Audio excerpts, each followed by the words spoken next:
In the dark forest behind the gates with barbed wire, there was a lonely house in which a man was resting, but suddenly the pitch silence was interrupted by a child's cry. The man who lived in this house was obviously scared because he heard a child crying high in the mountain, so the first thing he did was reach for his axe. He was a man who always protected his family and his home, so if this kid came to rob his house, then he was clearly out of luck.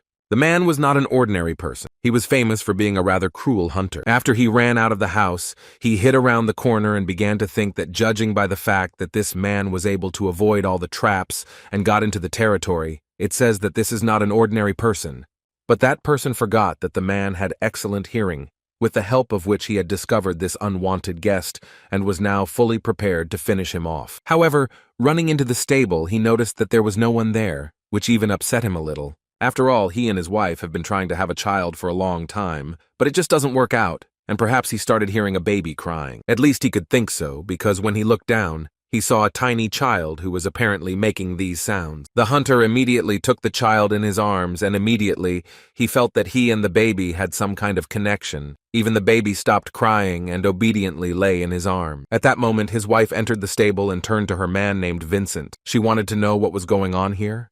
Olena, that was the name of the hunter's wife, and as soon as she saw what was in her husband's hands, she immediately ran up to him to take a closer look, because she could not fully believe that it was a child. Vincent thought for a bit and finally realized that this was probably the very child they were waiting for. Something happened that day that was very similar to magic. After he opened his eyes and waved his hands, the wind gathered from somewhere and clouds began to gather. Soon rain began to fall from them, and glitter poured onto the completely dry land, and the villagers sang a joyful song. He also protected the village from danger from outside. Thanks to his mystical power, the village finally found peace, and there were no more thirsty for water or hungry people. However, he did not stop studying for the sake of the villagers, and people considered his abilities mystical and therefore called him a magician. Vincent and Olena decided to name the boy Chiron because he was such a sweet and sunny boy. One day, a man decided to hug his beloved son once again, and at that moment, Chiron decided to ask his father what he needed to do in order to use magic.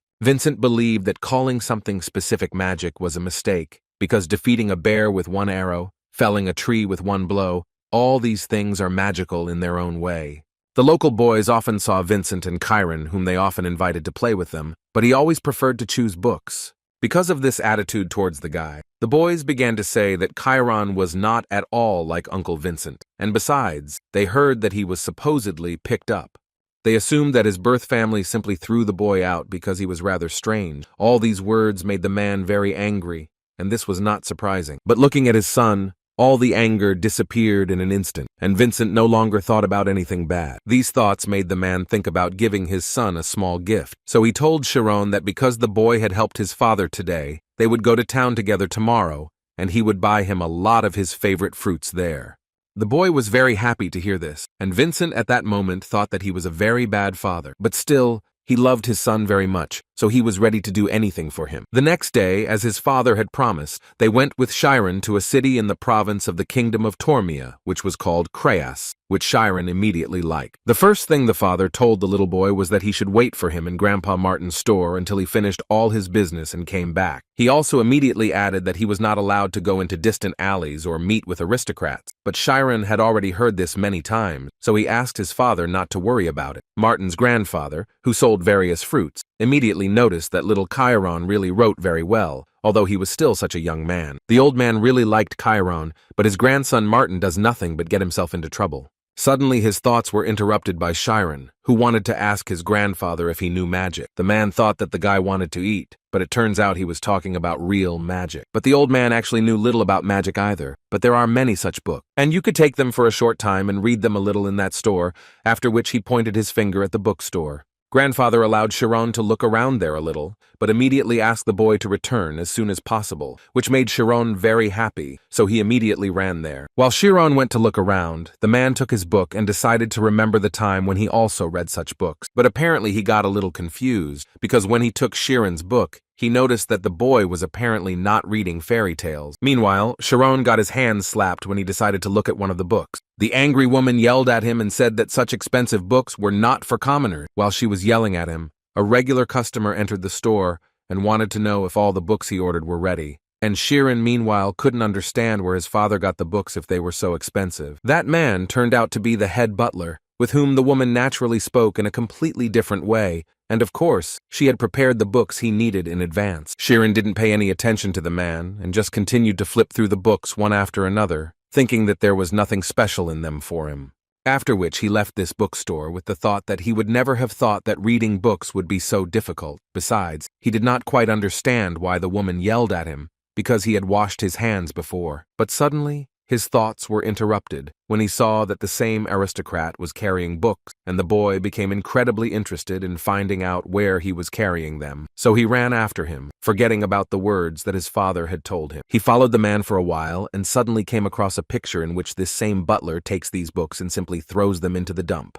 Chiron stood there for a while and looked at this, and simply could not believe his eyes that this was even possible. But apparently it's true, he was standing near a fairly large dump, and just looking at the books that no one needed anymore. He took one of these books, and at that very moment, he understood where his father got the books from, and how he even managed to get them for free. But he also remembered his father's words that he should not get too close to aristocrats, and so he wondered how he was different from aristocrats. What did they have that he did not? Suddenly, his thoughts were interrupted when one of the local knights approached him to tell the little boy that this was not a place where he could walk alone in peace. They immediately wanted to know where he came from and where his parents were, but out of fear, Chiron told him that they were nearby. Another knight approached another to say that this baby was very suspicious because he looked like an orphan and this child was clearly not from here. Moreover, he believed that Chiron might be an errand boy raised by bandits. So the knight who stopped him told the little boy that he should now go with them for a little while. But when the men came to their senses, Chiron was no longer next to them, and the knight was left holding only his jacket. They tried to look around and find him, because they understood that he definitely couldn't have gone far. But it was absolutely useless. But Chiron acted quite wisely, hiding nearby in a small flower bed. And as soon as they left, he got out and, looking at himself, thought about the fact that his father would most likely scold him for getting involved in such matters. Suddenly, an unknown creature spoke to him and offered to talk to the boy about magic. He heard someone talking about magic through the wall, as if it was a magic lesson where an experienced teacher was telling his students which ability was the most important for learning magic. Chiron thought that if he wanted to study magic, then he most likely needed to be an aristocrat. Otherwise, he simply did not understand how he could get into this school. He continued to listen to what the people behind this wall were saying, and finally the teacher told the children that the most important thing in magic is insight, which not everyone can have. The man believed that among them there were people who did not know how much 1 + 1 would be, but they unanimously answered that the answer would be 2. Then the teacher asked them to prove it, and then the students found it difficult to give him an answer.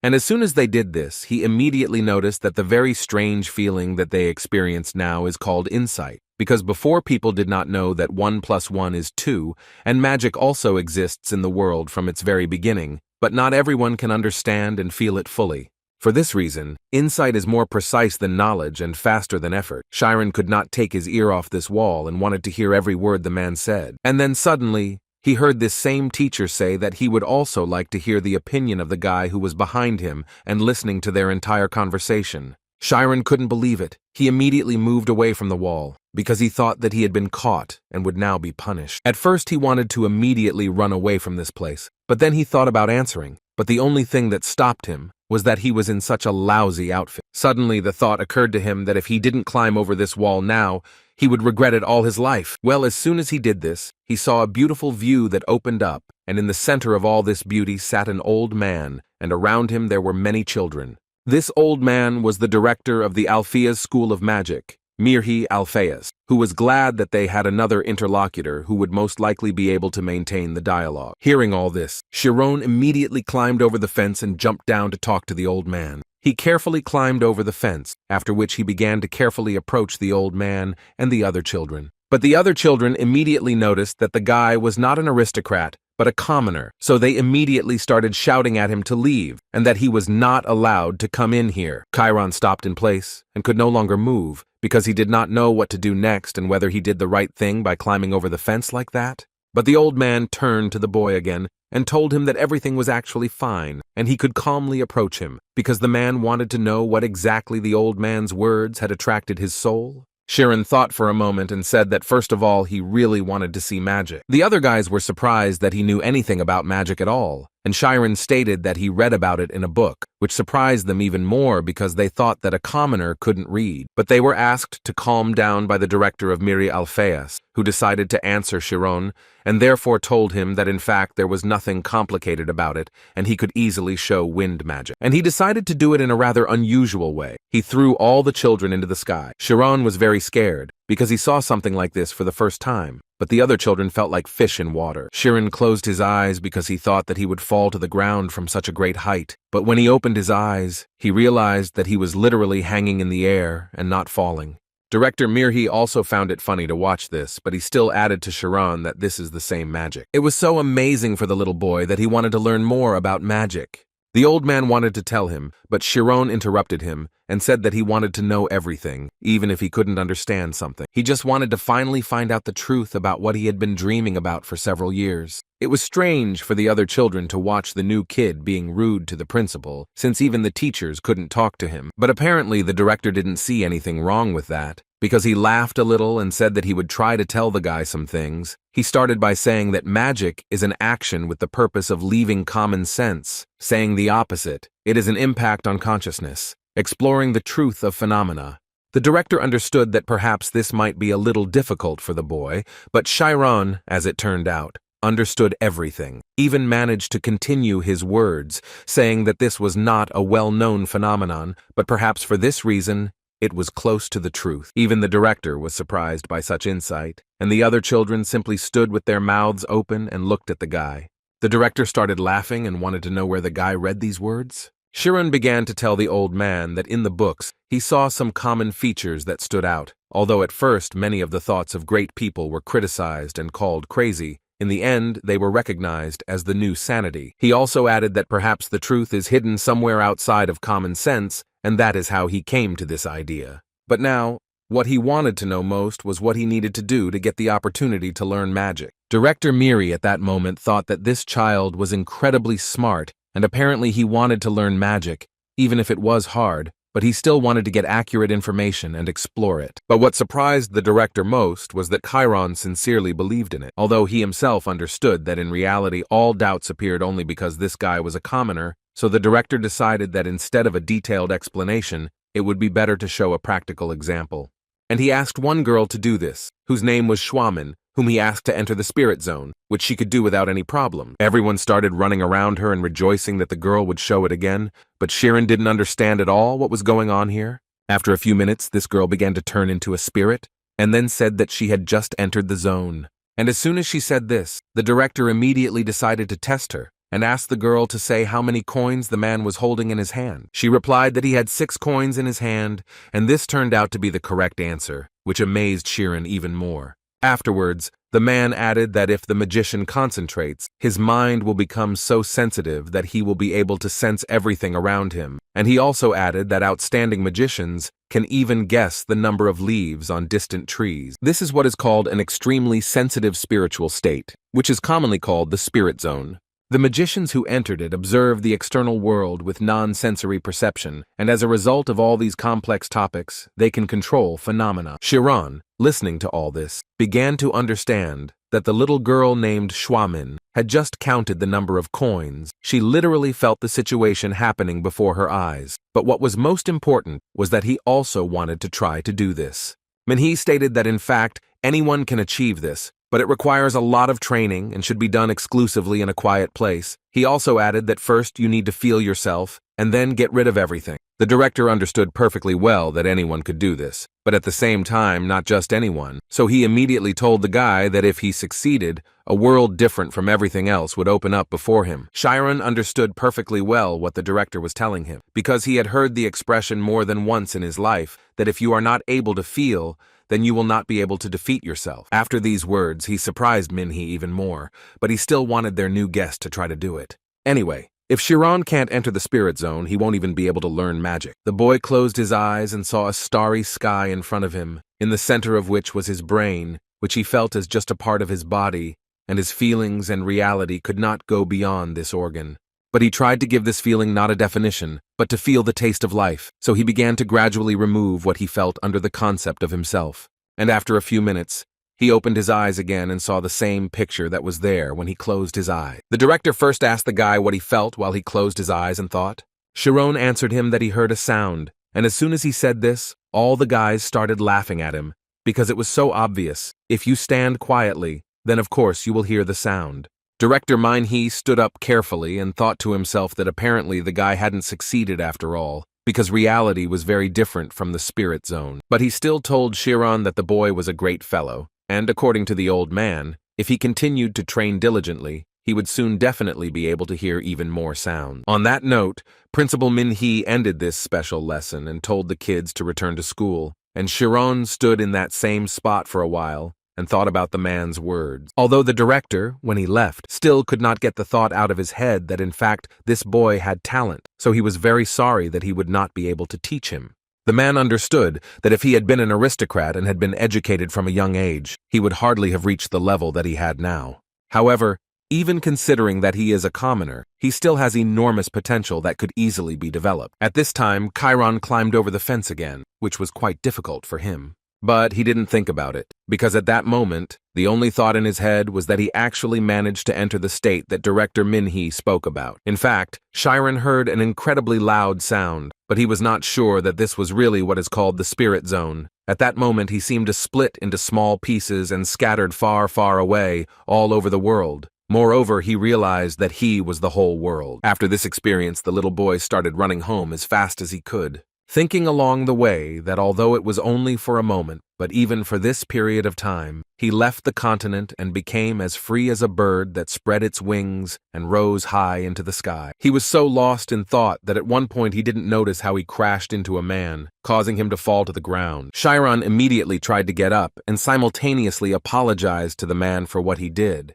But looking at them, it immediately became clear that they were not the kind of guys who would just let him go. And so it happened. One of them immediately grabbed Chiron by the clothes and started telling the guy that if he hit a person, he should answer for it, and he didn't give a damn about all the words of apology. At one point, this useless dialogue was interrupted when this bandit heard a voice behind him, and when he turned around, he saw Lady Ima. But as soon as Chiron saw the lady, he immediately realized that this was his chance to stay alive, and he needed to immediately run up to her and ask her to leave him alive. The guy who grabbed Chiron started to tell the lady that this little boy was going to hurt another person, so he wanted to take care of him, but Chiron at that moment tried to say that he did nothing like that. These words angered the man, which is why he kicked the boy. Chiron fell to the floor in pain and remained in one position for some time because of the pain, while he listened to the man telling him that he had to repay them for everything. And after these words, they moved on to insulting his mother, telling him that he should bring his mother, who hasn't shown her face since she gave birth to such a scumbag. These words obviously made the guy very angry, so he began to get up. But as soon as he tried to do this, the man immediately kicked the guy again. Well, then they started to beat the poor guy savagely, not thinking that they could cause him irreparable injury. The only thing they were worried about was not hitting him in the face, because that could leave bruises. But they were stopped in time by Miss Ima, who believed that this could make the boy very ill. She leaned over to him, and he told her in a very quiet voice that he hadn't really done anything wrong and didn't deserve to receive it. At that moment, the guy had very little strength, and this was not surprising, because he had just been beaten very badly. The girl immediately began to swear at the bandits and tell them not to do such things anymore. Or is there really nothing more interesting for them? But the man who first started beating the boy suggested a better idea, namely to shake this little boy up and then sell him to a southern village because he is a commoner, so there will be no consequences. This really scared little Chiron, causing him to become very nervous. At that moment, Ima thought about this proposal, because in that case there would be no problems with it. So she started laughing and asked her charges, how about testing this theory? They started laughing even more and were ready to do everything to check the guy's body for the presence of various goodies. In other words, the mistress just told the guy to undress, and if he doesn't listen to them and do it, they will beat him again. At that moment, Ima was thinking that she would like to torture this boy a little and then let him go, but in her opinion, he was behaving too calmly. And it didn't seem to her that at one point Chiron began to look too calm, as if he had gone crazy. But in fact, Chiron concentrated at that moment and entered the same state that he entered at the School of Magic, and this time he did it quite well. Before Chiron's eyes, at that moment, His memories and every word that Director Min-hee had said to him surfaced. All this poured into his head in a huge stream of information. While all this was happening to Chiron, those same bandits were shouting at him, and they began to suspect that something had already happened to the guy, since he was not answering them. Miss Ima was much smarter than these idiots, so as soon as she realized what was happening to the guy, she immediately ordered them to stop and not continue. But it was already too late because Chiron still used the power that came to him so unexpectedly. A few minutes later, Chiron came to his senses and, looking at the sky, could not believe what he had just done. And as soon as he finished with the magic, these bandits began to fall one after another to the ground, injuring themselves. And right after that, Ima ran to Che-jong, who was able to dodge his magic, and for what the guy had done, she was going to punish him. But first of all, she wanted to find out from the guy who he was, if he decided to allow himself to use magic. She yelled at him and said that he was a commoner, and definitely couldn't learn the basic skills of magic. But Chiron at that moment simply remained silent and looked at her with frightened eyes. But after a few seconds, people started coming out of almost every house, which is why Miss Ama decided to immediately hide. Chiron could only watch her go and wonder how she even managed to move like that. After which he turned around and saw what he had done. At that moment, he immediately realized that no one would listen to him, and no one would believe what had really happened here. So he made a pretty obvious decision. He turned around and started running away from there as fast as he could. The next morning, the head of the Karmas family, Shakura, was sitting at the table enjoying a newspaper and a cup of tea when suddenly his daughter returned home. And as soon as he saw her, he immediately decided to ask how she was doing and where she had been, to which the girl answered him that she had learned everything she needed to, and it was not at all fun for her. The father was not at all surprised, so he immediately added to her that when she grows up, she will understand that even if she is a genius, there will still be people who will stab her in the back. But what was strangest for the man at that moment was that he immediately noticed that the girl was somehow too quiet today. And apparently the reason was serious because she suddenly started talking about magic and asked her father to introduce her to someone from the School of Magic. Vincent returned home and immediately wanted to see his son, but according to Alina, he went to the logging area to cut down trees, which was quite surprising for the man because it had not even stopped snowing yet. He immediately realized that something must have happened, so he decided to go look for his son. On the way, the man thought about how this spring, when he first took Chiron to the city, he almost lost him. Even though the child said that he was simply lost, Vincent still noticed that something much worse had happened. Meanwhile, Chiron was chopping down a tree and thinking about what happened to him that day. The way he used the magic that he was able to activate, how he was able to protect himself without realizing it. And what's most amazing about this whole situation is that he couldn't use it anymore. The magic he succeeded in while unconscious, using insight, he cannot find out what happened in the vanished time and all because he has no knowledge of magic. However, now he can enter the spirit zone and he can do it quite easily. Being inside it, he feels absolutely everything. Touch, shapes, smells. He learns everything at once about this tree. Although he cannot explain it, now thanks to this skill, he is capable of amazing things that previously seemed impossible to him. For example, cutting down a tree with just one blow. Vincent stood nearby and saw everything his son had just done. The man called it a thunderclap, when a tree is cut down at its key place with the first blow, and it was so amazing for him. He just froze in place and couldn't fully understand how Chiron managed to do this. The boy himself at that moment could not believe his eyes that he was able to cut down this tree in one go, although before that he could not do it even after 100 blows of the axe. Could this really be that same magic? But he also realized that what was needed here was not luck, but precise knowledge. So he decided that tomorrow and again tomorrow, he would repeat all this without stopping, for the sake of the chance that would someday come to him, and with such thoughts, he lived for 3 years. During this time, he developed a new rule, the basis of which was that he does not work with his eyes, he must feel. And he actually started doing it very well. Now it was very easy to cut down a tree with one blow. After each subsequent meditation, about 5 hours could pass as the guy chopped down trees one after another, using only one blow. He increasingly had the feeling that he had become nature. He listened to all the sounds very deeply, but he still lacked 5 hours. But he did not stop thinking about the words of the director, who told him one day that if he succeeded, then a world different from everything else would open up before him. Now he began to understand the meaning of these words. And in fact, it seemed to Chiron that this was the most accurate definition. When, after another training session, Chiron returned home, on the way he noticed white horses, which could mean only one thing, that guests had arrived to visit them, and considering the carriage they arrived in, these were not ordinary guests, but most likely aristocrat. And as soon as he noticed this, he immediately entered the house to see who had come to visit them. At that moment, his father and mother were sitting sadly, and they became especially gloomy when Chiron returned. But even in that case, Vincent asked the guy to come up and say hello.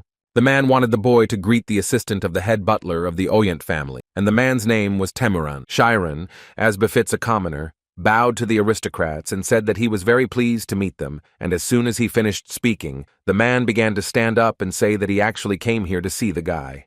He knew that the Oyent family were the second-rank aristocrats of the kingdom, so Chiron couldn't even imagine why a high-ranking person who worked for the nobility needed him. Temuran first decided to look at the boy, after which he noticed that the boy could read, and this was confirmed by Chiron himself, who said that he had been reading a little since childhood. The man continued his examination and twisted the guy in different directions, and Chiron asked him to finally say why the man was doing all this. Temuran suddenly began to talk about the fact that Chiron has a very good reputation. Moreover, he can read, despite the fact that he is the son of a woodcutter. Chiron was not pleased to hear Temuran speak about his father like that, but the butler had not finished speaking yet, and as it turned out, he had come here to offer Chiron a job in the Oyent family. It was quite an unexpected offer. Besides, if you believe the man's words, this time they need a person who would work in a large library, one of whose duties is to prevent books from being taken out.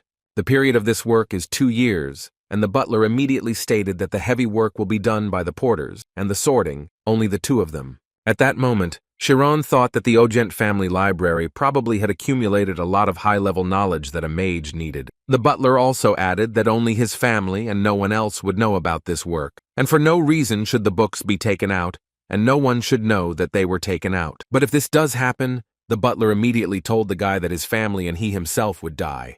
After which he asked Chiron to pay attention to his parents and said that the reason why they had such gloomy faces was because of the work in which lives were at stake, therefore they would pay him enough. According to the butler, it would be difficult to earn such a sum, even if he tried to hunt until his bones broke, so he asked Vincent to sell his child well and settle him down while he had the opportunity, which angered the man, because he listened to him first of all, not because of the money. He wanted to support Chiron first and foremost, wanting only for his dreams to come true. These words made the butler laugh, because he thought that this was complete nonsense, because if he thought that he would succeed or something like that, then he needed to wake up. Besides, he didn't see any other reason why he would allow his son to be used, but Vincent reminded him that the boy could read without their help. And then Temuran had to point out that he was telling him not to read, but meant that he would not be able to understand everything completely and perfectly. Besides, he believed that if a man wanted to fulfill his son's dreams, he needed to immediately stop lying to himself and his son. Vincent remembered how it was when Alina taught Chiron a few words for fun, and the little boy then began to read books on his own, which was a big discovery for his parents. He had a distinctive appearance, just like an aristocrat, but the most distinctive thing was his smart head. Therefore, the man was always visited by thoughts that perhaps the blood of aristocrats flows inside Chiron, and if he had been raised not by them, but by the nobility, then he could even attend school, and such thoughts often tormented Vincent. But as it always happened, immediately after these thoughts, he remembered that Chiron was still his son, and if he was the son of a woodcutter, he should learn to work in the mountain. However, once Chiron started doing this, Vincent became even more scared, because it seemed to him that he ended up raising him as a woodcutter's son. So now he told the butler that he didn't need a single coin, and if he had known that it would turn out this way, he wouldn't have asked Temuran so desperately. And after that, he began to shout at the butler and order him to immediately get out of his house. Vincent did not understand how he dared to insult his family just because he had a little money, and Temuran, listening to all this, simply put on his hat and thought that these people simply did not know their place. But suddenly his thoughts were interrupted when he heard Chiron's voice, who reassured his father and said that he was actually ready to do it. Temuran immediately told the guy that he was not just scaring him about his family, he even decided to repeat once again that if even the slightest rumor started, his head would fly off his shoulders, but Chiron continued to say that everything was fine and that he was ready to do it. He could even promise that nothing would come to light, but if something suddenly went wrong, he certainly would not blame others. This obviously made the butler smile, and so he told the guy that since he said so, he was ready to come for him in 1 week, and if later Chiron changed his mind, he would still have a chance to refuse. However, after arriving at the estate, such an opportunity would definitely not exist. And just before leaving, the man added that until the end of the work, he would never be able to leave the estate, no matter how much he wanted to do so. After the butler left, Vincent immediately wanted to know from his son why he suddenly agreed to this job, because the man believed that these people needed a person who was capable of dying for them and all this because of his father's illiteracy, so he was going to take responsibility for himself and refuse the butler. But Chiron suddenly turned to him and began to cry with happiness, because he believed that this was a gift from fate for which he should thank his father. These words also made Vincent cry, because he certainly did not expect such a reaction from his son. Vincent told him that he could go if he wanted, and that he would make sure that no one touched their family. Exactly 1 week had passed since then, and before sending his son to the palace, Vincent had to sign a special contract, which he did without any problems. Although when I did this, I suddenly began to doubt whether this was the right decision or not. After that, they immediately took Chiron with them and told him that they were already in a big hurry, so they needed to leave as soon as possible. As soon as they drove away, the boy used his abilities to be close to his parents even at a distance. At that moment, all he could think about was that he simply couldn't doubt and needed to do everything possible to ensure that everything turned out the way he had planned from the very beginning. After all, he understood perfectly well that this was the only chance in his life. Among people who possessed enormous power, he only needed to hold out for about 2 years. The Oyent family is the main family of Creus, the kingdom of Tormia. It is a family of warriors since ancient times that produces state swordsmen. The previous head of the family is a general and a state swordsman of the 3rd rank. In a word, influential people who hold power over this city in their hand. All this was told to him by one of the assistants of the head butler, and he did this until they arrived at that very place, which was incredibly beautiful in appearance. Even Chiron couldn't believe his eyes. He just stood there for a while and looked at all this beauty, although the butler's assistant warned the guy that the family was not as beautiful as this place. Because of such words, he could easily lose his head. At that moment, Chiron was thinking that he was beginning to believe a little in what was happening here. They walked slowly through the territory of this castle, and now he understood perfectly well what a 2nd-rank aristocratic family was. In this castle, one could see both the workrooms and the living quarters of the butler, as well as the place, and behind all these thoughts, they finally came to the place where Chiron would live. He was met by Temeran, who immediately began to explain to the guy what he would need to do.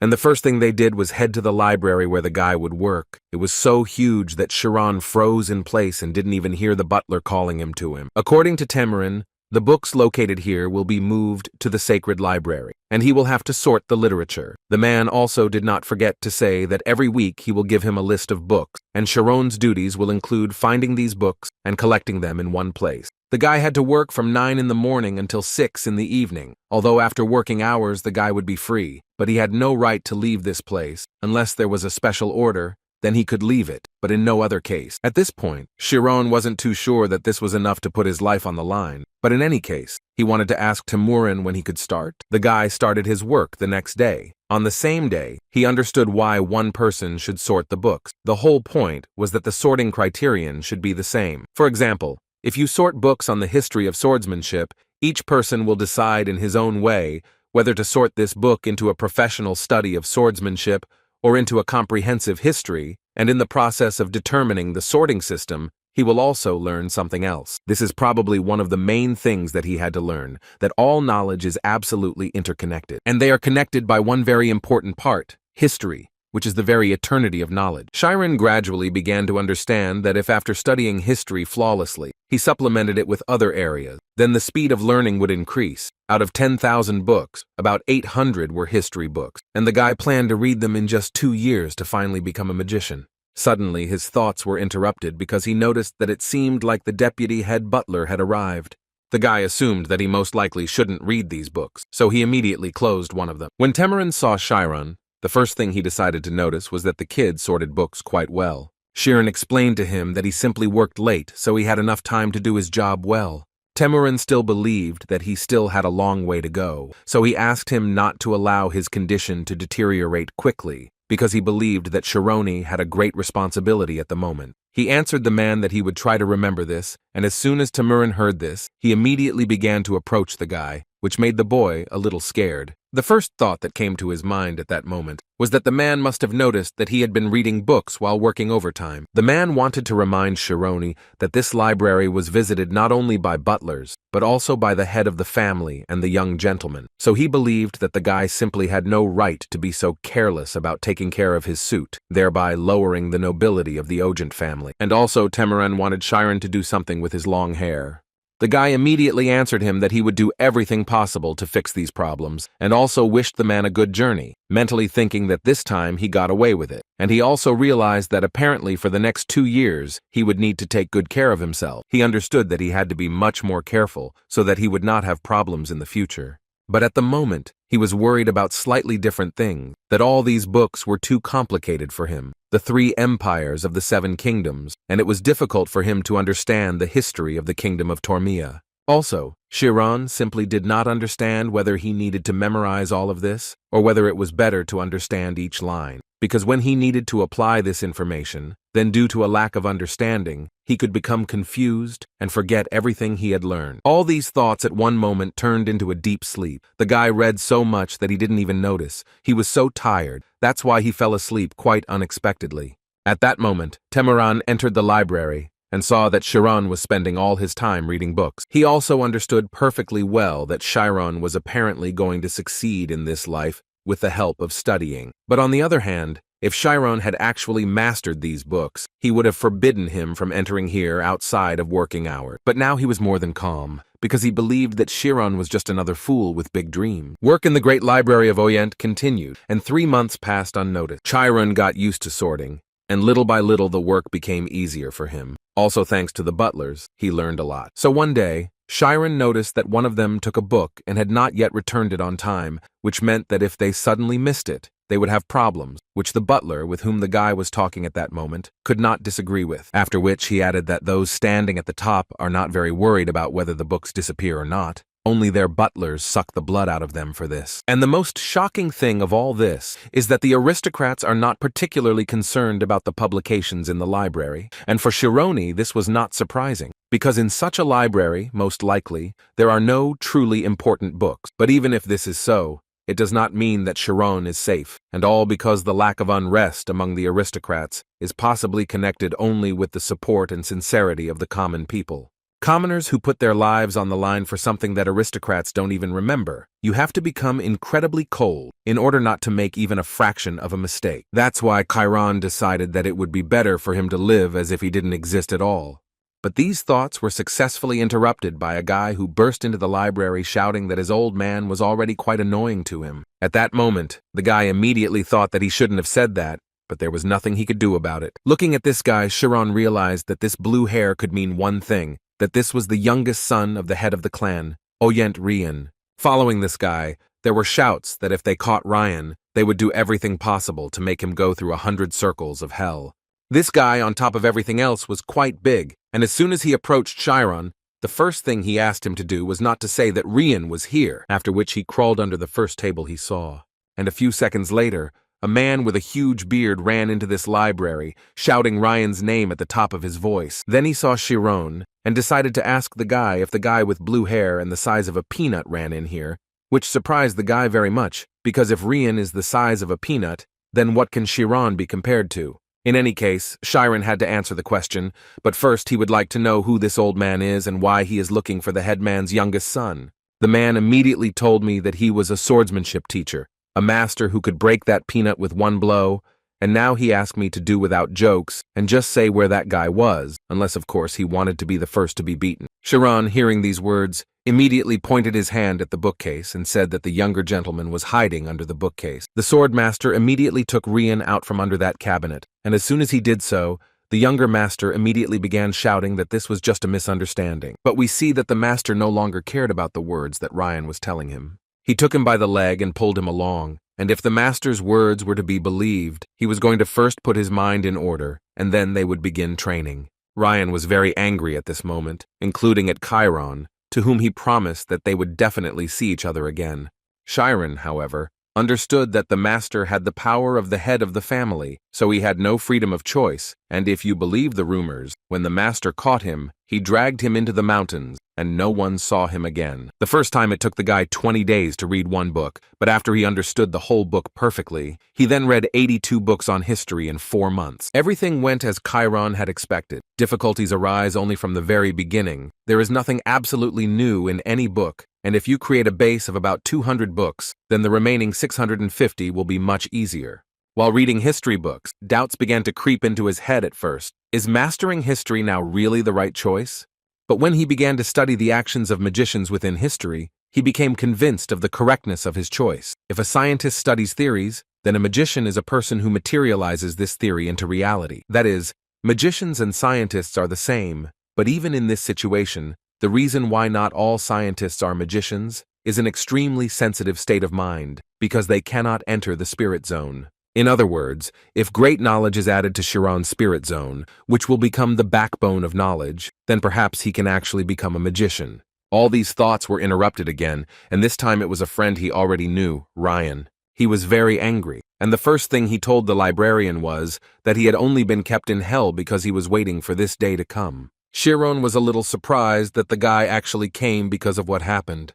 But Rian, with a crazy smile on his face, told Chiron that he was waiting for this day more than anything, because he was suffering incredibly much. He would endure countless training sessions, the essence of which was to climb the mountain and go back down. And every time when he had no strength left in his hands, and he thought that he would die, he held on thanks to the thirst for revenge. And at that moment, Chiron realized that apparently everything was much more serious than he thought, because this guy's anger reached its limit. Rian continued to be aggressive towards Chiron at this point, and tell him that if he thinks that he is behaving this way only because he suffered a little.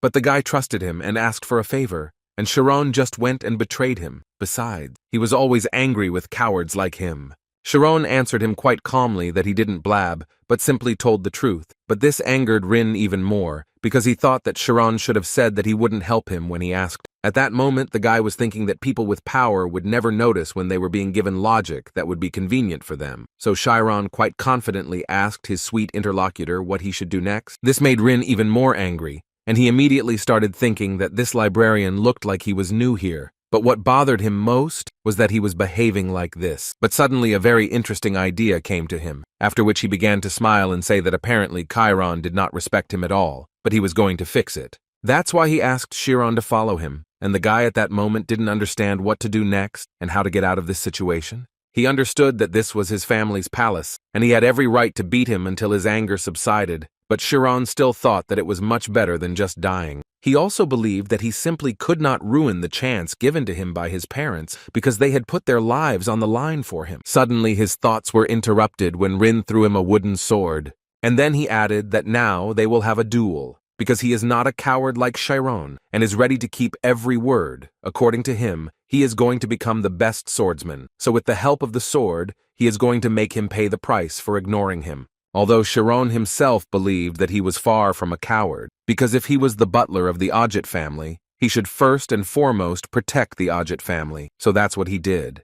But Rian thought differently, that Chiron simply did not want to be beaten by the master, so he sold him. In other words, he turned away from the man who was in dire straits. Chiron was watching his opponent closely at that moment, so he immediately noticed that his gaze had changed incredibly strongly. Rian continued to say that no matter how much his family ignored him, he was still not the kind of person who could be ignored, so now he would gladly punish the boy for his impudence, but he still decided to take into account the difference in strength, so he was going to start after 3 blows were received. The look still scared Chiron very much, because he imagined that this wooden sword was strong enough to break his bones, and if that happened, then he would most likely have to return home, so there was chaos in his head, because he simply did not know what to do next. But on the other hand, he has 3 chances to end this fight before it even starts. So he tried to strike his first blow, but Rian did not stand still, but still parried the blow.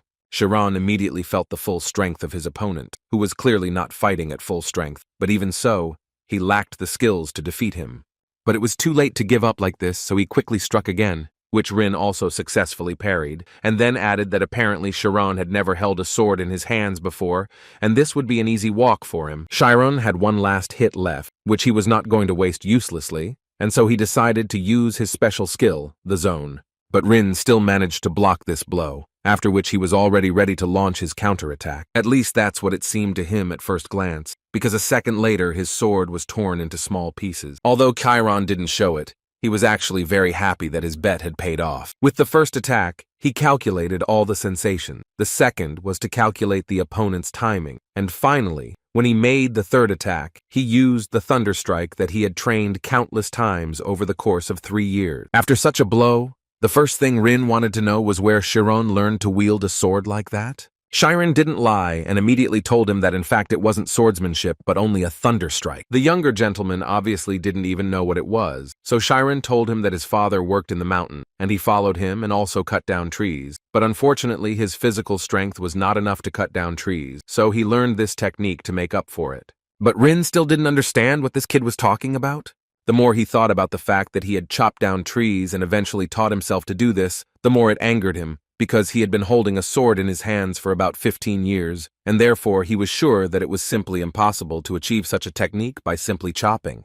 At that moment, he remembered how, in his childhood, his brother, who was only 12 years old, realized the profound truth of the Oyents. The second young master's abilities were far ahead of his peers, so there was essentially nothing more to teach him. That day, his father was so happy that his brother had completely adopted his genius that he immediately suggested that he hold a gala reception and celebrate the day. All his life from that moment on, he thought only about why he couldn't surpass his brother. And this whole story didn't just come to mind. He transferred these very feelings to Chiron, who now seemed to him like that same older brother who was better than him in everything. This made him incredibly angry, so he started screaming at the top of his lungs, saying that he simply couldn't accept this. Chiron tried to ask him for forgiveness for behaving inappropriately, but Rian simply did not let him finish and immediately asked the guy to shut his mouth. And then he began to take out his real sword and say that the fight was far from over. He tossed Chiron his new weapon and said that since their weapons were out of order, they simply couldn't determine a winner. Moreover, he believed that since his opponent had learned how to destroy a sword, he should handle it according to that level. But he wasn't that crazy, so he told Chiron that in a month they would meet here again and fight again, only this time with real swords. Hearing this, Chiron's hands immediately began to shake, because he understood that in this case he could even die. So he decided to ask the young master to think again, because he had never even learned how to wield a sword. But as it turned out, Rian predicted this and therefore gave the guy a month. He believed that this time was more than enough. If he was so good that he could cope with the destruction of a tree with one blow, then he would also be able to master basic sword skills. He also warned him that if the guy ran away, he would definitely die, so doing this was simply pointless. After this conversation, Chiron couldn't get the thought out of his head that in the Ogent family, children received distinctive features in the form of both black and blue hair. The head of the family, Ogent Bishop, has black hair and has 3 sons and 1 daughter.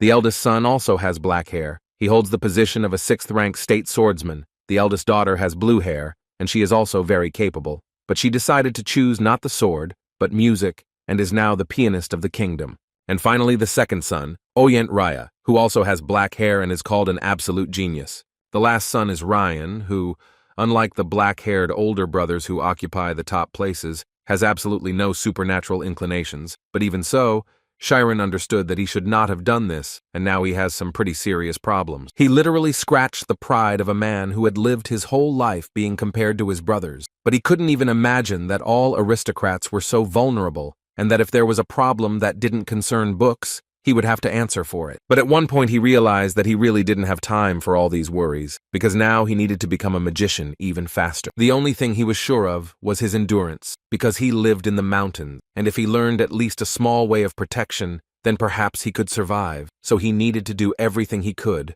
only then would he have at least some chance. After this dialogue, Rian started training and trained so hard that even his master didn't have to yell at him. He ran 100 laps, and the man noticed with a smile that his time in which he ran this distance had decreased, which was quite surprising for him, because he couldn't even imagine what could have happened, that the guy suddenly started training so hard. But in response, he said that he still stands on 2 legs, and therefore he wants something even more powerful. The master looked at him and realized that something must have happened to the guy, since he decided to train so hard, but Rian did not admit it. At that time, people had their own scheme, an imaginary scheme of the human body. And if magicians had their own spirit zone, then swordsmen have a scheme. Every person has an idea of his physical body, and the diagram can be called the embodiment of its extreme. At that time, it was believed that thanks to this, the masters of the schemes could ideally use all the cells of their body. Chiron read all this in the next book, and having learned this, he realized that this was the complete opposite of the spirit zone, and decided that it would be a good idea to try it. First, Chiron needed to feel himself. He already does this too easily. In the spirit zone, at this moment he begins to get rid of himself, and in the digging scheme, he begins to dig himself deeper and deeper, and if you remove this entire black curtain, then he will finally reach the first chapter of the scheme. However, he understood perfectly well that it would be ineffective to train a scheme that was directly opposite to the spirit zone now, and only now did it dawn on him that the girl he had met in the back alleys 3 years ago had also used a scheme, a similar level at such a young age. She was amazing. Chiron began to think that it would be better to practice several sword techniques based on the spirit zone, so he decided to start with cutting in 8 directions. Meanwhile, Rian was training so hard that even the master asked him to stop, because at this rate his muscles could burst, but he believed that they were still intact, so he could continue training. The master began to worry about him quite a lot, because the guy had crossed the line and started training to his own detriment, but it was even more difficult to stop him. But still, he had to do it. He stopped the guy's sword and asked him to finish it. They started restoring it, and the master became interested in finding out what Rian was thinking about. The guy answered him that now, he was only thinking about the fact that his hands hurt a lot, but the master was not asking him about that. The master suddenly told him that no one had ever said that Rian had talent, and the guy added that this is why he trains so hard. But the master was not finished yet, and decided to add that he still believed that he had something he was good at, although it seemed to Rian himself that he was bad at everything. The man immediately told him that because of such thoughts he did not become a genius like his brother, but these words made him even more angry. The master added that this makes sense, because geniuses know that they are geniuses and what they are good at, and as a result, the efforts made by geniuses are actions without any doubts, with the help of which they accomplish what they are good at. The effort to master what one cannot master, the flame-like desire to challenge what one is not able to do, this can be called the natural enemy of geniuses. All this was quite difficult for Rian to understand, but still he tried to think about this natural enemy of geniuses. So he answered the master that he liked this consolation more than all that he had heard so far. In his mind, he noted to himself that if this was an ability that he had not managed to master from the very beginning, then he could simply acquire it through persistence. Therefore now he was confident that he would definitely win the fight that he had appointed for Chiron. Chiron read in one of the books that the combination of dynamic sports aimed at getting rid of a living creature is called sword art, but on the other hand, it is largely filled with the psychology of cutting a living creature. Chiron wasn't too impressed by this, but he still decided that he needed to imagine an imaginary enemy, although it seemed like the enemy would attack him in many different ways, but in reality, the attacks came mainly from 8 directions. Therefore, he only needs the 8-directional cutting and blocking that he has been honing for this month. Thus, he mastered technique after technique and gradually approached his main goal. After some time, Chiron threw the sword on the floor and began to laugh at the path the swordsman had chosen. But in fact, he laughed with joy, because he suddenly realized that the world of the sword is as beautiful as the world of magic. Before the fight, he had thoughts that perhaps he would not be able to return, for which he would like to ask his parents for forgiveness, and yet he does not regret anything, because his eyes saw such an incredible world. A month passed, which Rian gave Chiron to prepare, and now the two of them are standing in the arena and are finally ready to start this fight. Rian, looking at his opponent, thought that only 1 month had passed, but Chiron already gave off an atmosphere as if he had been practicing sword techniques his whole life. Moreover, he was so calm that even though it was the first time he had ever held a real sword, he began to worry, because he thought that perhaps this kid had the same talent as Rai, and then he would definitely have a hard time. But he, like no one else, understood that this could only be found out in battle, so he did not wait a second and finally decided to attack. Chiron, at that moment, understood that Rian's sword style was much better and clearly different from his style. However, he felt the same path of the sword, so he was sure that not all was lost. This gave him the opportunity to dodge the first blow quite easily, which surprised Rian quite a lot, because he couldn't believe his eyes that Chiron could see the sword. And the most surprising thing for him is that apparently Chiron is not even afraid of this sword and is calm about all this. Chiron decided for himself that he could not overcome the fear of dying, but he suddenly realized that the essence of fear is to die, and this will happen someday anyway, so there is simply no point in being afraid. If you don't imagine the next moment, then absolutely any person is capable of jumping off a cliff. It wasn't just a willingness to die, It was as if Chiron was in complete control of his feelings. But Rian wasn't one of those guys who was afraid of dying either. Therefore, without a second thought, he always went into battle and did not think about whether his opponent was stronger or not. Their battle was quite equal. Chiron managed to block Rian's attacks, which made the guy doubt that he was capable of winning.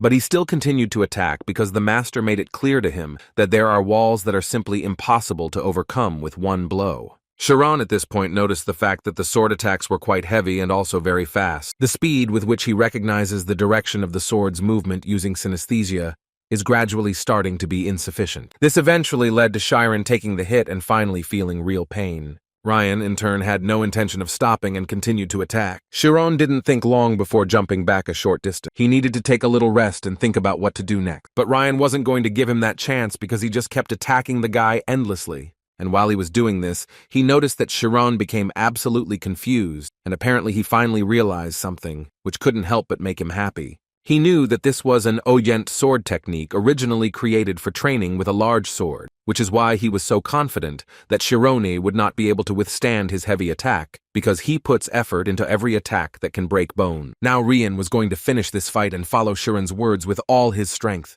While Chiron was fending off this guy's attacks, he thought about how a little earlier, when he had hit his chest, if he had continued and struck him again from the bottom up, he would have most likely cut him into pieces, which would have been the end of it. But for now, he only makes sweeping movements that look very strange. And then it finally dawned on Chiron that apparently Rian simply didn't understand the art of the sword as well as he had thought at the very beginning. Although he was accustomed to being able to use technique, he still lacked insight in regards to their use. In that case, Chiron decided that he would set himself up to reduce Rian's supposed combat power. In other words, he decided to change his tactics a little and stop just defending himself and finally go on the attack. Rian couldn't believe it. He just didn't understand how the guy was capable of carrying out a surprise attack. After all, he seemed to have crushed him with force. He also understood that these were just basic moves, but he didn't care. It was incredibly difficult to block them. Chiron immediately noticed that his opponent's stamina had dropped significantly, and the guy also noticed that he was maintaining a rhythm and saving it. And in Rian's head at that moment there was only one word, which he repeated several times in 1 minute, and this word was impossible. This simply could not happen to him a second time in his life. A picture appeared before his eyes that made him so sad. He remembered the sly smile of his older brother, who looked at Rian and showed with his whole appearance who was stronger here. Because of this, anger inside him overwhelmed him, and he screamed incredibly loudly. And after that, this anger became his main source of energy, with which he went into battle. For Chiron, all this was so surprising, he didn't think that the guy was so stupid that he could just give up his victory. But his thoughts were interrupted when he realized that he simply couldn't read all of Rian's sword movements, and that was only because there were too many of those variations. But just as suddenly, their fight was interrupted when Rihanna flew out of his hands, thanks to the coordinated actions of Chiron. The guy himself, out of fear, just stood there for a while and didn't understand what was happening and how he managed to do something like that. And Rian, with his head down, thought only that this was impossible and that it was just some kind of mistake. He replayed the situation in his head and thought about how the guy was able to spin the hilt at the last moment and hit Rian's sword on top. Now he looked at the librarian in a completely different way. He had only one question in front of him. Who the hell is this guy? Chiron himself didn't think that he could win, but apparently he still managed to do it. But now, he had in his mind that even if he won, his opponent was an aristocrat. His pride was hurt even more, so it was unknown what he would find fault with this time. Suddenly his thoughts were interrupted by Rian, who quite unexpectedly told Chiron that he agreed that he had lost, and since he was the loser, then even if the guy destroyed him, he had nothing to say against it. He definitely didn't expect such an answer, so he thought that Rian was even joking with him a little, which he clearly didn't understand. So Chiron added that even if he could continue to live if he destroyed the young master, he still didn't understand why he needed to do it. Rian reminded him that they were fighting for their lives, and he admitted his defeat. So Chiron definitely had every right to finish him off, but Chiron noticed one detail, that Rian fought for his honor, and Chiron just to survive. Moreover, he believed that even this ridiculous fight itself no longer had any meaning, because initially Rian shifted all the blame onto Chiron, although he himself was simply hiding due to his unwillingness to study, although the head's youngest son believed that Chiron acted insignificantly, because in such a situation it was necessary to show loyalty. All these words angered Chiron, because he did not understand what kind of loyalty they were talking about. After which he asked Rian to just imagine how much pressure he received, being between the son of the head of the family and the master of swordsmanship, and if he were an adequate swordsman, he would not have put pressure on some butler. Besides, because of all this, Chiron almost died, but miraculously he was able to escape. Rian didn't understand what was happening. It seemed to him that since they both survived, they should simply exchange some warm parting words. But looking at Chiron, he simply did not understand where that cold fighter who had recently fought with him had disappeared to. Moreover, the son of the head of Oyent was sure that his opponent was a genius, but he did not mock him, as Rai did, but on the contrary, he confronted him with all his might. So he decided to ask the guy's name, and after Chiron introduced himself, Rian also introduced himself. Chiron didn't understand what was happening and why he suddenly introduced himself to him, and then even extended his hand to help him get to his feet and offered to become friends. A few days later, the deputy head butler came into the library to tell Chiron that up until now they had finished sorting 7,000 books out of 10,000, which was quite good. In other words, he wanted to praise Chiron for his good work, for which the guy was grateful to him. It had been a year since Chiron had started working in the large Oyent library, and it was quite obvious that the fewer books there were to sort, the more efficiency increased. Moreover, of the remaining 850 historical books I had planned, only 200 remained, and he began to read more than 3 books a day, and very soon he would complete the spine of knowledge that he had imagined in his dreams. Besides this, he experienced swordplay and understood the source of fear. Thanks to this, it seems that the durability of the spirit zone also became stronger. Although he still had the thought that he could have died then, even though the beginning was slow, he was sure that if he did not give up, then someday the goal would already be before his eyes. But what was most important for Chiron at that moment was that he had a new good friend who justified all the risk. Rian began to spend much more time in the library with Chiron, and one day he wondered if everyone in his family read such things, to which the guy replied that the head of the family and the second young master often come to the library. After they became friends, Chiron learned that despite his large build, Rian was a very loyal and sweet guy by nature, just like the youngest in the family. Besides, he promised Chiron that if something happened to the library, he would definitely protect him, and nothing would happen to the guy and his family. Although Chiron thought that he would be safe only if he behaved more quietly. Chiron was also quite curious to know why he was having fun here again, and not training, to which Rian replied that he only missed the main training, since he said that he wanted to study a little in the library. But apparently studying wasn't part of his plans, because every time Chiron reminded him of it, the guy just started getting hysterical and talking about how incredibly boring it was for him to read all these books. If someone asked Chiron what he thought of Rihanna, the guy would not think for long and say that he is actually like a flame that will be impossible to calm down. Once it flares up once, if only he has a reason, it will immediately flare up again. But be that as it may, Chiron still believed that since the guy came to study, he should study, and not just have fun. Chiron told his new friend that he wanted to become a magician, but the only thing that Rian didn't understand was why he needed to read so much. Was it really necessary to do this in order to become a magician, which Chiron himself confirmed, saying that on the contrary, he needed to study even more, because before coming here, he had no opportunity to study. And yet he has already managed to read 600 books, just on history alone, so now almost everything in them is already familiar to him. Rian was surprised every time he saw this, because for him it was a little wild. Looking at Chiron, he had only one question in his head. How can one read books so quickly? Besides, even though he is the same age as him, it seems that he is much older in development. So Rian had a little motivation to start reading books, and after trying quite a few options, he finally found a book that was interesting enough. At one point, he became quite interested in who would win in a fair fight, a swordsman or a magician. According to Chiron, he read a book where the main character went around the world in order to find the right answer to this question,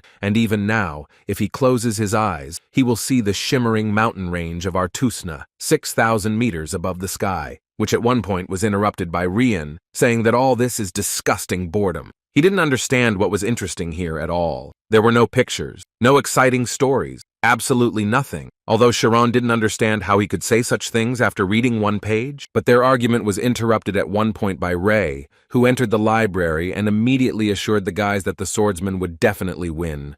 Chiron immediately stood up from his seat and greeted the second young gentleman, but Rian wanted to ask his brother why he was so sure of this. While the brothers were talking, Chiron began to worry that if they found out that some butler had spoken so disrespectfully to the son of an aristocrat, it wouldn't end with just a beating. Meanwhile, Rian continued to prove to his brother that he most likely takes the side of the swordsman because he himself is a swordsman. Ray told him that there really wasn't much need to think about it, because everything could be learned just by looking at the positions of the swordsmen and mages on the mainland. But Rian again noted that now, they were not talking about status in society, but about a one-on-one battle, because in his opinion, fighting on the battlefield is not the same as looking at the status of each of them. Therefore, the younger brother thought that the older one was talking complete nonsense, and in response, Ray simply ignored his brother, which could not help but anger him. But at one point he decided to ask the opinion of Chiron, who was standing next to them and listening to what the brothers were talking about. The guy was silent for a while and tried to understand what his intentions were, although he always thought that it was difficult to get into this man's head, because he was very abrupt, so it was even more difficult to get to know him. But the only thing he knew was that now he needed a moderately appropriate answer. That's why he said that if we assume that the swordsman and the mage have similar skills, then he believes that once the swordsman enters the mage's power range, it will be difficult for him to win. However, he did not forget to add that if the swordsman, with the help of outstanding physical strength, even before the magic is used, begins an attack. But then he was interrupted by Ray, who immediately told the butler that the guy was mistaken and his answer was incorrect, after which he came even closer and told him in a quiet but very angry voice that the magician would definitely lose in such a battle. Rian was thinking at that moment that Paradise had always been like this. From childhood, whenever someone appeared who excited him, he enjoyed stepping on and crushing what was important to him. At that moment, Rai decided to start a conversation with Chiron about history, and specifically he wanted to find out from Chiron if he knew what the Oceanjun armor was. But before the guy could give an answer, Rai answered himself and told the guys that this is an artifact that brings magicians into chaos. In other words, he called it anti-magic, which is why at that moment Chiron became very scared. The characteristic ability of magicians is the spirit zone. They say that a battle with a magician inside this area is similar to confronting sharks swimming freely in the water. But what muddies this water and takes away the shark's sensitivity is anti-magic, the very artifact that Rai spoke of. If you don't touch the spirit zone, you won't touch magic. But what magician can defeat a person equipped with such artifact? Although again, all of this is just theory, because first of all, anti-magic is a high-level technique created with the help of magical power flowing in the heart of a dragon. In addition, it has the nature of waves, so no matter how much money you invest in it, the efficiency will not increase at all. But Rai still considered them a good artifact. Although the price is very high, the overlays alone come out to about the same as the annual budget of the kingdom. But what surprised him most was that this very anti-magic was created by the magicians themselves. Rian didn't understand what he was talking about and what it meant. Why would magicians do such things? Although for Rai it was quite obvious, there are many places where anti-magic is needed, ideal for sitting on a pillow of money. According to him, such magicians stand in line, begging to be used. Then there is no need to buy such great artifact. He believed that all mages were just scum who sold out their own comrades for money, but Rian believed that he was too rude and said things that were not true. But their dialogue was interrupted by Chiron, who noted that, in fact, this is the main essence of magicians. From the faces of the two brothers, it was clear that they did not understand anything at all. Therefore, Chiron began to talk about how, as he said, anti-magic is created by magicians. They are used to limit magic in places where it is prohibited, and in magic schools they are actively used as teaching material. Because of this, although anti-magic may be disadvantageous to magicians, it is valued as an intellectual product that was created to make this world more useful. Therefore, only because of her existence, he thinks it is difficult to say that swordsmen are superior to mages, which Raya clearly did not like to hear, and his younger brother also laughed at him. That's why he got mad, and said that ideals and reality are different. In his opinion, no matter what, it won't change the fact that when fighting a swordsman, a magician won't be able to win. But the guys were already finding it a little funny to listen to all this, so they started laughing. After Rai left, Rian immediately decided to thank Chiron for asking his older brother again, who he had never seen with such an angry expression on his face. 6 months later, the assistant to the deputy head butler came to his office to report that they had managed to complete the sorting much earlier than expected. The assistant also told the man that the library's move had been delayed 6 months, but he had so perfectly sorted the books that had been abandoned for 20 years that the man had given up all his worries, although he would be very sorry to let such a useful person go. The deputy head butler immediately hinted to his assistant that he had started to talk too much, which is why he had to apologize, and he immediately went to continue working. Meanwhile, Chiron was sitting in the library and slowly leafing through a book, thinking that turning the pages of books is a simple matter. But after reading a book, a new world opens up to a person. All this reminded him of a dream, which each time changed to a new story. But his thoughts were suddenly interrupted by Rian's scream, who burst into the library to ask when the guy managed to finish his work. Chiron confirmed this, and also added that he now had nothing to read, at least in this library.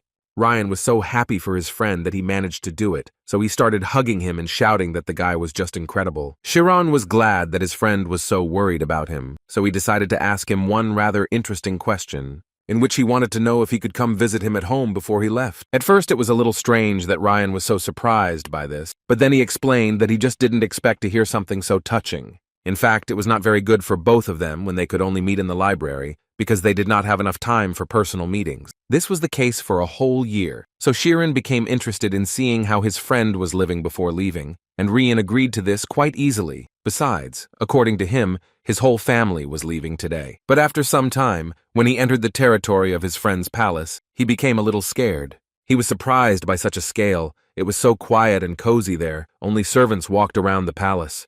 The rooms were so huge that it seemed to Chiron that one room in this palace was much larger than their entire house. But when they came to Rian's room, Chiron immediately noticed that it was the smallest of all the rooms he had seen along the corridor. It looked like a place to stay overnight, which he visited briefly after training, but no, it was Rian's room. They decided to spend some time together, and for this, they sat down to play cards. But at one point, Rian lost everything he had and he no longer wanted to play. Besides, he was more than sure that Chiron was cheating by using that spirit zone, although Chiron denied it. According to the guy, he just noticed a small habit of Rian. When he has an ace, he immediately moves it to the edge, and he also has different times for voicing the bet, which depends on whether he plays honestly or not. All this is too noticeable. Although Rian couldn't even imagine how the guy managed to notice such things, Chiron was sure that observation brings the best results if you don't get hung up on it. He advised Rian to look not only at the small moments of the interlocutor, but to study him completely, because only then can you see his intentions. But from the guy's face, it was clear that he did not understand anything at all. He first wanted to know what would help him enter the scheme, but Chiron assured him that it helped him when he entered the spirit zone, so he still advised the guy to try. Rian's head was boiling from how much he had to think, because he seemed to understand, but it was as if he didn't. Chiron, meanwhile, looked around his room and found a book that he wanted to borrow for a while, so he turned around to ask Rian for permission. But apparently I'll have to ask later, because Rian just fell asleep at one point. Chiron decided that since his family would not return until the evening, he could take a little walk around the house, and as soon as he left his friend's room, he immediately heard the sound of the piano. The guy understood perfectly well that in this estate, there was only one person who could play this musical instrument, and it was about the pianist of the royal court and Rian's older sister, Reina. Chiron's thoughts were interrupted when the girl suddenly turned around to see if the guy liked her sonata. Chiron was scared of being noticed, but there was nothing he could do, so he decided to enter the room and tell her that she was simply gorgeous. The girl immediately noticed that she was actually seeing his face for the first time, and Chiron had to tell her that he worked in the library and sorted books. As it turned out, Reina had heard about the guy. They say that not everyone is capable of sorting books, but apparently the guy is smart, since he does it so well, and then she decided to find out if he can play the piano. The guy understood that he should not let his guard down under any circumstances, because he knew that this girl had the most disgusting character in the entire estate, so he answered her that he had never encountered this musical instrument. She suddenly decided to offer Chiron to learn this, so she invited him to sit next to her. He was of course shocked, because he certainly couldn't have expected something like this. She understood perfectly well why the guy doubted, so she immediately assured him that no one would scold him, because she herself allowed him to. Chiron understood perfectly well that he was far from being in a position to refuse her. Besides, when else would he have the opportunity to sit at the piano? That's why he sat down with her and listened to everything the girl told him about the piano. He felt a little awkward, so he sat and blushed after each explanation from the girl. After a long explanation, Chiron decided to ask her to play on his own, which she allowed him to do without any problems. He warned her right away that it might be a little painful for her to listen to, but she thought there was nothing shameful about it, because they had all been newbies once. But when Chiron started playing, she changed her mind, because he really was wrong about absolutely everything. He pressed the keys so badly that she felt sick, but it seemed to her that it would be ugly if she stopped him. However, she noticed another important nuance, namely that although the guy makes mistakes and has quite a lot of mistakes, his mistakes, no matter how it sounds, look quite perfect. Chiron at this moment tried to enter the spirit zone and do everything possible to master this musical instrument faster. Reina noticed that the sound of the guy's playing was getting better and better, as if he was correcting all his mistakes along the way, which was so strange to her. And at one fine moment, he began to play so well that the woman simply took her breath away. She didn't even know what to call it, because it wasn't even like playing a musical instrument, because there was an insight in it, with the help of which he somehow got to the very essence. And in general, looking at him, she did not understand why he worked as a butler, when he clearly looked like an aristocrat. But her thoughts were interrupted by Chiron himself, who noticed how the woman was looking at him rather intently. But before she could answer, Rian entered the room and shouted at that damn witch to shut her mouth and not talk to his friend, after which he wanted to know what Chiron was doing here anyway. Reina also decided to find out how they both knew each other, and all these questions were asked to the guy at the same time, so he was a little confused because he could not answer them normally. He immediately stood up from the piano, thinking that at this rate, they would find out about his friendship with Rian, and he also had a feeling that he had sinned somewhere. But before Chiron could say anything, Rian suddenly said with a smile on his face that Chiron was his friend, and then he personally told Chiron that in fact, there was nothing to worry about, because even though his sister was a witch, she definitely didn't care about such thing. Although Chiron didn't quite believe it, it seemed to him that all this simply didn't make sense, and how could one not worry about such a thing? His thoughts were interrupted by Reina, who assured Chiron that there was nothing to worry about, because if Rian tells her that he is his friend, then that is how it is, even though he is a little pathetic, but he always takes responsibility for his word. Besides, she was more interested in knowing what he was thinking about when he had just played the piano. In Chiron's head, the only thoughts were that the wall of common sense that he had built for 16 years had just collapsed, because he didn't understand how the girl didn't pay attention to the fact that her brother was friends with a commoner. That's why he wanted to know from Rian why he lied when he said bad things about his sister, because Chiron now clearly sees the opposite situation. She is a kind and very good person. Rian immediately came closer to him and began to tell Chiron that he should not let himself be deceived, because he believed that she was not a human, she was a witch who could catch him and eat him at any moment. Reina told him that her little brother had not yet matured, and yet she was glad that he had a friend like Chiron, and it was so nice to hear for him. Rian decided to play a joke on her, and therefore said that since he was so cute, then why couldn't she take him to live with her? They could easily take this chance and make Chiron their family. These words became her last straw, so as soon as she had the opportunity, she immediately attacked him and began to talk about how she had turned a blind eye to his antics all this time, but this had already crossed all boundaries. Chiron, looking at them, thought that no matter how much he got to know the aristocrats, they were still far from his understanding, and Rian, meanwhile, wanted to ask his sister why she came home at all. She was on vacation, right? Reina told him that Rai was taking the exam to become an official swordsman, so she came to pick him up and see him off tomorrow. And according to her, Grandpa went to meet a friend so he would come later. Rian was sad to realize the fact that Rai had already reached such a level, and Chiron, just looking at his friend, understood how hard it was for him now. The standard of the rank of a swordsman or mage is recognized even outside the kingdom throughout the continent. This exam, held only once a year, gathers several thousand participants, but only 30 people receive a certificate. Of course, there are also unofficial testimonies that if you graduate from a special state educational institution like the Alpius Magic School, you have the opportunity to become an unofficial 10th rank mage, and by receiving a lot of points for various merits with the help of associations or guilds, you can raise your rank. But people still gather in places where there is money and fame, and there are plenty of those who challenge the official exam, even having an unofficial certificate. And Rai would be taking such an incredible exam at a very young age, only 18 years old, which was very bad for Rian, although he tried not to show his disappointment. Reina decided to cheer up her brother, so she told him that he needed to stay strong and not think that he was inferior to anyone, after which she said that she needed to go and cook dinner, and it would be from the seafood that she bought from the royal palace, so she should take care of this matter personally. Before leaving, she turned to Chiron and told the guy that she was very pleased to meet him and invited him to say hello when they met.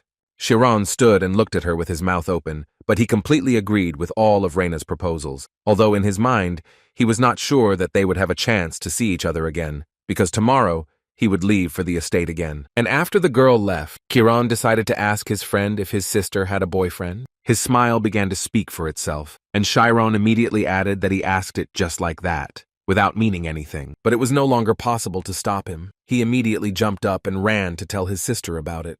Chiron has already regretted 1,000 times that he misspoke, but apparently it will be too late to change anything. Rian ran out from the second floor and shouted to his sister that Chiron was asking if she had a boyfriend. She heard this, and from the reaction of the servants, it was clear that this question was not entirely correct. Chiron immediately closed his mouth and did not let him continue, but it was too late. Reina reacted quite calmly and asked the servants not to listen to them, because the children decided to joke a little.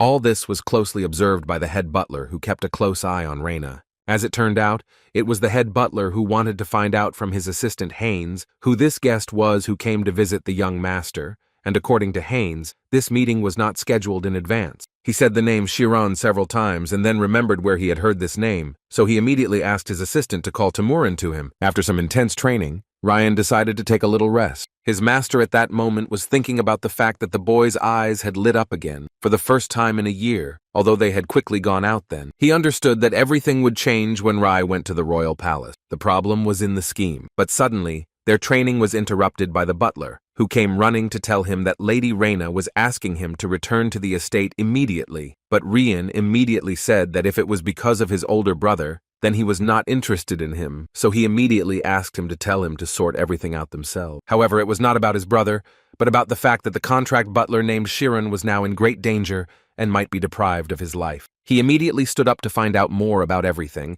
because Rian was sure that his friend was supposed to return home today, but according to the butler, the head butler reported everything to the head of the family. Rian immediately put on his jacket and was about to meet his father, because it seems his friend Chiron is in danger, and he urgently needs to save him.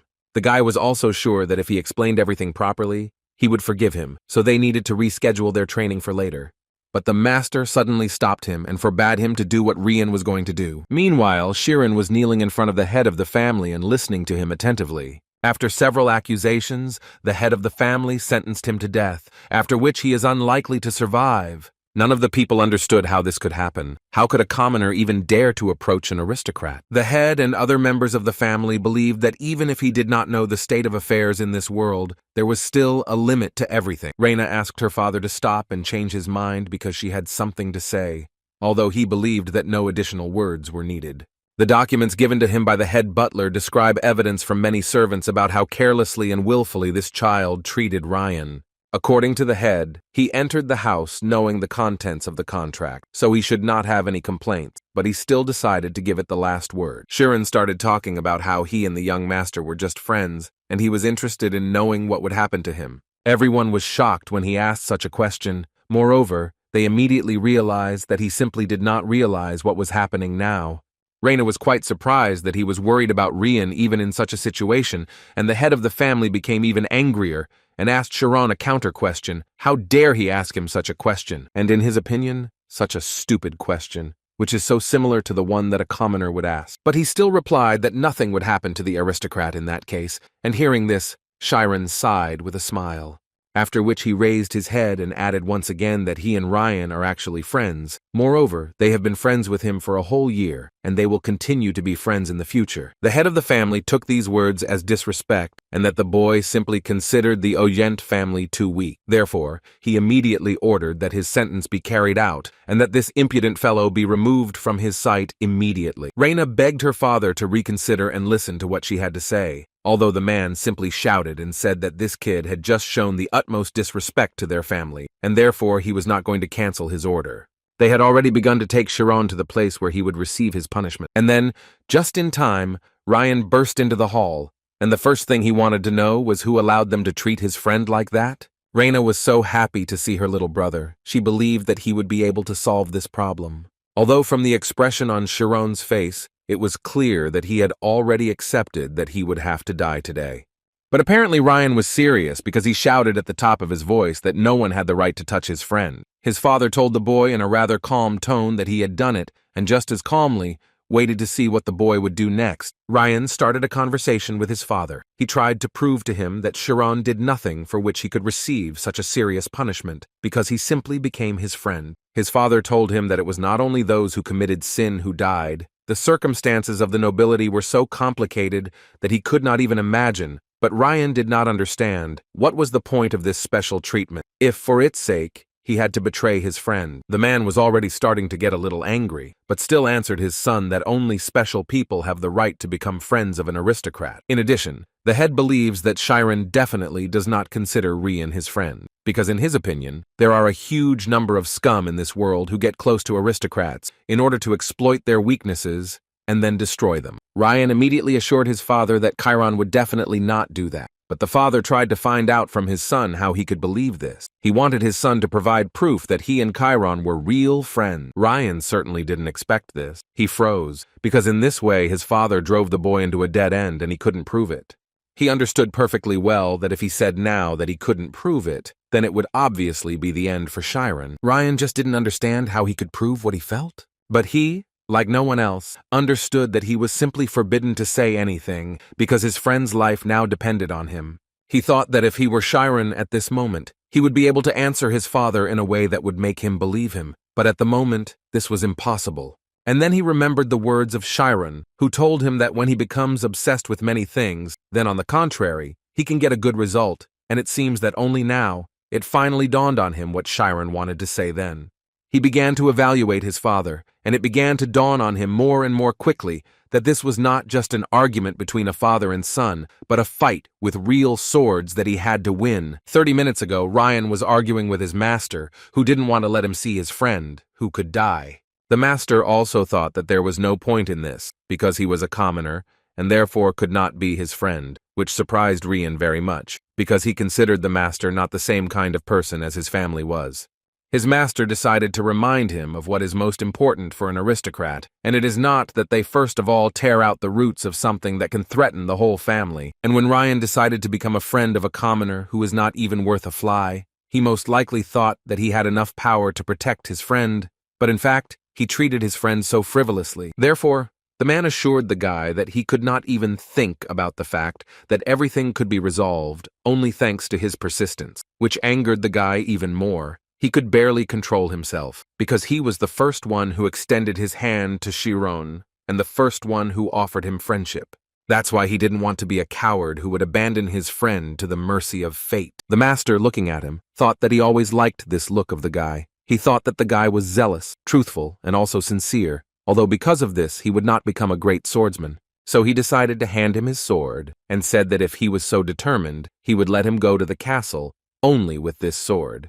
But if his determination was not so strong, then he ordered the guy to stay where he was and not move an inch. The response was immediate, and Rian immediately thanked his master for his mercy and for giving him such an opportunity. Before the guy left, the master told him that abandoning friends is the same as abandoning yourself. So now Rian was acting quite confidently, and his main proof was that he believed that Chiron was his friend, and the guy himself thought that this was more than enough. Rian believed that his existence as Chiron's friend was proof that they were friends, although his father did not consider this a complete answer, because this issue was not just an argument between a father and son. After which he added that even now, the authority of many aristocrats is falling to an all-time low, and if this leads to the collapse of the family, then he is capable of expelling even his own child from the family. Reina immediately tried to calm her father down so that he would immediately stop talking like that. But Rian was not the type of guy to be afraid of such threats, so he immediately said that if this was the condition for protecting his friend, then he would leave with a smile on his face. The head of the family immediately became angry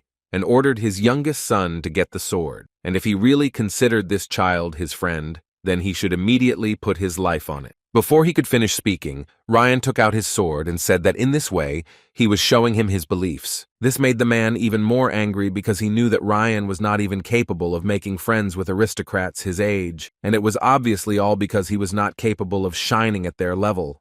And now, in the man's opinion, he is just reassuring himself by leaving someone more pathetic than him next to him, but Rian immediately declared that this time his father is incredibly wrong, and all because Chiron shines and he wants to help him do it at an even higher level. Father simply wasn't going to believe it, so he started talking about how Chiron must have simply bewitched him and convinced him that a commoner and an aristocrat could be friends. Chiron tried to say that it was not so, but Rian asked the guy to be silent because he was going to protect him himself and would not allow his father to do this. However, Chiron believed that he and Rian were friends for a reason, and that meant that he should not take everything on his shoulders, and, if necessary, he would gladly bear the responsibility that he had to. According to Chiron, he had a premonition of this from the moment he offered to be friends with him, that he would have to take the path of choice, a friend or his own life. And now that it happened, he was completely ready to lose his life, because he didn't regret one bit that he became his friend. These words touched Rihanna, and he shed a tear, although it was simply impossible to get that from the guy. Therefore, he once again decided to repeat to his father that if he was kicked out of the family, he would still remain Chiron's friend. Reina also couldn't help but shed a tear, and think that even though it defied logic, they were still people who had feeling. Besides, if you look at every nobleman and every butler, you can say with confidence that each of them had such a friend whom they treasured incredibly much.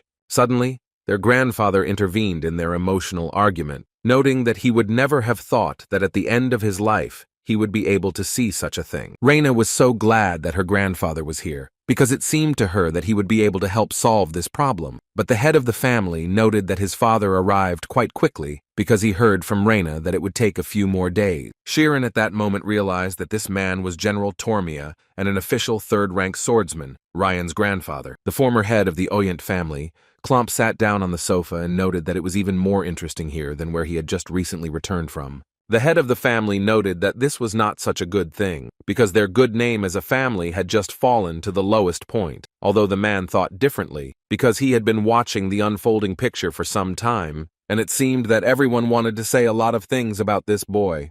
Therefore, he wanted to propose, to make a decision after they listened to everyone's opinion, and the first witness was Reina, who said that although she met Chiron for the first time yesterday, he still seemed to her to be an outstanding and capable child. Besides, he had finished all the work he was supposed to do according to his contract properly, and today was the day he was supposed to return home, which he had been dreaming about so much, and taking all this into account, she felt that it would be difficult to think that Chiron was planning something bad against Rian, so she thought that he had not dishonored their family. The girl's grandfather listened to her very carefully and thought about every word she said, after which he wanted to hear what the rising star of their family, his second grandson, thought. Rai was a man of few words, and all he could say was that this guy was driving him crazy. His father was glad that Rai had presented his idea in this way, at least someone supported him. But then his face began to change, because he heard his son add that Chiron did not concern him at all, and he absolutely did not care what happened to him. Father didn't understand what he was talking about. How can you not like a person and at the same time not care about him? Although Rai didn't understand what was so surprising about it, because he really didn't like him, but he absolutely didn't care who Rian was friends with. According to him, all that interests him at the moment is that he wants to finish everything as soon as possible and go to the royal palace to take the exam. These words were beneficial to Chiron, so Reina was very happy to hear it. Grandfather liked to listen to all this so much. It was for this reason that he believed that there was nothing more interesting place than home, and last of all, he wanted to listen to the one who had been watching Chiron the longest. This is witness number 3, who was the deputy chief butler, Temeran, who thought for quite a long time about what to say. Looking at the head butler, it was clear what he needed to say. That they are not the kind of people who can exchange opinions, they should only humbly carry out the orders of the master. But Temeran was not the kind of person who would dance to everyone's tune, so he honestly said that Chiron had done his job and all his assignments perfectly. Moreover, he was able to finish 6 months earlier, which saved them a lot of time. The head butler was filled with anger, but the former head of the Ogent family wanted to ask the deputy butler, or was he aware that Rian and Chiron were friends? According to Temeran, he only knew that they were on good terms with the younger young master, but he did not know that they were friends, however.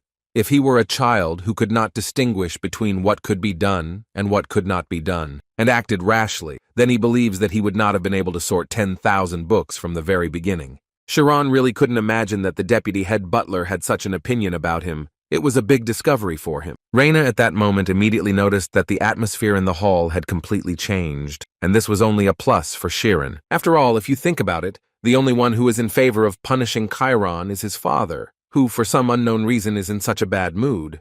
But the grandfather suddenly stood up and said that he couldn't accept all this. Reina did not understand this decision, but her father liked it quite a lot. Although the old man said that he believed that the two were in a sincere friendship. But according to him, this is not enough, because if they continue their relationship, rumors will spread beyond the estate, and they may end up as fodder for political opponents. He believed that their entire family had a title in the kingdom, and Rai still had to take an official exam, especially since they had a lot of servants, so it was quite difficult for him to make the right decision. But still, he was incredibly grateful to Chiron for teaching his ignorant grandson the precious nature of friendship, so they would be spared punishment. However, he would like to know right away whether he could, in exchange, let Rian go and never communicate with him again. His response was immediate. He immediately said that he could not do it, after which he added that if he becomes a hindrance to Rian, he will not meet him again. However, even if so, he will not be able to consider him his comrade, because he and Rian are friends. Rian, hearing this, thought that he should be ashamed, because in fact, somewhere deep down he understood that it was he who was to blame for this, and it seemed to him that it would be good for Chiron, at least to simply avoid death. Looking at his friend, he understood perfectly well that Chiron had long ago decided for himself that abandoning a friend meant abandoning another self. Therefore, he decided for himself that in such a matter there was no need to negotiate from the very beginning. So he decided to proclaim that the third son of the Ogent family, Rian, would become the sword of Chiron. His father immediately started yelling at him and calling the guy crazy. The origin of the royal oath began with the founding of the kingdom of Tormia, a time of unrest when large and small countries fought tirelessly for territory. Adolf, who had the greatest power among them, was the first to succeed in uniting the countries and created the kingdom of Tormia. However, the newly born kingdom needed strength to resist powerful neighboring countries, as a result of which, subjecting the losers during the unification of kings to repression, he began to personally rule those lands, and this is how the royal oath appeared. For the promise to live as a sword fighting only for its master, people received the title of aristocrat. This was the beginning of the knightly oath, and the reason for the emergence of aristocracy. Therefore, a knight who was refused the oath became a lower aristocrat. Looking at the faces of his relatives, Rian understood perfectly well that he had gotten himself into an incredibly big mess. Chiron immediately went down to him and tried to lift the guy up, telling him that it was not at all necessary to do this. But his grandfather wasn't going to just leave it like that, because judging by his determination to become his sword, the boy had every right to accept it. So he would like Rian to answer, did he grant this right only in order to once again note the outstanding qualities of this boy, or were these his shortcomings? Rian didn't think long about his answer, and as soon as he collected his thoughts, he said that the sword in this case doesn't solve anything, because he's only going to protect him.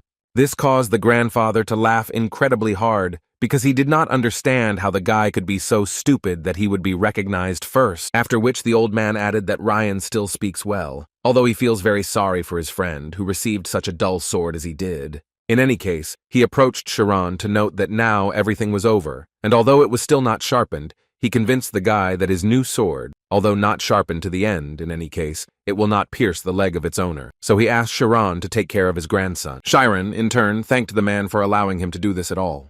After which the man turned to the head butler and told him that the two promised to be friends for the rest of their lives, so he believed that they couldn't let him go just like that. So he asked the butler to bring Chiron's parents here. The head butler was obviously incredibly surprised, and it was visible on his face. And in his thoughts he was thinking that no matter how much he got to know the aristocrats, he still could not understand them. After some time, Rian was so glad that everything was finally over, and that his soul finally felt lighter.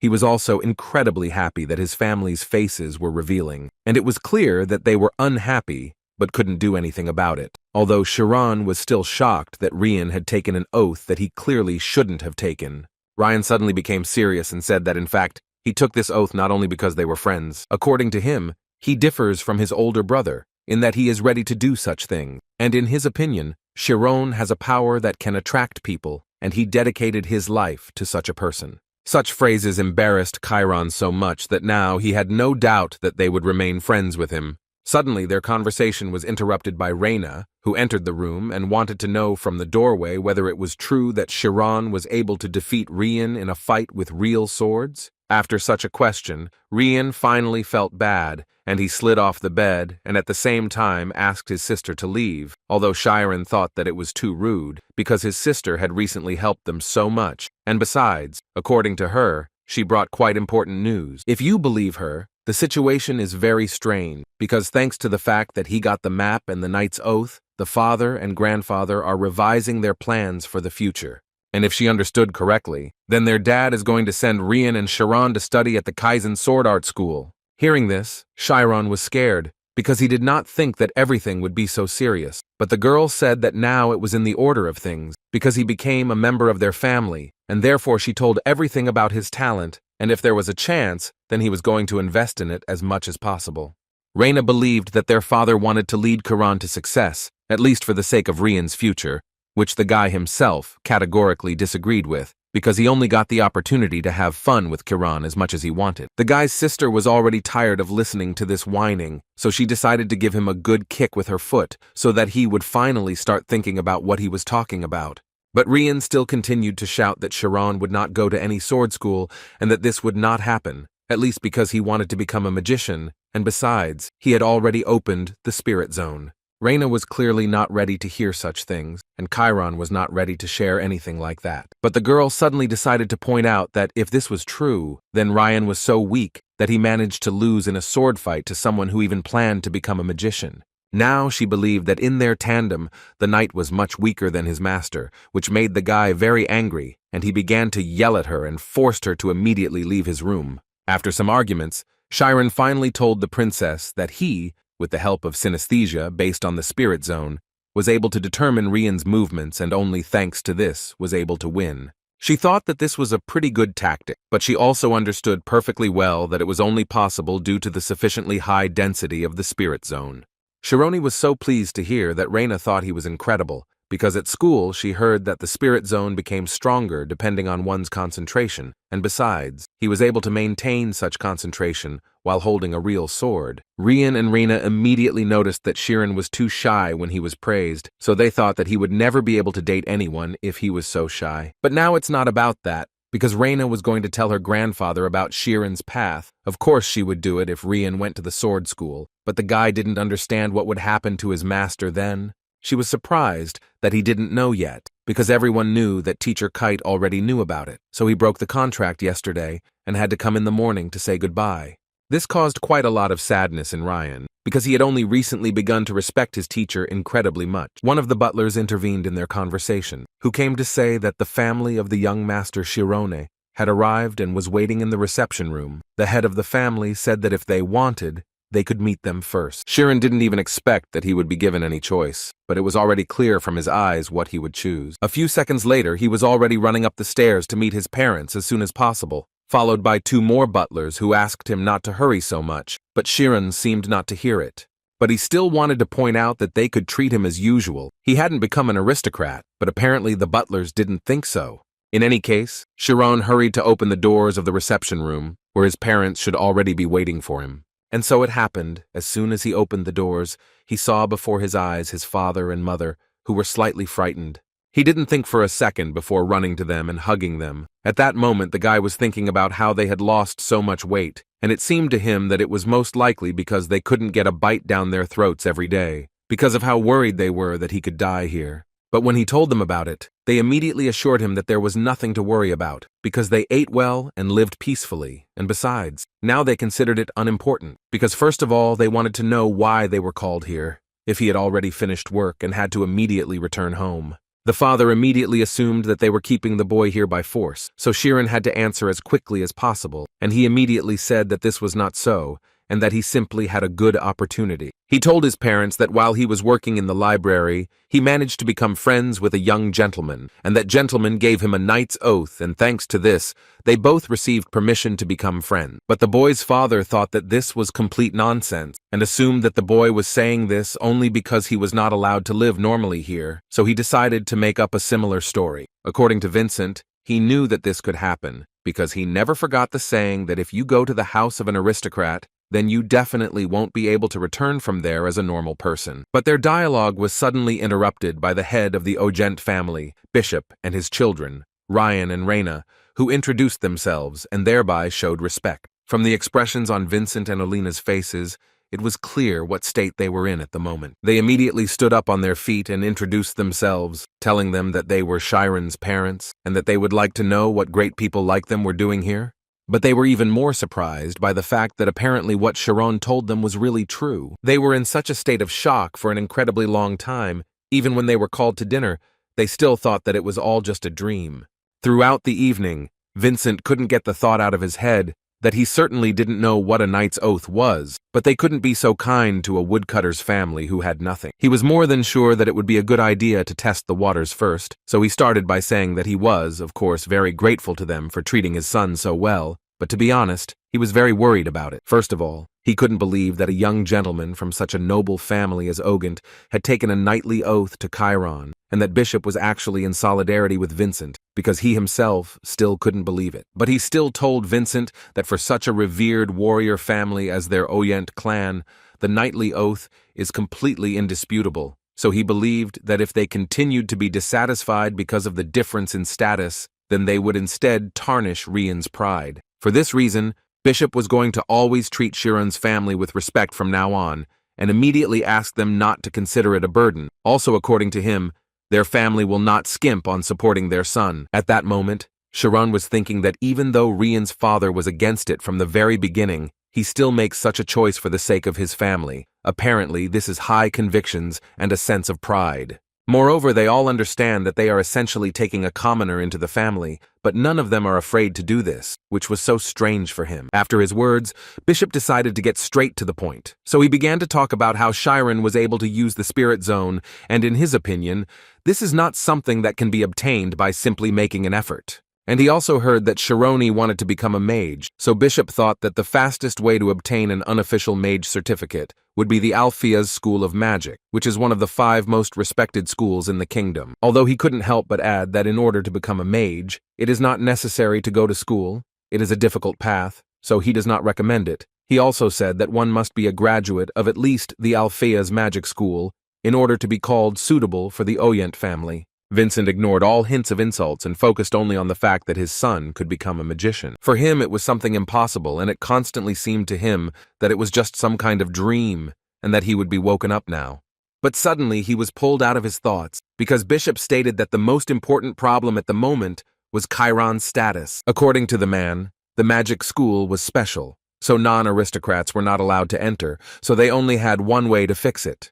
And this way was that they want to adopt Chiron. Only in this way, he can become an aristocrat. According to Ryan's grandfather, as a result of a family meeting, they came to only this option, and it was immediately clear from Vincent's face that he did not like it. Before he could say anything, they added that among their distant relatives, there was still one childless couple of fools, and if they added Chiron to their family record, the problem would be easily solved. But they immediately asked Vincent not to think about the fact that they were going to take his child away from him, because it was only an entry in the document. The man understood in his head that such a chance might not present itself, and Chiron might become an aristocrat, but in his heart he felt that it was as if their child was being taken away from them, so Vincent did not know how best to act in this situation. But Chiron entered their dialogue, wanting to say that he is his father's son, and does not intend to become another man's adopted son.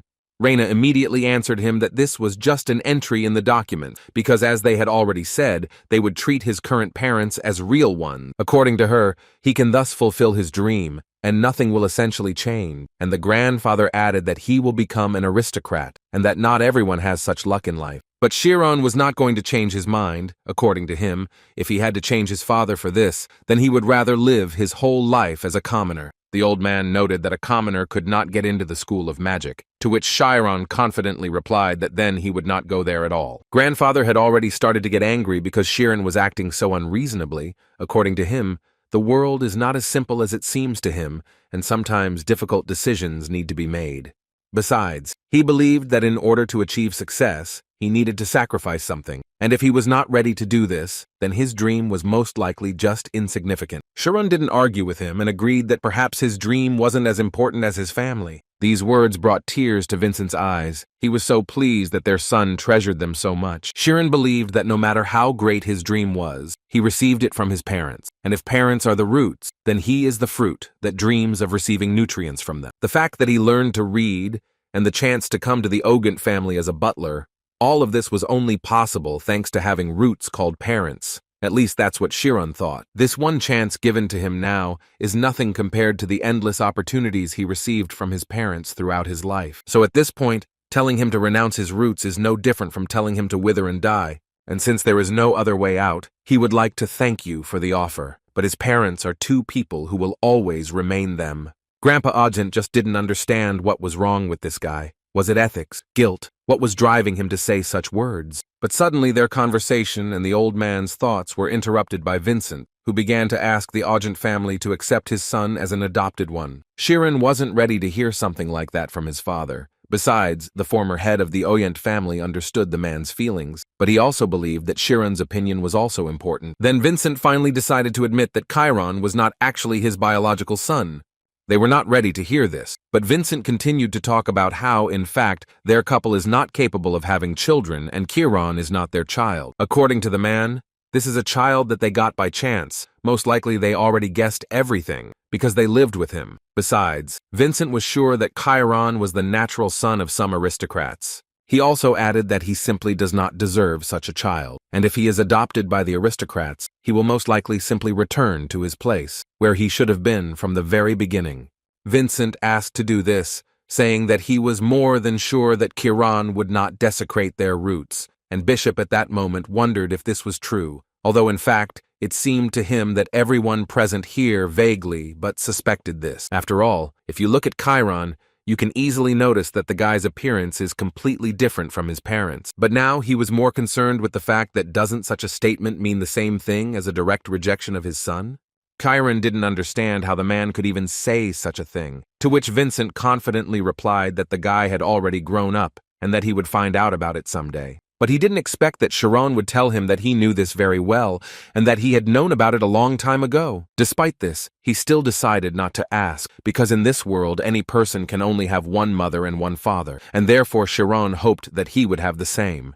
That's why he didn't want to believe that his father decided to make it so that he would have 6 parents, although according to the man, he simply didn't want to stop Chiron from pursuing his dream. However, Chiron did not understand why the man even thought that he would give up his dream. On the contrary, the guy was sure that if he continued to try, then any number of chances would come into his hands. He was more concerned about whether they thought about how he would feel if his parents abandoned him a second time. After these words, Vincent immediately hugged his son and began to talk about how he was actually wrong, and he in no way wants to get rid of him. He wanted to ask him for forgiveness for behaving so disgustingly, because Chiron, according to him, is all he has. The grandfathers and Bishop understood perfectly well that their actions could cause a great wound to the boy. So Bishop started talking about how they say that the Alpheus School of Magic has something like a special selection, so he asked his father to put his hand in it, although he didn't even know how he was supposed to fulfill this request. Although Bishop still believed that his father should succeed, because he had long heard that someone at this school owed him money. 3 days later, until Rian left for the swordsmanship school, thanks to the care of the head of the Augent family, Chiron and his family were able to stay in the manor. Vincent looked like he still felt sorry for these 3 days, and he was worried about how long their separation would last this time. Also, during this time, they managed to spend their free time with Rian together, when they could not be afraid of anything and just be friends like real friends. Well, after these 3 days I had to calm down that same Rian, because he didn't want to go to the sword school and didn't want to let his friend go to the magic school, because they were the only ones who could become normal friends. Chiron asked him to calm down, because he really understood perfectly well that perhaps they would have more chances like this, and they definitely needed to try, especially since they would be able to meet on vacation, and they could also write to each other, even every day.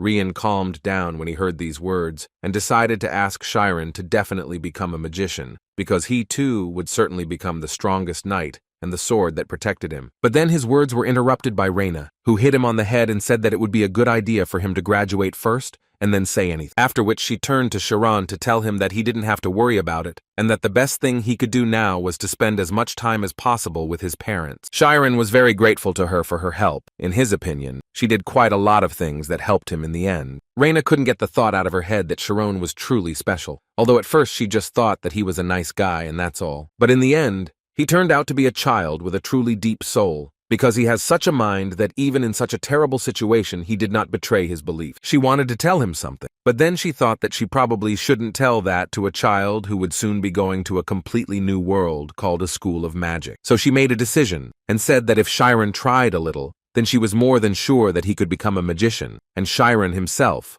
only wanted to ask her to look after Rian. After some time, they set off on different routes in different carriages. Rian decided to shout to Chiron as a farewell that when he gets to the magic school, he definitely needs to destroy everyone there.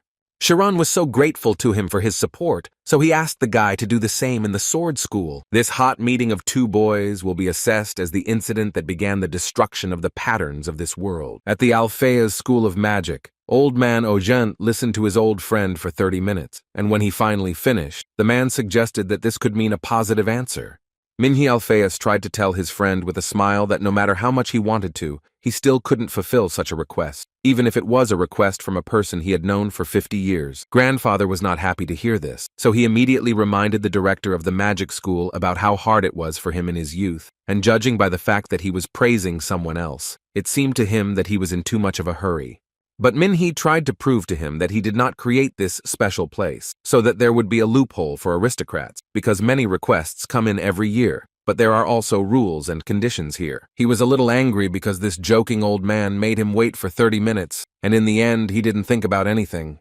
So he decided to tell the school principal that this time everything would be completely different, and Minhee believed him because looking at his old friend's face, one could assume that he had something serious in mind. The former head of Oyent began to talk about how he was not asking to accept some scum, rather the opposite. His youngest grandson had a friend, a very unusual guy, and when he saw him for the first time, the first thing he thought of was that it was probably little Mina Alves as a child. The director, of course, did not expect to hear this, but then a logical question crept into his mind. If the guy is so talented, can't he just do like everyone else? But as it turned out, there was one very big problem, which was that the boy was not an aristocrat. And hearing this, the director wanted to know if this boy by any chance had blue eyes and blonde hair. According to the grandfather, he thought that this was a smart child who knew how to touch the hearts of adults. But when he refused to adopt, then he realized that this child was behaving more than just like a manipulator. But the director has already added that if this is true, then the little boy understands the essence of cause and effect very well. His interlocutor fully agreed with this, adding that if there is no reason, then there is no result. However, it seemed to him that many people lose their way, forgetting about this simple logic. Although new chances may appear as many times as you like, but at the moment when a person begins to deny the cause, that is, the foundation that creates it, then this will mean that the person has lost absolutely everything. Hearing all this, the head of the Oyent family now wanted to hear the opinion of his old friend. Does he really not see the similarities with himself? Minhee believed that not coming to an agreement meant that although he was able to embrace everyone with this correctness, it also meant, on the contrary, that he could condemn everyone. That's why he thought that all of this was dangerous, and his grandfather saw in all of this that Minhee simply couldn't let go of the past. He reminded the director that he had done his best, had raised many masters of their craft, so he felt that it was time to forgive himself, although Minhee thought that forgiving oneself was a kind of arrogance. He then added that he teaches children in the hope that there will never be another person like him. He also believed that even if that child really did look like him, he wanted to see a guarantee that he would not go down the same terrible path as him. Oyent the Elder believed that Alpheus was once a genius that did not exist in the world, a genius that is born once every 100 years, or perhaps is not born at all. He was called the light of the Mira family, and he only once took the wrong path, because of which he almost ended absolutely everything. Although the man honestly admitted that he never thought that he would become an old director in such a remote place, in response to these words, Minhee noted that Oyent was lucky that he turned from a fool into a third-rank swordsman, although he was still a little worried about the future of the kingdom of Tormia. They laughed at this, after which the old man continued to tell Minhee that this was fate, because this was the same boy whom he had sent out beyond the wall 4 years ago, but he did not give up and returned back. Minhee assured him that he didn't believe in fate, but still, he couldn't just forget that talent that had been pushed aside by the obstacle of status had overcome 4 years of time, and had suddenly appeared before his eyes again. All these thoughts made Minhee believe in a miracle, so he turned around and told his old friend that he would still accept Chiron into the school. 3 months later, when spring finally came, Chiron packed his things and began to say goodbye to his parents in order to finally leave for magic school. Before that, he promised his parents that he would write to them often and would never forget about them. Chiron tried to dissuade his dad from kissing him because he was already 17 years old, but the man immediately told him that if the guy did not do it, the man would do it himself, after which they hugged, and the father said for the 100th time that he was incredibly proud of his son. A carriage arrived for Chiron. At that moment he was both happy and at the same time very sad that he was leaving his parents. In any case, before leaving he promised his parents that he would definitely return to them. That's exactly how the first day at magic school began. On the way, there was a rather awkward atmosphere between Chiron and the butler.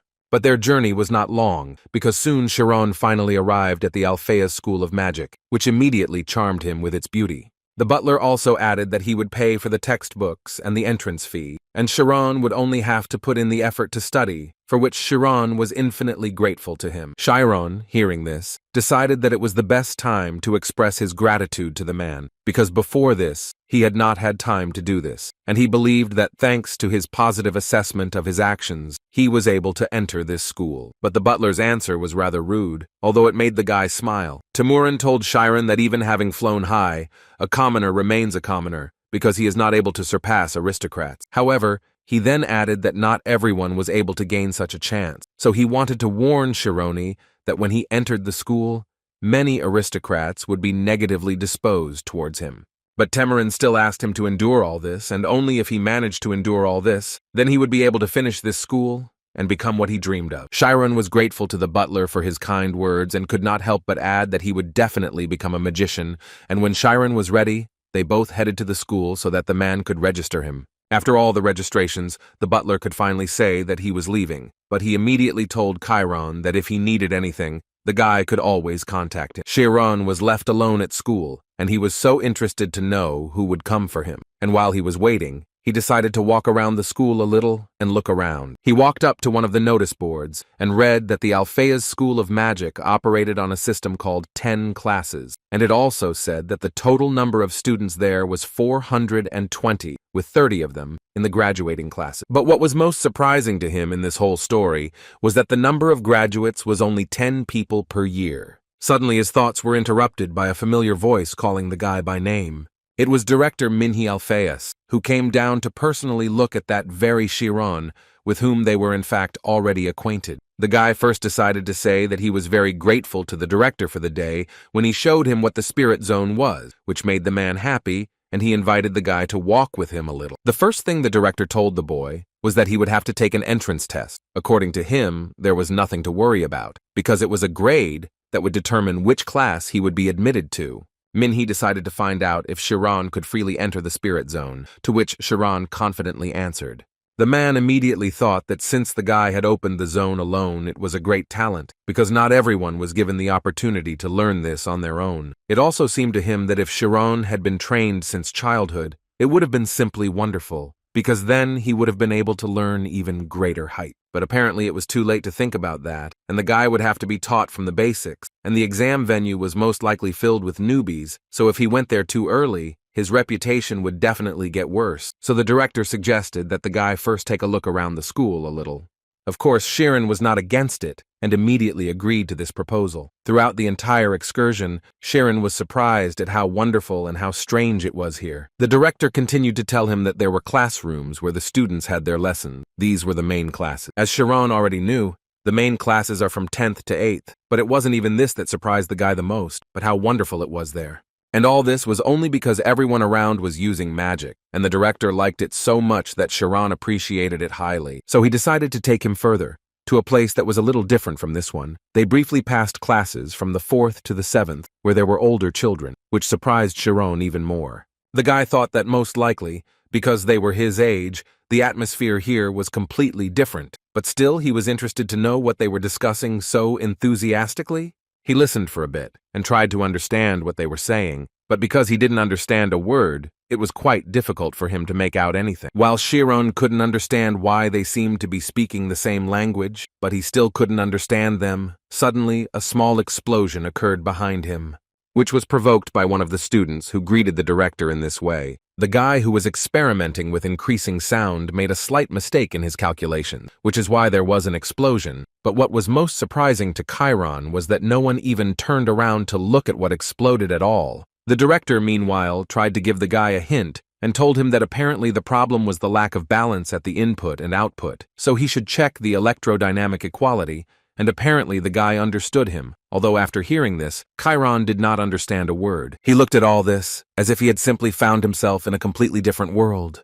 They smoothly approached the notice board, where one could see information about the distribution of upper classes. He noticed that among the top students in this school was Karmis Aimi, who was from the highest class of aristocrats. But what confused the guy the most was that she had the same abilities as him, but she was ranked first. Therefore, Chiron wanted to compete with them as soon as possible, but he understood that most likely he would not be able to reach such a level so quickly. But suddenly, he noticed that same Karmas Amy walking behind him. He understood this thanks to the fact that her friends called her by name and asked her to come to them immediately. However, when he turned around and looked at her, a story in which he suffered a little immediately surfaced before Chiron.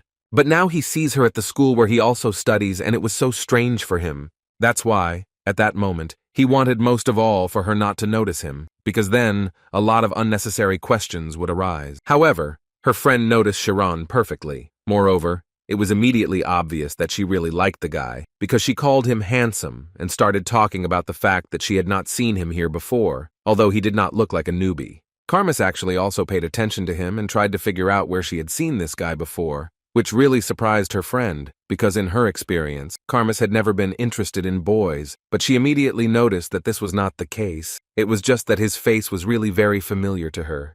The most popular of the upper class, of course, always like a knife, rejecting the confessions of classmates, and the most exemplary of all the students was Karmas. But she was obviously very worried, even though she didn't yet know that the only person who knew the dark past of such a girl was going to enroll here. After the tour, the director finally brought Chiron to the third exam hall, and when they entered there, the man immediately discovered that everything was not over yet.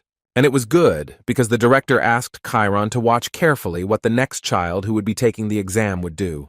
The director also added to Chiron that when he entered the spirit zone, the symbols written on the floor would begin to feel different meanings, and depending on what he felt, his size, strength, flexibility, character, and other things about his spirit zone would be analyzed. That's why Minhi Alphaeus immediately told Chiron that he would just have to answer the teachers honestly. The examiner, meanwhile, was taking an entrance test from a boy named Kemi, whom he asked if he could use magic. The boy said that he could launch objects into the air and also enter the spirit zone. Then the man asked him to enter the spirit zone. After a few seconds, the boy said he was able to do it. Then the examiner wanted to know which number he could see the farthest. Kemi thought for a moment and said that the number he saw furthest was 6. The director and Chiron watched this closely, and when the boy said a number, the director explained to Chiron that if it was the number 6, then the diameter of his spirit zone was 6 meters. They also wanted to know what color he felt most vividly, and according to the boy, it was red. It seemed to him as if he had entered a red world, after which they asked him a few more questions and let him go, saying that he had done quite well. The examiners were surprised by the outstanding applicants this year, which one of them could not agree with. He even added that the student Mike had a zone size of 12 meters, and therefore it seemed to him that every year the level was rising higher and higher. Well, and finally the next in line was Chiron, whom the director told before the start of the exam not to worry and just show all his skills. And when Chiron came out, one of the examiners immediately realized that this was the very child from the special selection that the director had spoken about, while the other examiner thought that he had an unusual ability and that he was quite grown up since he had borrowed the name Oyent. But anyway, they both thought that even though he was a little special on the outside, after coming to this school, they were more than sure that he would just be buried. So they started interrogating him, and the first question was whether Chironi could use magic. Chiron replied that he couldn't use magic yet, because he hadn't learned it yet, although the examiner believed that if he had talent, he would be able to do several techniques even without learning anything. The director, who himself constantly said that magic is bringing out the knowledge that is in the head, mentally agreed with this. He also understood perfectly well that aristocrats study various things from childhood,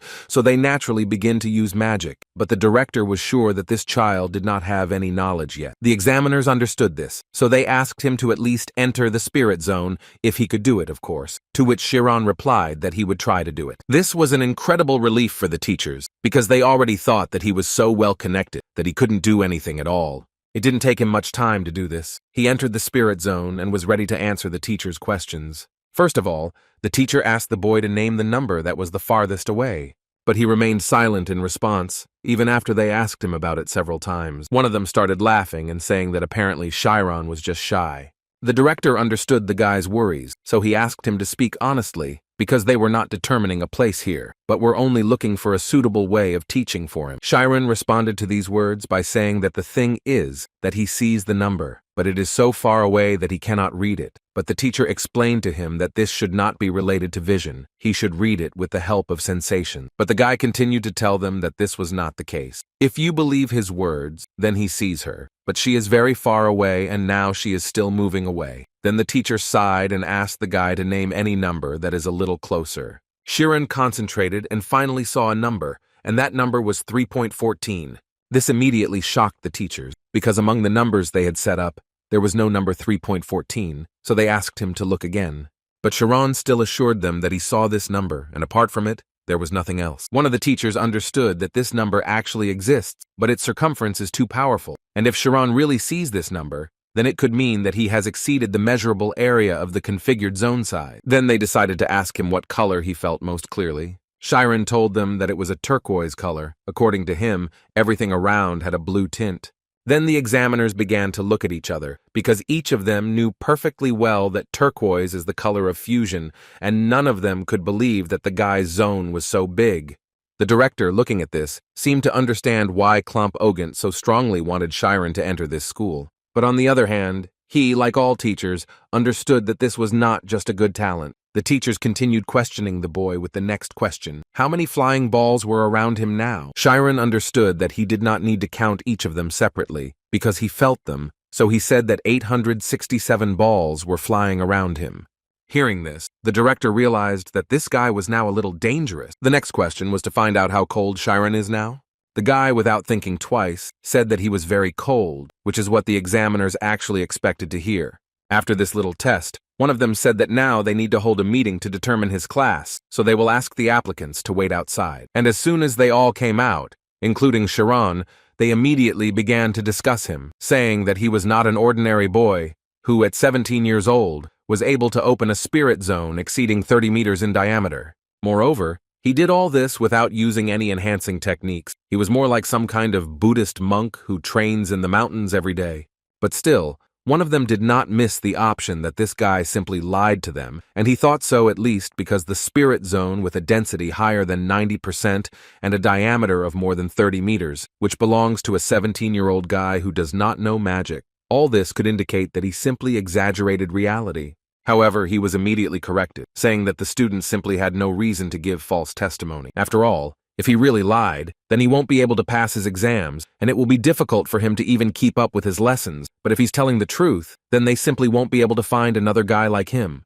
Moreover, he believed that such a thing could not be said by an ordinary student who wanted to attract a little attention, which greatly angered the teacher, who put forward the theory that Chiron was lying. The director intervened in their discussion and wanted to know where he should send Chiron. Oliver, that was the name of the teacher with purple hair, decided to point out that the discovery and theory of the spirit zone are studied until the 6th grade, and from the 5th grade, they already fully study magic, and therefore it seems to him that the spirit zone of this student is almost in an ideal, complete form. Therefore, he would like to recommend the 5th grade, and Teacher Sad immediately decided to say that he was against it. He argued that this was a 17-year-old boy who didn't even know magic, and therefore it seemed to him that if he were sent to a level that was too high in vain, he might become arrogant and do bad things. Therefore, he suggested teaching him the basics first. Oliver answered him that something like this was also possible, but he still believed that not all students were like Teacher Sad. A conflict immediately broke out between them, and Teacher Sad said that it was better for them to speak frankly now. In his opinion,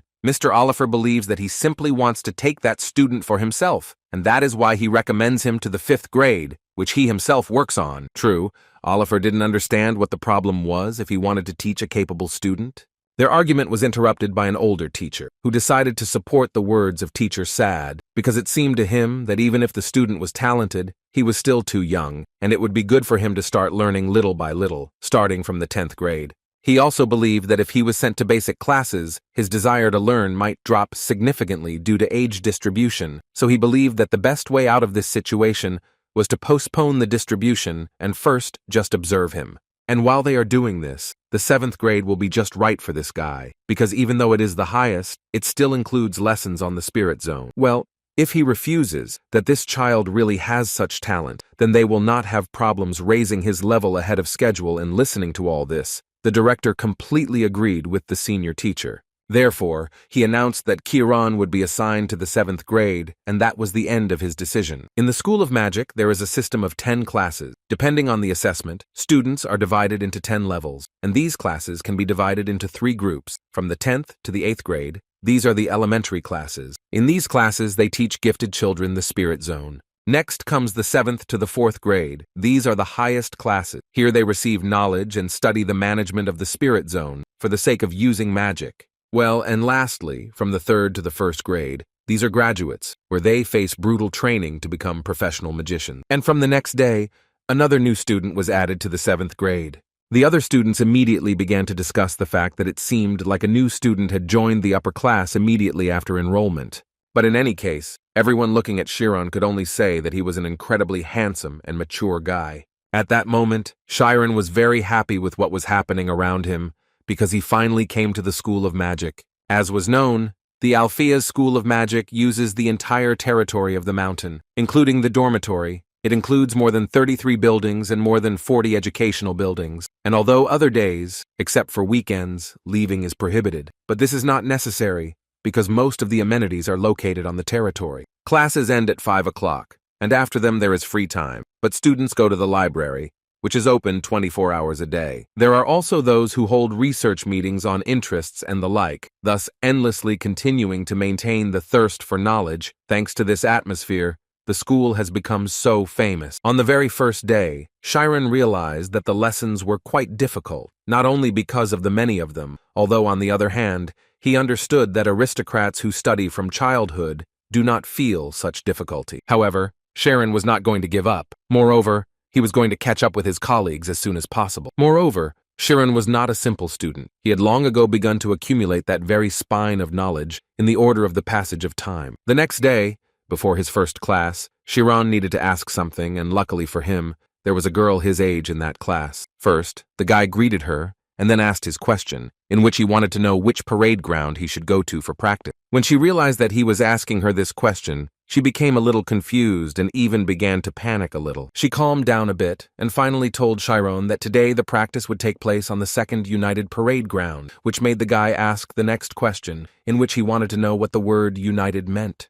According to the girl, twice a week all the upper classes have joint training, and it so happened that Chiron, on his first day, got to exactly this kind of training. After some time, students from different classes began to gather in this palace, and one of these students was Amy, with whom everyone wanted to study. Chiron was already in that hall, and was closely watching the fact that the girl was incredibly popular in this school, although he actually would never want to run into her. But apparently, he would have to do it anyway, because such unification classes are held twice a week, during which a serious exchange of experience takes place between the seniors and juniors, so Chiron rather strongly doubted that he would not be able to catch her eye. His thoughts were interrupted at one point by one of the professors who was in charge of the spirit zone in the upper classes. Her name was Romy Etella. She first greeted the upper class students, and then greeted them, after which she began to talk about how since a new semester had begun, she was sure that new guys had appeared who had received a promotion in rank. But she also could not help but notice that today,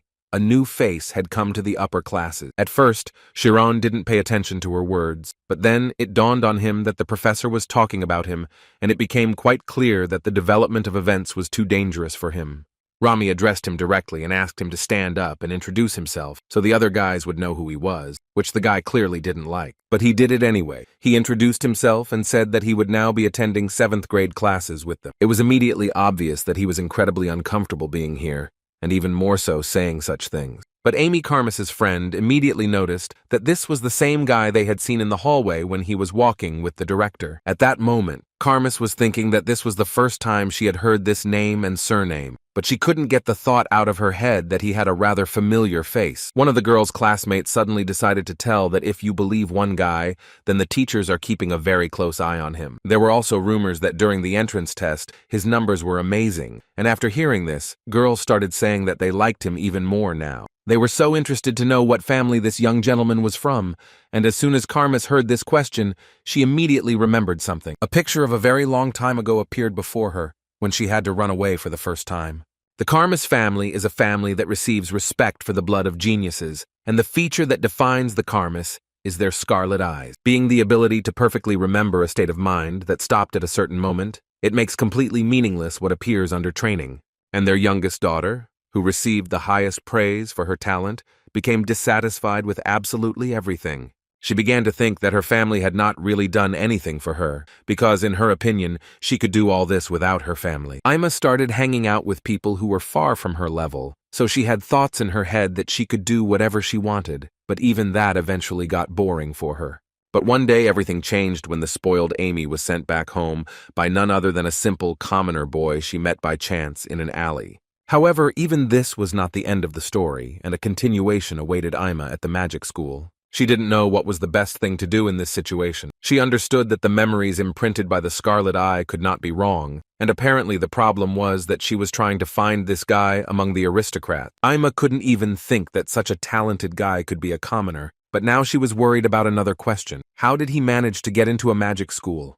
On top of everything else, she couldn't get the question out of her head that she was incredibly ashamed of such a past. She had cleared her past so that there was not a single extra grain left, so she could only hope that Chiron did not remember her. Amy had already begun to imagine Chiron walking around the school and telling everyone that she was not really like what they all thought. After all, she valued her authority very much, and therefore decided that she needed to do everything possible to prevent even the slightest misunderstanding. In other words, she decided that she needed to stop him, no matter what. Meanwhile, Rami was telling the students that the spirit zone is a manifestation of the magician's mind. According to her, the original form is the form of a ball, because that is what concentration is. But she would like to immediately add that there are very often cases when in a real fight ball forms are ineffective. So she decided that it would be a good idea to show the children the image zone during this lesson. Chiron saw something like this with his own eyes for the first time. Moreover, it was the first time he saw the spirit zone of another person. Before that, it seemed to him that it was simply impossible. The professor then added that this is the basic form of the spirit zone, the form of a ball. But there are almost no cases when the basic form is used in real combat in its current form. To make it more clear to them, she decided to show them a small example, and for this, she wanted to use magic, directing it at the target. The radius of her spirit zone was about 10 meters, and the target was 20 meters away, so she wanted to use Fireball, which is a 10th group magic. Chiron watched this whole action attentively, because he was incredibly interested. He couldn't believe his eyes that he would finally be able to see how someone uses magic. To begin with, she created a small fire and decided to try to hit it, and she managed to do it the first time, which really surprised each of the students, although some of them saw it not for the first time. But still, every time it looked so impressive. After this reception, the professor added that as they can see, most magical abilities cannot go beyond the spirit zone, because magicians can only control phenomena within their spirit zone. So according to her, if they stretch the spirit zone like this to their target, they can easily hit it. For Chiron, all this was so useful, because he didn't even know that the form of the mind could be stretched like this. However, according to the professor, everything was not so smooth because even in this method there is a critical problem, which consisted in the fact that changing the shape of the zone requires a lot of concentration. In a real battle that is happening instantly, it is ineffective to change the shape of magic. For this reason, the spirit zone is used in 4 forms, and this is called the 4 forms of the spirit zone. The standard protective form is created in the form of a cube. It makes sure that the spirit zone does not break from any interference. She also added that the more facets, the stronger its protective properties become.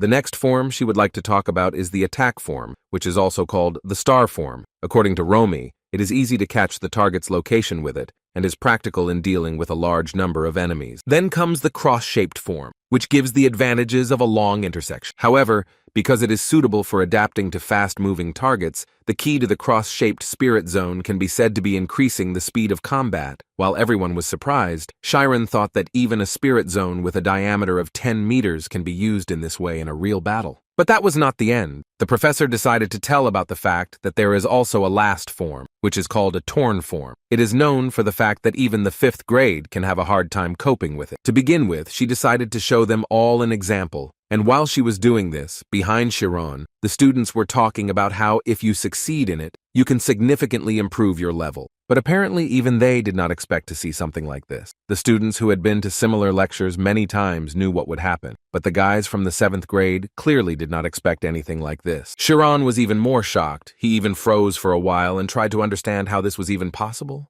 The whole point was that Professor Romy used her spirit zone in such a way that she was able to move it outside of her body, which seemed impossible to Chiron until then. The guy didn't understand this for a long time, because in his head there was a concept that the spirit zone is the mind of a magician. Is it really possible to separate your thoughts from your body? The professor continued to explain that the torn form is so incredible that there are even individual magicians who specialize in it, but because the magician does not have a center of movement, the spirit's zones are limited. The kids simply couldn't understand how the teacher did it all so simply, because when they tried to do it, they literally immediately suffocated, even when opening the spirit zone. Chiron couldn't even imagine that this young professor was so talented, although at first glance it was impossible to tell.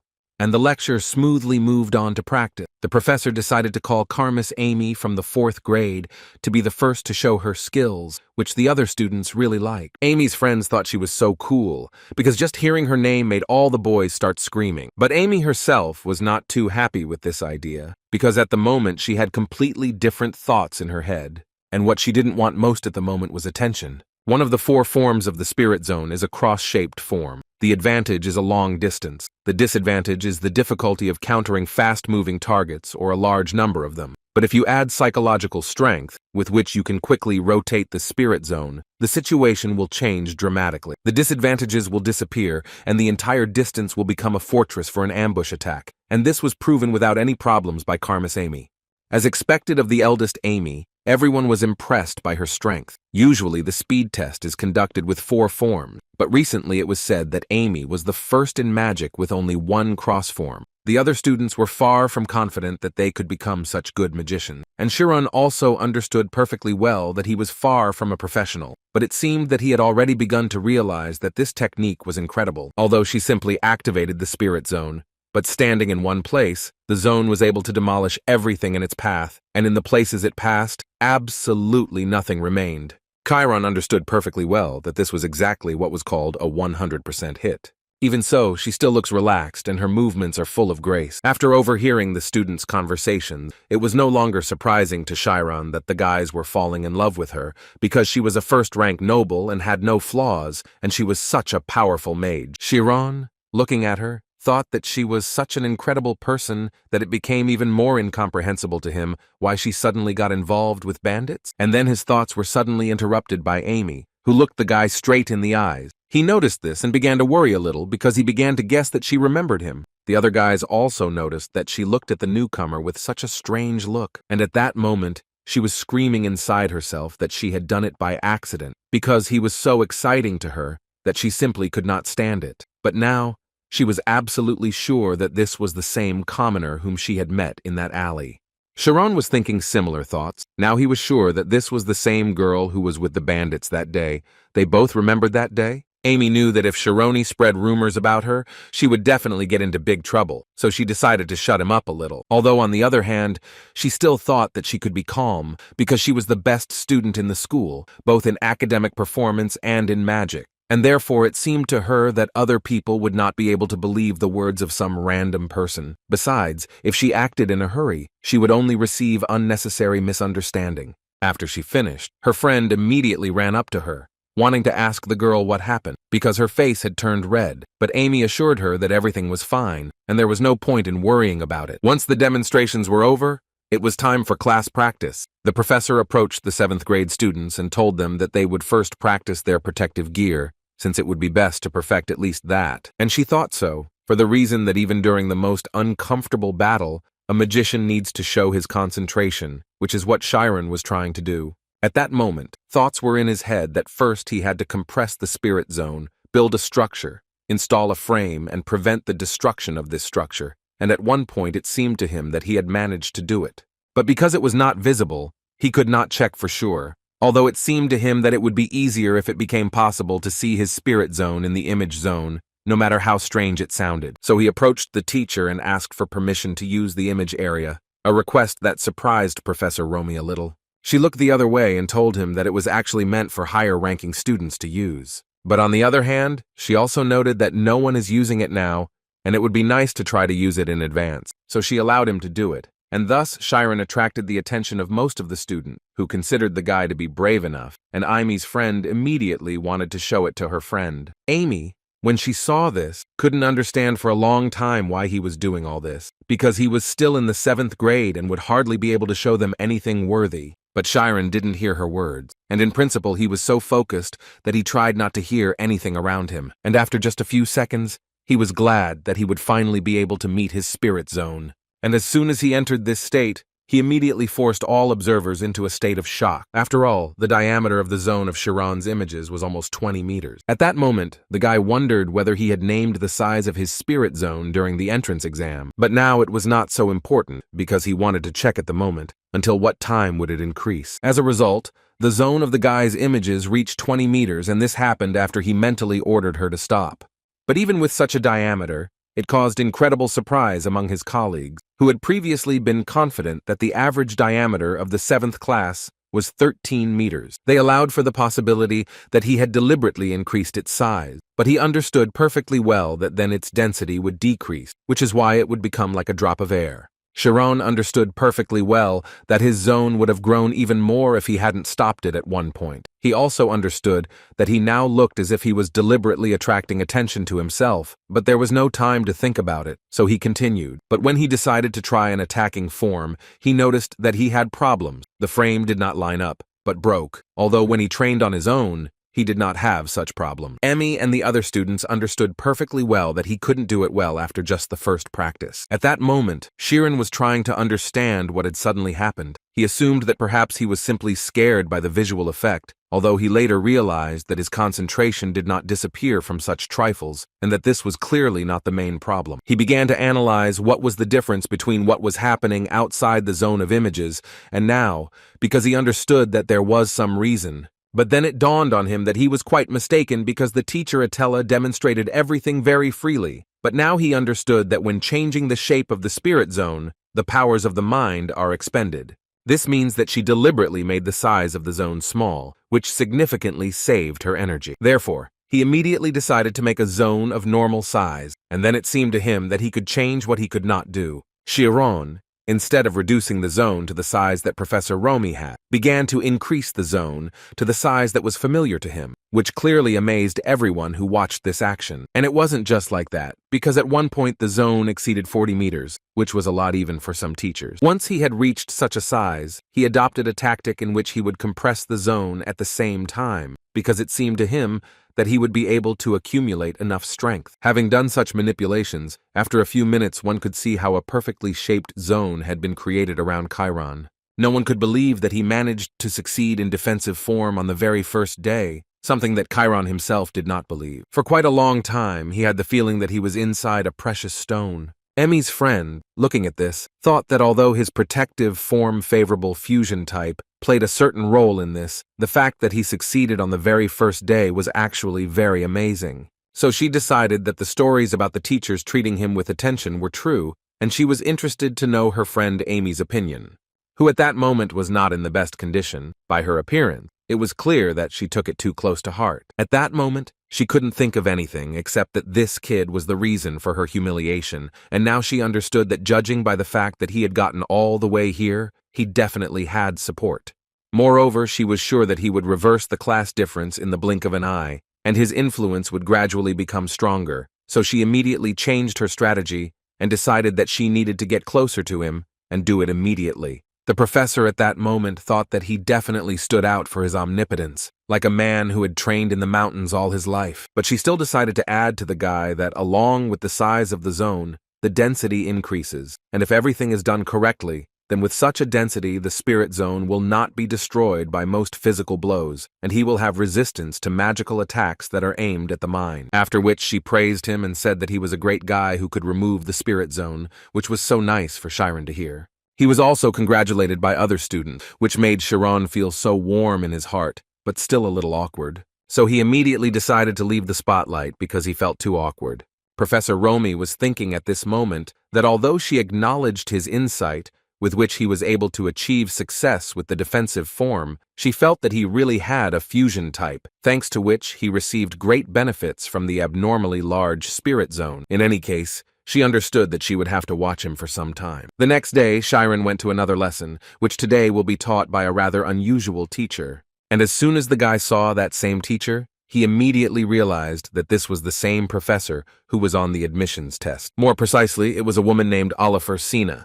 Although Chironi doesn't know it, she is actually in charge of the 5th grade, so the other kids were also surprised that they were lucky enough to attend teacher Sheena's class. The reason why someone like her would specifically take the time to teach a class to the 7th grade was not obvious to everyone, but it was only to teach Chiron.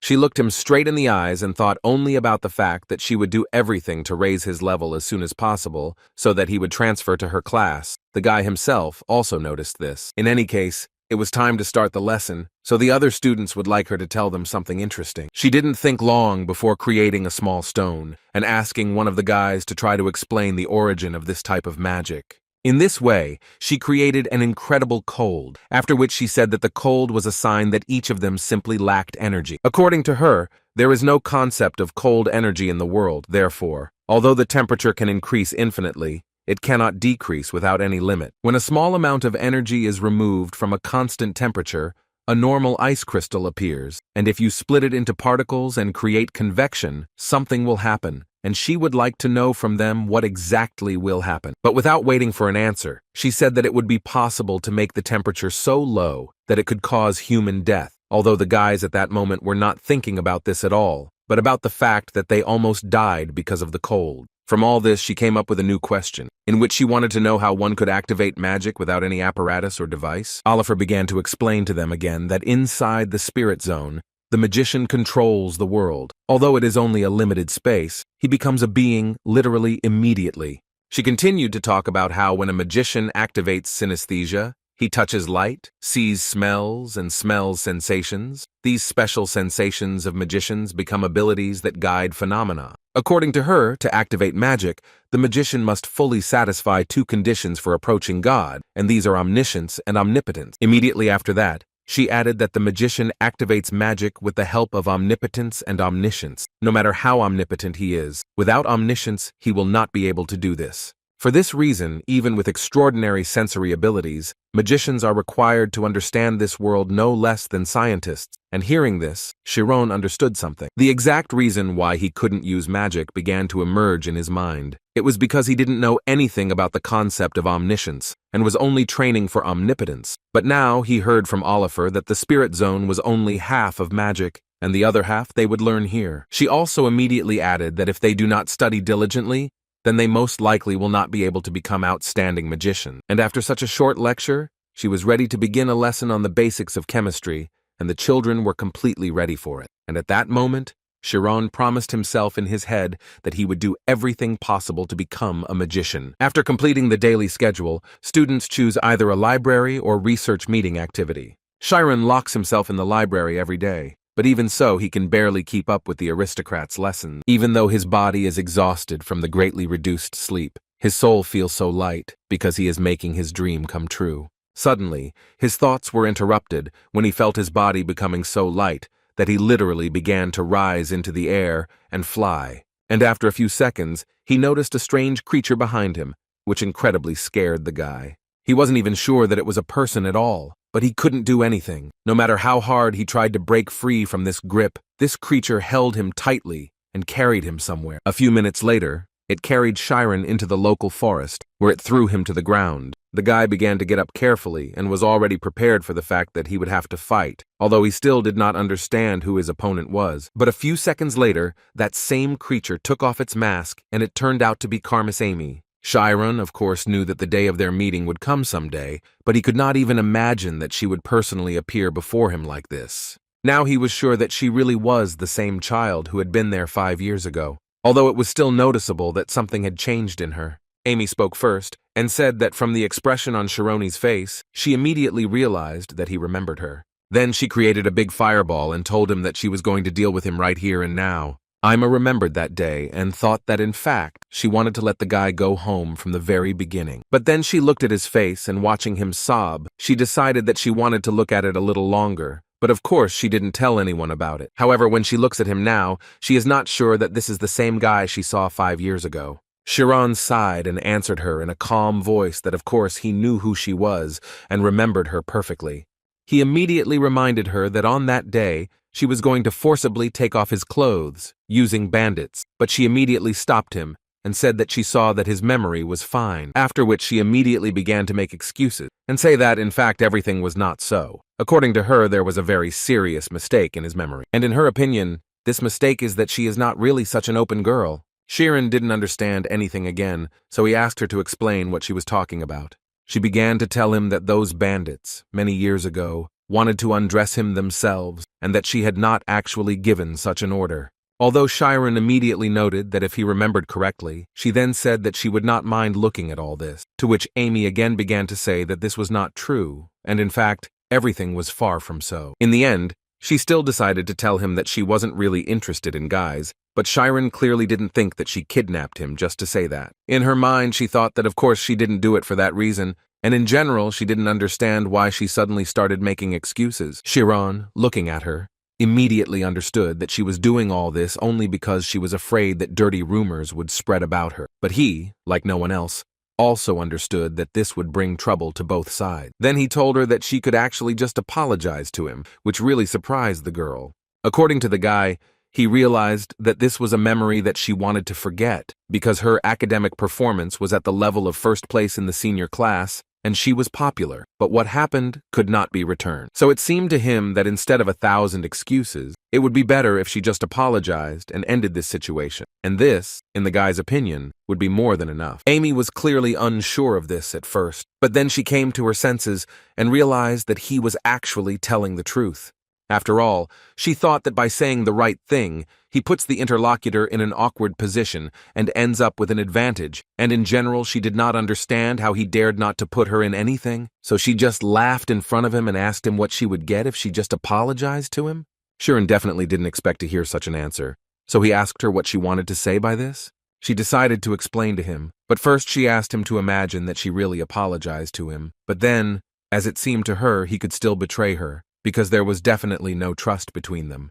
In addition, she believed that if she apologized without thinking, it would mean that she personally admitted to what had happened earlier, and this in turn would mean that she would be in an even more disadvantageous position. But Chiron believed that there was no need to receive any benefit from an apology, because an apology is a minimum of politeness towards a person who was hurt by another. It is definitely not an action for receiving real benefit. In response to these words, she began to laugh with her, and tell him that since he was telling her that, he clearly knew nothing about how the world worked, and mentally, she thought that Chiron would most likely attack her again with his correct statements. Therefore, she decided that she needed to sharply turn the military situation around. She began to prove to Chiron that without benefit, there is no point in straining himself. Besides, she does not believe that he tells her such empty words in a beautiful shell. And then she began to continue insulting Chiron, telling him that even if she did nothing, it would still be difficult for him to survive in the magic school. At that moment, Chiron understood that she was only pretending to be an exemplary student, but in fact, she simply had a terrible character. Ima immediately noticed that the guy's expression had changed, so she decided that he was starting to fall for her tricks, so she decided to add even more insults. And for this, she decided to ask the guy if he knew what the scariest thing in this school was. Her answer was even more unexpected than the question itself, because according to her,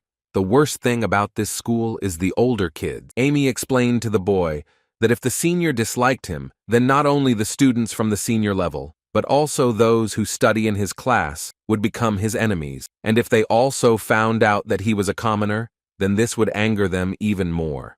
Well, if you think about it logically, this path will lead to his expulsion from school. At least that's what Ima thought. Chiron understood perfectly well that she was doing all this only because she was afraid that he would spread rumors about her, which is why he was trying to expel him from school. Ima told him that she wasn't really going to do that now. She was just trying to tell him that she would be watching him to decide how much she could trust him, although Chironi still didn't understand what she was even talking about. The girl decided to explain to him, and began to talk about how from now on he should bring her coffee every day, and then she would determine whether he could be trusted by how he would carry out her orders, which clearly didn't please Chiron. But the girl didn't finish there, and added again that if she wasn't mistaken, then he entered this school under a special program, and it must be difficult for a commoner to get here, so most likely, it will be sad if he is suddenly thrown out. In her mind, the girl imagined how she would destroy the guy by checkmating him in a chess game. Chiron thought for a moment, and then answered her that he would do everything she told him to do if that was the only way to earn her trust. She was glad that he made the right decision, and also advised him to behave well, because his future depended on it. Ima couldn't scare him again in the end, so she added in a menacing voice that if the teachers suddenly found out about this, then it would be the end for both of them. After which, she flew away, and Chiron sat there for some time and thought that in fact this was better than being kicked out, although he didn't like to accept everything that this girl said, but apparently he simply had no other choice. The next day, near the first library, Chiron began to carry out his duties. He brought coffee for Ima, who was already waiting for him. Her friend was simply delighted by this because she had no idea what was going on here and why the guy suddenly decided to bring her coffee. She took the coffee and, without even thanking the guy, turned around and started walking towards the library because, according to her, she didn't have time for this. She needed to start studying as soon as possible. Chiron clearly didn't like this, but he had no other choice. The other students immediately began to discuss among themselves that apparently Chiron confessed his feelings to Amy, but she didn't even answer him and simply left. Her friend immediately caught up with her to find out if it seemed to her that the newcomer was interested in her, although she immediately said that in fact everything was not so, and she was simply raising the younger one. In her mind, she was incredibly happy that she had managed to insult the guy in front of everyone, and she was not going to stop there, and was thinking about what she should do next. After all, now she believed that Chiron had sunk to the level of an ordinary younger guy in love with him, and now, no matter what Chiron said, she believed that she would not find a person who would believe him. She even sang to herself, because she enjoyed the revenge that she had been waiting for so long, the feeling that she had gotten rid of the continuing feeling of a problem. So nice. But Chiron wasn't feeling so good. On the contrary, he was suffering, because he understood perfectly well that the girl was simply making fun of him, although he didn't even understand what bad thing he had done to her. But over time, he realized that by giving in to negative emotions, he would only end up losing. So the thought came to him that if he had to do it anyway, he would try his best, because everything absolutely depended on the mood. 10 days later, everyone was already so happy that Chiron came again. They saw in the guy someone who would never give up, and no matter how difficult it was for him, he would still achieve his goal. Ima, looking at all this, thought about the fact that with such a show, there will be no person left who does not know about it. So the thought came to her that maybe she should end this. Her friend already wanted so much to know when Era would accept him, although her black-haired friend pretended that she did not understand what her friend was telling her. Besides, she reminded both herself and her friend of who she was and who he was, but Shiriel noted that she always accepted his coffee, and that definitely meant something to her. In addition, her friend immediately told her that this time everyone was waiting for the birth of a legend, which really shocked Ima, because she definitely didn't expect to hear that. And when, once again, Chiron brought her coffee, it was as if everyone was on his side and was already waiting for her to finally accept the coffee. This time, Chiron even noticed the fact that he didn't even spill it, and he wanted to give the drink back as soon as possible to go to the library. But Amy clearly had other plans, because she screamed that he was annoying her, and then even hit his hand, in which he was holding coffee. The reaction of the audience was immediate. They reacted immediately, and it was a bit of a shock for them. But she didn't stop there and continued to shout that if he decided that he would bring her coffee and her heart would flutter, then this is not so. Besides, she wanted to remind him that he is a student and must study. Amy reminded him that he hadn't been here long and was already running after girls. She clearly told him not to bring her coffee anymore. Shiriel, Amy's friend, began to tell the girl that if she continued to behave like this, then unpleasant rumors could start. But apparently she didn't care. She thought that she would simply transfer to the senior class, and that would be it. Chiron pretended that he was suffering incredibly, and the other students began to pity him, despite the fact that they knew that she was like an iron wall that did not accept anyone, but no one even thought that she would be so cruel. Although there was such joy in his head, because if he understood correctly, then he no longer needed to come. That evening, Ima sat in the library and thought that she had started all this in order to prevent the newcomer from spreading strange rumors, but it turned out that she had created them. The only thing that made her happy was that she had finished before they became even bigger. But in fact, this was not important, and in order to remember every moment of that meeting, she used a rosy face. This ability allows her to remember her own state at a certain moment in her life. For the last 10 days, Ima remembered the face of Chiron, who came very sad and depressed on the first day, which she really liked. But in the last 9 days, he was completely different, as if he had come to terms with all this and was ready to do her errands every day. She also noticed that his eyes had not changed at all, not even the iris moved. She had a hard time believing that the guy had no reason to behave like that, So she wanted to know what all this meant? She understood that no matter how he tried not to show her his intentions, he still would not be able to hide his gaze, because it is difficult to independently control even your nervous system. But if suddenly this is possible, then he either monitors emotions like a machine, or is as sincere as possible. On that note, she decided to leave the library and told her friend about it, who said that since she was leaving, it was time for her to go too. Although Amy immediately said that Shiriel didn't have to do it just because of her. Shiriel suddenly decided to say that apparently, Ima was worried about the fact that she did not accept Chiron's coffee, although the girl tried to prove to her that this was not the case. These conversations quickly got on her nerves, so she immediately decided to leave, mentally thinking that she was already tired of everything, because nothing was going according to her plan, and that was why her head was in disarray. She decided to take a little rest to gain strength and decide with a fresh mind what to do next. But as soon as she left the library, she was met by a guy who didn't quite believe that she had finished so early today. Ima, looking at him, could not help but think that he was the idiot who annoyed her the most, and his name was Ardius Jake. The first thing she wanted to know was why he was waiting for her at all. Did he really have nothing better to do? To which he responded by saying that he had heard rumors that some newcomer named Chiron had pestered her. The girl couldn't believe that the guy came here just to make fun of her because of this, but apparently that wasn't the case. After all, Ardius handed her coffee, which according to him was made from high-quality musk, which is simply impossible to find at school. He also added that since she is the one and only Amy, then she should receive only such treatment. Amy asked him quietly, and with a little disgust, what he was doing now. Ardius didn't understand what this question was about, because it seemed to him that everything was obvious. He was currently trying to court her, and he immediately added that he would soon become the next financial executor of the royal court after his father, so he considered himself much better than such a simpleton as Chiron. In other words, he considered himself much better than some simpleton who had just recently come to school and was already trying to get Ima's attention.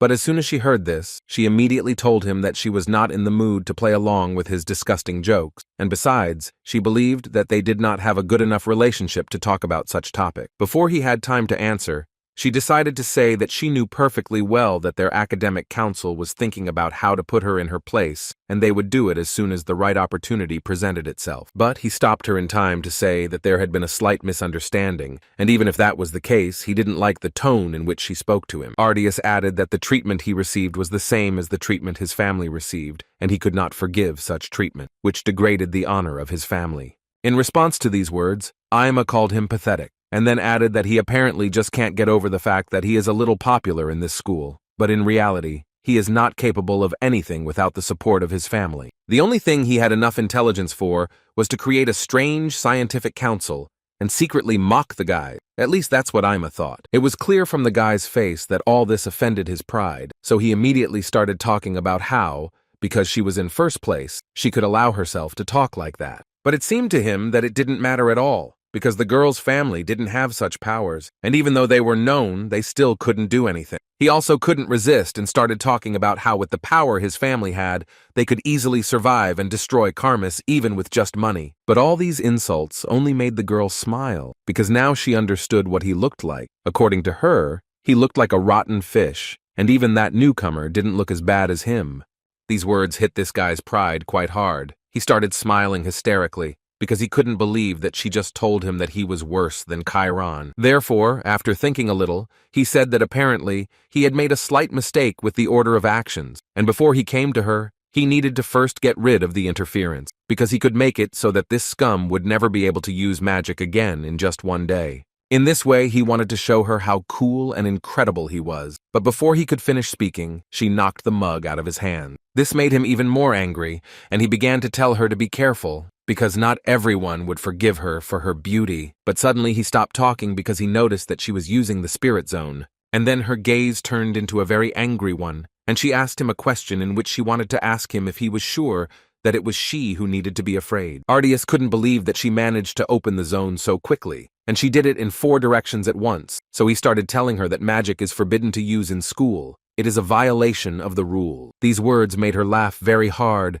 because she did not understand what these small people could do to her. And as for Ardius, she considered him stupid, and Chiron was better at least in that he did not do all sorts of bad things, while relying on his family. Although she didn't like him, she saw in him that he knew how to take responsibility for his choices, and in just 6 months, she was sure that Ardius wouldn't be able to compare even with his heel.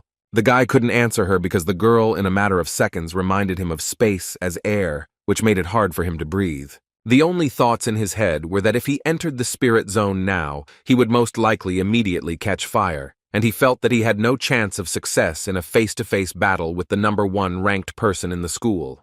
However, at that moment he decided that he would do everything possible to repay this girl for everything she had done to him today, after which he started to run away and shouted after Amy that they would definitely meet again. After that, she grabbed her head and realized that she had gone a little too far, and she clearly should have behaved more calmly. At that moment, Amy was wondering why she did this. Was it really all for that guy? Or was she afraid that everyone would find out her secret? But then she suddenly realized that she was a little sorry that from tomorrow, Chiron would no longer come. Although on the other hand, she could not help but notice for herself that her head had become much clearer, and everything had become clearer for her. A few days after this incident, Chiron was walking around the school grounds reading while listening to other girls who knew him as the man who hit on Amy talk about it. Chiron still couldn't believe that everything ended so quickly. It seemed to him that Ima would torment him much longer, but he wasn't sure if it could be considered that his suspicions about him had dissipated a little. And then his thoughts were interrupted by Chiron, who was walking not far from him. Chiron at that moment thought that he did not feel hostility towards her, but it was difficult for him to watch her walking alone, because usually she was with Amy. He thought something had happened, so he decided to go up and ask, and as soon as he said her name, for some reason she started screaming, which scared both herself and Chiron, after which the girl went crazy and started interrogating the guy. First of all, she wanted to know where Amy was and why he was even here. Chiron didn't understand at all what was happening and why she was asking him such questions. Instead of explaining, she gave him a letter that Amy had recently brought. It said that Chiron had been kidnapped, and if Amy wanted to get him back, she needed to come to the 14th training ground. Otherwise, the guy wouldn't live. Chiron believed to the end that this was some kind of joke.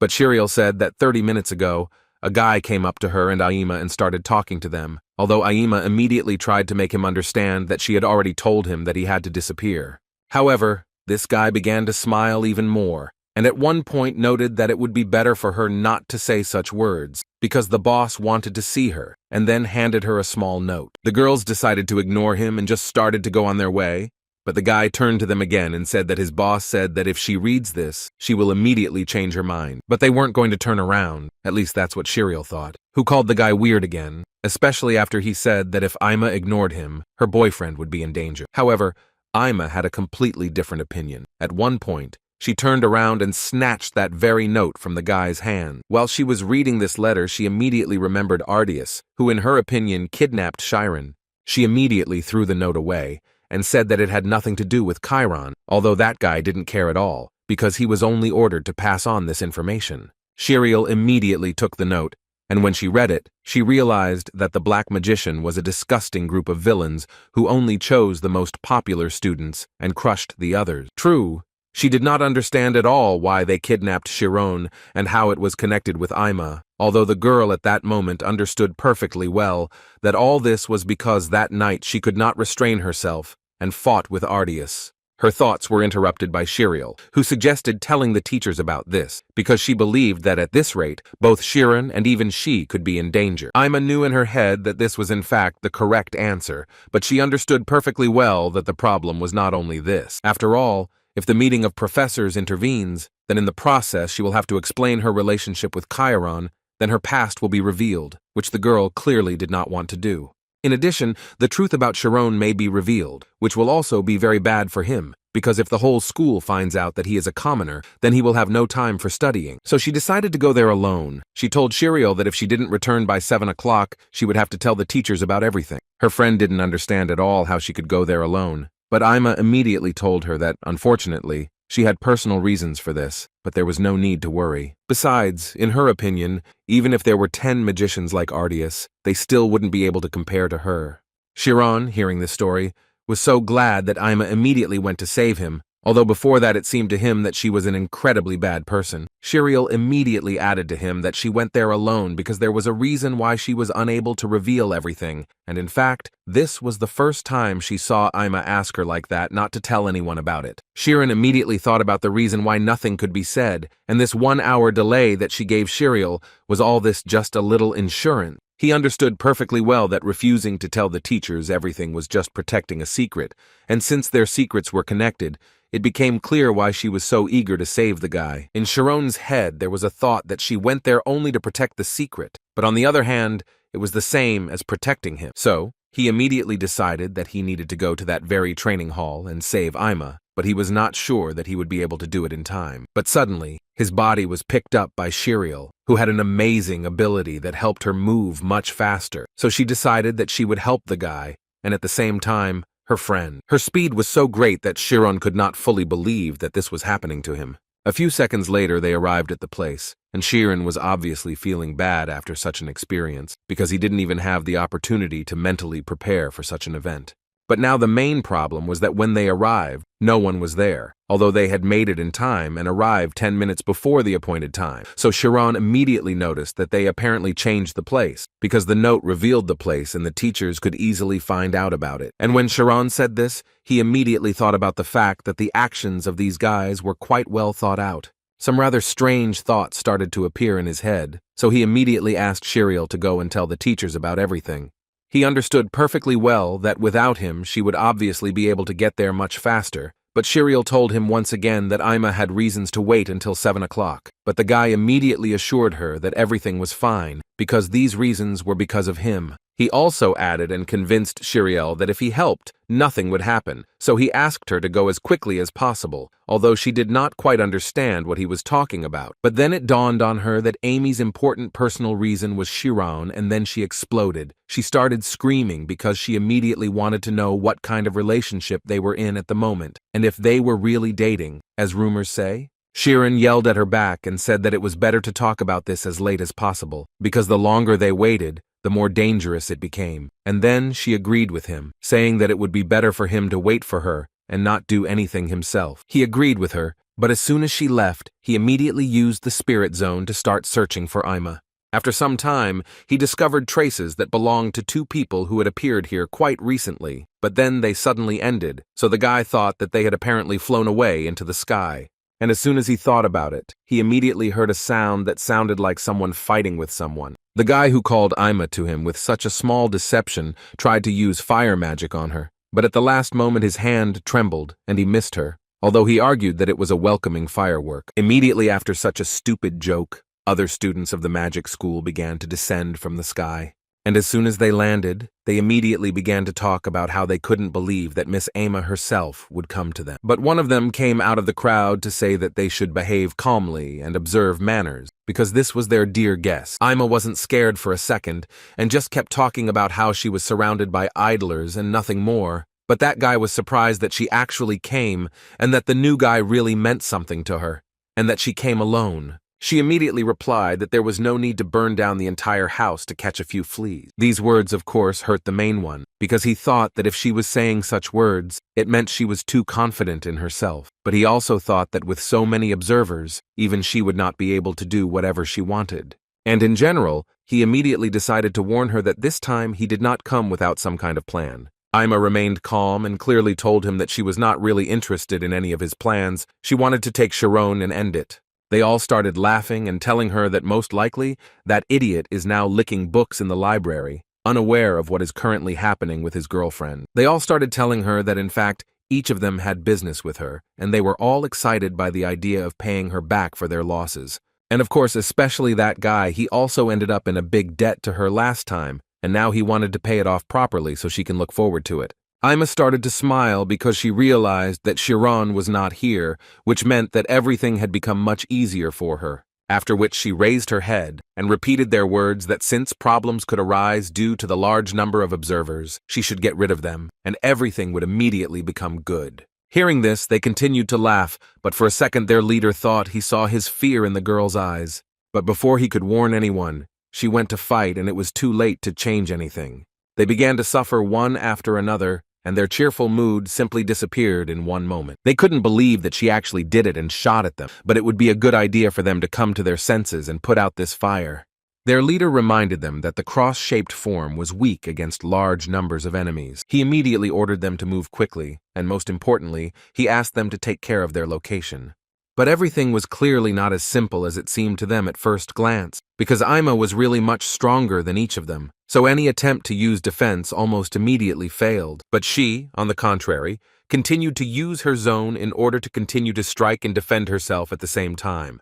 It was clear from her eyes that she had lost control a little, and that these guys had better run away as soon as possible. But apparently it was already too late, and she began to use techniques that the guys had never dealt with. The guy who started this has already regretted it several times, because he understood that her skills were much higher than what he saw on the training ground, and besides, he didn't understand where she got the experience of real combat from. But in any case, he also understood that there are no techniques that do not contain weaknesses. They just need to be found, which is what he was going to do. And as soon as he picked the moment, he immediately used his wind technique and attacked the girl with a wind cutter, which, in his opinion, should be so strong that it should stop the girl without any problems. At least in his head, there was already an image of how he would mock her after his spectacular victory. However, everything was not as simple as it seemed to him, and Ima was able to dodge the blow too easily. This made him even more angry, and so he started shouting. She told him that it was called a diagram and he had better learn it. But she obviously wasn't going to stop there,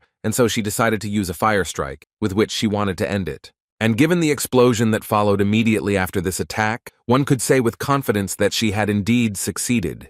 That same guy had taken no less of a share of the damage from her blow, so he was incredibly angry that he had gotten what he deserved again. And Ima at that moment came closer and closer to him to tell him that he was wasting time on such useless things. She began to suspect that because of this his academic performance was in such a disgusting state. This made him even more angry, so he started yelling at her that she had no right to underestimate him. Ima began to laugh at him even more, because she did not understand why he was so nervous, since he would not be able to defeat her under any circumstances. But suddenly her words were interrupted when she felt that she was simply unable to move normally, as if someone had taken over her body. As it turned out, this was the very plan that the guy told her about from the very beginning. They all started using the same technique, which actually worked well and was really capable of stopping the girl. Now the guy was more than sure that they were able to defeat her, so his joy was written on his face. After which he began to tell her that if she suddenly wanted to leave the spirit zone, then most likely she would go crazy, because this is anti-magic.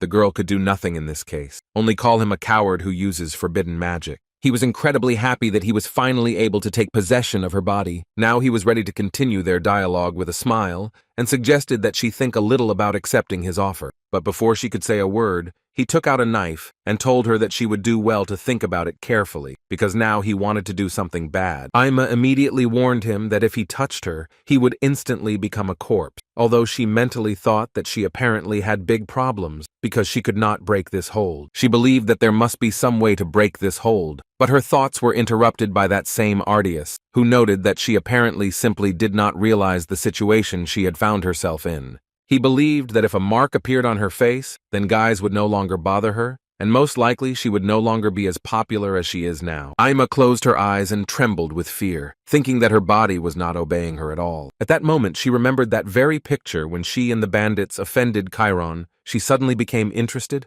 or did he feel something similar at that moment? But suddenly she opened her eyes because she heard his voice, and the first thing she thought about was that maybe these were hallucinations. However, when she turned her head, she actually saw Chiron standing nearby, ordering them to stop immediately and stop bullying her. Ima definitely didn't expect anything like this, and it wasn't strange, because after everything she did to him, it was so strange for her. Ardius started laughing at the guy because he was all alone, and since he was in the 7th grade, the guy didn't even imagine that he could be strong. Therefore, he immediately began to laugh at him and tell him that since the great prince had come to meet them, they were already incredibly interested in finding out what he was going to do with this branch. Ima also thought that he was an idiot for deciding to come here alone, so she started yelling at him. Chiron was thinking at that moment that even though there were more of them, he still didn't believe that they managed to suppress the first place of the upper class. In any case, he kept in mind the fact that Sheriel should have called someone for help. And while he waited for her, he tried to convince himself that he, with the help of swordsmanship, was able to defeat even Rian, so he began to concentrate and along the way told his enemies that it would be better for them to let Amy go.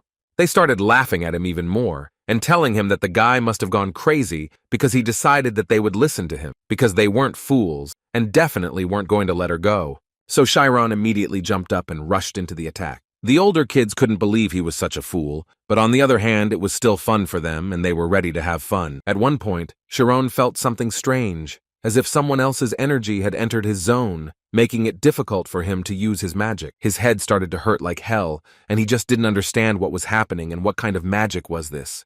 Apparently because of this, he fell to the floor, and his weapon in the form of a small stick simply fell out of his hand due to powerlessness. After this, the guys started laughing at him even more, and saying that they really didn't expect anything else from him, although they were still interested in finding out what he was actually going to do with this stick. Ima tried to shout to him that he needed to close the spirit zone right now, because it was anti-magic. Chiron heard her, but it was quite difficult to do so, and he clearly had to try hard.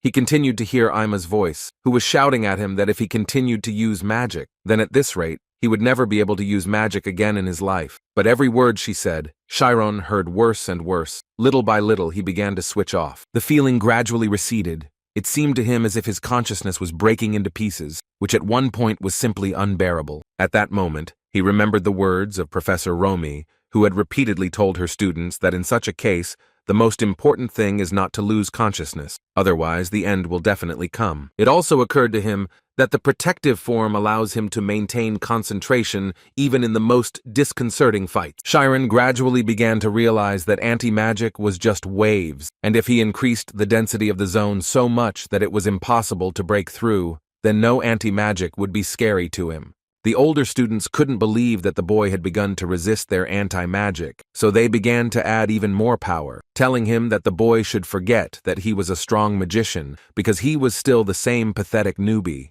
Amy also shouted at him to stop immediately because there were too many of them, and he clearly wouldn't be able to withstand them. But suddenly she stopped screaming and went into a state of shock, along with the other hooligans who stood with their mouths open and just looked at Chiron. The thing was that their magic literally bounced off what Chiron had managed to create. They began to noticeably get nervous, but still continued to tell him that he apparently wanted to be devoured by anti-magic, since he still continued to resist. But Chiron continued to add even more power to his magic, because he believed that he would succeed, and he would be able to defeat them. And so it happened. He was able to fully stand on his feet, and gradually began to approach the guys who continued to use anti-magic. Moreover, they did not even imagine that it was they who needed to stop, because it began to return and began to affect them. And after some time, she struck them, and now they were begging for mercy. Amy still didn't understand what was going on because she couldn't use the spirit zone, so she was completely unable to understand the situation. However, at one point, the anti-magic disappeared and she was finally freed, after which she immediately entered the spirit zone and simply could not believe her eyes. In front of her was Chiron, who managed to create such a cold and strong spirit zone. At that moment, Chiron stood and thought about how he felt something crawling under his feet. Ardias fell backwards from shock and simply could not believe that this was even possible. There were 6 of them. The guy immediately thought that this guy was some kind of student on special conditions, which is why he came after a special selection. But in any case, he was not going to give up, much less lose to some newbie, so he concentrated all his remaining energy and started shouting at Chironi that he would not be able to defeat him in a fight that required using magic anyway. Chiron didn't answer him, but he understood perfectly well that in fact, this guy was a pretty big problem, and he urgently needed to come up with something. And the main problem was that Chiron had not yet learned to use magic, only defense. Ardias saw from Chiron's eyes that he was starting to panic, so he was about to carry out his first attack, but he forgot about one thing, namely that Ima is already free and she can also attack, which is what she actually did. But she wasn't going to stop there and continued to beat him and ask him to repeat what he was going to do to her. Chiron tried to pull her away and prevent the girl from hurting the guy, but it was quite difficult to do. But at one point she simply passed out and they fell to the ground together, which is why Chiron began to panic and ask her to come to her senses. It dawned on Chiron that she had lost consciousness, and that it was probably all because she had spent too much energy. But she suddenly came to her senses, and if we believe her word, then this short time was enough for her to fully recover her strength. After which she turned to Chiron and began to tell him that he was weak and that he shouldn't have gotten into a fight. Upon hearing this, Chiron realized that there was apparently nothing good in her after all. But even she understood that in any case, it would be better for them to leave this place quickly, because if they were caught by the teachers, they would only worsen their situation in vain. However, Chiron told her that Cheriel had already told the teachers everything, which angered Ima since she had made an agreement with her. She explained to the guy that he simply didn't know anything. That's why he was acting so stupidly, because if you believe her words, then as soon as you get involved with the school, you won't be able to avoid problems because magicians always need to understand the situation in order to continue moving forward, so they will never let this pass them by. Ima was very angry that their secret could be revealed in this way, and while they were talking about it, Ardias successfully overheard their conversation. In any case, she suggests running away, and they will think about the rest later. But apparently they didn't have time to do this, because a few seconds later a portal appeared. Aimee could only hope that it would be a teacher who would successfully ignore everything. But when she saw teacher Sad and Olivia, she realized that they were finished, because these were the two most ardent teachers of their school, and among them was Cheriel, who immediately ran to her friend to make sure that she was okay, and Ima only regretted that she came to her too quickly. Meanwhile, teacher Sad was using fireline magic, and Chiron watched it carefully, because he heard that it was actually an incredibly difficult spell. And as soon as he finished, he saw the bodies of 6 guys lying on the ground, and so he immediately wanted to know what happened here. And to do this, he immediately turned back and looked straight into the faces of Amy and Chironi. Then he ran closer to the girl and started shouting at her, because he was impatient to find out how such an outstanding child like her could get into such a mess. Chiron was approached by teacher Oliver, who told the guy that they came after hearing that the two of them were in danger, so she would like him to tell her about everything that happened here. But suddenly, out of nowhere, Ardias appeared, who, with a smile, began to talk about how he was able to explain everything. According to him, he honestly scheduled the duel because of a personal grievance, and it seemed to him that this was completely normal, because this often happens in troubled time. Oliver immediately noticed that Cheriel had told them about the threatening letter. Besides, after looking around a bit, she noticed that they were using anti-magic, and she really wanted him not to deny it. The guy didn't do this, but on the contrary, he once again noted that Amy was too strong and they had no other choice but to take such measures. But immediately after these words, he asked to pay attention to the fact that only their side suffered greatly. And initially, Amy was the first to break the rules by attacking him in the library, and he, being an honest guy, challenged her to a duel out of anger. And he also asked them to think logically, because it was quite strange that she came here without reporting to the teachers. Ima immediately decided to answer him and began to shout at him that he was the first to threaten her in the library,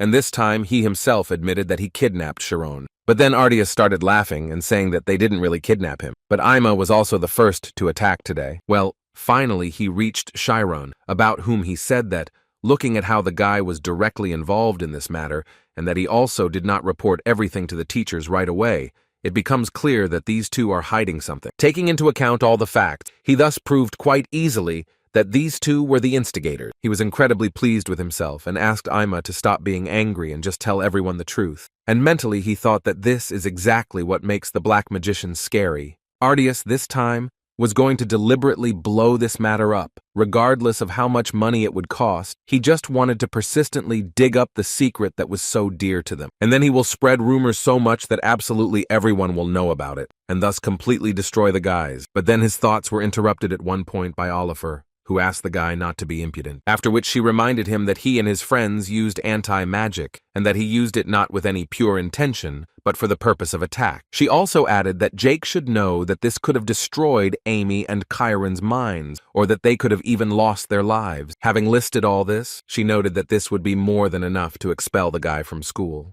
These words made the guy laugh because he thought that some simple teacher did not have the strength to expel him. At that moment, Sad approached Oliver and told her that the Ardias family literally held the entire school on their shoulders. But Oliver believed that the main task of a teacher was that they should put the teacher on the right path. And if he can't do this, then he'd better stop being a teacher. Jake was getting more and more interested. Now he would really like to see who would leave here first, him or her. Because he believed that the world is money and everyone bows their heads before it. Therefore, whoever has more money owns the world. He also did not forget to advise the teacher to take advantage of this chance and learn the rules of this world. She interrupted his conversation and told him that before she did that, he needed to learn something. Sad understood perfectly well that the situation had already gone too far, so he tried to shout to Oliver and ask her to calm down. But apparently she didn't hear him, so he started shouting directly at her that she was forbidden to destroy the student. Chiron was delighted with the incredible technique of teacher Oliver, because she did not even touch his collar, but brought him so close to death. For the guy, this means that she is able to control even the molecules themselves, and apparently it is not for nothing that she is called a genius of freezing magic. Oliver locked the guy in an ice prison and wanted him to answer her honestly. Does he really think that money created everything around him? He continued to prove his case, but at the same time asked her to let him go immediately. She did this, but after that she immediately added that he had already harmed many of his comrades. But recently the school had tolerated his wanderings, and it was pretty obvious to the guy that it was all about his family's money. But she immediately interrupted him and asked him not to be mistaken, after which she added that school is not a place that receives money and teaches them for it, rather the opposite. It is a place that teaches what cannot be bought for money. Jake didn't understand what she was trying to tell him, so she decided to tell him straight out that these things were dreams. She was surprised that he didn't dream of studying with his friends to become a magician. Wasn't that what he had been trying for all this time? Does he really want to push away from himself with his own hands the things that are so precious to him? At this moment, the guy finally realized something for himself, and apparently for this reason, he began to ask the teacher for forgiveness. Jake and the members of the Black Magic group repented of their mistakes and began to dream of becoming magicians again, but this happened much later, long after receiving treatment in the disciplinary room. And finally after that, what Chiron and Ima feared came. They began to be interrogated. The teachers wanted to know why the boy didn't tell the teachers everything right away, because no matter how much they thought, they still couldn't find a convincing reason why he went alone to save the older one. Ima suddenly decided to tell them the truth, thinking that they wouldn't be able to hide it until the very end anyway. But Chiron definitely didn't expect that Ima would tell him that Chiron was actually her boyfriend. It was immediately clear from the faces of the teacher and Sheriel that they definitely did not expect to hear anything like this. After that, Sheriel told the whole school about how Chiron heroically saved his girlfriend Ima. All the girls were delighted with this news, and in some places they couldn't believe it. But Sheriel convinced them that it was the absolute truth, and besides, it was so romantic. She was talking about how she clearly saw everything with her own eyes, until she was interrupted by Amy, who clearly did not want this information to spread throughout the school. Ima took her around the corner and began to tell her friend that she definitely didn't see anything, but for some reason she was still talking about it. Sheriel thought that it was not necessary to see it in order to understand. Besides, Ima herself said that they were dating, and for her it was all quite obvious that they at least kissed on the cheek. In any case, everything ended well, and thanks to this, annoying boys no longer loom in front of you, although this was true. But Amy still wanted Sheriel to stop spreading such rumors. On the very day that Amy confessed this, the kindergarten teacher was more than sure that the girl was lying because she had never shown interest in the guy. And besides, Chiron had only recently entered here. But then the girl said that in fact she and Chiron had seen each other in childhood and their re-meeting at school could be called fate. After such a story, she turned to Chiron and asked him to confirm all her words. He was silent, and she kicked him in the leg so that he would finally come to his senses and confirm everything she asked of him. Chiron confirmed this information, although he couldn't even imagine how she was going to deal with the consequences. Ima believed that it would be much better for her to pretend to be true lovers than to reveal her past. But on the other hand, she knew that she had a lot of things to do, so she couldn't waste time on a fake lover. So she told her friend that they would continue to concentrate on their studies. Besides, Ima understood that this little Chiron was also living a good school life. He was studying quite a lot, and if you take away all the hostility, then she also considered him a great fellow.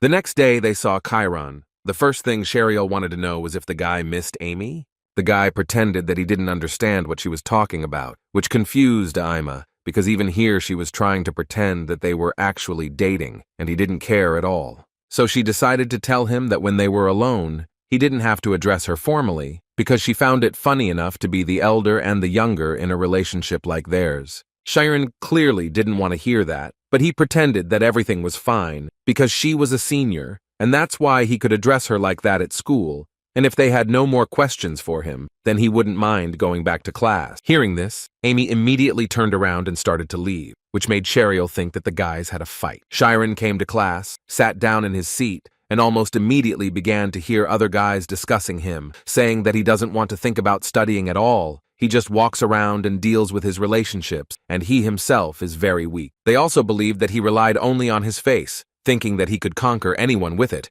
which is why he didn't know a single spell. For 2 days now, the sound of these envious people has been getting louder and louder, and all because of the posters that were hung near the entrance to the 7th grade, on which Amy and Chiron were drawn. Some were jealous because they had their eye on the new kid, some didn't care, and some couldn't believe that the 2 most popular kids in school were dating. But 2 days ago, one of the students entered the classroom and brought with him a piece of paper with all the students' grades on it. And if you believe this information, then Chiron dropped to last place, although all this time, he was a straight A student. After that, rumors were spread that the guy actually didn't know a single spell, which is why he had such bad grades, which really angered the other students. So the guys started to push this topic, and it all came down to the fact that since he was admitted on special terms, it means he doesn't know anything, and it's pretty obvious that he'll be in last place. They all came to the conclusion that he most likely took advantage of his family's influence and entered the school, after which he himself spread rumors that he was a genius, all in order to catch a girl from a good family on his bait. And this made everyone else so angry. It seemed to them that this world was so unfair, because the son of a rich family has fun as best he can, and then goes to school and finds a girlfriend here. And they all tried incredibly hard here, to the point of bleeding wounds, for the sake of their future, so they are not going to forgive him for such impudence. At one point during the riot, Chiron entered the classroom, who thought that the classroom was very noisy when he walked down the corridor. But when he entered, it suddenly became too quiet. But when he decided to ask what the next lesson was, and the guy who was sitting at the same desk with him just stood up and left, then Chiron understood perfectly well what was happening. He had no need to ask the reasons for such behavior, because everyone was talking to each other so loudly, as if they wanted him to hear everything. Chiron decided not to pay attention to it. He only thought that it could somehow harm Amy, but for now, he couldn't do anything about it. Therefore, he decided to focus on the lesson, especially since they had a level of practice of the spirit zone, which each class goes through separately. But even here, they looked at him askance and deliberately spoke loudly about how he irritated them all, and especially his uselessly huge spirit zone, which touched other zones and thus spoiled the mood of the guys. When suddenly his thoughts were interrupted by Professor Romy, who decided to find out how Chiron was doing. The guy was glad that she came up, because in fact, for him, the torn form is a little complicated. It seemed to him that if he separated the spirit zone from his body, then his consciousness would leave with it. But she noted that this is how it should be, because his fusion form follows the logic of nature. With this scheme, everything was clear, but she wanted to know more whether there were problems with other schemes. Chiron thought for a bit and replied that he didn't seem to have any problems with others. When she heard this, she decided to invite Chiron to demonstrate his skills among the other guys so that they could see how to do it correctly. But Chiron was rather hesitant about doing something like that, for obvious reasons. The professor saw that Chiron doubted it quite a lot, so she decided to tell him that if he was in a bad state at the moment, he could do it next time, because she really just wanted to remind them that he was the only student from the 7th grade who was able to use the transformation. And in her mind, she thought about how this child had wanted to use the demonstration zone from day one, but now he was worried about the kids restraining him. Although Chiron at one point realized that if he is a person who believes in his own worth, then he has no right to give in to doubts, no matter how hard it is for him. So he told Professor Romy that he will try to do what she asked him to do. And as soon as the guys heard this, they immediately started talking among themselves about how she had simply decided to show off in front of her girlfriend again, which really irritated them. Although on the other hand, it wasn't so surprising for them, because they understood that he couldn't do anything else, and all he could do was show it. Professor Romy this time will tell Chiron in what order he should do the exercise, and first he had to change the sequence of the 4-way diagram. Chiron understood very well that skillfully transforming the 4-sided spirit zone was one of the points for assessing the level, and if he succeeded and rose even a little, then he would be able to deal with the situation without having to face the 7th class. After concentrating his power for a bit, Chiron used his defensive form again, which was perfect. At that moment, Ima thought that this form of Chirone had become even stronger than it was back then, during the clash with the black magicians. The 4th grade was really pleasantly surprised that the guy had such a good protective uniform, and with such a level, You could even call him a chainmailer. But the 7th grade stood with dissatisfied faces and just waited for the guy to make a mistake. Professor Romy, looking at Chiron, thought that he was actually a really good student. It seemed that his speed of changing forms was even a little higher than that of the 6th level. This would be enough to raise him even right now. Chironi, meanwhile, was about to show the final split form. He had never succeeded in it, so training right here was a bit burdensome. But if he wanted to get the teacher's advice, then he should at least show his failure. The 5th grade and above did not want to believe that the guy was going to make a separate uniform. After all, each of them understood perfectly well that it was worth doing only when they had reached at least the 5th level. Chiron repeated that the key to success was to reduce the zone as much as possible and move its core just before it disappeared. At that moment, his head began to hurt unbearably, and this situation reminded him of what he felt exactly the same during training. Although he and his friend could move the core of the zone, but the further it moves away from the body, the stronger the feeling that consciousness is being taken out of him.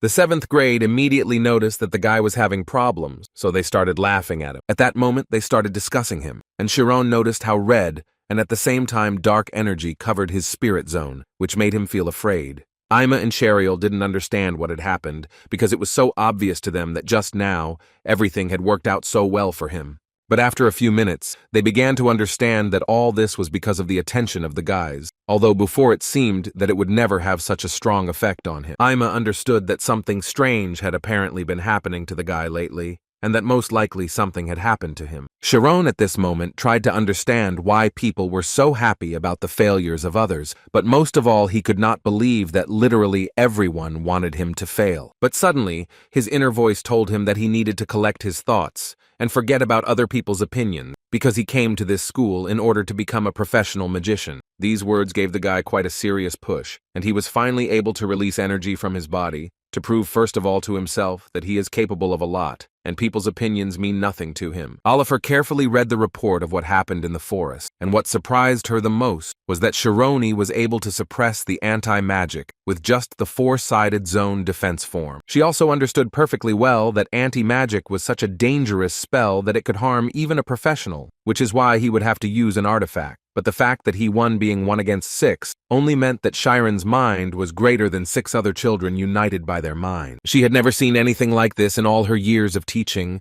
so she decided that this was the very talent that people were talking about. After classes, Professor Romy came to her office, wanting to tell her colleague that Chiron had succeeded in the divided form, and that he had done it in just a month since he started studying the 4-sided form. She was also certain that the divided spirit zone had disappeared after it had shown its functions, even though it had only lasted for about 4 seconds. Oliver was so happy to hear this because once again she could say that her insight had not failed her. And Romy also wanted to offer Oliver one more idea, which, according to her, would help stimulate the determination of the other students. She started laughing, and then suggested that they were probably thinking about the same thing. A few days later, the chemistry lesson was taught by Oliver, who managed to explain the topic to them quite quickly and decided to let them go a little early. But as soon as they were about to leave, the woman stopped them and said that the class had ended early because she had a special announcement to make, after which she asked Chiron to stand up, which Chiron did with a little apprehension. And as soon as he did this, the woman said that he would be transferred to the 5th grade prematurely, and from tomorrow, he must come to classes according to the 5th grade schedule. The other guys immediately started whispering to each other because they couldn't quite believe that the guy had actually been transferred 2 levels, and it was so surprising, if only for the reason that one class takes 2 years. Oliver also decided to go to the other students to tell them that if they were also more serious, they too might be promoted 2 levels faster. But suddenly, her words were interrupted by one of the students, who said that she was against it, because she believed that transferring 2 levels higher was an exceptional case. And most importantly, she would really like to know how one can advance a student who does not know any spells. Oliver clearly didn't expect to hear anything like that, since Rami's teacher didn't mention it, so she decided to ask Chiron himself if it was true. Chiron understood what would happen next, but he was not going to hide it, so he said that he could not activate any spells yet. This was indeed surprising to Oliver, since she thought that he might have learned some simple spells just out of curiosity. But in any case, she decided that there was no spell evaluation until the 6th level, so there was no problem with raising Chironi to that level. But as soon as she said this, another guy decided to stand up and say that this time he also couldn't accept anything like that. He explained this by saying that in his opinion, This was obvious discrimination and special treatment. It seemed to him that the teacher also said that the spirit zone was not all magic, after which he noted that Chiron was actually only good in the spirit zone. He was supported by other guys, who began to say that they would have beaten him if they had suddenly decided to compete. In their opinion, Chiron was not even able to properly keep up with theoretical knowledge, and as a conclusion from all this, they began to threaten that if they promoted him in advance, they would hold a hearing of the student council and protest. Upon hearing this, Oliver realized that apparently something was happening in this class that she didn't even know about. So she made a decision and said that maybe they were a little hasty in making that decision. She also added that first they would hold an official meeting of teachers and announce everything again, which was so nice to hear for all of Chiron's classmates. Sitting in her office after classes, she recalled that the students reacted very violently. This was not just a protest due to injustice. Most likely some personal animosity was involved here. Suddenly, her thoughts were interrupted by one of the students who wanted to talk to Teacher Oliver. Her name was Maria, and she came to the teacher's room to share something that was very closely connected with what happened a little earlier.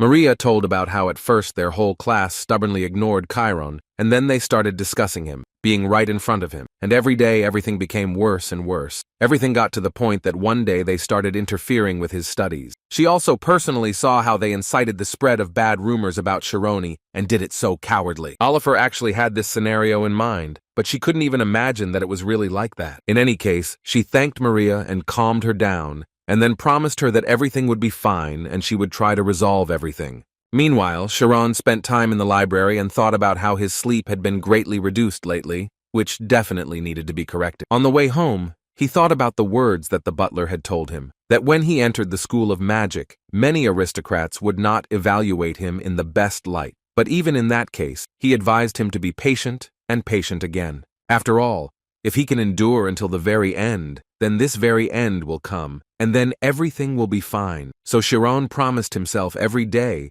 that he would cope with everything, and he was going to do it, although for the sake of the people who believed in him and gave him such an opportunity. At one point, he realized that no matter who stood against him to stop him, he would do everything possible to become a magician anyway. Chiron returned to his room, took a shower, and decided to read a little more, but suddenly he was interrupted by a knock on the door, which alerted the guy, because he could not even imagine who came to him so late. The first thing he assumed was that perhaps these were the guys who decided to take revenge on him. But when he came closer to the door, he heard the voice of Teacher Oliver, who asked him to open the door. And as soon as he did it, he couldn't believe his eyes that it was really her. He kindly invited her to his place and offered to have tea, but she refused and stated that she had come there to ask him something. At that moment, she thought that she had suspected something was wrong when she first saw Chiron's report card. Although his scores were low, he had exactly the same results in all subjects. And now, looking at his textbooks, she realized that he was trying to improve his academic performance in all subjects at once. Thus, one could say that he was studying not for an immediate result, but for the sake of the future, and he was not studying magic, not because he couldn't, but because he simply didn't have time. But she didn't understand one thing. Why was he trying to learn only now? Wasn't he taught as a child? Chiron was very embarrassed at that moment, and Oliver continued to think about how, in class, he always looked as if he was about to drill her with his gaze, and he himself was a surprisingly shy guy. She started by saying that she had heard that children had been bullying him lately, but Chiron immediately interrupted her and said that in fact he was fine, and she didn't have to worry about it. But she asked him to speak honestly, because he had nothing to be ashamed of. Chiron smiled and once again assured the woman that in fact everything was really fine. The only thing he regretted was that he had not managed to make friends. But here he is powerless, because if they don't like him, then nothing can be done about it. She was surprised that he didn't hate them, but Chiron didn't see anything shameful in it, although it was still a little difficult for him without support. However, he immediately stated that he did not want to be obsessed with them, denying himself, in his opinion, even if everyone in the 7th grade says that he is bad, but in fact there are only 40 of them. Besides, he is confident that somewhere in this world he will find people who understand him. The woman replied that she understood his position perfectly well, so she decided to ask him to take part in the meeting of professors. The next day, Oliver quickly completed her report on her opinion on Chiron's early leveling up, in which she made it clear why they should promote the guy. But apparently not everyone agreed with her. Some didn't see any sense in it, because they didn't understand how an entire level could bully one student because he was unable to use magic, while others thought that this could very well happen. In that case, they thought that Chiron needed to be promoted as soon as possible, because if his abilities were really that good, he would be able to finish his studies in at least 4 years, and it would be good for the school if as many students as possible graduated. But teacher Sad, as usual, was against it, which angered Oliver. The director had no doubt that Sad would be against it, but he decided to find out the reason quite calmly. According to the teacher, he knows that Chiron is talented, but he thinks that the problem is that he is unable to use magic, and he also thinks that they cannot ignore the resistance of the children. Oliver immediately intervened and repeated what she had already said. According to her, Chiron was postponing the study of spells for the sake of a comprehensive improvement. The professor had no need to interfere with the student's personal way of learning. Sad didn't think long about his answer, and immediately said that it seemed to him that the problem was that, as a teacher, she treated Chiron with bias. He also added that although the children's versatility is lower than Chiron's, their knowledge is superior to his. Such a decision, on the contrary, will give the children a sense of loss and may reduce their determination. He didn't understand. Was it really a good thing for a professor to give absolutely everything to one person? She immediately replied to him that the impossibility of recognizing even the widespread envy of young students and trying to block the path of a capable person, in her opinion,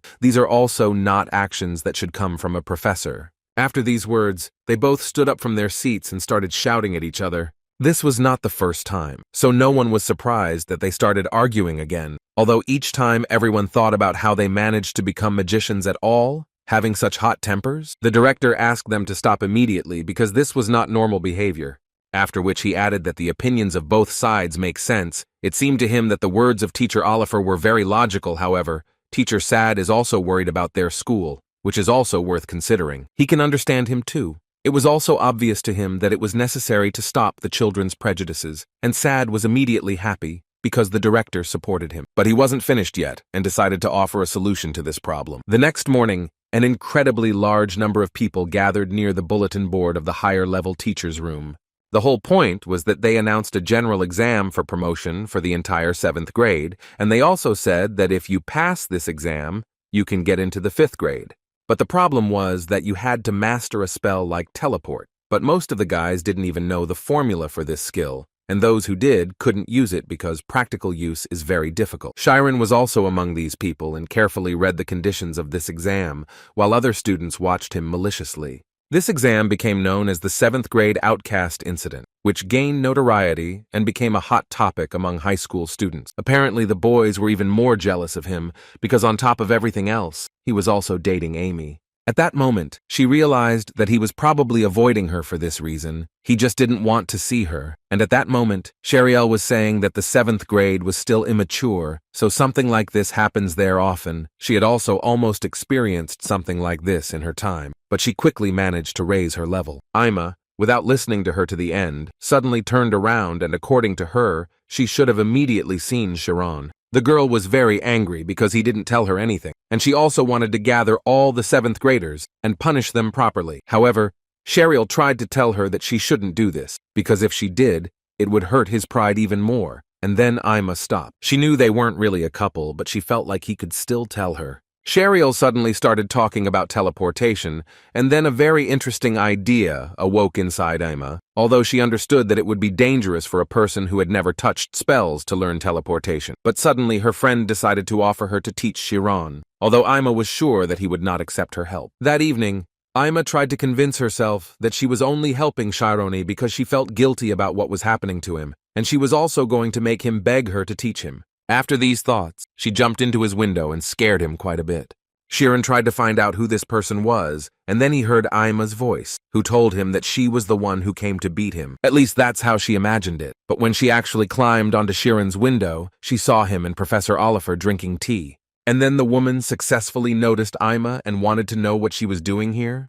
Before the girl had time to answer, the woman suggested that they met like this every night. But Ima immediately tried to tell her that it was just a misunderstanding. After she explained everything to the professor, the woman finally understood why they were always so quiet, and Ima continued to say that she was only here because she heard that Chiron would get into trouble if he saw her, so she decided to come here secretly. And now that they found out why Ima was here, the girl decided to find out why Teacher Oliver was here. And according to the woman, she came here because she wanted to advise Chiron something in connection with the promotion exam, because the atmosphere at the faculty is not so simple. While they were talking there, Chiron quickly made tea for Ima, for which she was so grateful to him. But before Chiron could answer, her face suddenly changed, and she started yelling at him and saying that he was a fool for not telling her anything, that they were making fun of him.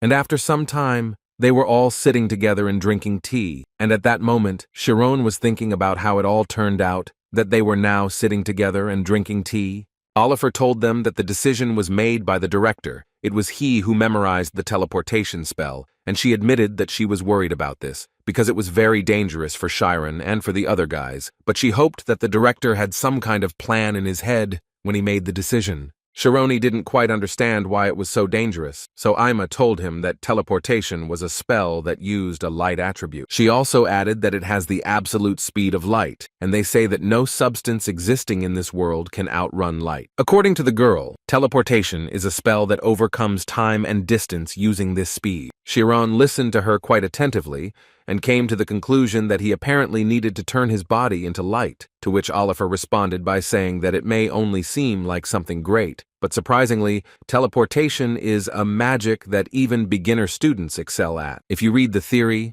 it will be too complicated, but from the main thing you can take away that for teleportation you need the speed of light of June, because this magic can be used. I even understood only 1/100th of the speed of light. But because of this, the level of photons drops, because of which a large mass begins to press on the body. Given this information, it wasn't hard to understand why this spell was forbidden on school ground. Oliver was so glad that the guy had gotten to this point so quickly, and Amy at that moment was trying to figure out at what point these two had become such close friends. This is the first time she has seen teacher Sheena being so kind, because usually she is quite strict, but here she speaks so sweetly with Chiron. Now the guy wanted to know how he could pass the exam with such dangerous magic, and Ima explained to him that he needed to do it in a place where there would not be a single obstacle. He didn't have time to ask where such a place even was, when Ima said that it was up there. According to her, there is a bridge that is impossible to cross. This is a training ground for teleportation. The height of this place is about 1,000 meters above sea level. The length of this bridge is about 700 meters. Chiron decided to joke that if you fall from such a bridge, then most likely you can say goodbye to your life. But Amy was not funny at all. She just wanted to say that this is an exam in which the first one to reach the other side will win, and therefore she thinks that with such a level as the 7th grade, even just getting there will be difficult. Oliver noted that if there is no finisher, then the student who goes the farthest will most likely win. Of course, the difficulty of the exam venue will be set to level 1, and there will also be safety devices there, so it will not be dangerous. However, she is more concerned about the students themselves, because their sense of rivalry may become too strong, so they may start to collide with each other, and this will lead to serious consequences. Ima also noted that if this really happens, then most likely Chiron will be the first target to be hunted. Now Chiron was not entirely sure that he would succeed, because he would have to think only for himself, and if he was attacked, he would most likely have to fight back. In other words, he didn't care about the difficulty of the exam. He no longer wanted to go up against students of his own level alone, and he even less wanted anyone to get hurt as a result of the intense competition. That's why he wasn't sure that taking this exam was really the right decision for him. His doubts were immediately seen by Oliver, who decided to tell the guy that she actually wanted to send him to the 5th grade from the entrance test. But it seems that her greed ultimately put him in an awkward position. Chiron tried to calm her down and tell her that it wasn't really that bad, but she interrupted him and added that from that day on, she was going to take responsibility and train him. Amy didn't quite understand why she was going to such lengths, so the woman explained that it was because she felt responsible for such a particularly difficult level of advancement exam, so she was going to do everything she could. However, the girl believed that this could only make the problem worse, because in this way, talk could spread about the fact that in such an important exam to improve her level, even being one of the judges, she was engaged in training Chiron, and even if he passed the exam, everything could be in vain. Therefore, she decided to propose an alternative option in which Ima would take responsibility for the training, because if there really were no obstacles in this exam, then she would have no problem teaching him. Chiron was quite surprised by such a proposal, because he was still thinking about the fact that the girl was angry with him, and very angry. But Oliver wasn't sure if this was the right time for her, because as far as she knew, Ima had applied for promotion to the senior class, and if that was the case, then she most likely didn't have time to take care of Chironi. Chiron, hearing this, began to worry, because graduating from high school is a pretty big step in the life of every magician. This is a place that is the envy of all the students of the magic school who aspire to become professional magicians. The abilities of the graduating class are recognized as semi-professional, and being a student of the graduating class of a famous school, the student can even be featured in an article in the magazine of the Magic School of the Kingdom. However, once you set foot there, it is better to forget about the wonderful school days, because only hellish training and endless rivalry will await a person there. And Amy was the first to want to enter such a place, but Chiron just did not understand why she was doing it so early. At that moment, Amy was thinking that all this was because of him, because he was improving too quickly, and she had no other place to escape to except for her senior year. Chiron, at that moment, was thinking that Amy was actually very cool, because she didn't even think about living a peaceful life, being in first place in the upper classes, didn't worry about sequence, and was the first to apply thanks to her self-confidence. Moreover, she even came here to help him, despite such an important situation. At this point, Professor Oliver was trying to convince Ima that since this was Chironi's first time learning magic, it would be much more effective for him to learn it from the professor. But given how angry Ima was starting to get, she clearly didn't think so. And at one point she exploded and ordered Chiron to choose between the teacher and her. He didn't know what to choose, and while he was thinking, Ima hinted to him several times that it would probably be better if his loving girlfriend was with him. But he decided to do it differently. Chiron decided that it would be better for him to study alone. They definitely didn't expect to hear such an answer, so they looked at the guy as if he were crazy. Ima immediately called him a fool, because he didn't even realize what a chance this was for him. Although, according to Chironi, he simply didn't want to inconvenience both the teacher, who would be the judge, and Ima, who herself would have to take an important exam. But she still continued to say that the others would attack by any means, even hiring expensive personal teachers. Besides, now all the guys from the class want to restrain him, and all because this is not the level that can be handled alone.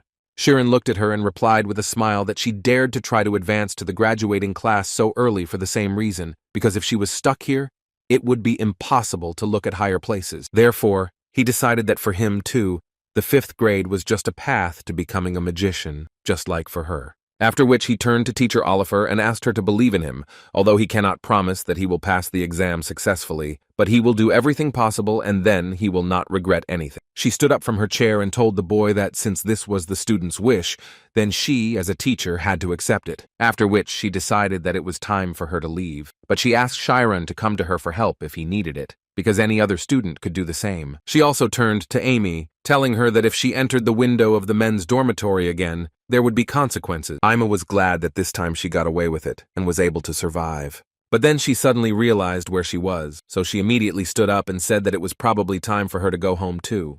However, before that, she would like to ask him why he had been avoiding her all this time. After all, she noticed that from the very beginning, he could tell her that the guys were bullying him. She didn't want to believe that it really hurt his pride, just like Sheriel said. Chiron thought for a bit, and finally answered that he simply didn't want them to become distant. She couldn't believe it for a long time, but Chiron continued to talk and finally decided to say that, in fact, Ima was his target. According to him, in fact, when he first came to school, he saw that her name was in first place. Then he thought that he wanted to try his best and catch up with her. Although at that moment, he didn't know that everything would turn out this way, and now he felt so awkward. And if he also said that they were making fun of him, then it seemed to him that their relationship could become even more awkward. At that moment, she thought that this was actually a funny story and fate. But she decided to answer him rather rudely, saying that he was probably joking, because she simply couldn't see any other reason why he was talking such nonsense. She was so angry because he looked her in the face, smiled, and repeated how he respected her. But behind her back, he cowardly pursued her. And at that moment, Chiron stood and simply did not understand how everything took such a turn. After which, she told him that if he wanted to break her, that from now on he should not call her elder. Chiron certainly didn't expect to hear that, but she didn't finish there, and added that she was suggesting that they compete with each other confidently, right in front of everyone.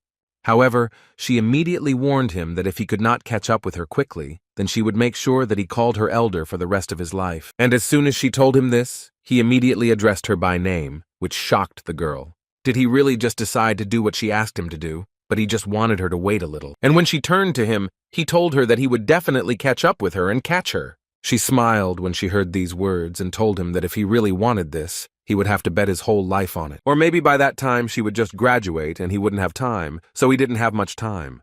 When she left, Chiron was actually a little upset because he wouldn't be able to get help, and most likely people who hated him were watching his every move. Therefore, he was once again convinced that he had to do everything on his own, because there was only 1 month left before the early exam. Many guys went to additional classes in order to master the teleportation skill, but few of them were confident that they could master this skill in just 1 month. But what surprised and amused them most was Chiron, who refused any help and decided that he could handle everything himself, so he also submitted an application. Chiron, of course, confidently stated that he would try to do everything alone, but his main problem was in practice. In a real fight, a magician changes from time to time depending on the environment. Information about the landscape is incredibly important, especially if it is movement magic. Depending on the change in the situation, it is necessary to adjust the omnipotence and numerical value of light, and the results of these calculations alone already reach high numbers. But Chiron continued to encourage himself. He told himself that they certainly wouldn't assign an impossible exam, so he was sure that if he tried hard, he could definitely pass it. And besides, teacher Sheena said that learning teleportation was easier than difficult. But he was worried that perhaps because he had not learned spells at all, these words did not apply to him. Besides, he was sure that the guys from the 7th grade would succeed because they had been studying since childhood. Besides, they could easily add expensive personal lessons. That's why Chiron was so unsure that he would be able to close all these gaps in knowledge in just 1 month. One of the teachers was so surprised when he saw his student freely using teleportation. Although on the other hand, he understood that it was not so surprising after all. He was the son of Mr. Slider, who was the technical advisor for the Magic Association, young Master Mark. Mark himself believed that he did not deserve such compliments because he was personally taught by an outstanding teacher with a 9th state level. According to the guy, he was worried, but as it turned out, teleportation is a fairly easy spell, although it is impossible to learn perfect teleportation in 1 month. However, even in this case, the teacher believed that only by quickly learning the parts necessary for the exam, training and improving the remaining time, he would be able to reach the finish line. Mark joked that he thought he should thank the guy who was accepted on special terms, because thanks to him, he would be able to quickly rise 2 whole levels. And since he remembered him, he wanted to know what this guy was doing at the moment. And if you believe the teacher, they were keeping an eye on him. But apparently, he was surrounded by books and studying alone. It was quite strange to hear for Mark, because he was sure that this guy would use his connections and hire an incredible teacher. It even seemed to him that this was a deceptive maneuver. So he asked the teacher to continue to watch him, because with someone like him, you definitely can't relax. At that moment, Chiron was finishing the theoretical part of his training. He invested a lot of time in a deep understanding of omniscience and learned all the necessary theories so as not to make a mistake in a single letter. Although he was not confident enough, he had almost no time left, so he decided to continue his training, but this time, he was going to materialize the spell. He could only hope that it would start as he expected, and so he was going to do it in the spirit zone first. And he wanted to do it differently than usual. He was going to add the theory of photon activation. He repeated in his head that he was the one who stood between omnipotence and omniscience, and now he needed to achieve maximum concentration. And a few seconds after such a ritual, the guy still managed to achieve the result that he expected from himself. Now all he had to do was use teleportation.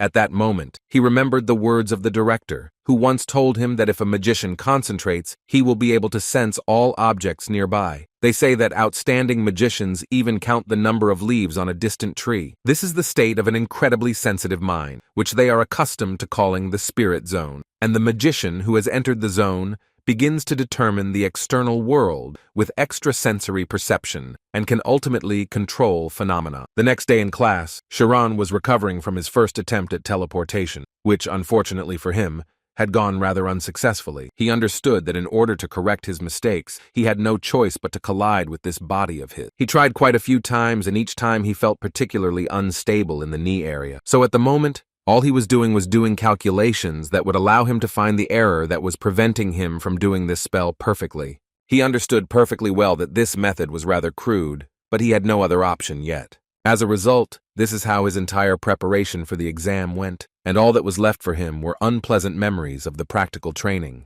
Chiron was a little confused, because he didn't fully understand what he should do, because the exam was tomorrow and he still couldn't learn to do it perfectly. but on the other hand, he also understood that there was nothing left to correct. So he decided that he would try to do it one more time, and if it didn't work this time, then he would abandon the idea. But before that, he started hitting himself on the head quite hard and screaming about how he simply had to do it. This gave him a little motivation to start trying again. He accelerated to maximum speed and shouted the word teleport quite loudly, after which he disappeared. And when he appeared again, all he could do was rejoice that he had finally managed to do it. Now thoughts began to appear in his head about how far he could go with this. The next day, when the time for the long-awaited exam finally came, Mark stood and looked out the window, after which he turned around and told his teacher that he was in a great mood and was ready for absolutely anything, because today was a historic day for him when he would be able to advance all the way to the 5th grade. It seemed to him that he only needed to overcome some 700 meters and he would instantly improve his class. Maria was walking to class to read a little and prepare for the lesson, when suddenly a male voice called her, so she turned around, and as soon as she did this, she saw Mark in front of her, who wanted to know how her preparation for the exam was going and whether she would participate at all. She didn't answer his question, but only asked why he was here. It seemed to her that he apparently decided to train on his own, but this made him laugh. After all, according to him, he is not at all like the scum who will study on their own and won't even be able to pass the exam. Moreover, he wanted to ask her what she is doing here. Without waiting for her answer, he advised her to go to the parade ground and at least watch how others were training, because he believed that learning by watching those who were doing well was also something you needed to know how to do. She wished him luck and decided to leave, but he suddenly stopped her, after which he came closer to her and said that apparently she was an incredible girl, at least in that she was very good at complaining and telling everything to the teacher. Maria immediately began to panic and wanted to know how he found out about this, which made Mark laugh even harder. He grabbed her by the clothes and said that in fact he was just testing the waters a little, and also he received information about everything, and it was a little strange for him, because it seemed to him that she was a rather timid student, and he did not believe that she could do such a thing. Anyway, he wanted to tell her that he had tolerated all this for now only because they were on the same level. But as soon as he raised his level, she had better be more careful, after which he let her go and thought that the girl was shaking too much, which is why it seemed to him that she could not be a normal magician, and probably for the same reason she could not get up, even despite the fact that she was 4 years older than him. In any case, he didn't care about her at all. He was just waiting for his promotion. And after this conversation, Maria could not calm down for a long time. Tears flowed, and she could not do anything about it. After which he entered the classroom to ask his guys, or did they develop a plan? They told him that they had several ideas. As soon as the exam started, 2 would immediately stick to Chiron, and 2 more would cover Mark. Therefore, they would only have 2 chances to exclude Chiron. Mark pointed out that his 1 jump distance was 10 meters, so they needed to eliminate him at least 10 jumps away, but they were more interested in whether he would keep the promise he had made to them if he won this competition. He looked into their eyes and said that when he was promoted, not only would they get private lessons with an official magician, but they wouldn't have to worry about finding a job, even if it suddenly happened that they weren't able to graduate. Mark was so sure because his dad is an advisor to the Association of Magicians on Techniques, and if they help him today, then he will never forget it and will pull them to the very end. Mark did all this just to be even more confident in himself. He was not going to make a single mistake, because he understood perfectly well that with geniuses, you simply cannot be careless. The time had come when the exam would begin, and there were significantly more people who would participate than anyone expected. But it was also worth noting that there were also quite a few people who would not participate. Little by little,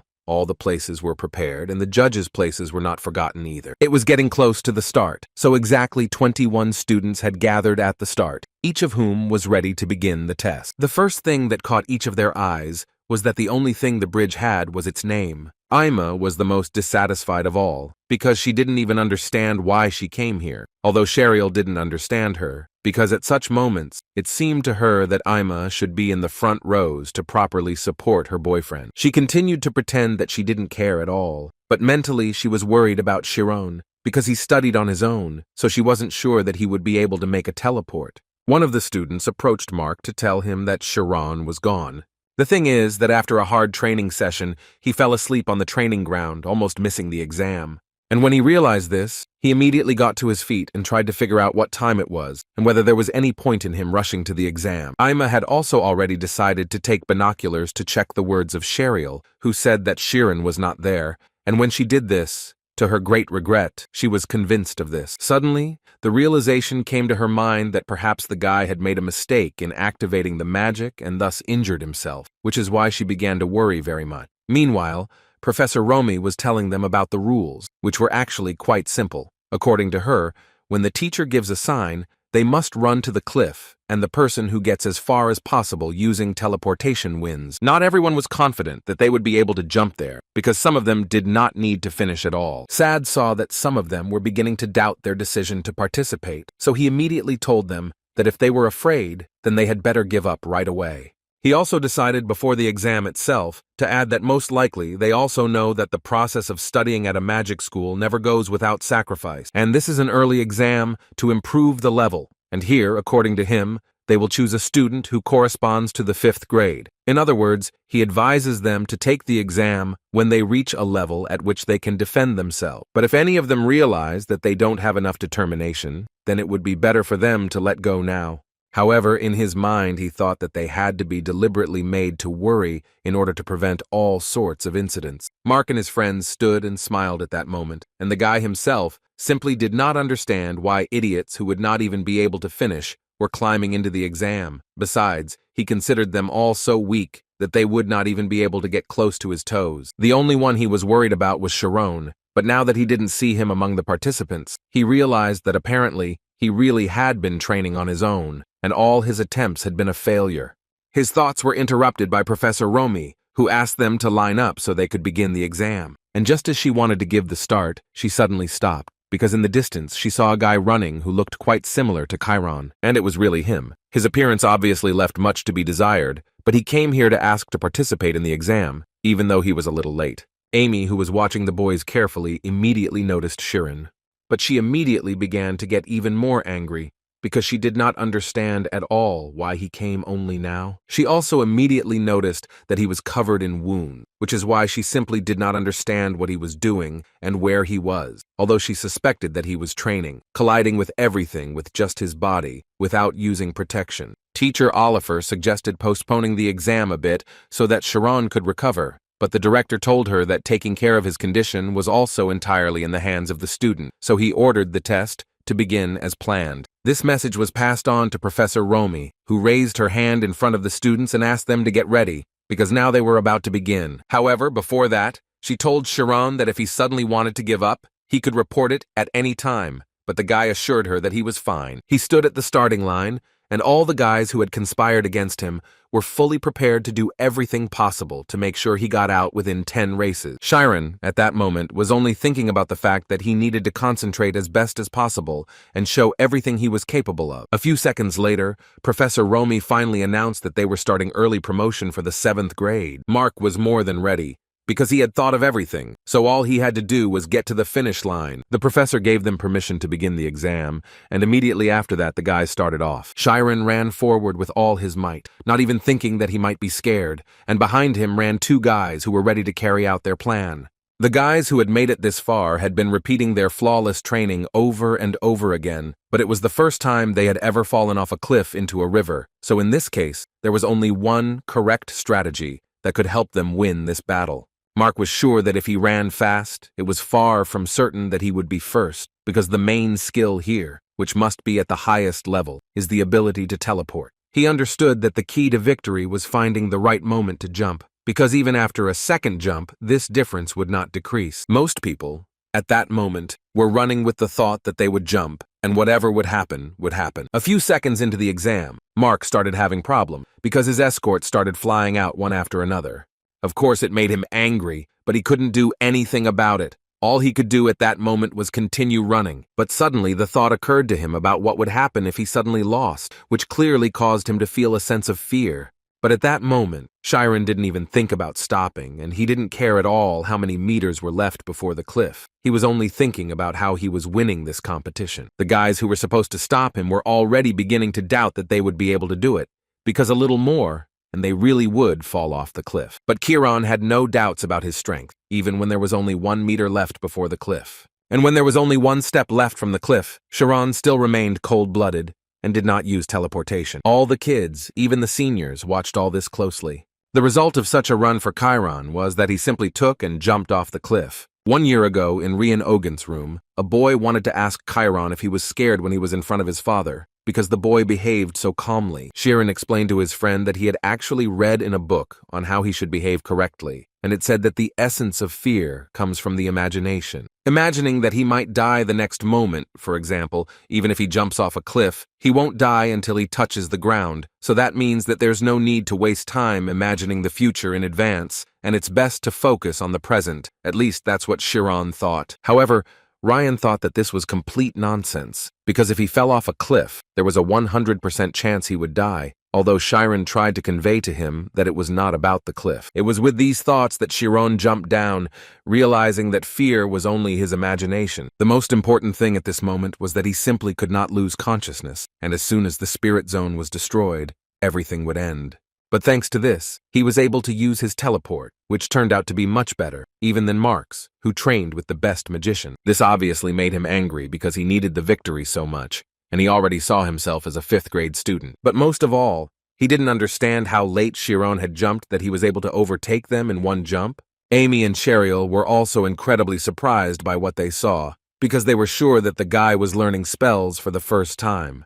Now Amy was almost certain that even if Chiron had started late, he would still be able to catch up with them if he continued in the same spirit. At that moment, Mark continued to think about the fact that he could lose, and he was worried about what his team, which was supposed to help him, was doing. He was also very irritated by the fact that no matter how hard he tried, Chiron always overtook him, and thus constantly flashed before his eyes. Ellen Maria, it's not that she never had skills, but almost all the teachers didn't understand why her grades were constantly falling so much. According to the girl herself, other guys put too much pressure on her, although she was always told that this is the point of competition, and if she is not able to withstand such pressure, then she is unlikely to become a magician. But apparently she couldn't overcome herself, so she stayed in the 7th grade for 6 whole years. But for her now, the main problem was that Mark could raise the level, and then it would not be easy for her. At the moment when the 3rd jump ended, the students taking the exam were divided into 3 groups, the leading group with Mark and Chiron's team. There was even a following group that was catching up with them.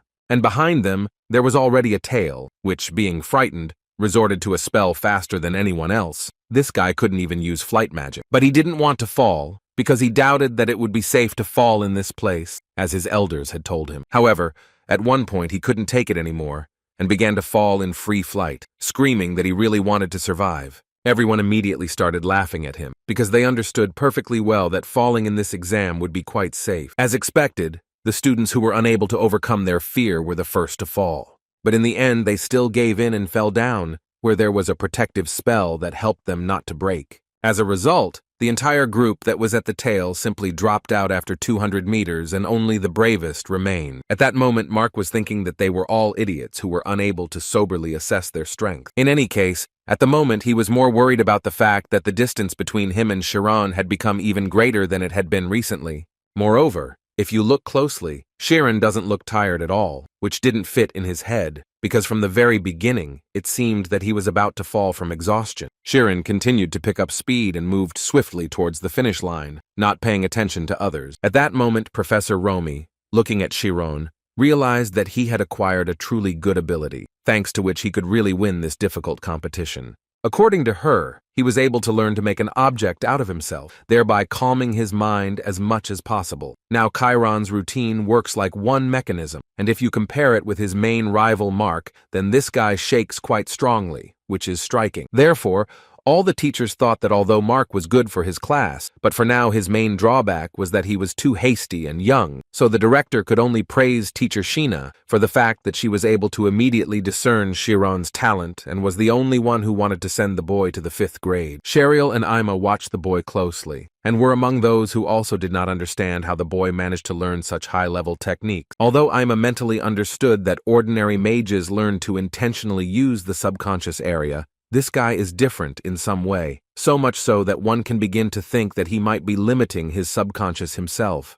However, she also understood perfectly well that it was simply impossible to achieve such a level through ordinary study. Mark continued to do everything he could, but even that was not enough, so he began to realize that if this continued, he would most likely lose. Therefore, he decided to order all his assistants to carry out the plan, even though they understood that it would now be too noticeable. However, they understood that they simply had no other choice, and they apparently needed to squeeze out all the remaining willpower from themselves, otherwise their plan would fail. Chiron, seeing this, immediately realized that someone had just outdone themselves. But suddenly he noticed that this same guy jumped so that they almost collided. But looking into his eyes, he literally read his thoughts and understood that this guy was planning to make them collide. As a result, they actually collided with each other and therefore began to fall in free flight. Chiron understood that this was actually a very big problem for him, and he urgently needed to solve it. The main problem was not even that they collided, but that the routine was interrupted and fatigue suddenly hit him,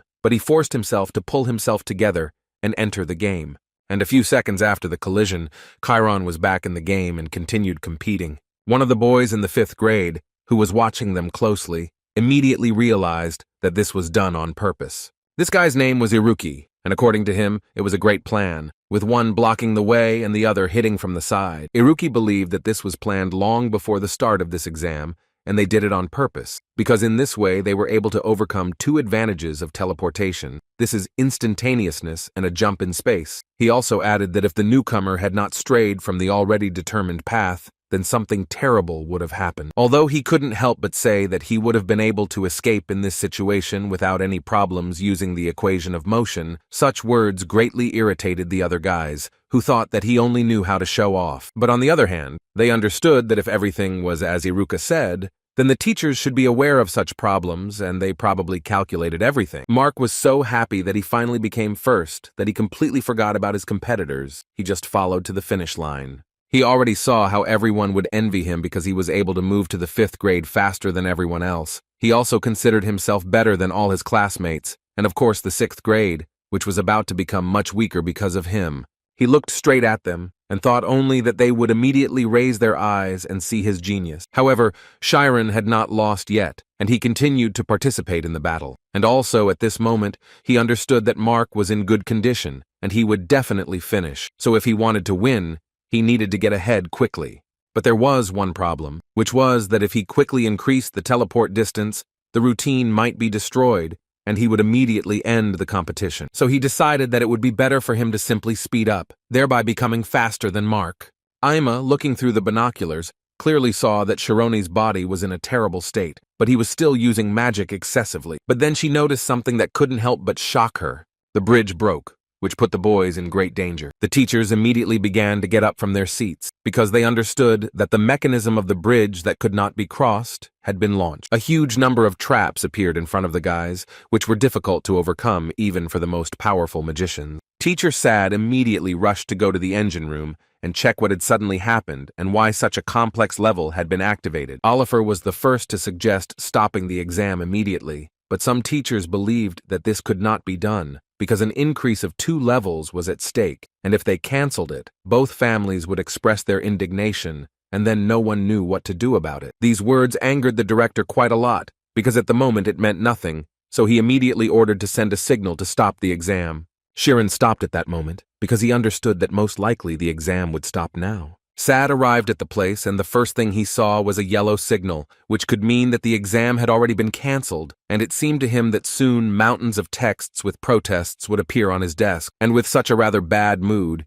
he went to the engine room, where he was going to teach Brad a lesson, who apparently drank until he passed out yesterday, and therefore screwed up a rather important exam. He tried to enter, and as soon as he did, he realized that the doors were closed, which immediately made him wary. After trying a few more times, he realized that he apparently had no choice but to knock down this door with magic. But at the last moment, he noticed that there was someone in front of the door. Therefore, before knocking down the door, he decided to try to talk to this person so that he would open the door, but immediately warned that if he did not do this, he would be blown up into the air along with her. The answer surprised him quite a lot. This man said that let it be so, because in any case, even if someone like her disappears, no one will know about it. And Sad, hearing this voice, immediately recognized it. And he was not mistaken. It was Maria, who out of fear came to the engine room to interfere with this exam. He tried to talk to her and prove that she was currently doing something that she clearly did not realize. So he asked her to open the doors immediately, because if she did not do this, then this was an incident that would not end with a simple warning. But she immediately told him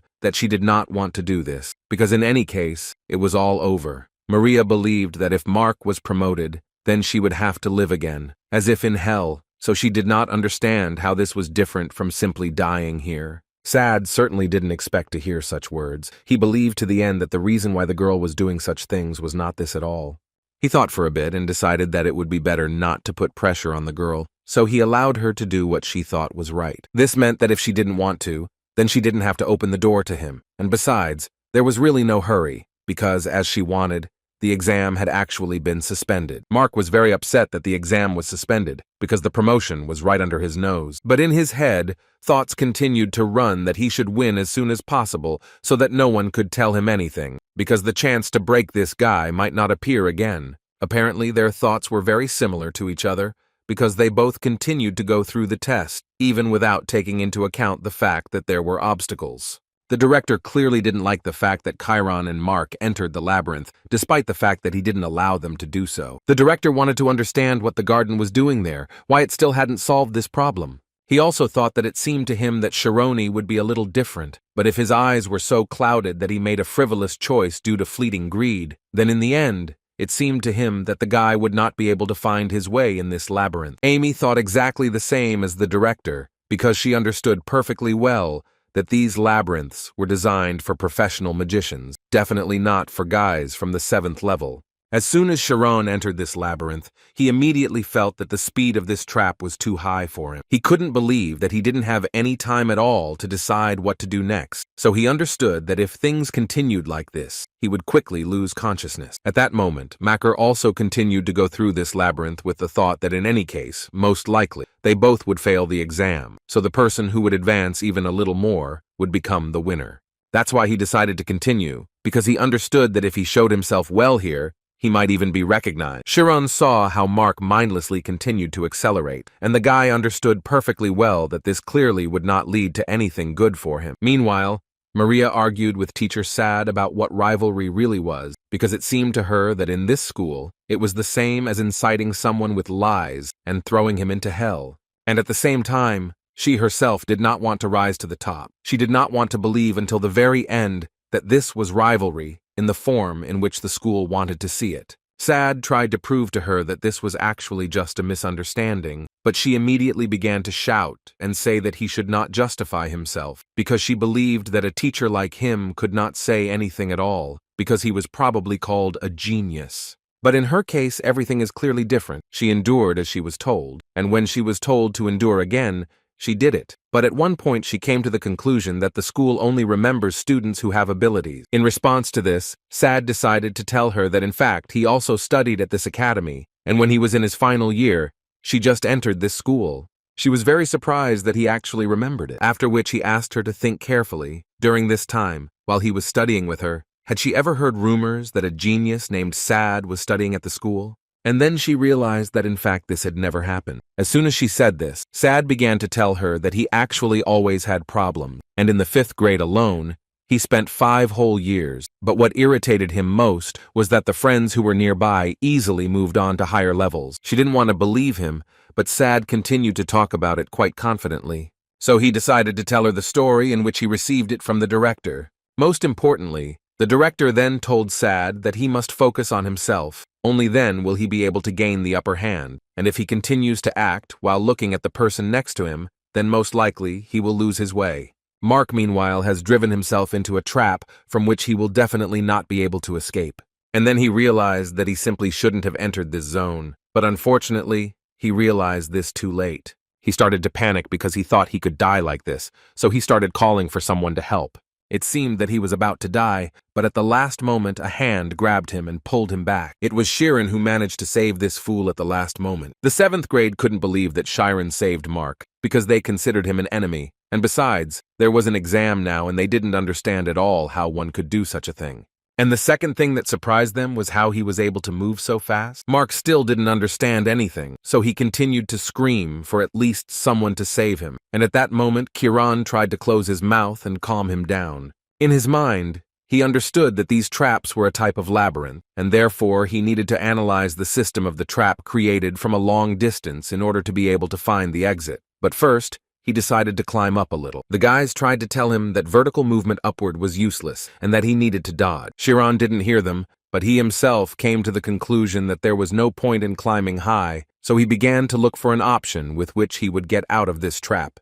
At one point, it finally dawned on him that the best option would be if he simply walked back. Iruk suddenly jumped up from his place and started shouting that this was the right decision, because not only does going forward make sense, retreating back is also one of the ways to get out of this trap. Meanwhile, the 7th grade was discussing Chiron, but this time, they couldn't believe that he was able to improve his abilities so much in just 1 month, even though he trained alone. But then they realized that now they had to support him as best they could, because his life and the life of Mark, who had clearly lost control, depended on it. At that moment, it dawned on Amy that apparently the guy was training not only to pass this exam, he was actually thinking only about his desire to skillfully use magic. Meanwhile, Sad continued to prove to Maria that rivalry is simply a tool for getting to the finals faster, but in fact, you can do without it, and slowly move forward towards your goal, because in the end, they will all become magicians one way or another. It seemed to Maria that it might be too late, because so much time had already passed, but Sad assured her that everything would be fine, and if she wanted it that way, he would gladly help her. But for this, she needed to show her courage at least once. The director, meanwhile, looking at all this, decided that they should continue this exam. The teachers did not understand why he was talking about this, but the man was not going to listen to them, and simply said that if necessary, he would bear responsibility for everything himself. Chiron, having gained strength, decided to go into the labyrinth again, and this time he was more than ready to go through it. He had a feeling that the trap was alive and moving. It was also quite difficult for him to predict. Its scheme was too unsystematic, because he rushed to save Mark. His position became extremely unfavorable. Therefore, before going through this labyrinth, he decided to feel the entire structure at once. And, at the same time, he tried to focus on one thing. He tried to do it. It was very similar to the practice of a torn form, only many times more difficult. But he had no other choice, so he decided to try to do it. At that moment, the director was thinking that even though danger can pull abilities along with it, increasing them, usually at the moment when a person becomes satisfied, his limit is formed. However, looking at this guy, the director understood that he clearly felt neither satisfaction nor thirst from this child. But he just couldn't believe that this guy simply had no limits. Professor Romy, standing at the finish line, carefully watched the spirit zone of Chiron. She was surprised at how calm his state was. She did not see any dependence or confused thoughts in it. The density of his spirit zone was approaching 100%, and it was obvious to her that he was calculating the path inside the almost perfect self-forgetfulness. Although she acknowledged his extremely outstanding abilities, even she understood that this time things could turn out to be truly dangerous. As Chiron approached the labyrinth, he realized that the distance between the interferences had decreased by approximately 1 meter. Considering this, it was perfectly clear that he would not be able to pass between them using a 10-meter teleport, so he decided to split his teleport into 10 parts. His movements were so fast that he was able to fly through the first circle of obstacles quite quickly. However, this was only the beginning, and he needed to gather his strength to pass the next trap just as well. Looking at it, Chiron realized that it was designed in such a way that it could not be passed in a straight line. The distance was too short, so he decided to divide his teleport even more. In the end, he passed this trap too. But the guys suddenly noticed that the light was deformed and they decided to ask Iruka what was going on. He answered them that they were actually asking him quite elementary things, because if they differentiated a circle, they would get an infinite straight line. And if I explain it even more simply, then Chiron managed to undress his teleport by 1,000th.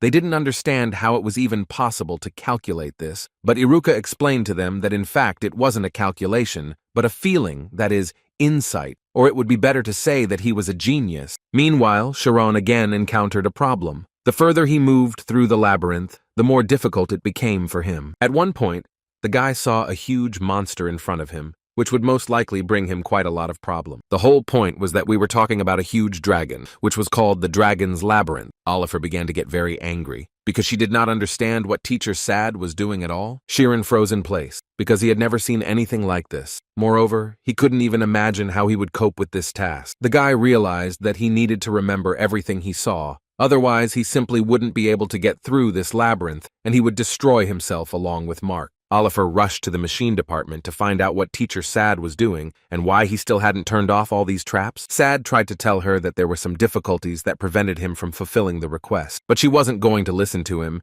and just started shouting that there was no time for that. Now it was important to stop the machine as soon as possible, which really confused him because it seemed to him that there was no need to rush because the exam had been stopped and he definitely saw the yellow light. However, Teacher Sheena stated that this was not actually the case and nothing was stopped. According to her, Chiron and Mark were still at the site, which amazed Seda.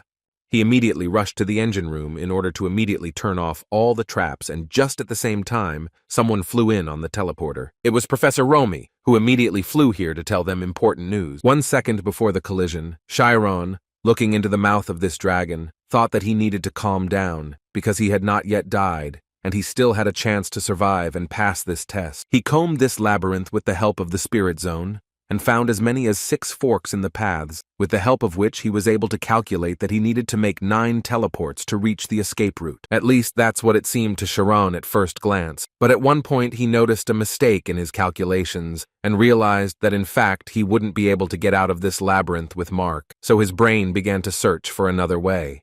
The guys who were watching this realized that apparently this was the end of the guys' lives, because they would never get out of such a trap. The director moved closer to the edge to help contain the monster, but even his great magic was too little for that. After a few seconds it seemed that everything was lost, and only a small drop of hope remained that everything would be fine. And it was this that made the guys believe in the miracle that happened. After a while they saw traces of the portal. They immediately jumped up from their seats and ran to help Chiron. Although they were happy about it, no one could fully believe that the guy had managed to do the impossible and get through this labyrinth, and that he had been able to save Mark. Professor Romy was also a little stunned, because even she wasn't sure that she could pass this test herself. At that moment, Chiron himself understood little. Standing firmly on the ground, he could not believe that he was able to survive, because practically nothing was deposited in his memory, so he remembered little. The 5th graders, looking at Chiron, discussed that he had successfully passed the level that was only possible for students from the upper classes who specialized in this. After sitting in place for a while, Chiron suddenly began to cry, and all because he really thought that he might die.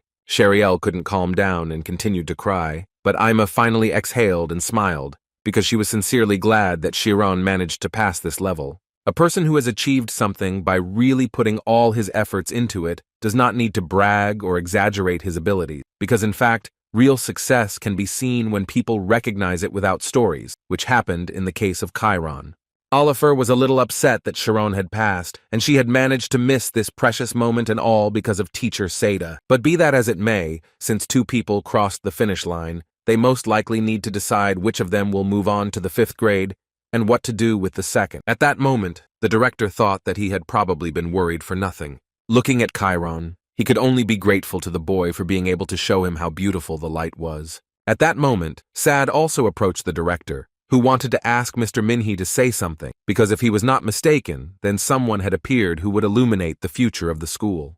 Director Minhee was so genuinely happy for Chiron, and he was even a little jealous that Chiron had such a pure passion for magic. Even though he didn't believe in fate, his heart was beating so hard for the first time in a long time. So he went to the center and began to say that although there was only 1 successful exam, he wanted to applaud all the students who took part. The courage they showed today will become a source of movement in the future that will pull the world forward. And what about the one who passed this exam, that is, Arian Chiron, will be awarded? He also noted that Slider Mark would not be against such a decision, because they all saw that it was Chiron who saved him and helped him reach the finish line. Mark sincerely did not understand how this could happen, but he was not going to argue. And it was all because he saw with his own eyes that this bastard was actually a genius. So he decided to apologize to him, saying that he had initially adopted the wrong strategy and was now ready to take full responsibility for what he had done. The other boys who bullied Chiron also felt ashamed, and so they hung their heads, hoping that the boy would forgive them. Chiron laughed at them and could only add that he hoped that in the future they would be able to do much better.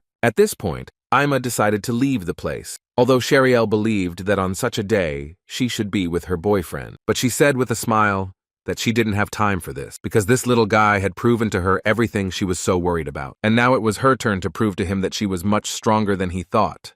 However, Chiron was not going to let her go so quickly, So he turned to her in front of everyone and said that he kept his promise, so it was safe to say that very soon he would catch up with her and then catch her. Aima will remember this for a long time, but Chiron, after he had a good night's sleep, did not remember at all that anything like this had happened.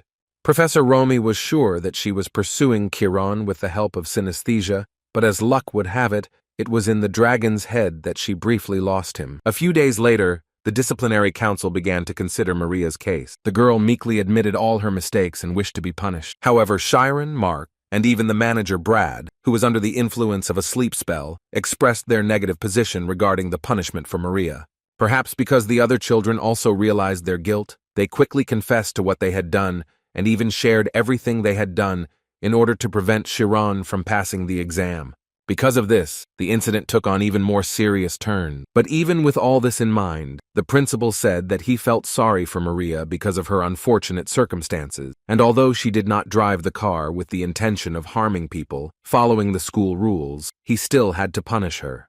However, Chiron was not going to stay on the sidelines, so he asked the director to assign a punishment to him as well. According to him, he also deserved punishment because he ignored the signal to stop the exam and entered the labyrinth. And although to some extent he had no choice, he still continued to move through the dangerous labyrinths, holding Mark in his arms. Sad watching this, never thought that while working in this school he would ever see such a picture. The children who were unable to see the truth, caught in rivalry, pride, and envy, now, in order to become noble magicians, personally admit to the mistakes they made. He couldn't believe that children could be raised in this way. Oliver was also a little surprised because she understood that most likely such a decision was made for the first time since the founding of the school. It was surprising that in the end, everyone present here received punishment. Mark and Maria were suspended from school for 2 months, and the rest of the students were suspended for 1 month. But Chiron had to explain why he rushed into the maze even after he was told not to. Chiron did it without any problems, and according to him, at one point he simply realized that he did not want to lose, so he began to think that he simply had to solve this labyrinth, even though he did not remember everything in as much detail as he wanted. After reading and listening to all these confessions, Oliver came to the conclusion that Chiron was actually much more warlike than he seemed at first glance. Meanwhile, Chiron decided to get a good night's sleep, during which he had the same dream, in which he went through the dragon's labyrinth. In this dream, he constantly had the feeling that he was divided into small pieces and scattered throughout the world. Apparently, this is the world itself. At one point, his sleep was interrupted when he heard the sound of a piano, which made him wake up.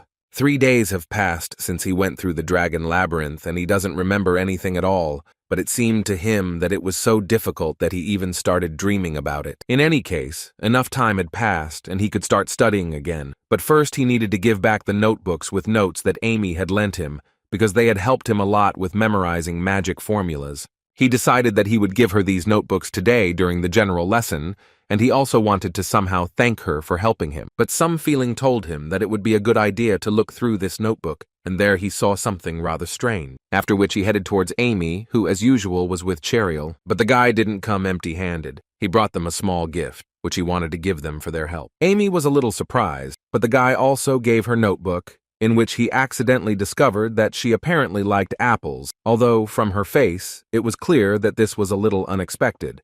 She opened the notebook and saw what she had written there, which made her feel incredibly awkward. So at one point, she just jumped up and started running away, not even listening to her friend who was trying to tell her that class was starting soon. Chiron also didn't fully understand what he said that made the girl suddenly decide to jump up and start running away so quickly. After this incident, Amy passed the exam for promotion to the senior class quite easily, and it seems that the question of when it is better to apologize remains an obstacle that even this bright mind is unable to cross. The 7th graders, after being released from a month-long suspension of classes, decided to make friends with Chiron, so they saved a seat for him every time. Although Chiron told them every time that they didn't have to do it every time, because it was actually kind of strange for him, but during every combined lesson, the guys from the 7th grade started to hold a seat for him.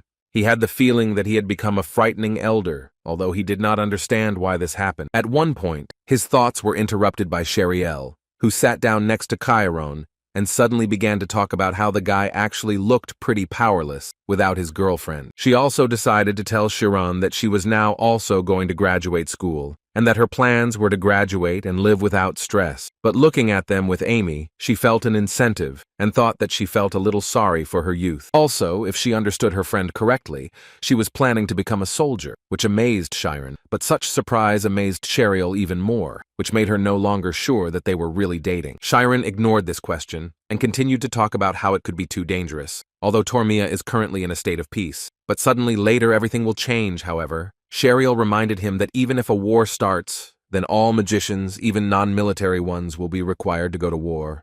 Besides, Amy's specialty is aimed shooting, so they say that such people are only sent out for reconnaissance. Starting from the 5th grade, you need to think about becoming a magician as your job, because becoming the best in one thing gives you greater competitiveness. Maybe that's why they don't humiliate a person so easily, even despite his low academic performance. This charming boy's name is Nade, and Chiron was very grateful to him for being the only one who spoke to such a shy person like Chiron. Although he had an average academic performance, surprisingly he had the ability to control electricity. Thus, Chiron was once again convinced that everyone has their own amazing feature. The 5th grade was really very different from the 7th. The guy also assumed that because there were many of his peers in this class, he felt more mature, when suddenly his thoughts and conversation with Nade were interrupted by 2 guys, who came closer to tell the guys something. For some reason, Chiron immediately noticed that they were going to have a discussion with him, and for him, this was actually a big problem. He was so scared because he couldn't maintain a normal dialogue.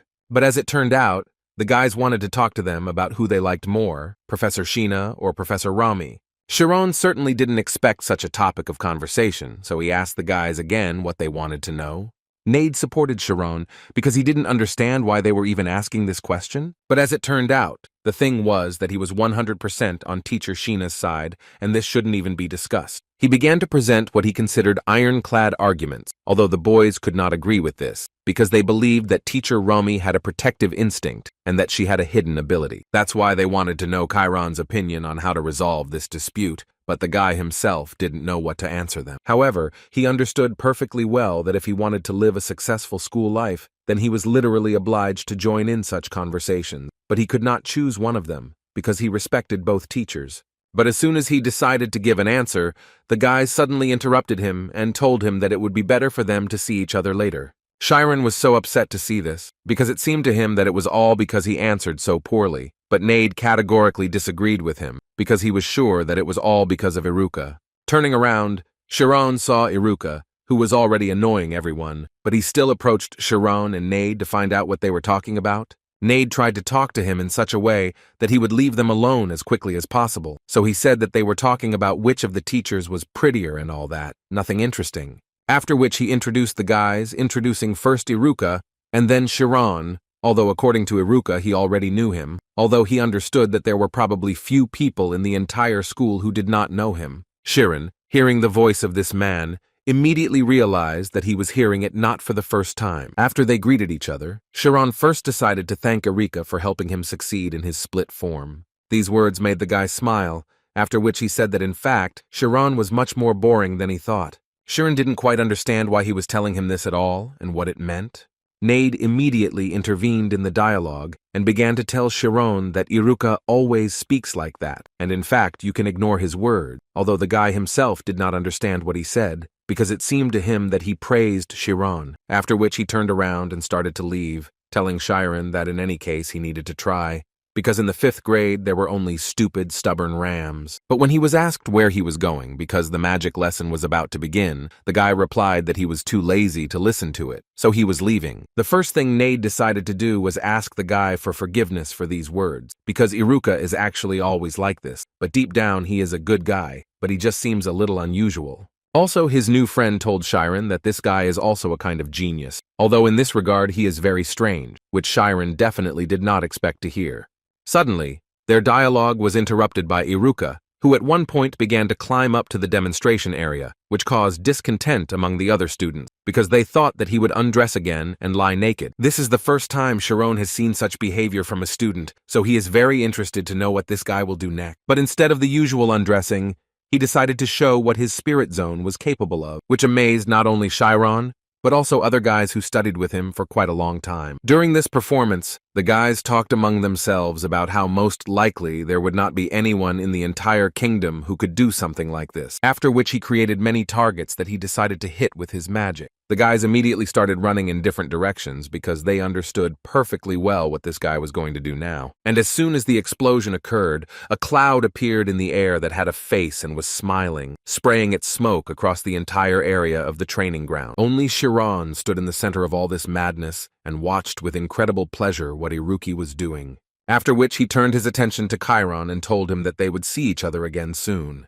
But suddenly, his epic words were interrupted by Professor Romy, who was going to punish this brat for disobeying her order to stop immediately, and she was not going to argue with him, but immediately suspended him from school for 3 days. And Chiron continued to stand in his thoughts about the fact that the divided form of the spirit zone and the detonation that Iruka specializes in is simply divine, which made him want to get to know him better even more. In fact, Iruki is the biggest outcast of the 5th grade. He himself was quite unsociable, and his grades were about average. However, the reason why Iruka is called a genius is because he only cares about one thing, which is exact science, because he had savant syndrome. In other words, he can, for example, calculate incredible equations at incredible speed, or can calculate a date that will come in 40,000 years in 1 minute. If he wanted, he would most likely name the number pi until his death. But on the other hand, half of the teachers hated him because he laughed at them. For example, in literature class, he managed to solve math problems right on the test paper, which made the teacher very angry. Therefore, he was often told that he was only pretending to be a genius and so cool. But in the world there is not only mathematics but also emotions, sadness or joy, which cannot be explained simply like that. But Iruka always argued with teachers, saying that there is nothing that cannot be explained by numbers. Besides, he didn't understand at all how one could live without fear if one was not able to view the world with the help of logic. Even one's face could explode at any moment. He even decided to give an example that the poetic expression of a red-purple face is also just a chemical phenomenon that appears from within the body. As a result of stress, the balance of hormones and stress is destroyed, the pressure rises, and the pulse becomes uneven.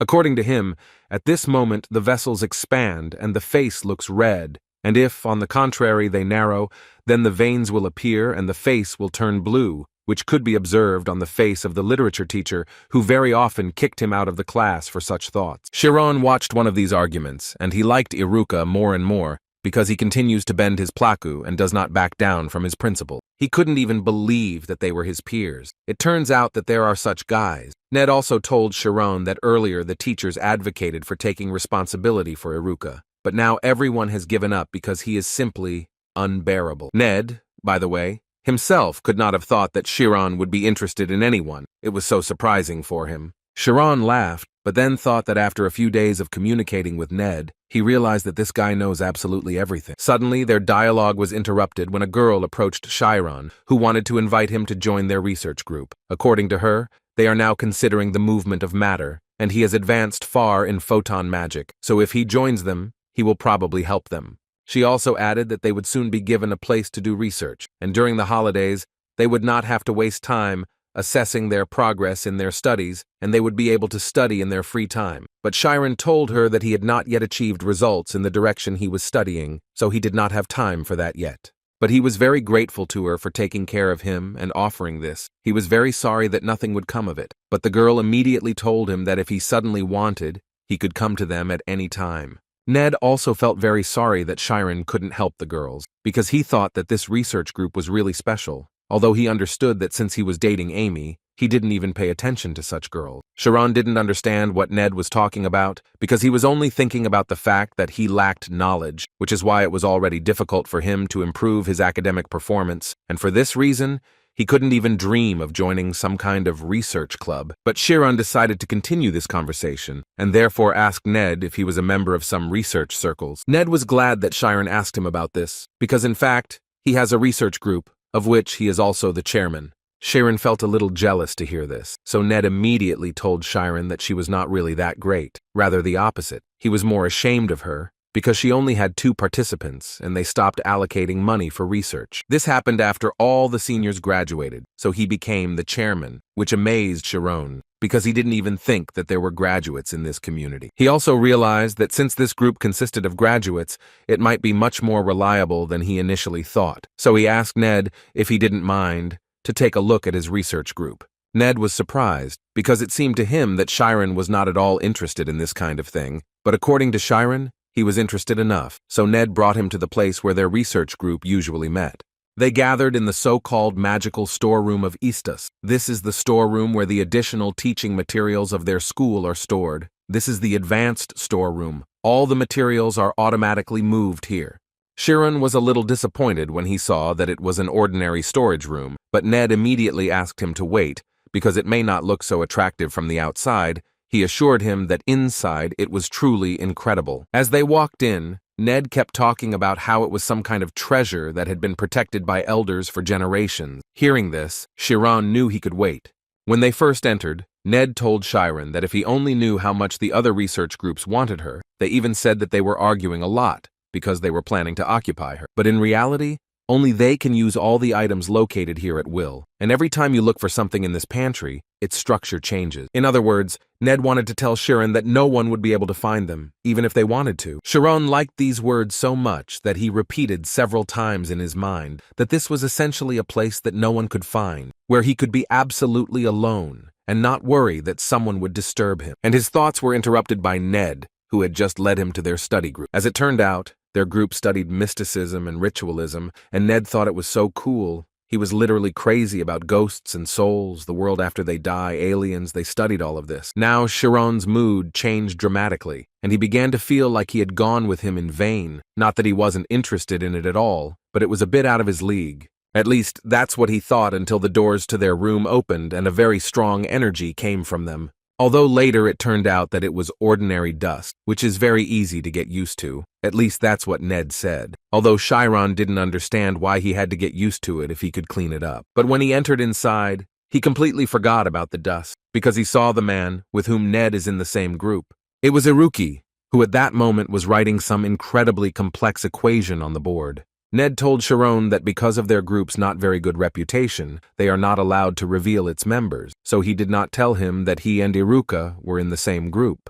Chiron was surprised that Iruki was interested in rituals, but Ned corrected him and told him that in fact, he only came here to criticize them. It is a great bait for someone who thinks that everything in the world is absolutely logical. As soon as Iruki saw Chiron, he immediately ran up to him to find out why the great genius had visited such an unpleasant place. But without having to answer Chiron, Iruki immediately decided to talk to him about one thing.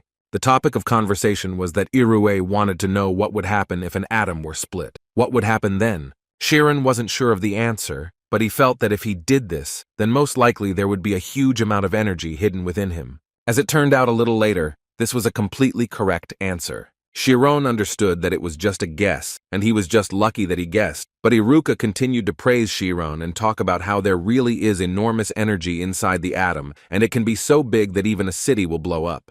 Iruka didn't finish his interrogation at this point. He became interested in knowing what would happen when the city took off. Chiron didn't quite understand this question because it seemed to him that the answer was completely obvious. In this case, people would suffer. This time, Iruka's answer was not entirely satisfactory because it seemed to him that since such energy was hidden inside, then they should not worry about any people at all. Chiron, looking at him, was amazed that Iruka was saying these words so confidently, despite the fact that he understood perfectly well what they meant. After which he noted that even the director told them that if he was a magician, he should only think about how his magic would affect the world. And it seemed to him that it was completely not normal to sacrifice people for the sake of satisfying his intellectual desires, to which he heard the answer that he was a truly boring guy. And then he told Chiron that he was actually not the first one to think about this, and there were already magicians who did this. Therefore, he was sure that the genius given to him existed in order to accomplish something, although Chiron clearly disagreed with him, because he believed that genius was not intended for this, and he would rather become a fool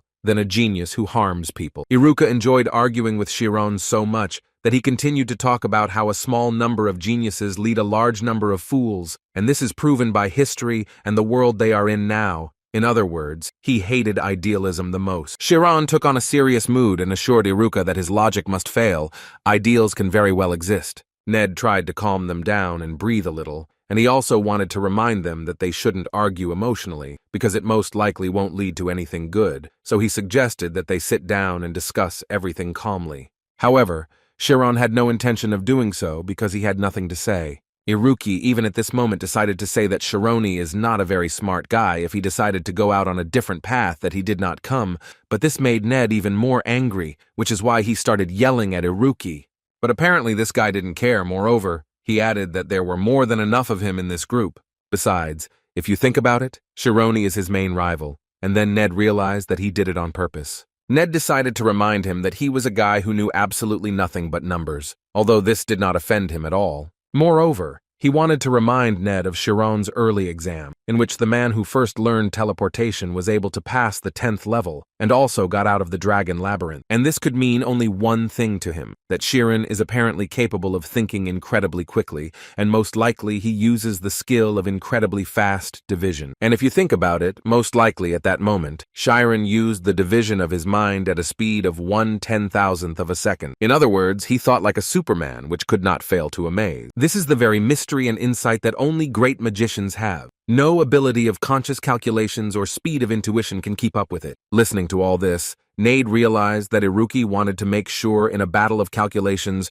who was better, him or Chiron. The speed test is an exam where you get points by hitting targets with active magic, and the exam is also taken using recovery and support magic that does not attack. Because you can only move to the next level by clearing all the targets that appear on the level, it is important to hit quickly and accurately. But Chiron's main problem was that he still does not know how to use active magic, and he came to teacher Oliver with this problem. But she immediately assured him that there was no point in worrying, because his grades in chemistry, which she teaches him, were growing much faster, so she was happy. She also immediately decided to assure him that she was not making fun of him. She understood his way of learning perfectly well, that he was simultaneously improving his knowledge in all subjects. But she also understood that there was something else. She decided to admit to him that his level of knowledge was up to that of a professional, which Chiron definitely didn't expect to hear. Could it be that she was saying this because of photon magic, since he hadn't forgotten that teleportation magic was a passive magic that turned the physical body into photons?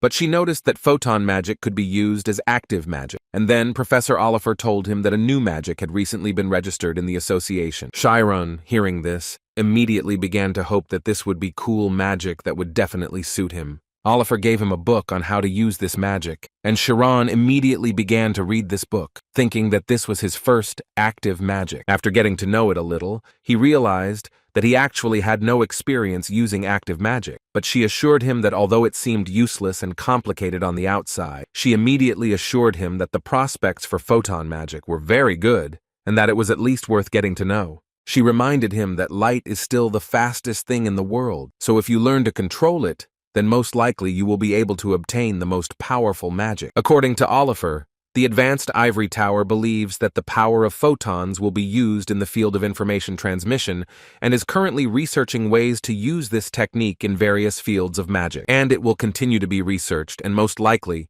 by Chiron's graduation, it can grow into the greatest industry. These words made the guy think that it would be a good idea to study this magic in advance. Besides, it was something new for the whole world, and therefore he was looking forward to learning new magic. However, there were some problems with the practical part. Chiron began to suspect that with his level of magic, this magic was simply inaccessible. Of course, Chiron understood that magic does not appear from the hand, but from the center of the spirit zone. However, it would clearly not be superfluous to imagine in detail how photons appear from the hand. At least that is what Chiron thought.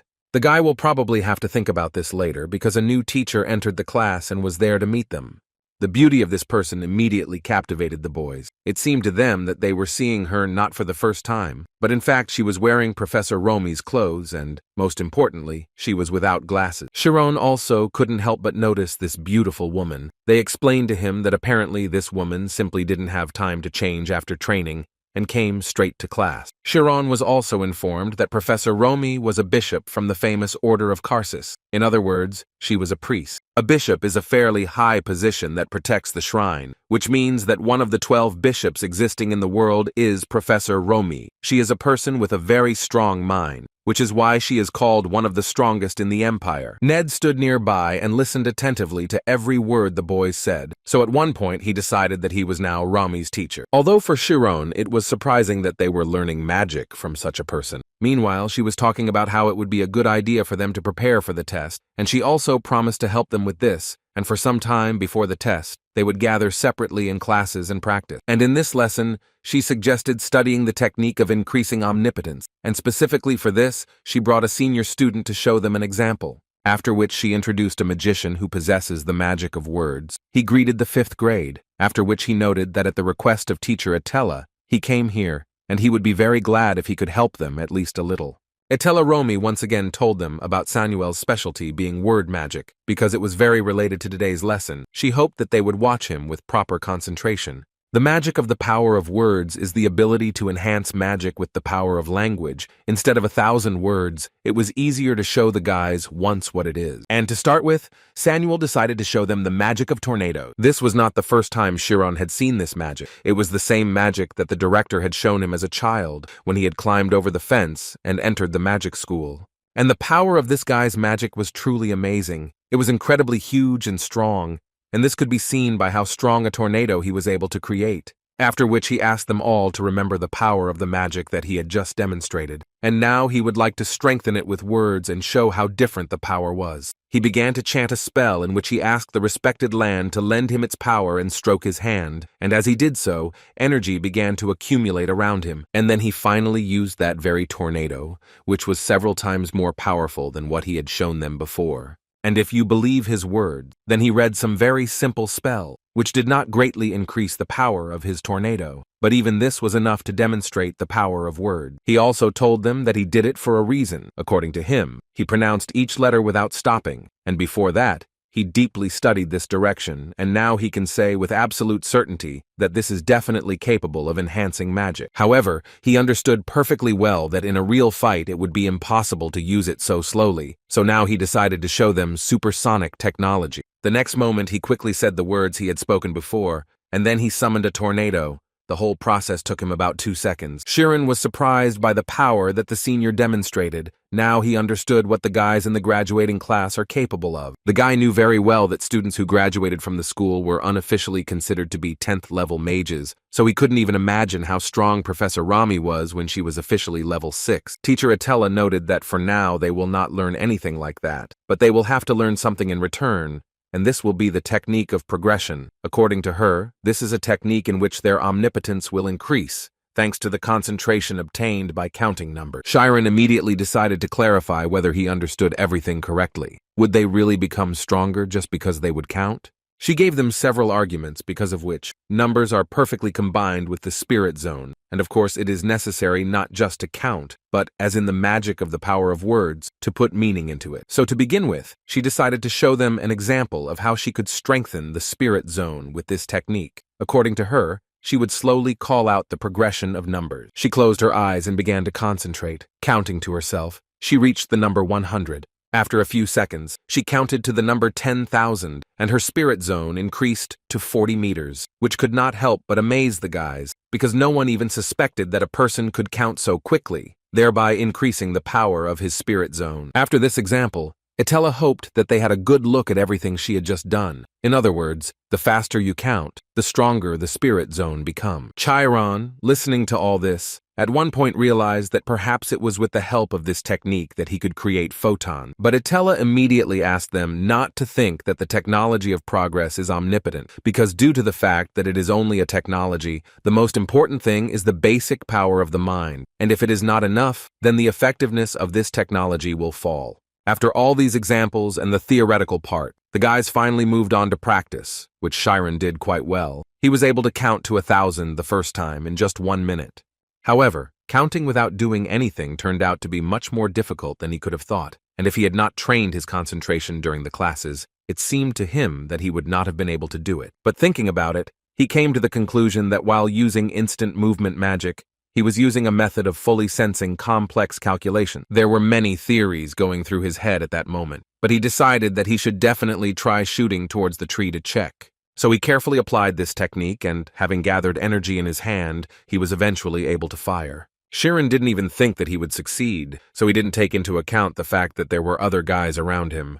Romi's teacher, Itella, also noticed this, and she had a hard time believing that Chiron, whose specialty is in defensive form, had already learned active magic, but apparently, that's the case. So she came closer to him to find out from him whether he really had success in the progression method, and the guy, not expecting such a question, began to tell her that he was not sure, but it seemed like he had some success. Hearing this, she immediately invited him to practice in the demonstration zone.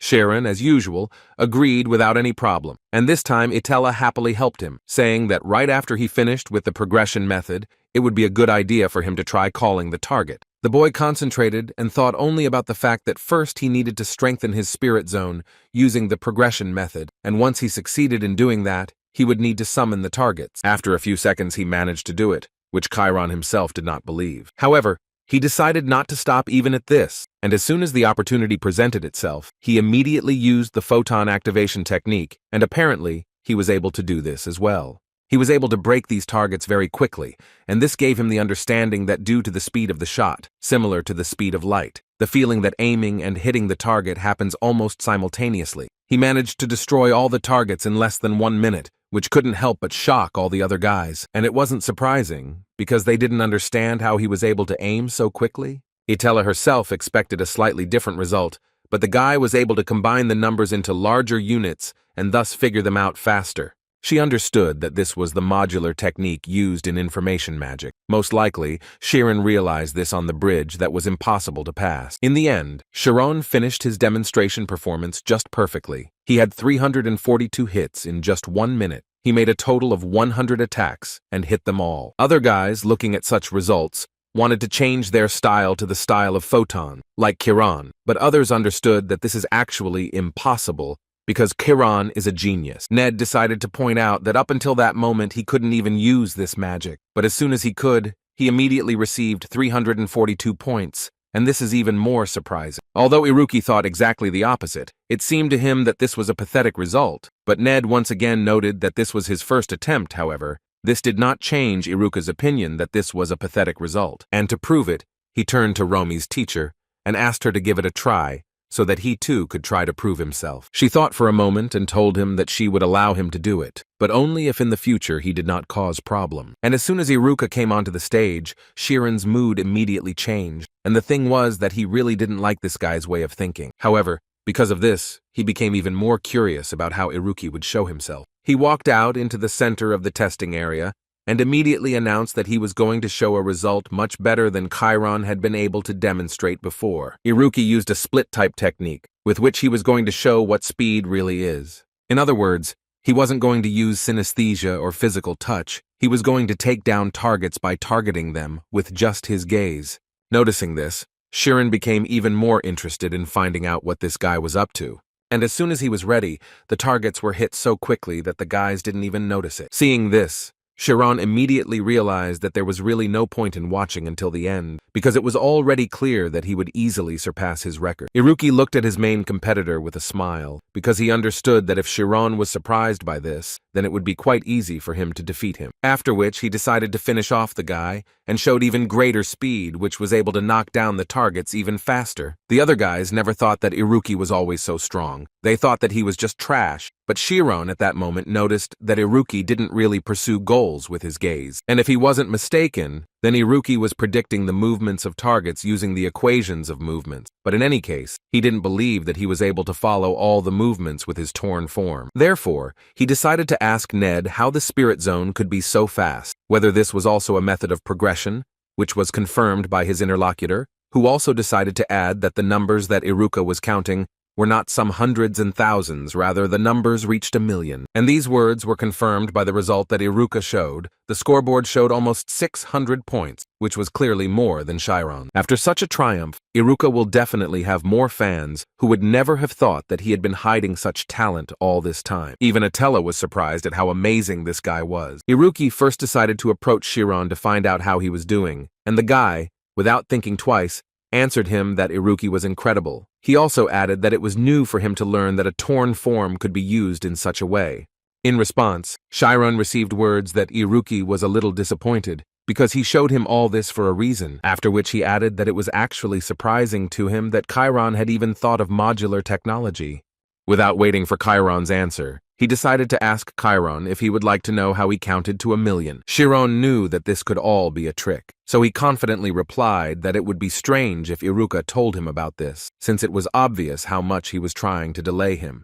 Hearing this, Iruki answered him with a smile that it really wasn't that important, because it was obvious to him that even if he knew this, it didn't mean he would be able to use it. Well, after all these not entirely pleasant words, he said that he had simply reduced the categories using calculation. And as soon as Chiron heard this, he immediately fell into a stupor, because for him it was practically impossible, because it was not at the level to call it a method. And if you count the calculations, then you can intuitively feel even the numbers of incredible digits. But even if you use this in the progression method, in which it is enough to simply count the numbers, then this will only complicate the calculation once again. In other words, it was all very difficult, but apparently for a guy with savant syndrome, it's not that difficult. Although even in this state, Chiron could easily tell that he was not training to defeat him, since for him, it was just an exam, although Iruki was not going to believe him and thought that only weaklings would say that. He would also like to ask Chironi to stop talking about life and pretending to be cool, adding idealism to it, while not having any special ability. Chiron was obviously hurt by these words, so he decided to ask Iruka what would happen if he defeated him. Would it help prove to him that he was right?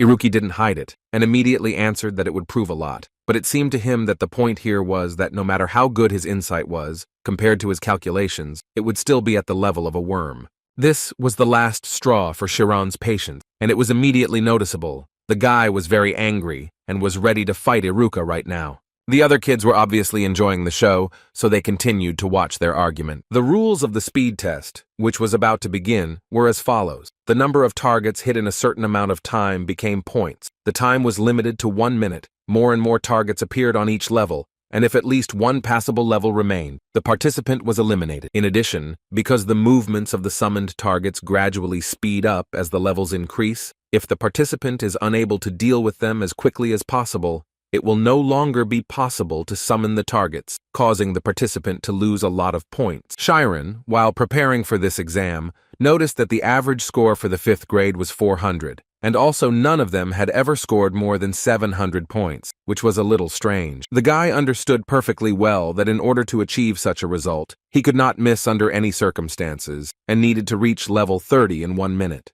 And to do this, you need to move to the next level every 5 seconds, which is what he was going to do. So all the targets that appeared were literally instantly destroyed with the help of Chironi's magic. The guys immediately noticed the serious progress of the guy, because considering that he started to hit the target without even turning around, it spoke volume. In any case, the guy was able to increase his score by as much as 200 points in just 1 week.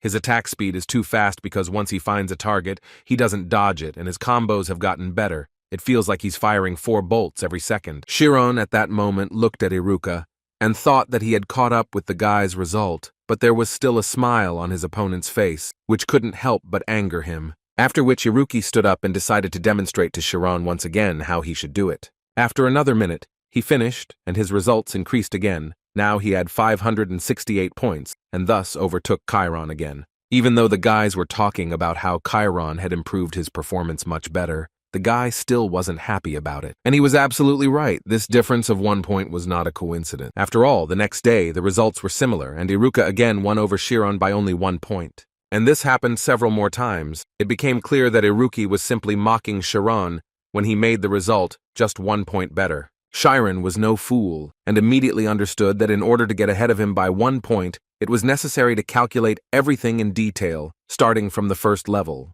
But what bothered him most was the fact that, even without using all his strength, he could still easily defeat someone like Chiron. This confrontation became the most discussed in the school. Absolutely everyone was talking about it, and it seemed that now everyone thought that Chironi did not even have the slightest chance of winning. After such performances, Iruka was immediately invited to their research groups so that he could tell them how he does it. In fact, Chiron completely agreed with this. He himself understood that, unlike him, who was putting all his efforts, Iruka had not yet shown what he was capable of. And since he doesn't know this, it turns out that absolutely any tactic becomes useless. although Ned continued to support the guy. Although he still did not deny that they were both his friends, so he absolutely did not care who would win. But for Chiron, these were no longer just jokes, because even when he eats, he thinks about it, and it got to the point that he did not even understand whether it was food or numbers. At this point, Ned decided to admit that they were actually having a lot of fun watching this, as he said that everyone was excited that the two of them could break the speed test record. This was the first time Chiron had heard of any record, which surprised Ned. After all, it seemed to him that he had spoken with Ama and knew his girlfriend's record, and if he was not mistaken, then Ama's record was almost 1,000 points. Meanwhile, Shiriel and Amy were in the schoolyard, where Amy's friend noticed that she had lost quite a bit of weight during the time they had not seen each other, so she assumed that senior year was really hard after all.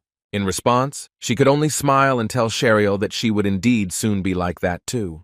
After which, they started talking about the exam to improve their level, and if you believe Amy's words, it is not so much high as there is a strong feeling of a high level. It seemed that you can pass it not only thanks to high scores. She could tell that she felt like everything she had done up until that moment was being checked, and from the girl's expression, one could say with certainty that she was very scared. But then she smiled again, and told Shiriel that there was really nothing to worry about, and even though it was called a graduating class, it was still the same level as the fourth, so she didn't have to worry that her abilities might not be enough. Shiriel immediately noticed that the atmosphere around Ima had changed quite a lot. It seemed to her that it could be described as if she had become stronger from the inside, but suddenly her thoughts were interrupted by Ima, who wanted to ask Shiriel how Chiron was doing. This question upset the girl quite a lot, and she literally started screaming because she was asking her how her boyfriend was doing. It was strange for Shiriel that they hadn't even met recently, but still, she told Ima everything she knew, and it upset her quite a lot, because hearing that Iruka was asking for trouble was clearly not the most pleasant news. Imu said that if you think about it, this guy also picked on her during the 5th grade, which made her think that he was a little weird, in her opinion. He pretends that he can't understand people's feelings at all, but on the other hand, he is able to provoke a person, masterfully using these feelings. Then Shiriel wanted to know what Chiron should do in such a situation, and the girl assumed that he needed help, but Ima immediately stopped her to correct her and say that in fact, this guy did not need her help. However, Shiriel didn't understand her at all. It seemed to her that she was too cold towards her boyfriend, but that's not what Ama meant at all. She was more than sure that Chiron was the man who knew exactly what he should do. The next day, thanks to fruitful training, Chiron was able to score as many as 700 points on the speed test, which was an absolute record for him. Many 5th graders didn't even think that they would be able to see 700 points while they were in 5th grade. After all, even the worst students knew that these were points that could not be obtained without passing 10 levels in 10 seconds. But Iruki was in a great mood again. He even decided to congratulate Chiron on reaching the 700-point mark because it was a really good result. Chiron told him that this was only possible because he had to prove something to him. At that moment, Ima was telling her friend that it didn't really matter whether Shironi won or not, because it was still just an exam, which surprised Shiriel very much, because just recently, she herself went around bragging about her lack of losses. But Ima confidently stated that she had never originally competed with Iruka for the title of the fastest. She simply continued to ignore him when he decided to pick on her, although she still admitted that if she had competed with him for real, she would most likely have lost to him. Iruki, meanwhile, scored 701 points, thus continuing the tradition. But what bothered Chiron the most was that this guy actually reached 700 points too easily, so he started to worry about the fact that it was not even known what the approximate limit of this guy was, and these thoughts made Chiron more and more convinced that he would hardly be able to win this resistance.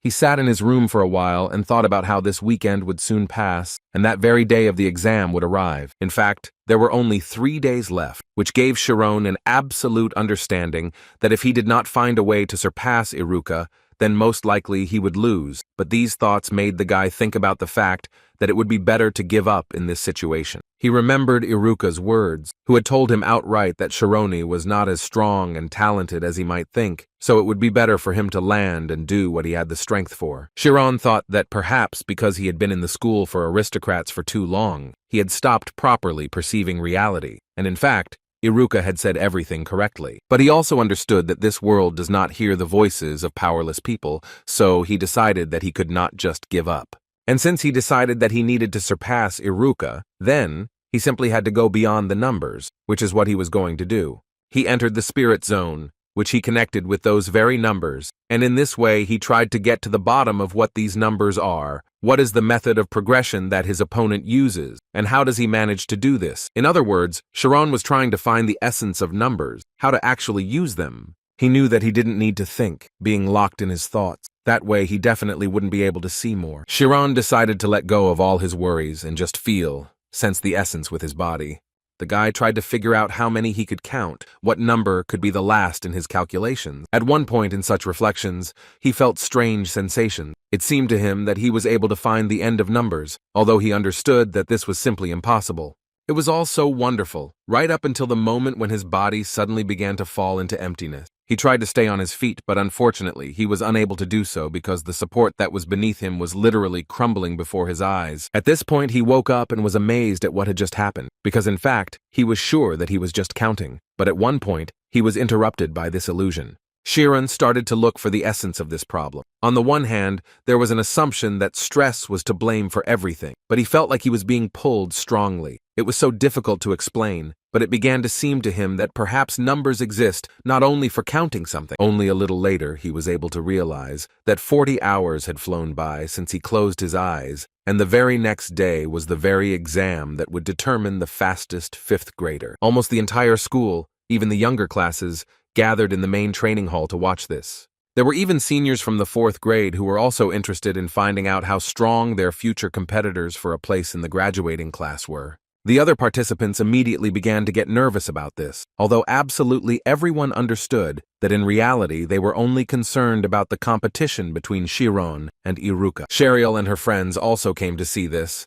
and they thought that Iruki was far ahead, and most likely he would win. But the girl assured them that it was too early to draw conclusions, because Chiron was always ready to demonstrate something special. In addition, she decided to remind them that the real test takes place in teams of 2 people, and if there is someone to oppose, then there will be a difference in the records, and since this situation is close to a real fight, then Chiron will also have a chance of success. However, even though Cheryl was so confident in her words, she was still very worried about Chiron. Meanwhile, as many as 19 teams successfully passed the exam, and finally it was the turn of Chironi and Iruka, who were 20th in line. Professor Atella announced that it was the turn of the last team. But before she could do this, Chiron and Iruki were already standing in their places, ready to begin taking this test. Chiron was more serious than ever. You could tell he was a little nervous, but that was because he was as prepared as possible. Ned saw Chiron so serious for the first time. Usually he smiles at least a little. Professor Atella began to tell the children that a lot of students were watching the 2 of them closely, so she would really like them to try their best on this exam. Well, after a few seconds, she finally announced the start of the test. Chiron immediately used his usual technique, with which he quickly gained points. Iruki at this point was not going to lag behind his opponent and also began to count the numbers with which he destroyed the targets just as quickly. If you look at the scoreboard, you can clearly see that the guys are destroying targets at the same speed. These 2 guys were the most amazing during the entire exam. Even the high school students didn't expect to see such a wonderful performance from Iruka, because before that, they could only hear about his torn form of the spirit zone, which Cheryl agreed with, because now she understood why Aimee called him a worthy opponent. But at some point, everyone began to notice that Chironi's points were gradually getting higher, although everyone also understood perfectly well that Iruki could just be joking, and they began to allow this option even more, because if you looked at Iruka, you could notice how he continued to smile. But in reality, it was only his shell, because he looked closely at Chiron and thought that he was losing, and he became very interested in finding out what his opponent had been doing for the last 3 days.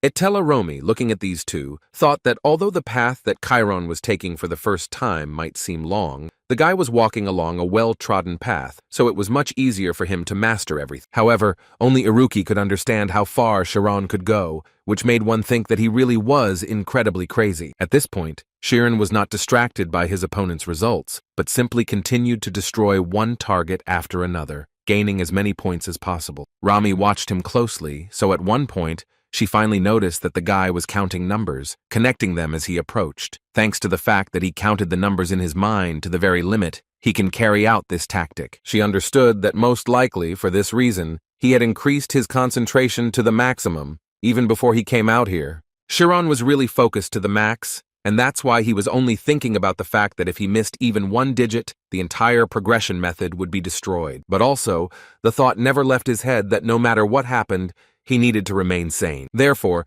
his points gradually continued to overtake Iruka, who, although he did not show it, still continued to put in a huge amount of effort to be on par with Chiron. The other guys started to support Chiron even more actively, shouting at him to continue accelerating. Iruki at this moment began to smile even more, because he believed that this was a kind of psychological doping, with the help of which Chiron destroyed the routine of calculations, and for him this meant that he thus put everything on this fight. And he happily acknowledged Chiron's talent. But that didn't mean he was going to lose this fight, so he finally decided to show what he was really capable of. Iruka's point suddenly started to increase much faster than Chironi's point, which was quite unexpected.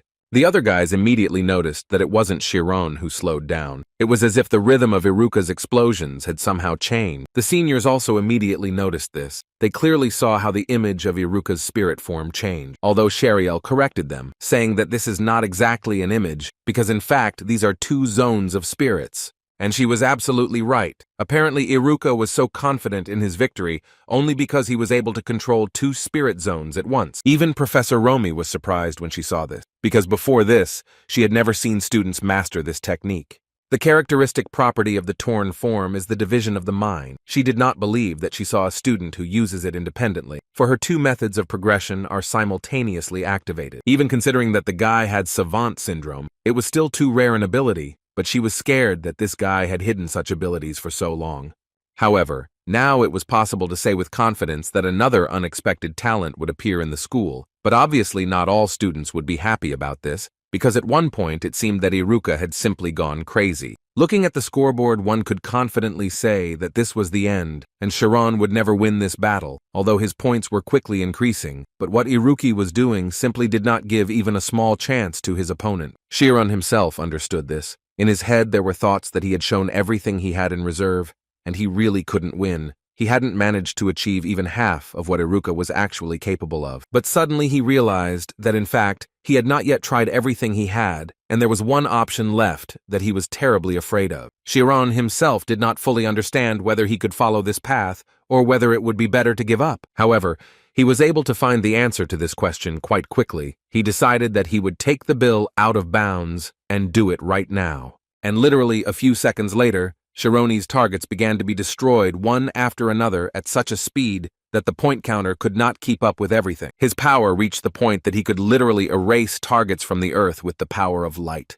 With this, he began to catch up with Iruka quite quickly, whose points were about to exceed 1,000. Although Iruki didn't even think about worrying, because he was more than sure that no matter how much Chiron increased his speed, everything would be over if he started counting faster. However, he did not calculate one thing, and that was that time was passing very quickly, and it was too little for him to have time to calculate all the numbers. Finally, the exam came to an end, and the guys finished their duel. Iruki first looked at his result, which was incredibly good. He set an absolute record among all the students, so he believed that he managed to win. Meanwhile, all the students gathered around Chiron because his condition was critical. It was as if he did not understand what world he was currently in.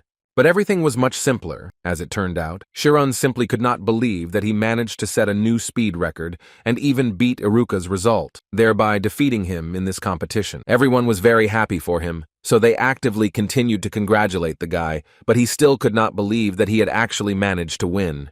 But then Iruki decided to approach him to tell Chironi that he broke the rules because he used wide sphere magic, which is prohibited in this exam. Chiron didn't quite understand what was going on, but at one point he thought about how at the end the entire room was enveloped in his light, and perhaps because of that he was able to destroy so many targets at once. But suddenly his thoughts were interrupted by Iruki, who was actually joking, because the creation of photons is not a wide sphere magic, so he was happily ready to congratulate Chironi on his well-deserved victory. It was so surprising to the others, because they had never seen Iruka admit defeat. Hearing this, Chiron thought that Iruki was now ready to admit that it was more correct to value life more than research. Iruki accepted this opinion and said that Chironi was indeed right. But Chiron wasn't going to just believe him, so he decided to ask again if he was being sincere or if this was another one of his jokes. Iruki answered him that Chiron actually misunderstood something. According to him, An explosion is not violence. An explosion is just a huge amount of energy, and for it to become violence, you need to add to it the desire to harm someone. But Chiron couldn't help but say that this energy is controlled by a person, and that the fact of danger remains unchanged. Therefore, Iruki believed that she should be under the power of a responsible person, so he had a small request for Shironi regarding this matter, and this request was that Chiron would be responsible for him from now on. An explosion is just a huge energy, uncontrollable energy, but suddenly if it can be controlled, then this energy will be enough to feed 100,000 people. According to Iruka, a new era will open, and the wars for the nature that has become limited will end. Although, of course, he does not have such grandiose convictions, but Shironi could not understand why he did not say this from the very beginning, because then they would not have had a misunderstanding. But Iruki explained it quite simply. He was wondering what type he is. Does he want to use more power, or is he still the one who sows fear? Now he understood what was going on here. Iruka was actually just afraid. That's why he acted like that. He was afraid that he himself would become an uncontrollable force. But Iruki continued to tell Chiron that it was he who defeated him, which means that it is he who can stop him in the future. Chiron didn't fully understand what Iruki was talking about, but he still continued to say that if Chiron didn't agree, then he wouldn't move a single step from this place. He tried to understand whether Iruka was an idealist who was catching a cloud or a realist, but the only thing Chiron knew for sure was that the fear that was locked in this guy's eyes was real. So, Chiron made a decision and promised Iruka that when the time comes, he will stop him. After which Ned intervened in their dialogue, he began to hug them and tell them that they were both incredibly cool and that he was proud that they were his friends. This whole farce was stopped at one point by Professor Romy, who asked Chiron to come to her for a moment. They walked outside the training room, and Itella started yelling at him and saying that he even understood what he just did. She couldn't believe that he was actually going to leave them, and it was easy to see in his eyes that he didn't understand what he was talking about at all. Rami began to explain to him that the place he entered was a special territory, and if he entered there, he would immediately cease to be himself. The first thing Chiron did was ask for forgiveness, because he himself actually didn't know that it could be so dangerous. But she continued to tell him that he had entered the territories of infinity, which are beyond counting. The magicians called this zone the function of immortality. And they, like monks, call this zone nirvana, in which a person can reach infinity, but the one who has achieved it will become nothing. This is the very world that Chiron saw beyond the number. What he saw in that place was a huge emptiness, and it is gradually sucking Chiron out from the inside. Every morning he woke up in horror, because he saw the same dream. He dreamed of it every day from the moment he entered that place. And sometimes, strange sensations come over him that make Chiron think about the worst. He understood that although he had consulted with teacher Itella, they still could not find any other deviation. But Chiron still did not understand what had happened to him. He couldn't sleep or eat normally. His body gradually began to fail, and it seemed to him that a ghost had entered into him. He told all this to his friends, Ned and Iruka, who listened attentively to the guy, but still could not understand what he was talking about. Ned noticed that, because of his serious look, he even tensed up for a moment, but Chiron was absolutely serious, and he addressed them because they told him that they were studying the supernatural and the ritualization of souls. But considering the guy's reaction, he began to admit that he had asked in vain. But Iruki decided to ask the guy if he knew that he was in that place. Chiron didn't have time to say a word before Iruki himself began to tell that most likely in this dream, Chiron saw stars flying, and at the end he saw a knot of light. He confirmed Iruka's assumptions, and then the guy said that judging by the scale, speed, and shape of the space he described, this could not be on the mainland. And if, according to him, we assume that such a place really exists, then these phenomena occur in space, which amazed them both. Chiron didn't want to believe that Iruki was telling him about the space that they wrote about in books, and besides, he believed that he couldn't dream about space, which he had never even seen.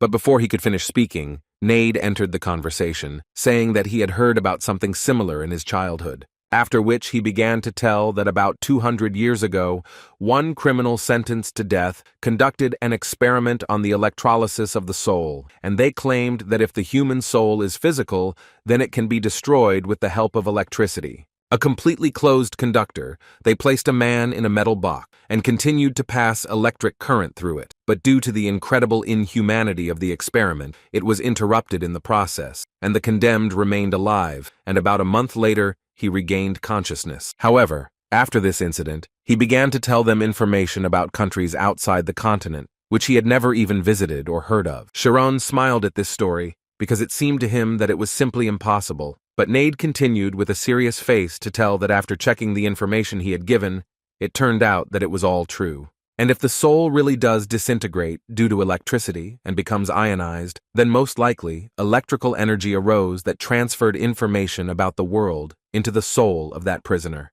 It seemed to him that those painful, strange sensations that the condemned experienced were called supersenses, and Chiron, listening to all this, noticed that he had exactly the same feeling. After this story, Iruki jumped up from his seat and began to talk about how it was now clear why he saw space, and if ionization occurred in the soul due to electricity, then most likely the proton phenomenon arose when the ability to control time and space appears. He began to explain that in the micro-world, which is even smaller than an electron, something happens that is different from human common sense, because it is a world in which it is impossible to make precise measurements and observations at the same time, and it can only be determined by probability. And if we assume for a second that the soul is lighter than an electron, then the cause and effect relationship of time and space is destroyed, and it becomes possible to feel the universe, and all this was so similar to Chiron's situation. Chiron was surprised, first of all, because they actually explained everything to him. Now he knew that despite their appearance, they were actually a research group, but Iruka asked him not to rejoice in advance, because as he said at the beginning, this was just a hypothesis, and if they wanted to turn this into research, then they would need a lot more information. So they asked Chiron to tell them the whole truth and all the facts that he had kept silent about, which the guy did not understand at first. So Iruki started talking about how during the speed test, the power of his photons was kind of weird, and he said that he started having nightmares from that night on. And now, in order for them to help him, Chiron is obliged to share with them what exactly happened at that moment. He thought for a bit, and then told them what Professor Itellaromi had told him. In response to these words, Iruki began to laugh incredibly hard, which was a little strange for the guys. But when he calmed down a little, he told the guys that he had heard a little about this ability from his father. They say this is the area that mathematicians dream of, functions that open up absolutely everything in this world. He understood that it was incredibly dangerous, but according to him, this function helped Chiron win the speed test. And when Chiron heard this, and then saw the calmness of Iruka's face, he decided that it would be a good idea for him to join the circle of supernatural and soul ritualism. This, of course, made the guys happy, because they had been inviting him to their club for a long time, but he did not agree. And Chiron explained his choice by saying that he did not want to do only what he was afraid of. Now he wanted to study himself and face this problem face to face. And he is more than confident that he will be able to do this, precisely in this circle. And the guys themselves were not against revealing to the guy what this function of his is. Besides, they again recruited the required number of participants, and now they will again be able to become an official research circle. However, Iruki was not sure that Chiron's entry would be accepted, because there were not the best rumors about their circle, but Ned assured him that they only needed to believe him, because according to him, Chiron could be enrolled secretly from the teachers, and it would be enough for him to just come here. But contrary to Nade's hopes, everything became known to the school's most dangerous teacher. A few hours after the guys decided to accept Chiron into their group, Teacher Sad was sorting through applications for joining Research Club, of which there were quite a lot, and this was due to the approaching holidays. While Sad was telling Oliver that it was a common thing for students to create them for a short time, get what they needed and disband, one statement came out. Oliver brought up this statement, which included the composition of one research group. And this group turned out to be the same mysterious group known throughout the school, in which a new member appeared, and it was Chiron, which both made Teacher Oliver happy and at the same time quite upsetting. The next day, during Atella's teacher's training, a guest came to see her, whom she was always glad to see. And this guest was Oliver, who first of all asked for forgiveness for interrupting her training. But according to her, the matter was quite urgent, so she could not come later. She didn't wait long before telling him that Chironi had actually joined the research group, but immediately after that she added that it wasn't just any group. He had joined the research group on supernaturalism and soul ritualism. Oliver knew that Athela herself must know, but she still reminded her that this group had a deep history, which even before their teaching days began, had begun to create many major problems. She was literally torn apart inside, because she could not understand why exactly Chiron decided to go to this group, because he was the rising star of the school, and now he was obliged to diligently advance in his studies. But Itella tried to tell her that in fact, the research group then and now are two different things, after which she immediately added that the current chairman there is Naid. Not only is he a decent student, but he also has good relationships with his school friends and there have never been any problems with him. So she was sure that they would share the good sides and pull each other in the right direction. But Need, meanwhile, lay on the couch and waited for Chiron to come to him. And when he finally arrived, the first thing he did was cover his face with his hand so as not to smell the smell that was in this room.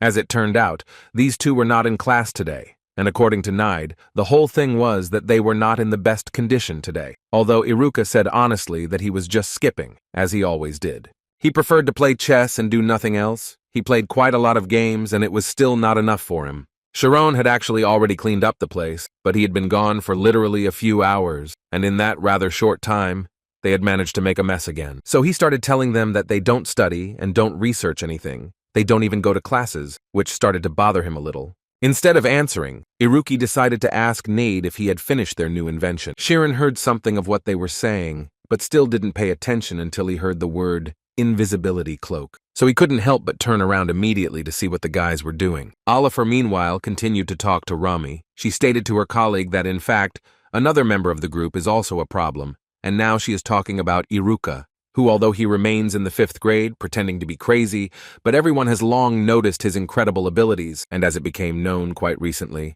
Chiron managed to surpass this monster-like Iruka, so she began to assume that after graduation, the influence in the school would be concentrated on these two. And if that happened, then she was almost certain that he could become a huge problem for them, just like Iruki had once done. She asked Itella to think, because they can't lose Chiron, and if they allow this, then the most terrible bomb in the history of the school could explode. Chiron, looking at all the toys that the boys had, was surprised that Nade managed to do all this. It seemed to him that it was quite dangerous, but in any case, it was incredibly interesting for him. According to Nade, he collected them in order to pull off a really big deal someday, although Iruki knew that this was a lie, because in fact, Nade always wanted to become a magical mechanic, which sounded so cool to Chironi. Suddenly, while he was looking at different things, he saw a book that had a bright red cover, which made him interested in looking. According to Nade, it was a book about a human body research lab, which was so strange to hear for Chiron, but he still wanted to see what was inside this book. But when he opened it, he saw something there that he clearly did not expect. In this book, there were pictures of girls and some information about them. Later, Chiron realized that these were the students of their school, and Nade told him that this book was something like a source of information that walked through the shadow world of their school. Not only pictures, all the reasons for gossip within the school were also recorded here.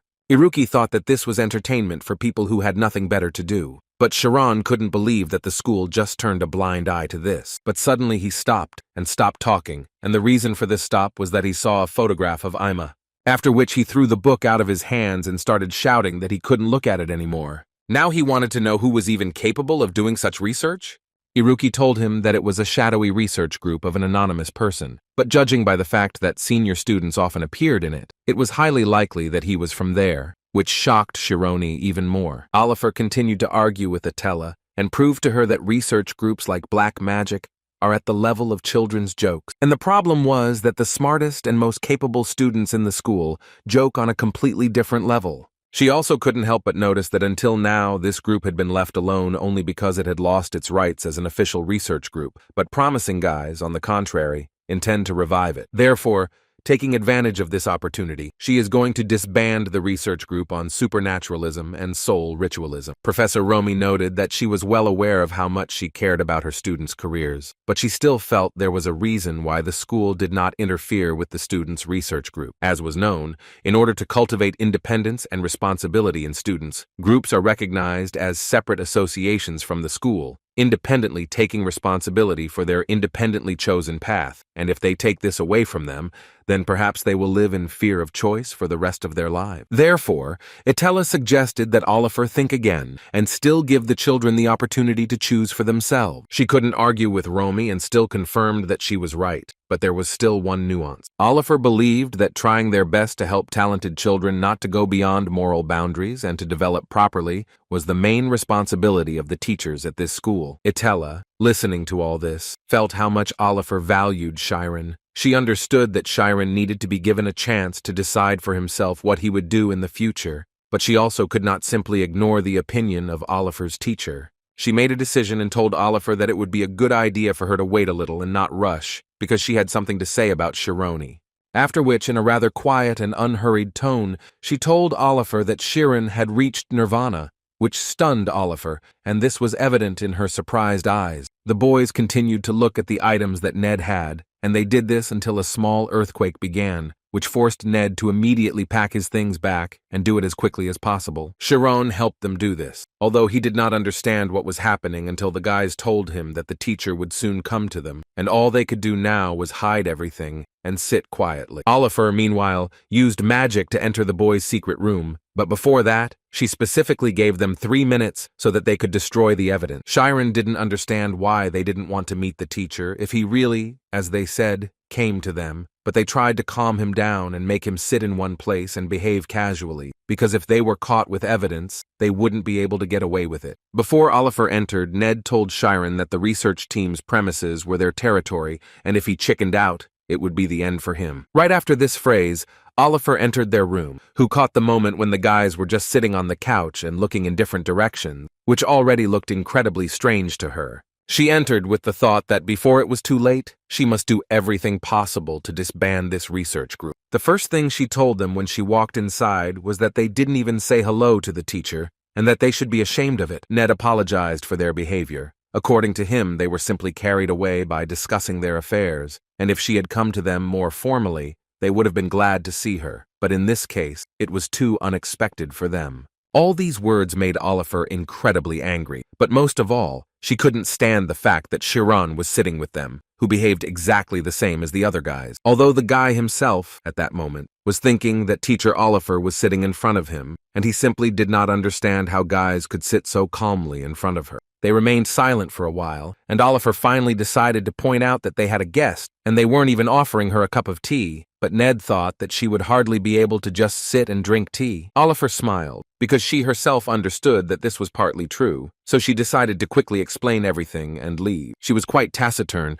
and simply said that she came here so that they could free the laboratory. The guys were surprised at the same time and asked her what she meant and why they should free her, after which Ned began to panic even more, because he wanted to know what was going on, and Oliver answered him that after she studied their documents, she realized that it was difficult to find a reason not to disband the guys. She noted that for 4 years, they did not provide a single invention, no achievements, and the staff was not fully formed for more than 1 semester, which is also the reason, and financial support has long ceased. However, she also added that according to the rules, they can provide an invention within a month, and then they will not be disbanded, and thus they will be able to continue their activities. Ned immediately fell to his knees and began to beg her not to do this, because she probably knew that it was simply impossible to prove anything in the psychological sciences, and besides, their research group was the only one of its kind, and at least for that reason, it could not be closed. But he understood that they had no other choice, so he asked her for the opportunity to give a report, and she agreed, but only on one condition. And this condition was that they were obliged to exclude Chiron from the academic council. This is what the guys expected to hear, so they immediately wanted to hear the reason for this decision. After a short conversation, they came to the conclusion that the guys already knew everything about Chiron owning the function. Therefore, Oliver hurried to explain to them that this function outside the academy is a big problem, and for young students it is too dangerous. If they act carelessly, Chiron can disappear.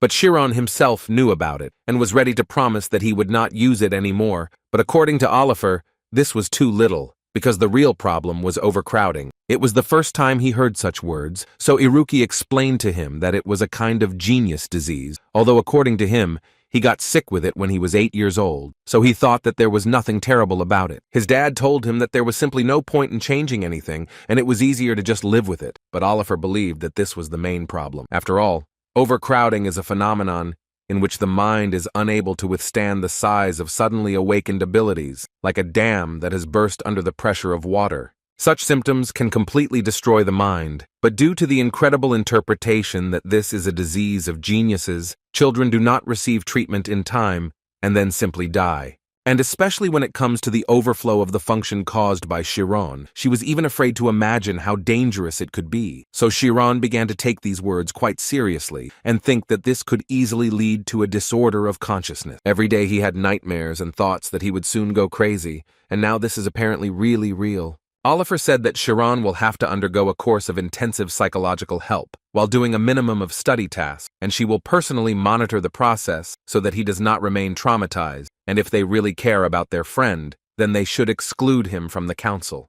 However, Ned as a leader thought completely differently, and therefore he was not yet going to do as Oliver advised him. She began to get angry because he decided to contradict her, but he believed that Chiron was capable of making his own decision. Iruki also joined in the conversation and said that he understood her concerns perfectly well, but they still thought that she was just exaggerating.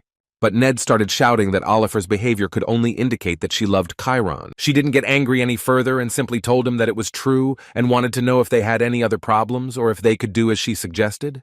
But the guys couldn't understand how she could talk about it so calmly, because it's definitely not normal. And since she says so, he became interested in finding out if she could love him like Chiron. But Oliver immediately told him that he had no chance. Ned was of course upset, because he certainly didn't expect to hear such a categorical answer, but Oliver didn't care at all. She only asked him not to be stubborn and to make the right decision. Iruki, however, had no intention of stopping, and so continued to argue with her, and tell her that if Chironi couldn't handle the overcrowding, then that was most likely his limit. Oliver let go of her thoughts, moreover. She believed that Iruki would understand what she wanted to convey, since he had already experienced this illness. After all, it was about such a dangerous ability. But Iruki still continued to claim that this area was not yet so well studied, so it would be more correct to believe in Chiron. And besides, he believed that her anxiety was going beyond the pale and could easily be called an obsession. At that moment, she remembered how she herself was in such a situation, and these thoughts made her remember what obsession is. Suddenly, he interrupted the argument to say that it seemed to him that the final decision would still remain his, and he admitted that in fact he was also very scared, and, as Oliver said, it really seemed to him that he was going crazy. That's why she offers to help him, but he suddenly confesses that he actually likes it. After all, this does not happen to everyone. It happens very rarely, and it happened to him, so he recently began to fear that the nightmares will stop, and if this happens, then he will not be able to find the secrets hidden in his mind. Considering all this, Chiron decided that he wanted to find answers to the questions, and thus not run away, but overcome this stage. At that moment, it was as if she had returned to the past and could only think about how similar Chiron was to one of the people closest to her. So after thinking for a bit, she still told Chiron that she respected his decision, and that meant that she was ready to remove the condition about his exclusion. This made the guys very happy because now it was too important for them. But she still did not cancel the condition that they must present their achievements within a month. Ned had hoped to hear that they wouldn't have to do anything else, but apparently, they would still have to provide what Oliver had talked about. Chiron wanted to immediately find out from the guys what they were going to do. It seemed to him that he could take the recordings of past reports, but as far as Iruka knew, the Spiritualist Society never gave reports, because there was simply no way to prove the existence of a spirit. At that moment, Ned asked for forgiveness from the previous leader, because it seemed to him that the history of their society would end there. Iruki turned his attention to a girl he had never seen before, which angered Chiron a little, because he thought that now was not the time for this. However, Ned certainly didn't think so, because as soon as he heard this, he immediately became active and looked in the direction that Iruki pointed.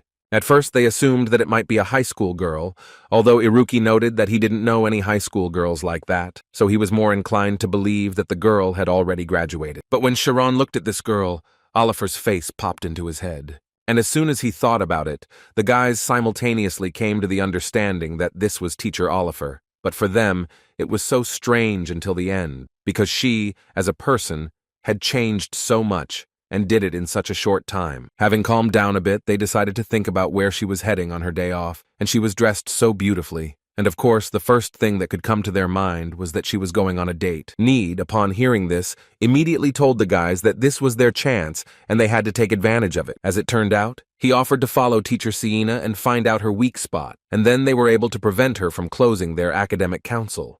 While Chiron tried to dissuade them from this stupid idea, Iruki noted that in fact, it is not so easy to arrange surveillance on a 6th-level mage, but then he remembered that they have an invisibility cloak, after which they ran to carry out their crazy plan, and Chiron was asked to follow Oliver until they returned. They believed that this was their only way to save their council, although it was clear from Chiron that he clearly did not think so. After some time, the 3 of them were already under the cloak of invisibility and were carefully watching how Oliver was behaving. The only thing that confused Chiron at this moment was that no aristocrat goes on a date to a settlement of commoners. Oliver was actually quite careful and often looked back to see if she was being followed. And when it seemed to her that she was convinced and no one was following her, she decided to continue her journey. For the guys, her behavior was yet another reason to think that she was acting too suspiciously. They continued to follow her, and did so very carefully, until they saw that she approached a house from which a man came out to meet her. And then Ned got carried away. He finally saw what he wanted so much, the hidden commoner guy. For him, this should have been a real sensation and a great chance to save his group. In any case, Chiron thought that since they had entered the house, they should end their investigation there, but Ned didn't think so, so he crawled out of hiding and ran closer to the house in order to get evidence. The guys stopped him even though they were against it, but they couldn't let him go there alone, so they decided to help, and pretty quickly they came to the stage when Iruka began to open doors with the help of magic, and he managed to do it quite easily. Although, according to Ned's feelings, this castle was incredibly weak from the very beginning, but the entrance was open in any case. Chiron watched as the boys skillfully used their intelligence and resourcefulness in such a matter, but he could not understand why they did not do the same during their studies. Their invisibility cloak helped them remain unnoticed quite a bit until they heard a female voice in one of the rooms of the building. Throughout the entire journey, Chiron asked the guys to finish this and return back as soon as possible, but the guys asked him to stop because he knows very well that the teacher herself started it first and they are no longer able to simply give up. The boys overheard a conversation between 2 people who were talking about how it would be better if they kept their clothes on this time, which made Chiron even more ask them to stop immediately and put an end to it. But they continued to do this until they heard the man say that his wife would be arriving in a few hours, so they had enough time to do what they had been planning for so long. Iruki, at this point, decided to support Chiron, saying that in fact, learning about this would already be more than enough to resolve the issue of closing their community. However, Ned did not think so and was going to go further. He believed that they had to stop this, so he started tugging at the door handle to open it. And when they managed to open these doors, they immediately started shouting at her that this was all a crime and that she better not do this. But they immediately stopped because they saw what was really happening here. After which, they just stood there in a stupor for some time because they didn't fully understand what to do next. As it turned out, Oliver came to this place so that a local artist could paint her portrait. But she could no longer contain her emotions, so she began to shout in their direction, thereby trying to find out what they were doing here. They realized that they had done something wrong, so they immediately fell to their knees and began to apologize. They also had to be honest about the fact that they suspected her of cheating, which angered Oliver even more. So she immediately told them to prepare for what would happen after they returned to school, and Iruka was the first to point out that the punishment would be gladly accepted. But then he pointed out that Ned had done all of this and they simply had no other choice, and Chiron confirmed this, which put the guy in an incredibly awkward position. Suddenly, their conversation was stopped by the same artist who asked Oliver to stop scolding them, especially since everything was fine with him, and the doors they knocked down were already in place. And besides, he was sure that the students followed him because of the unrest. Oliver didn't think so. She thought that even if they followed her due to her lack of attentiveness, they still had no right to break into someone else's house, and it was a really bad act, but he still continued to justify them, saying that they were worried about their teacher. The boys were incredibly grateful to this angel who saved them, or at least tried to do so. Chiron was probably the only one who noticed that the man was blind. But suddenly his thoughts were interrupted when he realized that his head had suddenly become so heavy and that it was difficult for him to sit in this room. Oliver continued the conversation with the boys and told them that they were very lucky that Armin was generous, and if it had been different, then most likely they would not have gotten away with school punishment. They all understood this perfectly well, but at the moment what they wanted most of all was to know who this man was, and most importantly, what kind of relationship they were in since they were dating so carefully.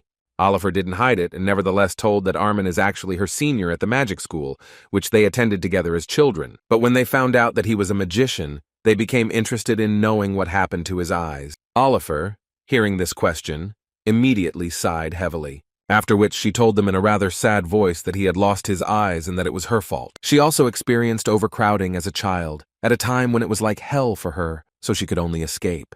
One such day she ran away once again, and Armin ran after her because the water had risen too much, and it was too dangerous to walk at such a time. But she kept running away, and could only scream at him that she didn't want to go home, so he better not come near her. At one point she got distracted and fell into the water without even wanting to. Armin didn't think long before jumping after her to try to save her. He managed to pull her out and find something for her to hold on to for the time being, because he understood that if they held out until the lower river, only then would they be able to be saved. He thought for a moment and told her that they would need to dive into the water, but the girl asked him not to do this because she was far from sure that she would be able to do it. However, there was no time, and Armin understood this perfectly well, so he decided to act. So he put pressure on Oliver so that she would not float up. But before that, he warned her that she would be able to survive only if she swam to the lower river. Armin, looking at what awaited them next, thought only about the fact that he had to save Oliver,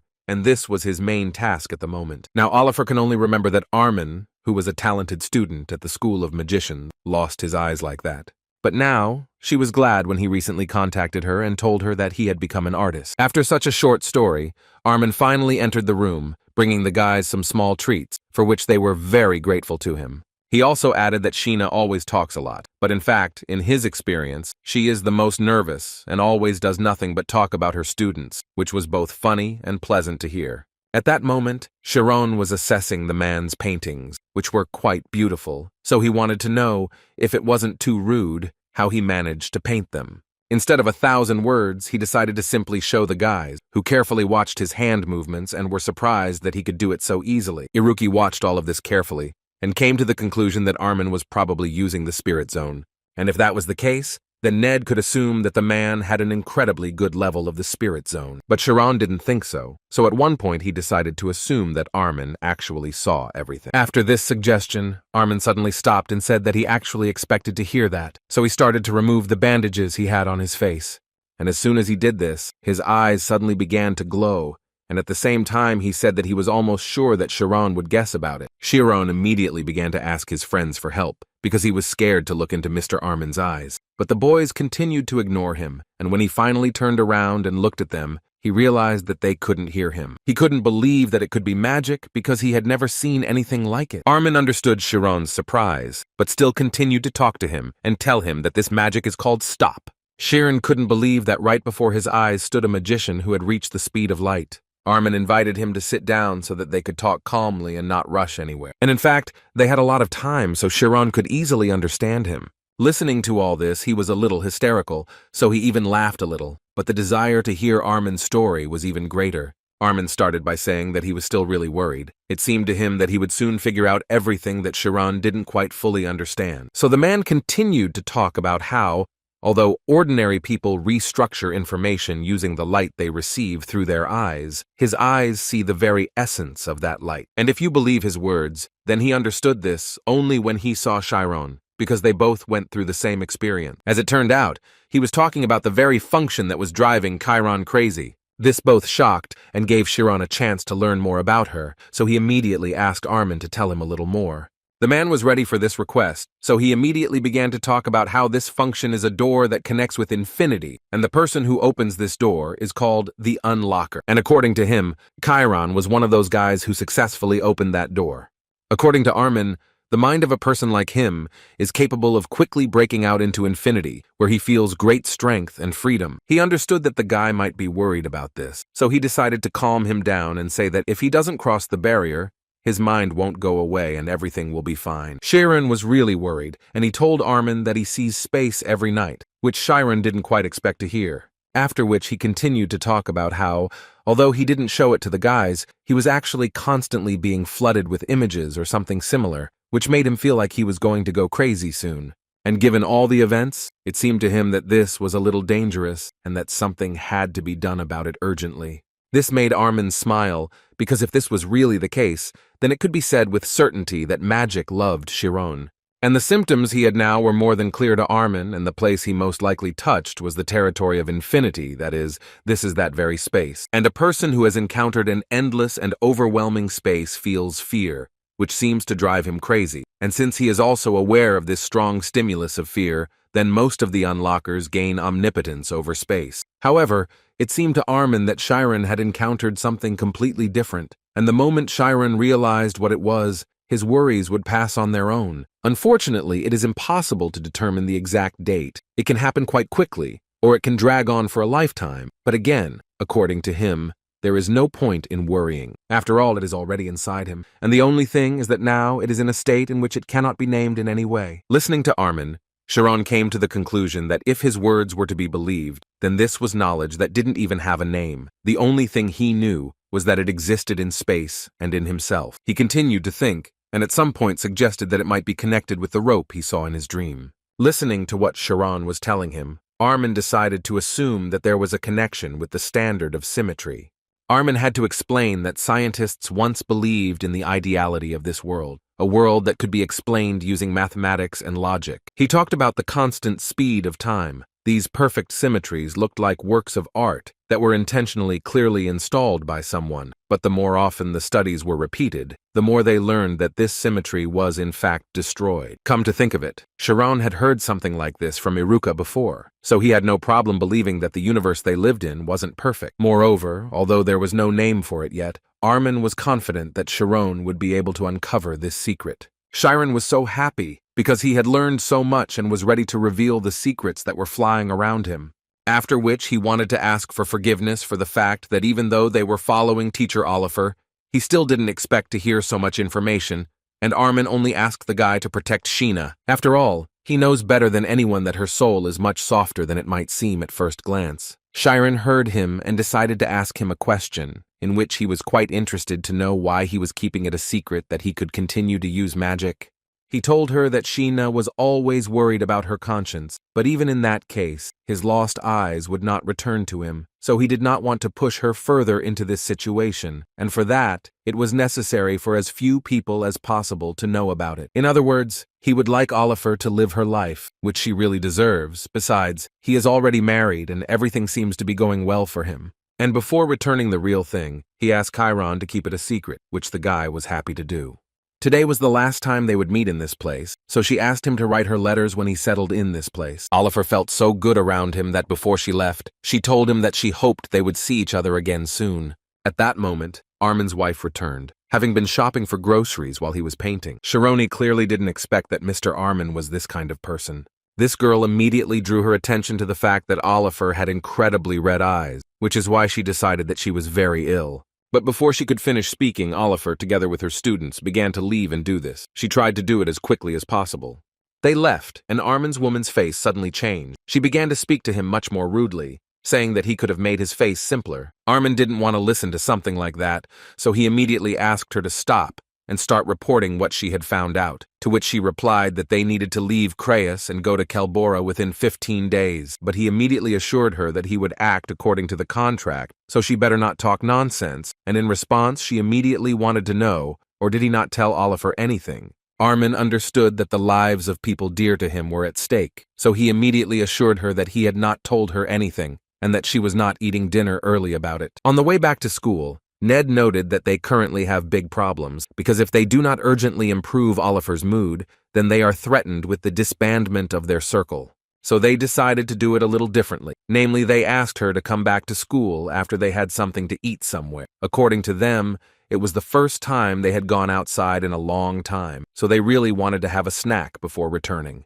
She surprisingly agreed quite quickly, moreover. She decided to offer them to eat so that their stomachs would burst. In this way, they were going to improve her mood and avoid punishment. 2 hours later, the guys regretted that they offered her this, because she got so carried away that she decided to order a second bottle of alcohol. They were a little surprised that she was going to drink alcohol in their presence, although she thought that she could do whatever she wanted. After all, they managed to rip the lock off someone else's house. The boys realized that it was better for them not to ask unnecessary questions and just start eating the food, which turned out to be too tasty. Ned tried at this time in every way to improve her mood, and all this was only so that in the future she would be more lenient with them and not disband their community. He didn't have any specific tactics, but he was still going to find her weakness by any means necessary. And suddenly she interrupted his thoughts, because she began to touch his cheeks, which seemed too soft to her. The guys immediately realized that she was probably too drunk, but apparently they wouldn't be able to leave, so they started listening to her tell them that they were simply incredible on the speed test. But she became even more angry when she talked about it, because she believed that they had such outstanding abilities and they were doing such a bad job of their school life. Although then she suddenly calmed down and began to cry, because she realized that there are many people who have abilities, but cannot realize their dream. After which, she began to assume that they considered her a bad teacher, but she assured them that she was doing all this only for them. But the guys did not think so, which they immediately told her. However, apparently this was not enough for her, or she simply drank too much, which is why she lay down on the table and fell asleep. Quite a lot of time had passed since she fell asleep. The guys had already finished eating everything, and she still hadn't gotten up. They started to get a little worried because they didn't have any money to pay for this dinner, so Chiron decided to go up to her and ask her to stand up. Their attempts to get Oliver to her feet were interrupted by two men who decided to come over to help. One of them offered to put her in his carriage so that he could take her to the place where she lived. The guys immediately answered him that there was no need for this and they could continue on their way.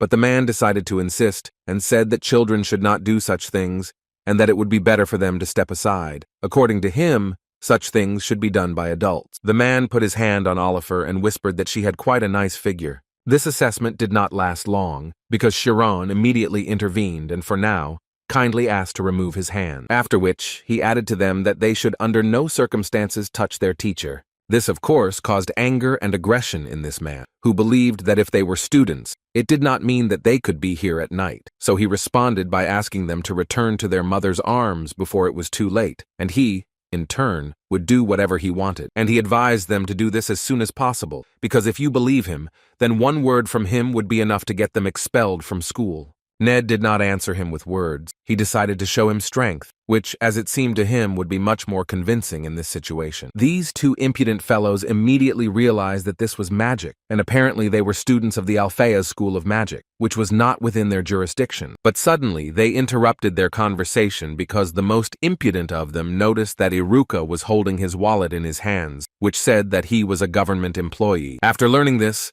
Iruki advised him to go to Mercadine Iruki and consult with him. Would it be a good idea to expel the kids from school? The thing was that the Mercadine family was the first family among the aristocrats, because already the third generation was a member of the body advising the king of the dragon support, which these two apparently knew very well, because it was immediately evident from their reaction. They quickly asked for forgiveness and immediately began to run away, because they knew very well what consequences this could have for them.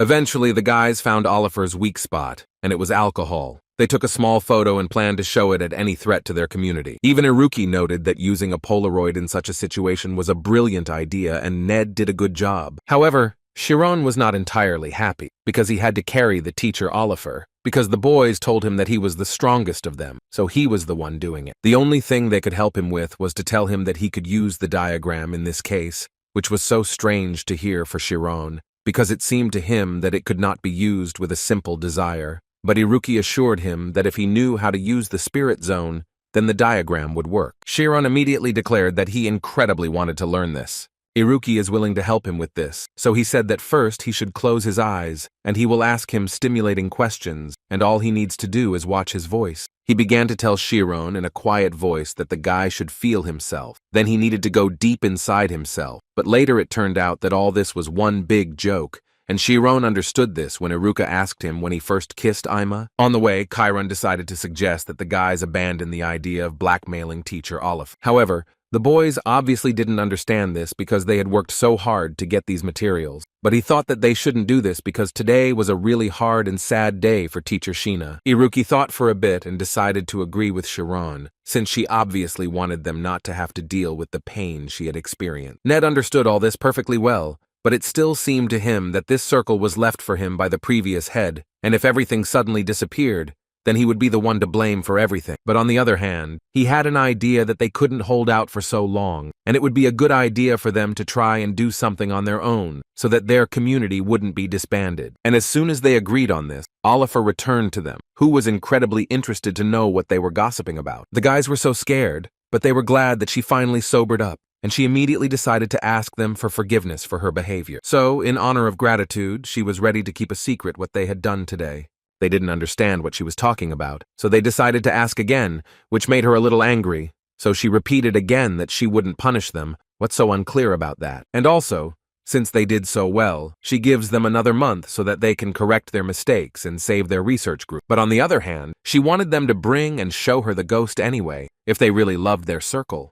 Such news could not but please the guys, so they immediately decided to tell her that they would confidently prove the value of their research group. Even though the situation hadn't changed for them, Chiron was still very happy with what they had been able to achieve. A few days later, a poster was put up at the magic school, the gist of which was that a secret that the school had intended to hide until the very end would soon be revealed, and it would be revealed by a research group on supernaturalism and ritualism. 10 days before, Ned had been hitting himself over the head because he couldn't think of anything to say. Iruki and Chiron were much calmer and just sat in their thoughts to try to find at least some information that would help them come up with some kind of invention from their research group.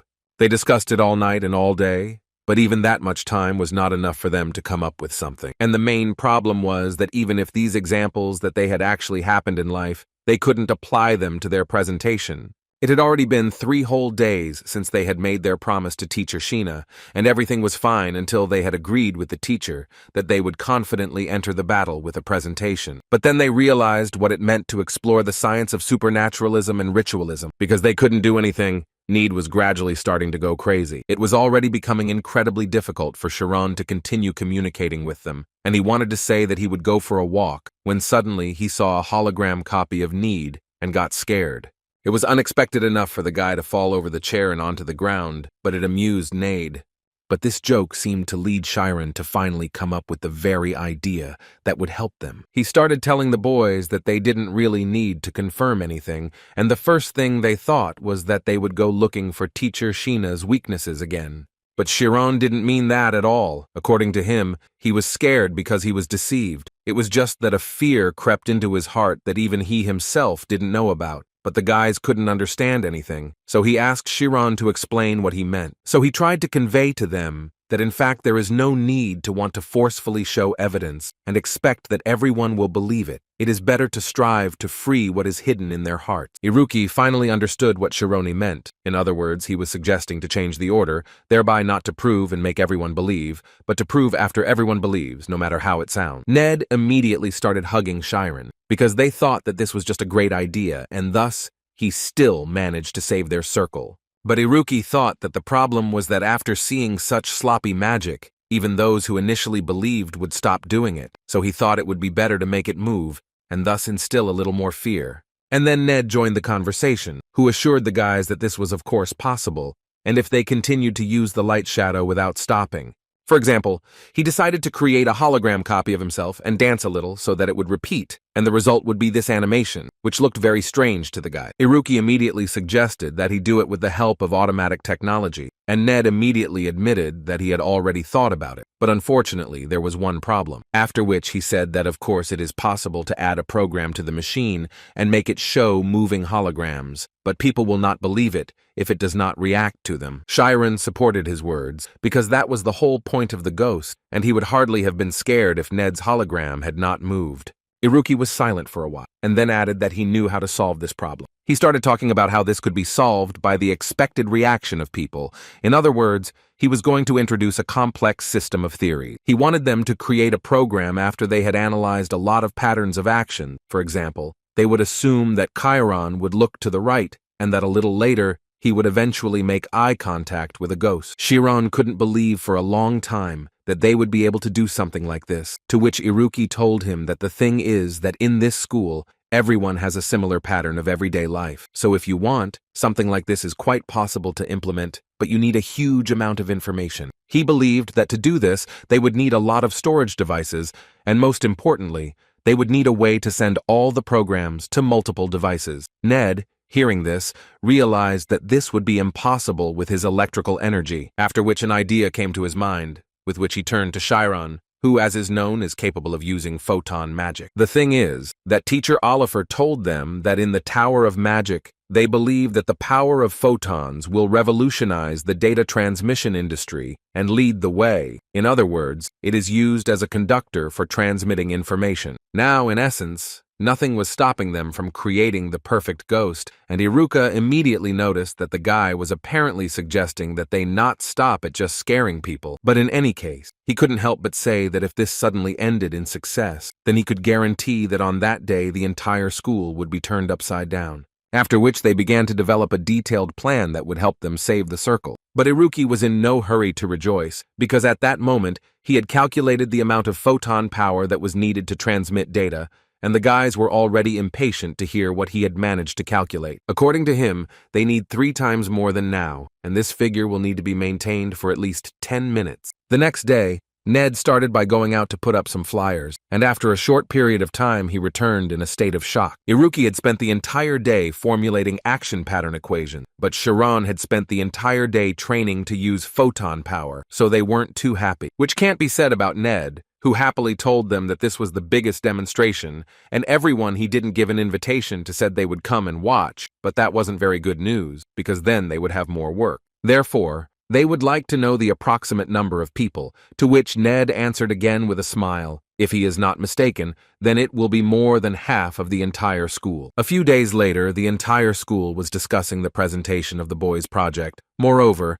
many wanted to see how Chiron and Iruka would work together, which is why, as they thought, it would definitely not be a bad presentation. A girl with purple hair stopped in one of the school's corridors to talk to an unknown person who wanted to know if it was true that Chiron's group would hold a presentation. She didn't know anything for sure yet, but according to her, if we are to believe the informants, then if the presentation fails, they will be obliged to return the premises to the school, as is expected. This girl had more than one interlocutor, and they all believed that the former glory of this group had disappeared. However, one of them still asked not to rush to conclusions, because Chiron and Iruka were on their team, one of whom dealt with the black magicians, and they cannot ignore Nide's ability. But they were all confident that even if they could show something, they were still just guys from low-level classes, so they decided that they only needed to worry about what might happen next. And the conversation was about the war of the Shadow Research Group, which will go for the place of the second owner of Istas. Chiron continued to actively practice photon magic, trying to reach the level that would allow him to use it continuously for 10 whole minutes. But doing this turned out to be much more difficult than it might seem at first glance. Spiritual rebound is an extreme method that increases the power of magic in leaps and bounds after using the powers of the mind to its very limit, and then repeats the use again. Chiron knew very well that this was one of the crudest ways to use magic, because if something went wrong, there was even a small chance of life-threatening. Besides, he did it not entirely legally, and if one of the teachers found out, the punishment would be severe. But now he was more worried about the fact that he had exploited his mind so cruelly, but was only able to maintain the launch of photons for 5 minutes. And with only 7 days left until the presentation, it gave him a clear vision that if he wanted to achieve the 10-minute goal, he simply had no choice but to continue challenging over and over again, stopping only when his mind was about to be destroyed. But he was far from sure that he would be able to do this, when suddenly his thoughts were interrupted when Ned entered the room, who was curious if Chiron was coping with his task, to which he, frightened, replied that yes, everything was progressing even more than well. Although Ned himself understood perfectly well that this was a rather difficult task, which clearly exceeded the level of the 5th grade, they had no other choice. Chiron immediately calmed him down and repeated to him once again that there was no point in worrying. He would do everything and everything would be fine with the circle. After their little conversation, Chiron decided to rest a bit and go see how the guys were doing, and when he left the room, he saw Iruka, who wasn't looking his best. As it turned out, this madman did not go to bed at all. He only repeated that he would have time to do everything, and that he had very little time left. Chiron understood perfectly well that it would be unlikely to stop this guy, because this was already real madness, but he was not going to argue with him either. Besides, he had something much more interesting to do than that. It was about Ned's invention, which looked simply magnificent, and if we were to believe his words, the final test would be a demonstration with his photon. Ned gave Chiron a small ball, which he said he had to squeeze tightly and try to use magic at that moment. The guy concentrated and began to use photon magic little by little, which caused the ball to glow, but that was not all. In this way, they were able to create the desired hologram of the ghost, which was to play a key role in their presentation. The day of the presentation arrived, and Ned went to check on Chiron, whom he reminded about the presentation. But instead of answering, Ned caught Chiron's stopwatch, which clearly showed a 10-minute countdown, which could mean only one thing, namely that he succeeded and surpassed himself. Now Chiron was more than ready to rock the presentation and show everyone what he was capable of. On this day, it seemed like even more people had gathered than the guys had planned. Everyone was having so much fun. They were relaxing and didn't even suspect what the guys had prepared for them. Mark, after his 2-month suspension ended, returned to school with no idea what was going on and what kind of event was this. Suddenly, a girl approached him and offered to take a leaflet so that he wouldn't just stand there. At first, he didn't pay much attention to this leaflet, but then he saw names that he couldn't forget. It was a small invitation to a presentation, which was strange to see because it seemed to him that no one would go to such a thing, which made him start to think that Chiron was not as much of a genius as he thought. But apparently Maria, who is now friends with Mark, thought completely differently. So she began to persuade the guy to go with her and see it, which is why he had to agree. And as soon as he said that he would go, she immediately took him by the hand and led him to stand in line for this event. And as for them, they underwent special training under the guidance of Sad for 2 months. And while this new couple was trying to find the place where the line ended, inside this line all attention was focused on Amy and Cheryl, who by then were both already in their senior year. At first, no one understood what they were doing here and why they needed a 5th grade presentation, but then they remembered that Chiron was her boyfriend, so everything fell into place, although Ima clearly didn't think so she was a little angry about such conversations. But her main anger fell on Cheryl, who brought her here, because not only did she not need it, but it would also take so long. However, as it turned out later, they were not the only seniors here. The entire line of kids was shocked when they saw a guy from the graduating class. This guy stood out quite a bit from the rest of the line. His name was Fermi, and he was a graduate. But even that wasn't all. Because after Fermi, the senior Hersey from Sona and the senior Raikon, who is called the Electric Monster, and a few other kids from the 1st grade came to watch the presentation. Cheryl was also incredibly interested to know why the 1st class came to the 5th class's presentation, but instead of explaining, Amy decided to ask Cheryl how she thought they all had the same trait. It was difficult for her to answer such a question, so Amy told her that rumors had begun to circulate that these guys were part of the shadowy research group Golden Wreath. In addition to the students, the director came to this presentation, and he was also quite interested in seeing what the children would show. As a result, the presentation hall was completely filled, which no one could have expected from the very beginning. Ima looked at all the famous faces that came today and thought that she probably didn't know something, since so many people had gathered. But she didn't have time to think about it, because the host finally came onto the stage, who was about to begin the presentation of the research group of supernatural beings and soul ritualism. However, 30 minutes into this presentation, all the kids started shouting that they had simply wasted their time and that they would have been better off studying. Some time before this, Ned came out on stage and greeted all the spectators, whom he was glad to see. After which he introduced himself as the chairman of the research group of supernatural and soul ritualism, and his name is Nide. After which he announced that today they would talk about spirits, which confused Mark a little, because he never believed in ghosts. But Ned kept assuring them that something scary for them might appear today, so he immediately decided to ask them to be careful while watching. The director really liked this kind of preparation, so he did not hide his positive emotions, and with him, Oliver, who could not help but agree, especially regarding the hologram background. Ned, meanwhile, continued his speech by telling the story of what it was like before the school was built. The audience was obviously interested in hearing this, so Ned, using a hologram, was able to bring up a picture of this area before the school was built, which was about 250 years ago. According to the guy, the world is then in a state of what everyone knows is a war of conquest. In those days, to avoid war, people went into the mountains and forests, both civilians and soldiers. And Ned couldn't help but add that those who came there were not considered human at all, and they were monsters, inside of whom evil spirits had settled. But such a performance, instead of frightening,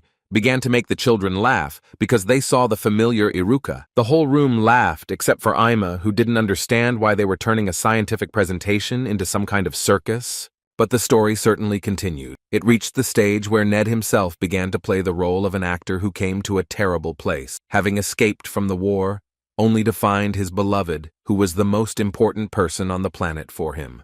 Maria was so upset by this story that she was inside every moment, which could not be said about Mark, who mentally blamed himself for having come here at all, although from the very beginning it seemed to him that they had come to a scientific presentation. But he suddenly changed his mind when Chiron, who played the role of Ned's beloved, appeared on stage. And of course this performance made the whole hall laugh even more, because what could be funnier Even Oliver didn't expect to see this, but the director enjoyed watching such things, which couldn't be said about Amy, who was ready to destroy Chiron for this act. Despite the laughter and joy of the audience, they continued to play out this scene, and it all got to the point where they confessed their love to each other. And then there was the most intriguing moment when they were very close to kissing. It was no longer funny because each of the students has been going to theaters since childhood and knows that sometimes actors can do it for real, so all attention was focused on these two. But at the last moment before the kiss, Ned was bitten on the shoulder by the monster played by Iruki. He began to beg for help throughout the entire hall, which made the guys not laugh and even a little scared. At one point, the screams stopped, and the audience heard Ned's voice again, raising his hand with a small notebook, which he said was an old diary that he had discovered about 6 months ago during his research, and that was the source of this story. Ned told them that their research team immediately began an investigation, which resulted in them learning a shocking truth. This diary talked about how souls that were swallowed by evil spirits become other evil spirits, look for reincarnated people, and then go to the other world. But what's most interesting is that this is still happening to this day. Immediately after these words, everyone in the hall heard the sound of the school bell ringing at midnight, but it was very strange because it was only 7 in the evening. But Ned, noticing the fear in their eyes, assured them that it was at midnight that evil spirits began their activity. He understood that they might not have seen any ghosts in their entire lives, but according to him, the point was only that spirits only show themselves to those who want to see them. However, he assumed that thanks to the presentation they became at least a little interested in evil spirits. In other words, one could say that they tuned into the frequency of the spirits. So he could finally advise them to take a good look around tonight when the midnight bell strikes. Maybe then they will be able to find a spirit wandering in the other world. But he also asked them not to think that this would definitely happen, because they would have to be pretty lucky. And on that wonderful note, Ned was happy to announce that they were finishing the presentation, after which the lights were turned on in the hall and all the guys sat in silence for some time and did not know whether they should leave. But this was only temporary, because after a few minutes, they started shouting that this was the worst presentation they had ever attended. Amy was also not in the best mood after such a performance, because she suspected that this would happen ever since he started spending time with strange guys. Gradually, all the students, including the first-grade students, began to disperse. Oliver was also upset, but now she could only ask the director for forgiveness for teaching them so poorly and immediately promised that she would fix it. Although the director immediately assured her that the sciences of souls had always been like this, so there was definitely no need to worry about it. The director was actually a little upset, and it seemed to him that since they had decided to start and end like this, it would have been better not to start at all. However, the guys themselves were not upset. On the contrary, they found it incredibly funny to see the guys' faces. They felt that they had definitely achieved what they wanted from the very beginning, and now Chiron was ready to show them the real ghost. That same evening, Ned entered Chiron's office to ask him if he was finished with the progression meditation. Instead of 1,000 words, Chiron simply got ready and followed Ned. The day before this presentation, Ned and the boys installed hundreds of hologram projectors throughout the school, and it was to these devices that the action prediction program created by Iruka was sent. So they were prepared to show the school what ghosts were. 5 minutes before that they were completely ready. They understood that they could not do it either earlier or later, because the most important thing in their plan was to show the ghosts at the appointed time. Iruki was ready to give the signal, and then they would begin, but the main role was again on Chiron, who collected his thoughts and was more than ready to show how powerful his photon magic was. And as soon as Iruki gave the signal, Chiron began to generate a huge amount of energy, which he had to hold for about 10 minutes. Even the guys weren't prepared for such power, so they had to cover their faces with their hands. They couldn't believe that he had improved his magic power so much in just 1 month, but that made him even more amazing. But suddenly, Chiron noticed that he had the feeling that he was pouring water into a plate that had no bottom. Hearing this,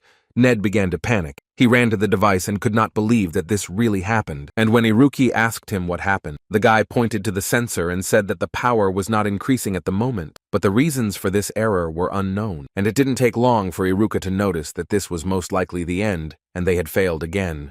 Ned started saying that it was most likely his fault, because he was too illiterate and incompetent, so he couldn't properly construct the equipment. He felt so sorry that the boys had to suffer because of him, because now they would definitely be laughed at.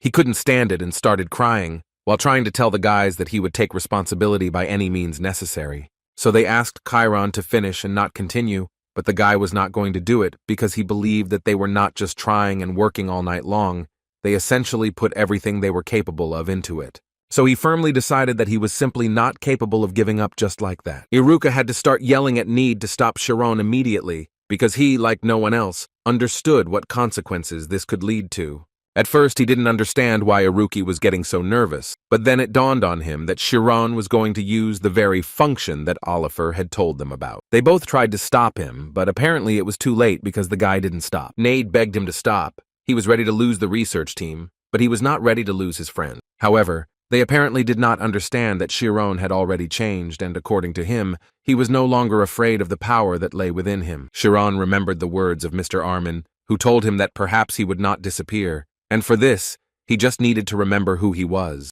Therefore, he did not forget that he was Aaron Chiron, who was now not going to be afraid and run away. The power of Chironi's magic at this moment exceeded all possible indicators.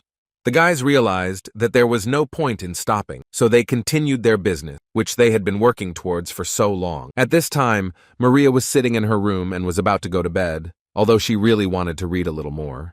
But suddenly her thoughts were filled with that creepy story about ghosts that would be seen at midnight, which gave her goosebumps. Maria understood that all this was just fiction, and in their time, there were no ghosts anymore. However, she will probably have to change her mind, because when the bell rang and she turned to the window, she saw a flying ghost there. Ima found exactly the same monster in her room, and she immediately jumped up from her seat. She was incredibly scared, but looking at this monster, it seemed to her that he smiled at her. Anyway, she decided that she couldn't stay in her room with this monster for long, so she started running away. On the way, she met Cheryl, who also had a ghost appear in her room, but they were not alone. Each girl had a ghost in her room, which scared them incredibly. Ghosts continued to appear throughout the school grounds, frightening the poor student. The whole school was on edge. All the kids ran out into the street, gathered in a crowd. They tried to fight off their attacks, but as soon as they decided to start attacking them, these ghosts suddenly began to disappear. After which, Chiron, Iruki, and Need appeared on the roof, who with happy faces applauded themselves and thanked them all for visiting their presentation and even participating in it a little. Was Oliver the first teacher to run outside to see what they were up to in the middle of the night? After all, they actually managed to scare her too, and at that time she was taking a bath. Ned, in response, could only note that it was a wonderful night, which, as they thought, should remain in the boys' memories for a long time. And then it finally began to dawn on the students that all of these were holographic projections, in other words, fakes, which began to anger them even more. At that moment, Oliver noticed the director, who was standing nearby, and he was saying that apparently the presentation was still going on, so he wanted to listen to the guys until the end. Ned decided to turn to the guys and tell them that, as their research had proven, ghosts existed, and now they simply cannot believe that the science of souls is not real. However, the reaction was of course vicious, and the guys did nothing but shout at them that they were swindlers who had deceived everyone, and according to them, even a 3-year-old child could do such a thing. But not everyone thought so. Many of the guys whispered among themselves, because they sincerely did not understand how they were able to do this. One of them, the loudest one, thought that it was quite easy to do with the help of hologram magic. But that wasn't the point. The point was that the holograms were moving separately from each other. Many people understood that these were not real ghosts, but the fact that they were moving separately from each other made them believe. The director also found it funny. He even created a small spirit with the help of magic and asked Oliver to explain how he did it. But she, like no one else, understood that the level of such a joke was quite high, something that ordinary school magicians could not achieve. But most of the guys didn't accept this, because they were infuriated by the mere thought that they had been deceived, and they still didn't fully understand what kind of mechanism it was. Oliver also believed that even if they had used a complex trick, it was not at the level that would qualify them as an exploration club. But the director believed that the focus was not really important here. Ned was talking to a crowd of disgruntled school children at the time, and came to the point that since they still did not believe in the science of souls, he had only one question, which was that he would like to know why they all came running here. They were silent, and Ned, without waiting for an answer, added that they were all here now, only because they were trembling with fear and running away from something they seemed not to believe in. In other words, he wanted to tell them that the feeling they were now experiencing was the essence of the science of supernaturalism and souls. In his opinion, the fact that even having previously denied the existence of ghosts, when they saw them, they experienced fear, and this means that in their hearts there was already a seed of doubt, as to whether souls and ghosts really do not exist, but they simply used this question as the beginning of a thread that showed them the way. However, he himself does not know whether ghosts really exist, but they do not sit still and continue to study this issue, which is why it is called research. And the guys, having listened to him, began to agree with him because even that knowledge that now seems obvious was considered a lie in ancient times. After which, Ned was happy to thank them all for playing their part so well in the experiment, in which they ultimately proved the value of their research group. At this point, they finally finished their presentation, after which they bowed and said a big thank you to the guys. In response, they received a sea of positive emotions from the student, who finally understood that this was simply wonderful. Now, the principal thought that this was a very significant presentation, because they showed the students what ghosts were and what their group of people did. Oliver heard him, after which she decided to tell the guys what decision the academic council had made. They had recognized the results of the research group's presentation on the supernatural and ritualism of souls. This quite obviously caused an incredibly great joy among the guys, because they understood that most likely their group would not be disbanded. But Oliver immediately told them that it was too early to rejoice, because for this prank, they would be suspended for 3 whole days. However, the guys didn't care at all about this because they were able to save their group, which was so dear to them. Oliver was surprised that they continued to rejoice, so she decided to shout at them again that she was pushing them away. But the guys recognized the guys, even started talking about how they were some kind of geniuses. Even Mark agreed with this. Ima continued to be amazed at how beautiful Chiron was. She always thought that even knowing him, she understood that in reality this was far from true. Moreover, looking at him, she was even a little envious, but it was not an evil envy. After this small triumph of the guys, the second most famous group in the school gathered to discuss it. The first thing they decided to start with was that even after rot, good remains good. In other words, it could be described as the guys who graduated, left behind some pretty cheeky guys. However, not everyone said this. Most believed that even if this was true, they were only in the 5th grade, so there was definitely no need to worry. But still, the thought that at this rate they would be able to rise to the graduating class did not leave them. But one of them, while they were arguing, decided to ask them to calm down, because he understood perfectly well that every wall in this school had its own ears and eyes, so it was not safe to talk about such things. Moreover, he could not help but notice that if they continued to remain all in one place, it would have a detrimental effect on themselves. In other words, he suggested that they wait for the right moment. Oliver noticed that the guys from the shadow groups were also here, and she didn't like them even more than the research group that Chiron ended up with. That same evening, the director thought that even he, whose specialty is lighting, could not help but admire this performance. That's why he, more than anyone else, was so happy that Chiron had managed to do something incredible. Considering all the facts, the man began to think that perhaps this child would eventually be able to turn his wishes into reality. Chiron himself at that moment was with his friends, with whom they talked about how everything was really incredibly fun, although the guys still considered him a madman who decided to put his life on the line for such things. Although on the other hand, they couldn't help but assure him that he was the bravest and most powerful magician they knew, which was so nice to hear for him. Ned, although he praised him, still tried to tell Chiron that using such a function for such a thing was not such a good decision.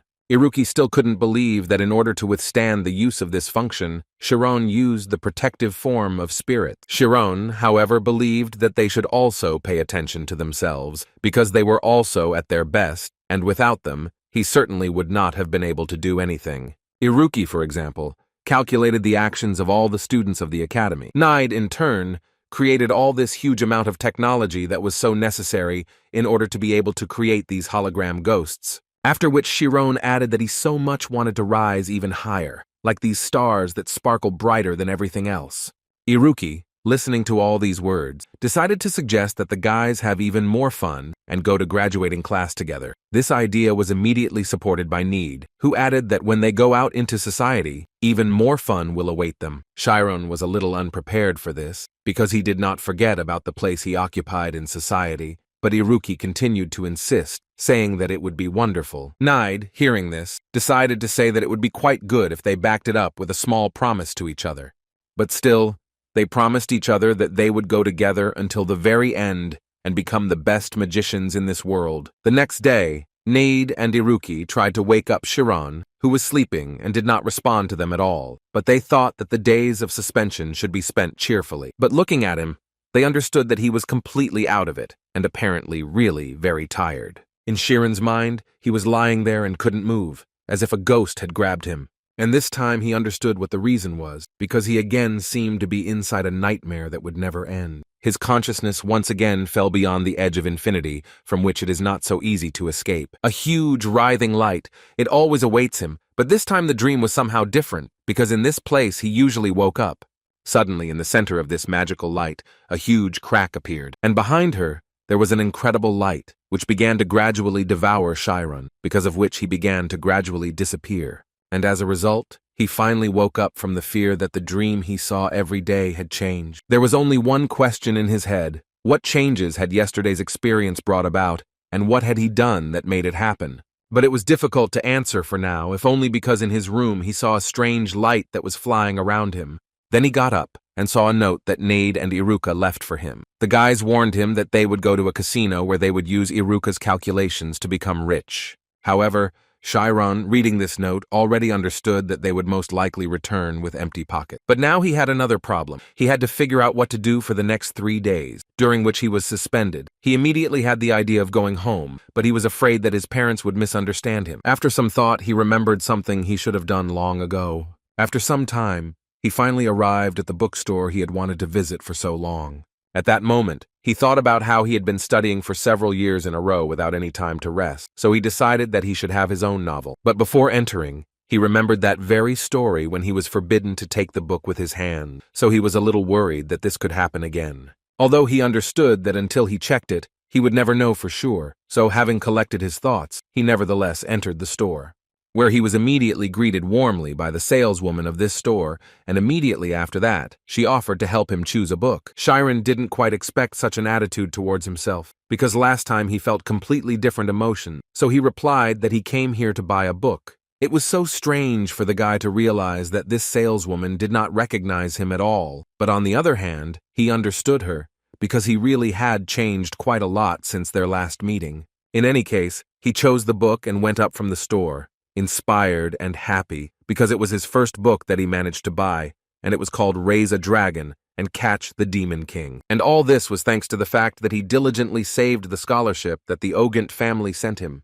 But suddenly, his thoughts were interrupted when a girl came up to him, took his hand, and first of all asked, "Is he really Chiron?" The guy was confused at first because he didn't understand who this girl was and what she wanted from him. But then she called the other kids, and then a picture from his childhood popped into his head when kids pestered him while he was reading books. They hadn't changed a bit, except that they had grown up, but they still had the same stupid expression on their faces, and they couldn't believe that they had met the guy again. Chiron began to look back at them several times and wondered if it was true that he was seeing them, or if it was a dream. They immediately surrounded him and started asking what had happened to him, and why he was suddenly dressed up as if he were an aristocrat. The leader of the village children, whose name was Altor, decided to find out from Chiron what he had become, since they had not seen each other for so many years. According to him, even when they asked Uncle Vincent, he still didn't tell them. But Chiron himself didn't know whether he should tell them such things, although he understood that they would find out about it later anyway, so if he lied, it would hurt them even more. So he made up his mind and told them that he had been studying at the Magic Academy all this time. Ultron's face immediately changed, and it was completely clear why. Altor has always been an amazing child, who was cheerful and strong from childhood, which is why he naturally became a leader. They were constantly surprised that Chiron could read, because there were so many letters in these books, so it made them a little angry, which is why they would often snatch the book out of his hands and say that it was useless, because he would never go to school anyway. Ultron always tried to prove to him that they had to get stronger as soon as possible and play their role. In a small mountain village that receives many threats from outside, there is a rule that is considered the most important, and it is that you must obediently listen to the words of the leader. After all, it was clear to everyone that the leader was protecting the village, and everyone was following his orders. This was the way of survival for a small mountain village. But Rumina was not of this opinion, because she constantly stood up for Chiron and forbade Ultron to torture him. Even though all this was long ago in the past, the reaction of these guys to Chiron's words was real. They immediately asked him to show them something, but Chiron pointed out that he couldn't do that, because he had only just enrolled, so he wasn't very good yet, and according to school rules, it was forbidden to use it outside of school. Ultron noticed that, as always, Chiron was walking around hugging a book, which made him very amused. That's why he wanted to see what they were reading at the magic school, although Chiron didn't allow him to do this. After all, Chiron understood that he bought this book only to have a little rest. Therefore, as a result of their argument, the book fell out of their hands and landed on the floor. At least that's what it seemed like at first glance, but Chiron managed to grab her at the last moment, preventing her from falling. Rumina started yelling at Ultron again like in the good old days, even though he thought he had done nothing wrong. Chiron immediately tried to calm her down, saying that he was actually fine, although she didn't understand how she could not worry when someone hurt him. She was glad that he thought so she invited him to go with them so that they could eat something and tell each other in more detail what had happened to them over the years. Besides, according to Ultron, today they decided to celebrate a complete sale at Rumina's shop. Chiron had nowhere else to go, so he agreed to this without any problem. They climbed onto a small cart, and Chiron couldn't stop thinking about how Altor, this guy from a little boy, had turned into a monster who was now even capable of engaging in trade. Moreover, Chiron believed that Altor would most likely become the next leader of the village. After some time, they were already sitting at the same table, and Rumina constantly told Chiron to eat and drink as much as possible. Suddenly, one of them decided to ask Chiron to tell a little about his school. They were so curious that they couldn't stand it anymore, so they decided to ask. They were also curious how he got there at all, if there were rumors that only aristocrats attend this school. But Chiron asked them not to elevate him so much. Besides, he is constantly studying, so he does not have much time to pay attention to such things. Suddenly, Altor interrupted him with a rough voice, putting down his glass of beer and wanting to know what his plans were for the future, what he planned to do. Such a question left Chiron stumped. Before Chiron could answer, Altor decided to add that Vincent, Chiron's father, was fighting for the survival of his family, and Chiron would be the next to answer for it. And also, in his opinion, Chiron would need to get married, and therefore Altor doubted very much that he would be able to do this after he finished his studies. In other words, Altor wanted to tell Chiron that he shouldn't forget about reality, but Chiron himself never really thought about it seriously because he was completely absorbed in his studies. Now, looking at his childhood friends, he saw that they were already helping the family business, but the opposite of this was his father, who was most likely working very hard now. With these words, Altor clearly spoiled everyone's mood, and Chiron seriously thought about when he would finally be able to help his father. To improve the situation a little, Altor decided to offer Chiron an arm wrestling competition, because it seemed to him that after so many years, the guy had become quite strong. Besides, the boys always competed as children, and surprisingly, Chiron was quite strong. In fact, they often did this when they were kids, and Chiron managed to win. But today he understood that Altor's status was completely different, and his loss would mean a lot. However, this did not stop Chiron, but on the contrary, it interested him even more, so he suggested not just competing, but making a small bet. They agreed that the loser of this fight would pay for the food.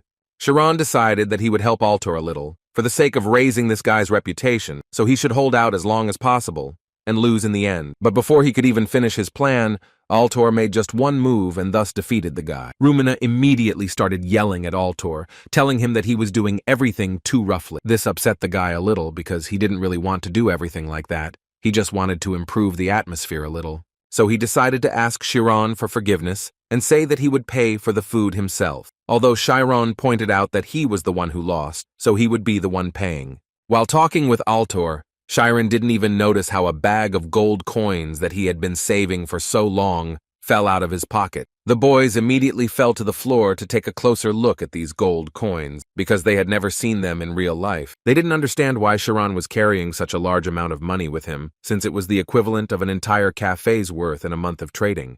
Looking at the expression on Altor's face, who was seething with anger, it became clear that this was probably the end. They all immediately began to assume that now Chiron would never have to worry about money in his life, although he tried to convey to them that this was not actually the case. But their dialogue was interrupted by Altor, who began to shout because he did not understand why they were making such a fuss over some gold coins. And in fact, if you think about it, Altor was right because there is nothing like that in them. The guys decided to change the subject and talk about wild animals that appeared in the mountains, and Chiron immediately supported this topic of conversation, because he actually also heard about them from his father. Altor was silent for a while, and at one point he finally made up his mind and suggested that the guys go to the mountains together and catch these animals. He believed that in this way they could help the village, and besides, they all knew what abilities he had. In his opinion, there is no point in adults acting because of some cowbears, so he suggested dealing with them on their own. One of the guys decided to tell Chiron that last time Altor hunted a scarlet bear alone, so there would clearly be no problems with this. Altor was glad that they had come to an agreement, so he suggested that they go hunting the next morning. And he also decided to invite Chiron with him, so that they could all be together like in the good old days. At first, the guy was surprised by such a proposal, but then he immediately agreed and said that if he could help, he would gladly do so. Chiron hadn't really planned this, but he thought it would be a good way to relax and have a little fun. The next day, Chiron and Rumen were more than ready to go hiking. Altor decided to joke a little first, so he said that if they suddenly fell behind under the pretext of rest, then they would simply abandon them. After which, they finally set out on the road, setting traps along the way. Chiron was literally shocked how they set up nets and loops in just one moment, but for the other guys, it was just routine. Moreover, according to them, the difficult part will be performed by Altor, who was already actively hunting the beast, studying its tracks. He also asked the guys to comb the area, and if they suddenly find him, then they should under no circumstances begin to act on their own, but should immediately inform him. Chiron thought that Altor was a real professional, so cool that it surprised him more and more. But in any case, Chiron decided to help the guys comb the area much faster, and for this, he decided to use the spirit zone. And as soon as he entered the spirit zone, a terrible picture appeared before him, in the center of which blood was flowing. This scared Chiron, because it was far from clear what this was. He tried to explore and see what was hidden there, and now he had to move the very last bush to see. Suddenly, Altor stopped him, not understanding why Chiron had gone beyond his vision at all, without saying anything. Before he could say that because of Chiron everyone could be in danger, he opened his eyes and saw something terrible. But the horror didn't end there, because in the trees they noticed a monster jumping on the trees. Chiron immediately asked the guys to go back, because it was obvious to him that it was just a cowbear.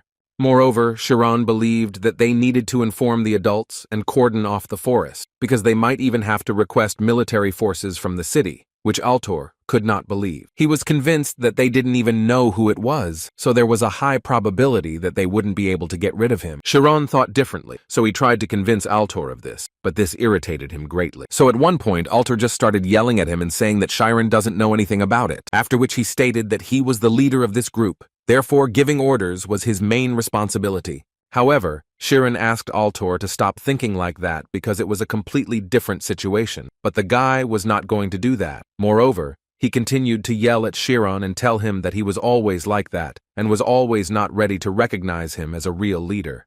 So he began to ask him in a rude tone not to treat him like a fool, but their dialogue was interrupted at one point when they heard a strange sound behind Chiron. They immediately armed themselves and were ready to attack if the monster suddenly decided to attack them.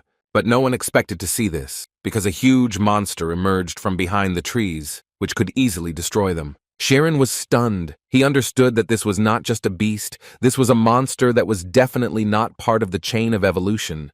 And in fact, he saw it in books, and it is called a wolf. This is not just a huge wolf monster. This is a creature that has an extremely high intelligence for an animal, which is why it becomes so dangerous. After firing several arrows at this monster, they realized that it was impossible to defeat it, so Altor decided to run away immediately. But not everyone ran. Chiron decided to stay and see what this monster was like. It seemed that this monster was capable of destroying Chiron with just one blow, but this was only at first glance, because as soon as he tried to strike, Chiron immediately dodged. The guy felt that not only was this monster incredibly agile, but it also had tough skin, so he immediately realized that there was no other way. He needed to engage in battle with him so that the other guys would have a chance to survive. So far, he managed to dodge the blows of this big guy, but it was not enough, and he clearly needed to figure out how to defeat him.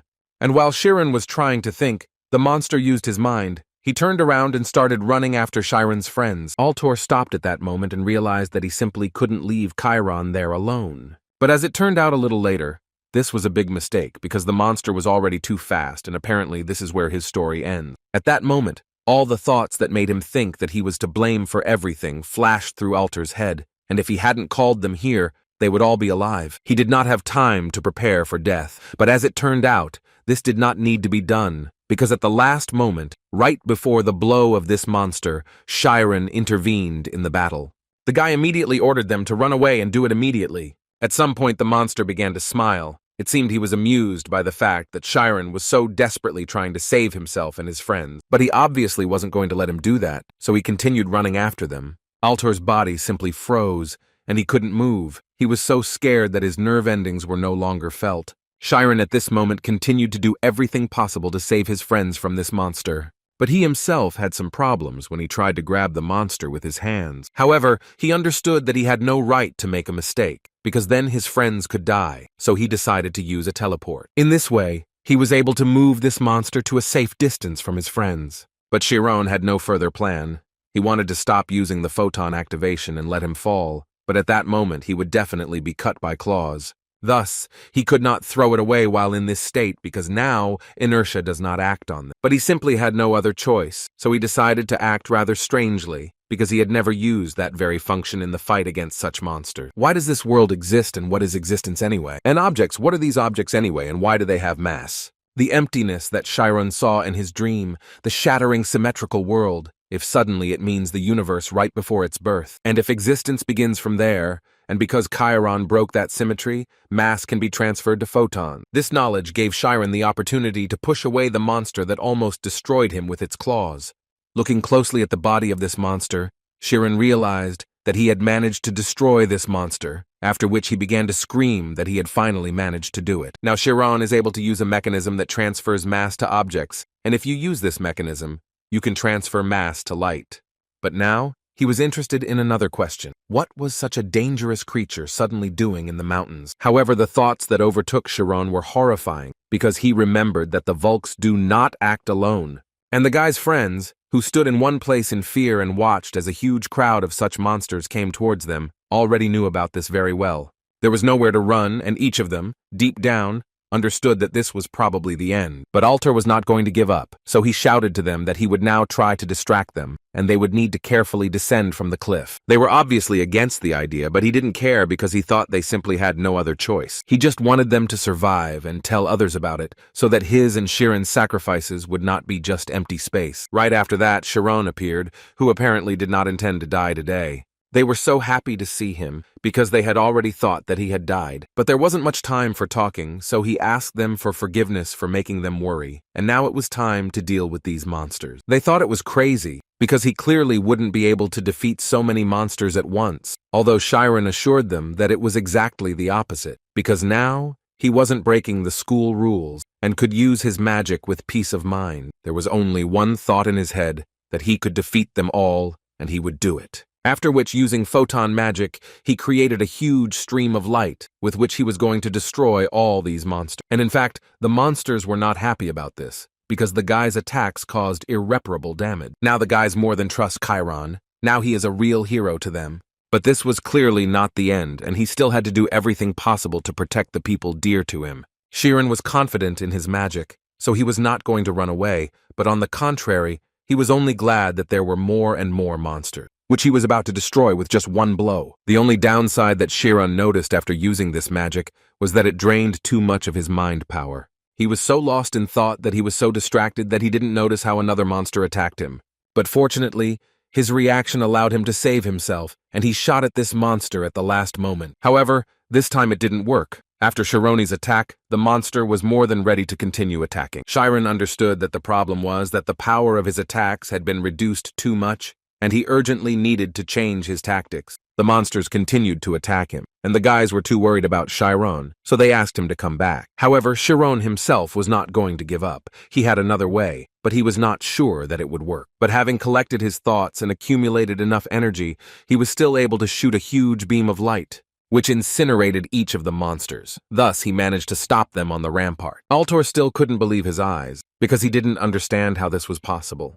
He thought about the scene that was impossible to believe, even if you saw it with your own eyes. Even though Chiron's attacks were quite strong and unpredictable, some monsters still managed to get through them and attack the guy. Chiron started to lose ground little by little. He was using too much energy, so if this continued, he would simply lose his mind. This situation reminded him of how he and the guys tried to create ghosts that time. That's why I decided that in this case, it would be best to simply release the excess energy. And it worked perfectly, because Chiron created a fairly large beam of light, which would most likely finish off everyone who managed to survive. It didn't turn out quite as Chiron had planned, and there were still a few monsters left, but he didn't fight them. He just made them understand that in this situation, it would be best for them to run away and never come back here again. They listened to him and immediately began to run away, although most likely they simply saw fear in his eyes, which is why they made this decision. After such a battle, Chiron lost consciousness, and this was not surprising, because he lost too much energy. Fortunately, at that moment he was not alone. The guys would take care of him, and with that, perhaps, they would end the hunting game. The next day in the evening, Chiron went out to get some fresh air and look at the stars. After some time, Alter joined him, who really wanted to know when the guy decided to go out. Chiron told him that for the first time in a long time, he had slept so well, which is why he wanted to look at the stars. In fact, he hadn't slept so well for a long time, because for the first time he wasn't tormented by nightmares and images, and after he finally woke up, they told him that he slept like a log, but the guys still didn't leave his side for a step. Altor wanted to thank Chiron for saving them, except for a little fright. They have no injuries. He also told that tomorrow he and the adults will go clean everything up there. The skins and teeth of those monsters should bring good money. Chiron supported him, saying that he had heard that the fangs of these animals were especially expensive. But in fact, he came here to ask Chiron for forgiveness, because in fact he envied him all his life, all their childhood. When they went into the forest and did the usual things for common people, Chiron sat and read books, which was so strange and cool for the guys at the same time. But now he understands that this was meant to happen, so he would really like for Chiron to fulfill his dream. The next day, Shiro packed his things to head back to school.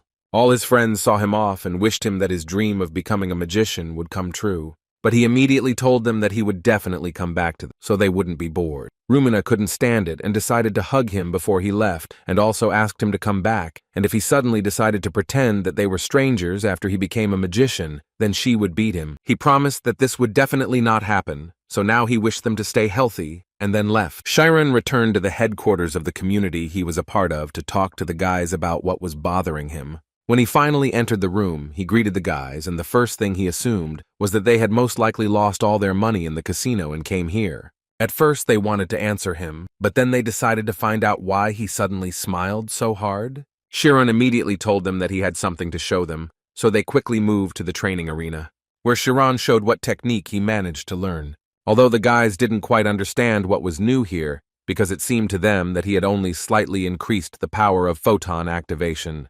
But then Iruki noticed that something was clearly wrong here, because photons usually emit light, but this one seemed to collect light inside. Moreover, the power of this skill exceeded all the guys' expectations, because no one even thought that Chiron would now be able to make a hole in the mountain of such a scale. In other words, Chiron could say that this was essentially magic that he invented, and he called it a photon cannon, because it is quite powerful and capable of destroying quite a lot of monsters at once, in theory, of course. Iruki thought about it, because he always thought that it was quite difficult to combine knowledge about photons, so he was interested to know what kind of magic he added. Chiron was ready to tell them everything, but first he would like the guys to go somewhere with him, because he has something to show them. In some restaurant outside the school, the guys were eating pasta and listening to what Chiron was telling them, according to whom he managed to create a huge mass of photons. But in Ned's opinion, this is very confusing, because if Chiron's words are true, then it turns out that he used that same nameless knowledge. Chiron did not hide this. Moreover, he immediately added that thanks to this, the images disappeared, and he understood what kind of dreams had tormented him for a long time. For Ned, all this was so surprising, because he understood that if he systematized it in the form of a theory and presented it, then the magical society would recognize it as a huge world achievement and discovery, although Iruka thought exactly the same, but it seemed to him that it would not be easy to repeat the photon cannon in practice. In any case, it would be even more amazing than they could have imagined, which is why Chiron called them here. He said he would like to study it a little more, but they are currently suspended and cannot go to the school library, and he is not allowed to enter the aristocratic library, so he would like to ask them to take them there. This was not a problem for the guys, but they wanted to know why he himself could not enter the library. At that moment, Chiron thought about whether he should tell the truth, because it was far from certain that they would continue to be friends with him if they found out the truth. But if he doesn't share everything with them, then they most likely won't become true friends. So he decided that he would never run away again, and finally told them that he was not an aristocrat. He honestly admitted that he was a commoner and that he was abandoned in a stable as a child, after which he was found and raised by ordinary people who became his real parents. Such a revelation made the guys feel awkward. This awkward pause was broken by Ned, who said with a smile that now it became clear to him why such a shadow had fallen on his face. Iruki had a different opinion, because he began to say not very nice things and insult Chiron, which was not accepted for Ned. But what he wanted to say with all these words was that if Chiron was telling the truth, Then he only started studying and practicing magic this year. And it was so surprising for him, because in this way Chiron was raised to the 5th grade in just 3 months, and he also humiliated him in front of all the students of the school. Such a reaction was strange for Chiron and Need. Iruki could no longer stop and continued to talk about the fact that, despite all this, Chiron was also dating the beautiful Ima. So Nade had to shut Iruki's mouth and tell Chiron that they didn't care what his background was. After all, Need considered him the only and most precious mask. Chiron felt so sad that he even cried because of it. 5 years ago, in the poor district of Radom, a little boy was running with a piece of food in his hands and crying. The thing was that he was being chased by bandits who considered him a thief and someone who dared to steal their supplies. But he did this only to save his loved ones, who were gradually dying from hunger. His younger sister was already lying almost unconscious, and he tried to tell her that he had managed to get real bread and that now she would not die. But in the end, he was found by the same bandits from whom the guy stole the bread, and the first thing they wanted to do was punish him for such an act. As soon as they discovered him, they immediately decided to hit him for what he did. It amused them so much that they couldn't stop laughing. The guy immediately realized that he was probably in big trouble because he accidentally revealed this secret place. Now these guys know where Canis has been hiding all this time, and from this day on they will all consider him a real scumbag. They believed that he stole food only for himself and had no intention of sharing it with anyone. These bandits continued to beat him and shout about how stupid he was, but he immediately made it clear to them that if they touched Aaron, he would destroy them all. Such words were obviously laughable to them, because they believed that it was simply impossible, and if he wanted to do it, then he would probably have to do it in the next life. Before they were about to destroy him, he couldn't stop thinking that if he had a little more strength, he would have tried to break free. But suddenly his thoughts were interrupted by a strange, dark magic that literally pierced each of these bandits. Within seconds, only pieces remained of them, and Karis continued to lie motionless and hope that everything would be okay with him. But then he saw a huge black mass that lifted his sister up, although apparently it was a kind creature that saved both the boy and helped his sister escape from these hooligans. However, this was only at first glance, because after a few seconds, a semblance of a man emerged from the darkness, who wanted to ask Karmas how he liked this magic, because it seemed to him that magic was incredibly fun and interesting. Karmas had no choice but to smile and agree with this creature. In the capital of the kingdom of Tormia, in the city of Bashuka, in the very center, a man climbed onto the roof of one of the buildings, who carefully watched the building, and the first thing he noticed was that their target had incredible security.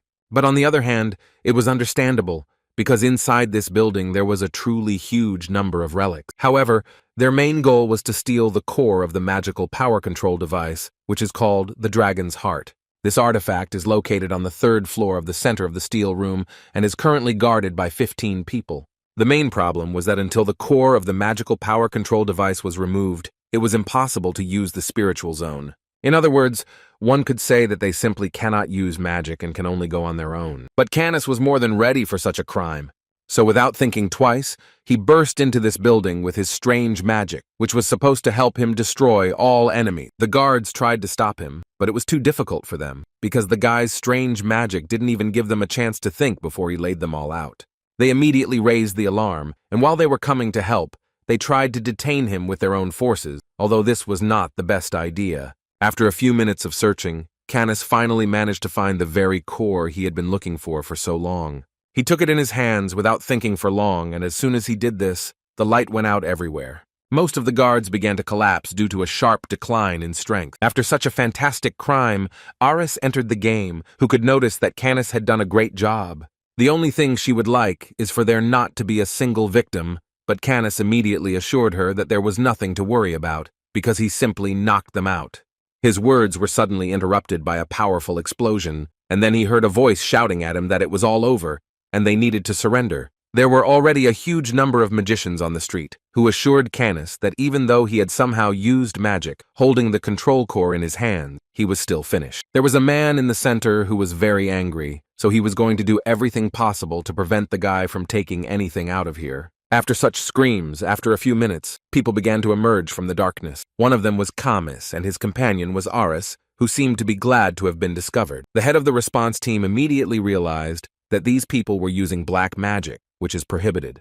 But there was no time to come up with a plan because they began to attack, and he had to defend himself. At that moment he was informed that the control core had disappeared, but he immediately noted to them that there were also no traces of spatial movement, so in his opinion they must be somewhere nearby. The general chastised himself for perceiving them as ordinary children who were incapable of anything, but now he understood perfectly well that he had been very wrong. Besides, it was light all around, and it was far from clear how he managed to use black magic. But his consciousness decided to tell him that in reality, there is only one person who is capable of wielding this magic in such conditions. The darkness that swallows up the light. The man who plunged the entire state into chaos with a shadow that cannot be erased by light. A great magician named Wilter Arcane. Until this day, there were rumors that he died 40 years ago due to an accident. But then the general absolutely does not understand how the one who uses his magic appeared. In a godforsaken mountain dungeon, Camus and his sister were hiding. The boy was very happy to announce that he had finally brought the last ingredient to his teacher, which at that moment did not look the best. However, Camus was confident that with the help of this core, he would be able to restore his glory as a great magician. As soon as he placed the core in the place that was specially intended for this, such a strong flash appeared that the boys had to immediately close their eyes. And after some time, they saw how after 40 years the teacher rose again from the bottom. After which he said his first words after returning, which were that he was ready to visit the one who stole his power, and that person was Miri Alpheus. About 40 years ago, a man tried to prove to his friend that this research did not belong to him, because it was he who spent almost his entire life on it. The man was talking to was Minhi Alpheus, who was doing very badly, or so it seemed to him. As a result, the research they conducted together ended in an accident that locked the men in prison for 40 years. But after so much time, he was finally able to heal his wounds and come back, so now he was more than confident that everything would be completely different. His thoughts were suddenly interrupted by Camus, who turned to his teacher to say that it was only by his grace that they had survived to this day, and had even managed to gain enormous power. Therefore, they would very much like him to dispose of their lives as he sees fit. He immediately answered them that, in fact, he had great hopes for them, because they were his favorite student. However, he immediately warned them that they should be extremely careful, because he destroyed even his own people, and all this was for the sake of his own greed. In other words, he is a crazy destroyer. A few days later, all the teachers of the magic school went to the weekly scientific conference, which was organized by the Royal Association of Teachers. At least everyone should have arrived, but as it turned out, many refused, and now Sad perfectly understood the reason for such a decision, because he could not even imagine how it was possible to argue for 3 days in a row. Now he wanted to go home as quickly as possible. Looking at the other people, he realized that they were truly incredible, having arrived at the evening event even though the debate had officially ended. As for himself, he is here for only one reason, and this reason was a girl named Raina Ogant. Sad wanted to talk to her. The girl was an artist and a member of the 99 elite artists. She was also known as the royal pianist who surpassed Melody's student. Sad also watched as Raina was surrounded by a whole crowd, but she did not show even a shadow of irritation. He wished that Oliver, his colleague, was at least a little bit like her. Suddenly, his thoughts were interrupted when he noticed that their eyes had met, and she was looking straight at him. Of course, he became embarrassed and immediately turned away, thinking at the same time about why she decided to look at him. But then she decided to come up and talk to him personally, because in fact, she had long noticed how Sad looked at her. He was incredibly surprised that she even knew him, but for her it was not at all surprising, because she knew perfectly well that he was a teacher at the School of Magic. Sad didn't even think that he would have the opportunity to talk to her, which is why he already started planning his wedding. But she suddenly interrupted his thoughts when she asked Sad how Chiron was feeling. And then Sad remembered that Chiron officially came from the Ogent family. Having calmed down, Sad replied that they had indeed sent him an unusually talented student. Moreover, one could confidently say that he was the pride of their academy, which Raina was very glad to hear. Sad also said that Chiron is actually popular among both girls and boys. He also didn't forget to mention that he has a girlfriend who is known to students for her prettiness. Raina was very glad to hear that Chiron was okay, and Sad, in response to these words, decided to offer the girl to convey a few words to him, but she noted that this was not necessary. Garden assured her that she had nothing to worry about, because the Alphea's Magic Academy was an elite school that was recognized throughout the kingdom. And they will certainly make every effort to ensure that nothing bothers her, which made the girl a little embarrassed. But she still thanked Sad for such concern and asked him to worry about Chironi. Afterwards, there was a short pause in their dialogue, which was interrupted by Sad, who decided to offer her to return to Crias together, where he would very much like to treat her to lunch. The girl liked this idea quite a lot, so she quickly agreed. But still she did not forget to mention that she had to attend the performance in Basuk, and Sad asked in a trembling voice if he could be there. She told him that she would be honored if he came, and to be honest, she said that she was worried that because of what happened in the capital, few would dare to attend this event, which was strange for Sad, because he did not know what happened in the capital. Reina told him that Inferno was attacked, and a Class B prisoner escaped, and the only thing they knew about the culprit was that he was a black mage, but his identity was never established. Because of this incident, martial law was declared in the capital. He immediately asked her to tell him a little more about it, but all Reina heard was that the criminal was a gray-haired old man. After this answer, Sad bowed before Reina and immediately decided to leave. It was so sudden that Reina didn't understand anything at all, but Sad was in such a hurry that he didn't even have time to explain to the girl what had happened. While Sad was running, all he could think about was the escaped prisoner and the methods the criminal was using, so he had no doubt that this was the same person. Last night, Inferno, the so-called criminal detention center, was attacked, resulting in the escape of a particularly dangerous prisoner. Of course, Vilthor was involved in all this with his new students, who, with the help of dark magic, were able to penetrate the Inferno quite easily. As was known, there are two features in dark magic. The first is absorption and assimilation. In other words, darkness absorbs energy, turning it into its property. The Dark One, having absorbed human consciousness, may gain some strength for the fight. But darkness in any case will never defeat light. Once upon a time, an old benefactor who saved them from hell with Aaron helped them learn dark magic. It was a great magician named Arcane Vilthor, and it was he who constantly told Canis that he would be able to absorb the light. At this point, he was absolutely right, because his students were strong enough to absorb light from any person. However, his sister Aaron was always unsure if they were doing the right thing, so she often asked Canis if they were going too far. Moreover, in her opinion, some places were not at all connected with revenge for the teacher, but Canis always answered her the same way. He told her that they only needed to believe the teacher. After all, in his opinion, their teacher is a genius and never does something just like that. Apparently, for the same reason, they followed him to the prison where the most dangerous prisoners were.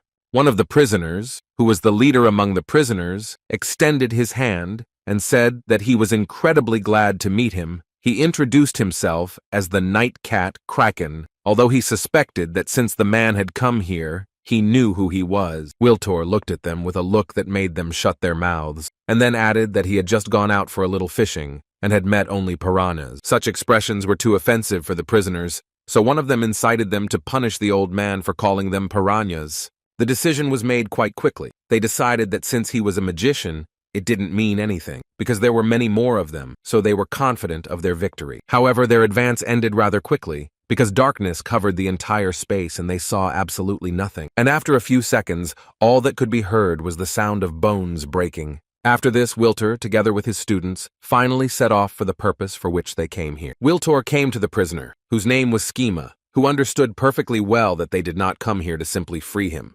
But he wasn't going to give up just like that either, so as soon as he had the opportunity, he immediately tried to break free from the shackles. However, Skim did not feel at all that his blows were reaching their target. He had the feeling that they were absorbing all attack, so he wanted to know what kind of strange magic they were using.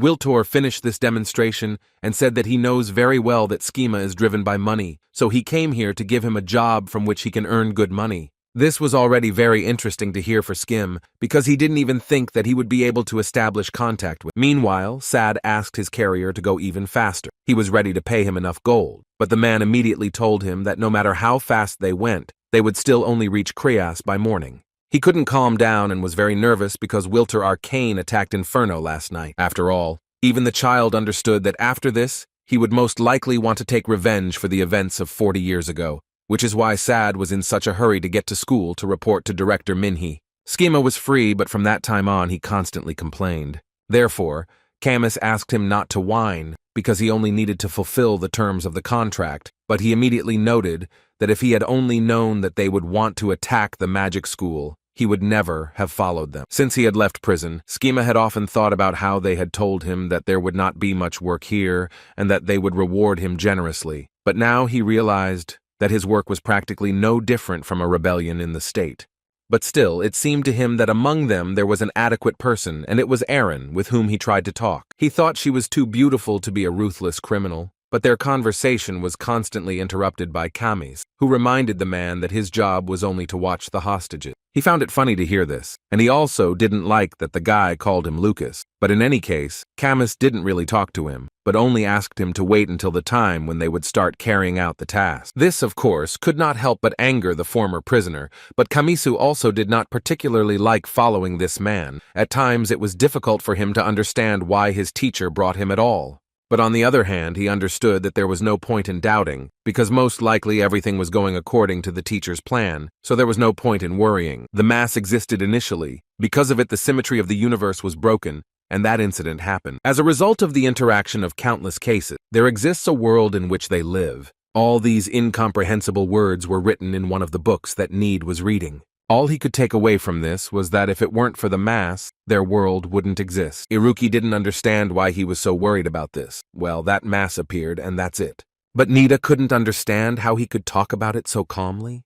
Iruki told him that while he was temporarily suspended and lived in this library, he read all the research on the mass, and he can say for sure that it is impossible to know what happened outside of human consciousness. After which, they decided to ask Chiron what the mass was like to the touch that he felt. The magician's omnipotence is based on objective knowledge, but according to Chiron, it was incredibly difficult for him to describe this mass. The only thing he felt was the sense of existence. To Chiron, it felt like a desire for existence. It's as if this substance wants to tell about its existence. In response to these words, Nide decided to suggest that perhaps these were particles of God. And actually, it was a pretty good idea. The guys were even a little surprised that Nide even said that. It was the last day of their vacation. At least that's what Nide called suspension. And they were getting ready to return to school. At this time, Chiron decided to find out whether the guys had forgotten about yesterday's promise. He meant to graduate together. But looking at the guys, it became clear that they were not quite ready to answer for their word. But suddenly they heard that Chiron wanted to stay another year in the 5th grade, because he thought that his grades were much worse than theirs, which shocked the boys. They didn't try to dissuade him. They decided to offer him to sit in the club on the last day, but Chiron told them to go ahead, because he needed to finish one very important thing. Chiron had thoughts in his head about how just a year ago he was new, and knew nothing at all, and now he learned about God particles and made valuable friends. And to get to this point, he was helped by another person, to whom he decided to bring coffee and thus arrange a small surprise, but in the end he scared them. But what surprised Ima more was that the guy decided to switch to informal address. Chiron didn't understand why they suddenly became so angry, and the girls decided to remind him where they were. Moreover, Sheriel was even angrier. She told the guy that he had enough courage to come to the senior class, and therefore she thinks that this is too much, after which they turned around and started to leave. And Chiron had hoped to drink coffee with them and talk a little, but apparently not this time. Because of this answer, Chiron even fell to the floor and dropped his coffee. After which the girls added to him that at first they wanted to turn a blind eye to all this, but now they understand that this is already stalking, so they wanted him to leave immediately.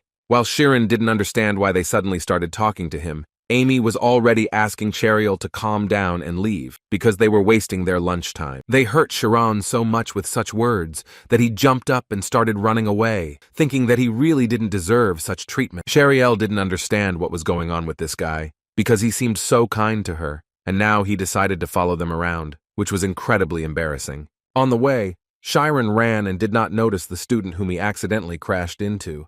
And when he raised his head, he saw Mark in front of him, who at first did not understand what was happening and why some kid crashed into him. But then he saw that the guy in front of him was in the 5th grade, so he had to apologize for his behavior. Chiron was surprised that Mark didn't remember him, so he decided to remind him that they were together at the instantaneous movement test. But apparently Mark didn't want to remember on purpose. Chiron got scared, because he was afraid to realize that no one around him remembered him. At that very moment, Oliver came up to them from behind, who wanted to know what was going on there. But even she decided to find out who the guy was, because she was seeing him for the first time, which scared him even more. At some point, even more people gathered around him, and they all suddenly became interested in finding out who the guy was. Chiron was so scared that he decided to immediately start running away. The guy continued to convince himself that this was all a lie and untruth, so he immediately ran into his friend's room. But even they didn't know who he was, and looked at him like he was some kind of criminal. For a moment, Chiron thought that maybe he wasn't in this school to begin with, after which they began to laugh at him maliciously, as if they were ready to destroy him. But then this evil laughter turned into hysteria from the fact that they simply could no longer pretend, looking at his facial expression. They began to parody his words, which made it even funnier. But their laughter stopped when they saw that Chiron took this joke too much to heart. He literally immediately fell to his knees and began to cry. They tried to calm him down and tell him that it was a joke, and they remembered him, but he couldn't calm down because he was very scared. Chiron told them everything and wanted to know what he meant when he said that no one remembered him. It was strange for Iruka that teacher Oliver behaved like that. Chiron added that, judging by her look, she really didn't remember him. Nade immediately stood up from his seat and said that they needed to check it out. But Chiron wasn't sure about this, because it seemed to him that the guys could also forget him, and then he simply wouldn't know what to do next, and so the idea of identification marks was born. They wrote a phrase on each other's hands, which said that they had lost their memory, and that people with a drawing of the polar star were their friends, so Nade believed that nothing terrible would happen to them in this way, after which they set off to the school to check everything out. But when they arrived, they noticed that all the students were gathered in one place, and it looked even scarier than Chiron described. Chiron began to worry greatly because he was afraid of becoming like them, although Iruki believed that this was unlikely since he had already physically interacted with them. Meanwhile, Nade was trying to call one of his friends to tell him where they were going. Gabe turned around, but it was clear from his expression that he didn't know who Nade was. Nade ran up to him and said that of course they knew each other, and it was strange for him to see that he didn't remember him, but in any case he wanted to know where they were going. But instead of answering the question, Gabe started shouting towards Nade, asking him to tell him who he was and what those heads were in his head. He was shouting that he was hearing something, some incomprehensible sounds, but the guys didn't understand at all what he was talking about. Iruki watched him closely and noticed at one point that apparently Gabe had simply forgotten his voice and therefore did not understand what was being discussed, after which he forgot the language he spoke. In other words, one could say that his memory was lost in real time. But at some point they all stopped and stopped walking, which looked quite creepy. Arin was next to them, and when everyone was gathered, she noted this to Kamisu. At that moment, Lucas stood among all these students who seemed to have become zombies, only with those with whom you can do anything you want. He turned his attention to Amy, who seemed so beautiful to him, which was strange to him, because he didn't even think that such a whole could have such beauty. Kamisu didn't like this guy's behavior, so he told him that if he continued to behave like this, then in the teacher's new case, he would definitely not turn a blind eye to it.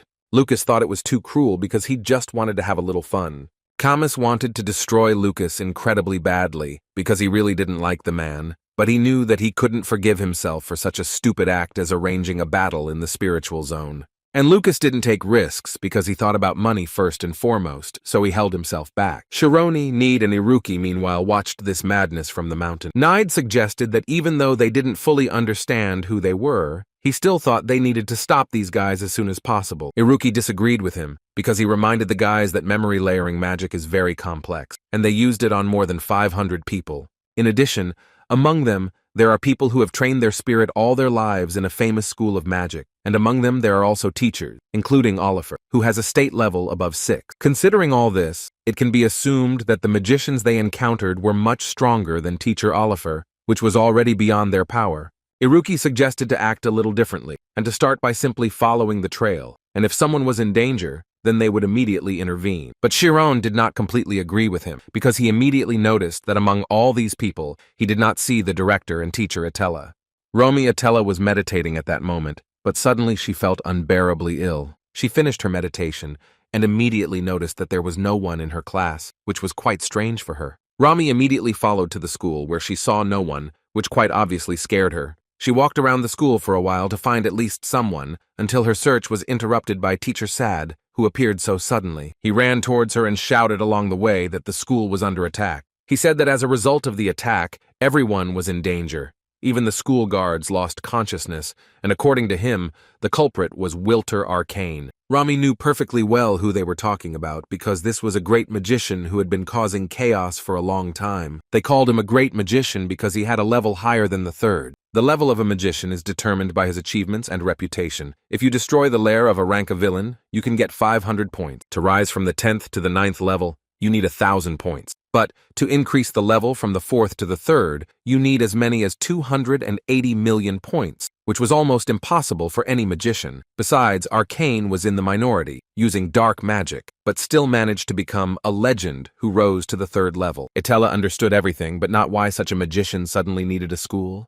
Sad wasn't sure if he could tell her the truth and how much she needed to know the truth. Once upon a time, Sad and the director hired Itella, who at that time was already the best bishop in the state, and she was also a 6th-level zoner, so it was quite surprising for them that she decided to become a teacher. Itella told them that the reason was actually quite simple. She just wanted to follow the teachings of Mr. Karsus Jung and live a life that would be joyful for her. Also, after visiting other schools, she found that they only try to raise strong mages, but she heard that they support the students' freedom here and also give them the opportunity to take responsibility. And for her, this is very important because she really respects it. That's why she decided to apply to their school.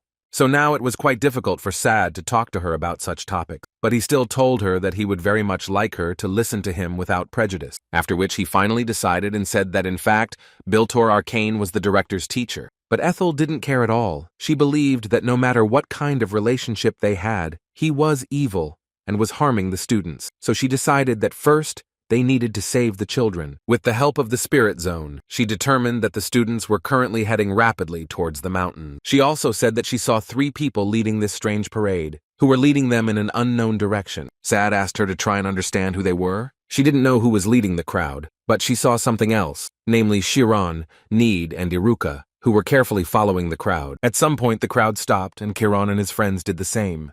They didn't quite understand why they brought all the students to this impassable bridge.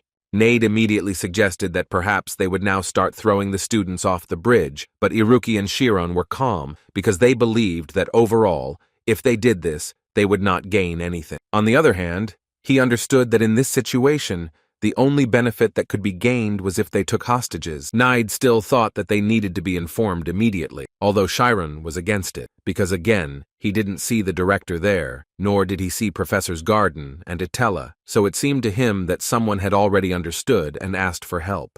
But Chiron fully agreed that if they harmed the hostages before help arrived, then they would have to intervene. They understood that if a fight suddenly broke out, then the numerical advantage would definitely not play into their hands. But now Chiron did not see any signs of danger, so it was best to sit and wait. Lucas, meanwhile, wanted to find out from Camis why their leader didn't come here, and he really didn't want to hear that they wanted to execute them all. Camis again asked him not to take on unnecessary responsibilities, because he should think about his contract first. However, mentally, he himself was not entirely sure what was happening here. It was not clear to him why the professor, who had been waiting for this day more than anyone else, was not coming. Lucas continued to nag at this time and talk about how he wanted to have fun, and not just stand and look at these students. Kamisu was tired of hearing this, so he decided to tell this guy directly that if he didn't shut his mouth now, he would regret it very much. Such words, of course, caused laughter because he believed that everything would be exactly the opposite. He started yelling at Camis and telling him that if the guy decided that he could allow himself to be so insolent, then he was deeply mistaken. Camis, at this point, noticed that Lucas was using an eye skill that could only be obtained when a person had committed countless atrocities, so he decided to tell the man that where he grew up, there were scum that considered humans as food.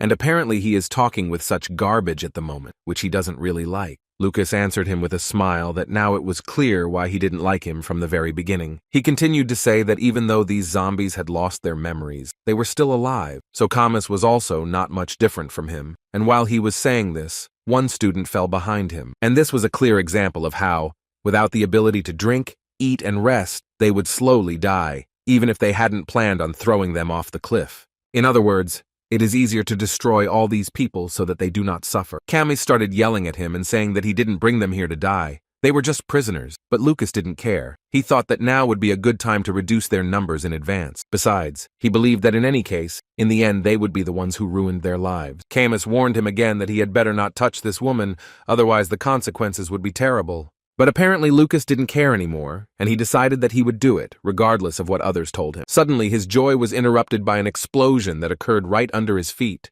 The culprits of this explosion were Iruki and Need, who immediately decided to intervene when they saw a threat to Oliver. Lucas didn't expect this turn of events, but still managed to dodge it. Although Oliver fell off the cliff, Chiron picked her up in time, using a teleporter. Chiron's anger went beyond all bounds. He was so angry that he was ready to destroy them.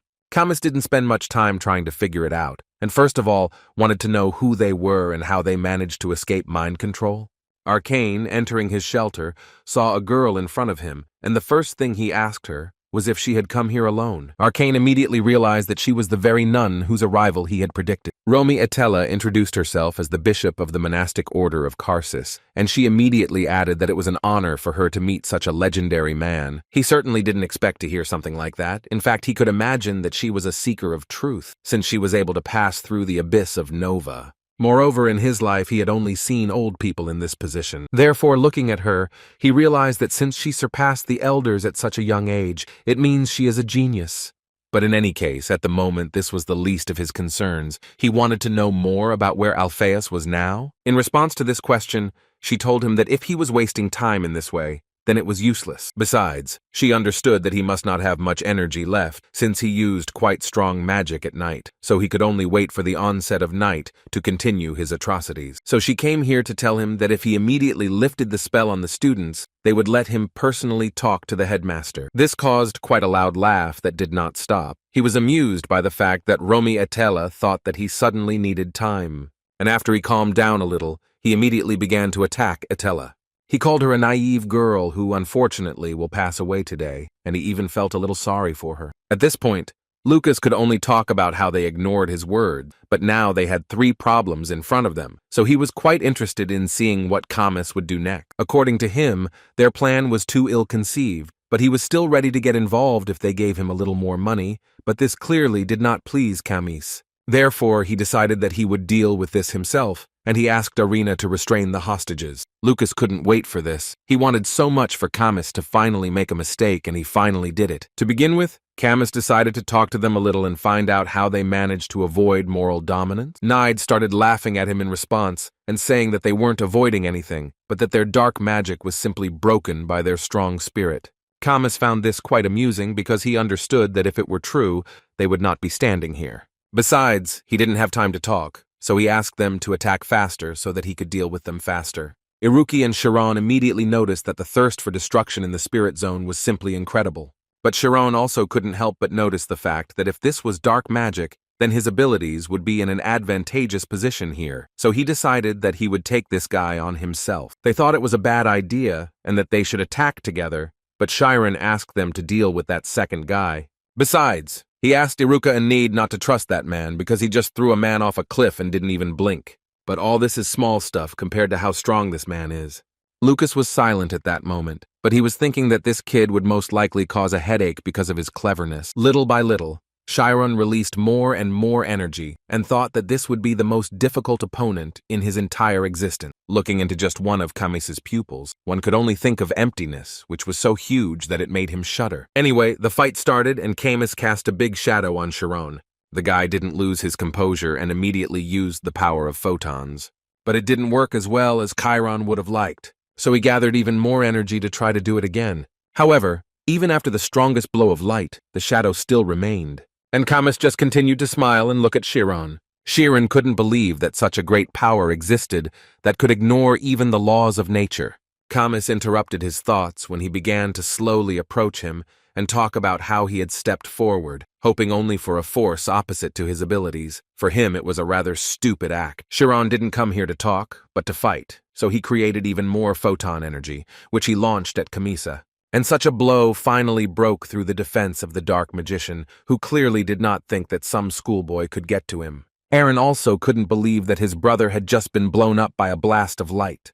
Etella found herself in an unknown place where it was so scary, and her spirit zone could not function normally. She only heard Arcane's voice, which constantly repeated to her that she would die. Etella didn't understand what to do next, because it was pitch dark here, and the chances of winning in such a place were slim. However, at one point she realized that this was only artificial darkness, and if she created light with her energy, then she would have a chance. And once she did this, she was able to dodge Arcane's attack. But this was clearly not the end, because he continued to attack her, while saying that she would probably be surprised, but the shadow is absolutely everywhere. Etella understood that it was impossible to use teleportation in such a place, because if she tried to do it, then most likely they would simply tear off her legs. In that case, she decided to use the teleport only for the upper part of her body. and she managed to respond with a blow that allowed her to dispel these shadow attacks. After which Arcane told her that if she had not been a teacher in such a small school, she would have become a greater person. He showed her a picture of how Alpheus allegedly shut her mouth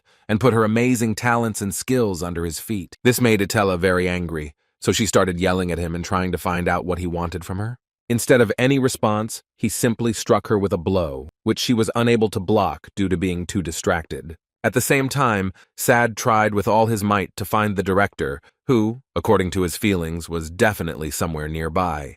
He was not in the office, but Sad heard that a secret space had been created somewhere here, but so far he had not been able to find it. But at one point, he saw a book called Looking into the Darkness, and as soon as he touched it, then right after that same secret passage opened. But when Sad entered there, he realized that the director was not there either. At least that's what it seemed at first glance, because after walking around this secret place for a while, he discovered the director.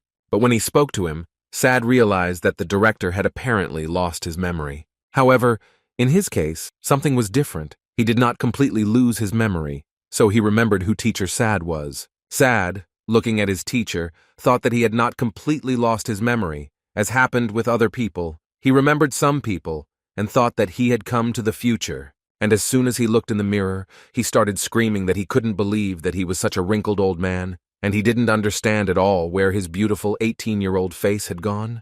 Sad couldn't believe that the man had lost his memories of 40 years. But what was most terrible for him at that moment was that perhaps now in front of him sat a man who had a very bad reputation in his youth, that same arrogant Alpheus. Sad tried to tell his master that he was attacked by dark magic, and that this is why he lost his memory. And also the safety of the students and teachers was in question. But the director did not let Sad finish, and said that he was not interested in this. First of all, he wanted to hear about who he had become. Sad didn't quite expect to hear such a question, but he still told him that he was the director of one of the 5 largest schools in the kingdom. He continued to talk about how everyone respected him, not only the students, but absolutely all the teachers. But he stopped talking when the principal started laughing at the fact that he became a teacher. It was so wild for him because it seemed to him that it was simply impossible.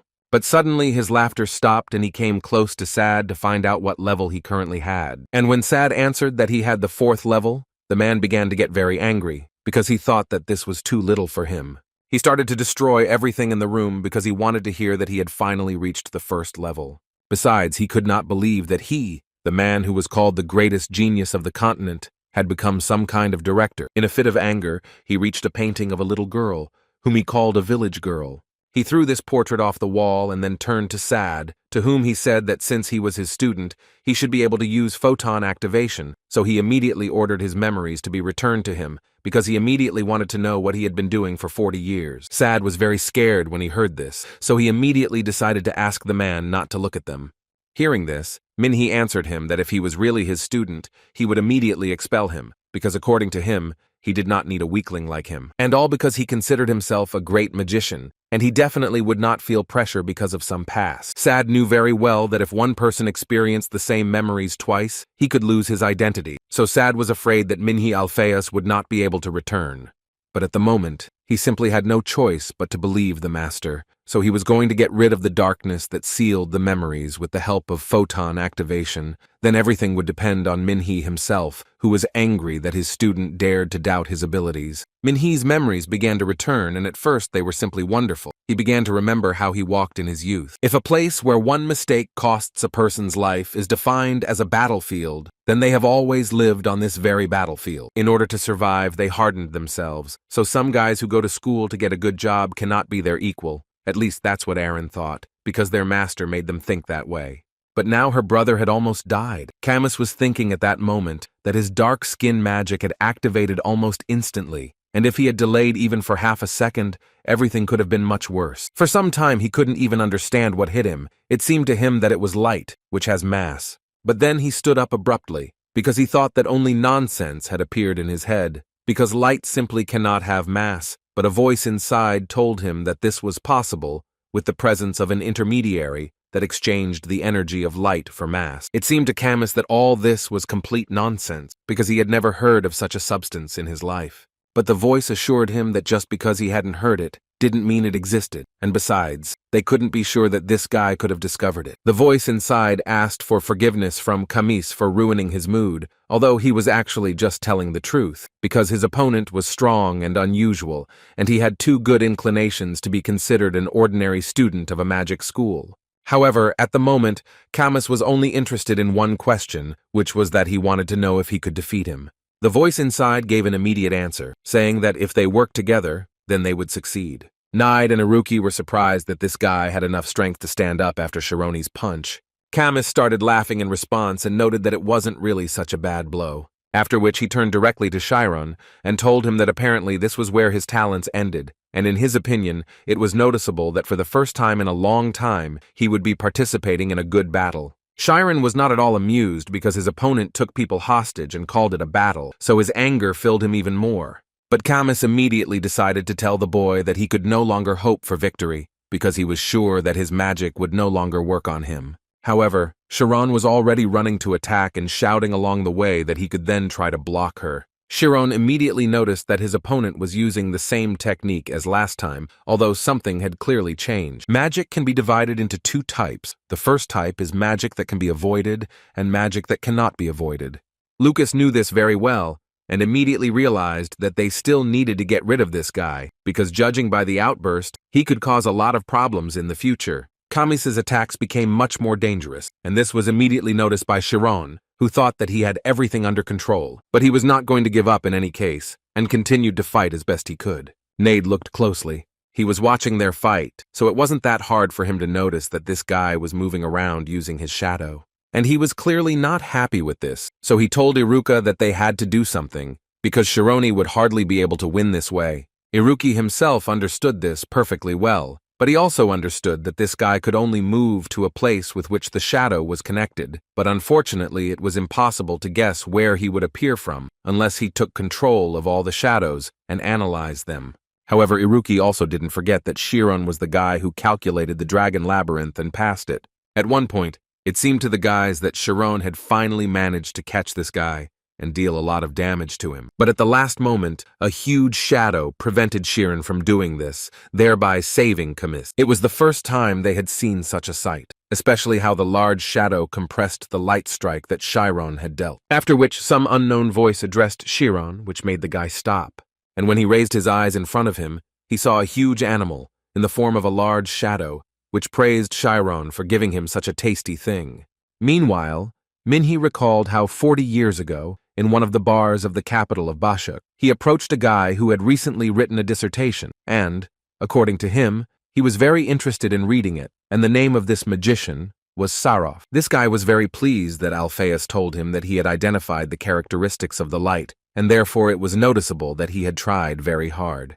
However, the joy did not last long, because Minhee at one point told Sarov that the wave theory of light cited in the dissertation was incorrect. Safor did not fully understand what Alpheus was talking about, because the wave theory is a doctrine that has already been proven in practical experiments. But in Minhye's opinion, the main problem is that these results will not be valid for a long time. He always proved that he is the strongest in scientific circles who emit light, that his power is even closer to particles. In other words, one could say that this meant that his dissertation was done in vain. After these words, Sarov stood up and asked Minhee not to talk to him again. Never. Although Alpheus was sure that there was no reason why he could be in a bad mood, he had only told the truth, and the girls who were with them at the time confirmed it. But that day there was a man who decided to tell Minhee that he was wrong, and it was Oyen Klomp, who told the young mage that he had recently been called the arrogant Alpheus. Kamis decided to explain to the surprised Chiron that he was now seeing the final stage of dark magic, the magical living creature Kabist, who was smiling because it was obvious from the guys that they were completely confused. Iruki had seen these in books, but he couldn't even imagine that they existed in real life, and even had intelligence. Alchemy, which creates substances, or magical applied sciences, which create objects, none of them could solve the creation of a living being. Only magical biology was able to do this. In short, this accurately shows the level of its complexity, which is beyond imagination. Chiron noted that this creature's abilities were quite good, but this made him laugh even more, because he knew that not only did he have good abilities, he also considered himself beautiful. Even from the back, it was just a pity that they would not be able to see it. Iruki and Need saw such an impudent person for the first time, and besides, he was also a created being. Kamis asked them not to be so surprised that this creature was so capable, because Kabis was a magical living creature that had adopted the knowledge of Archmage Arcane. So now Chiron could only imagine how strong this monster was, and he was just a student. But even in such conditions, he tried to do everything possible to defeat this guy, which already began to anger Kamis very much, because he had already told him that his magic would not work, and it really did seem like the end for Chiron, because he had absolutely no idea what to do next. He had never found himself in such a situation before. He wasn't really afraid of dying, but he understood perfectly well that if he lost here, then they would all lose, and then he would lose a lot of people close to him. But he really didn't even imagine how he could win in this case, because he understood that just pursuing him would take all his energy, and it seemed he would die. Besides, the photon cannon wouldn't work on him. At that moment, in his head there were only thoughts about what he should do with this magical living creature so that it would die. These thoughts made his brain think incredibly quickly, because of which, at one moment, one idea came to him, with the help of which he was able to escape from the trap of dark magic and fly away. Kamis immediately realized that Chiron had just used refracted light. In other words, one could say that this kid was fluent in rainbow falling. The first thing Chiron did after that was stop his friends who were running to help him, to tell them that he remembered that a magical creature actually couldn't move without an energy circle.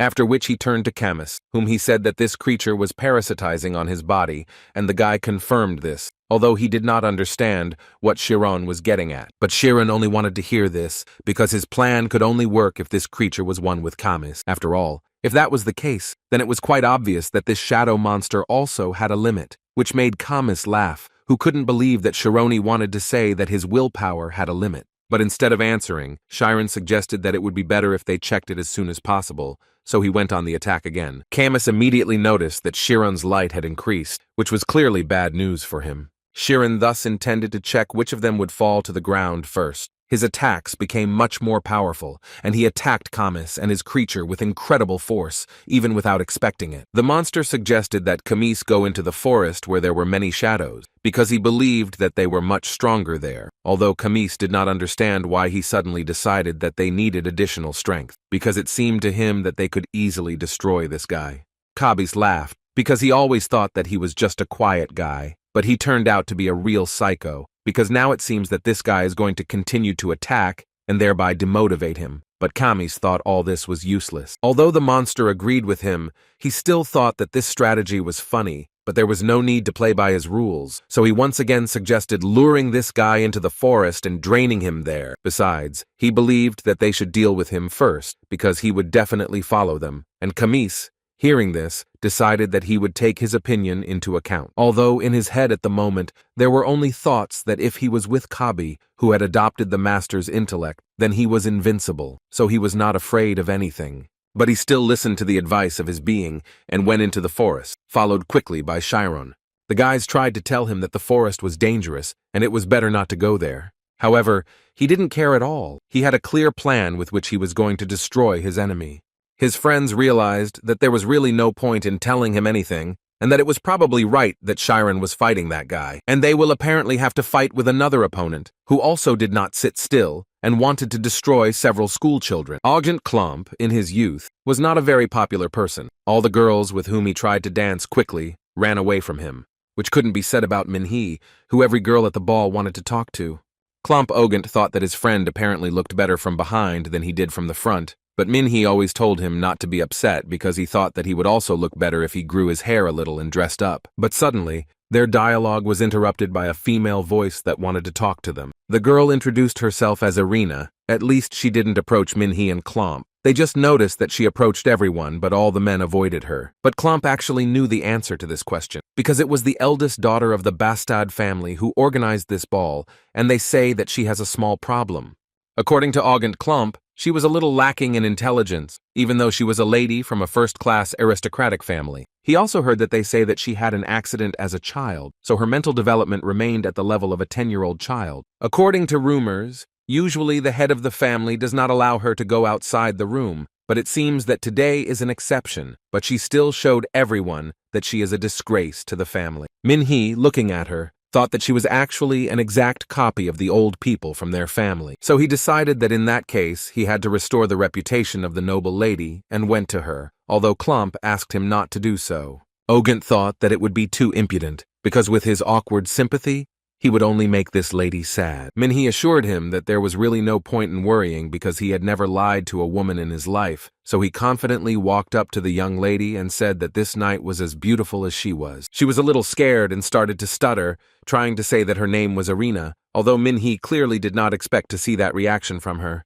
Other people immediately noticed what he was doing to this unfortunate child, but Minhee still continued to talk to her, and so he offered to be her partner at this reception. Need and Iruki were already ready to fight, so they started talking to Lucas, but they did not expect that this big guy would attack them so unexpectedly, while simultaneously saying that caution would not help them. However, they had no other choice, so as soon as he attacked them, they immediately dodged the attack and thus entered into battle with him.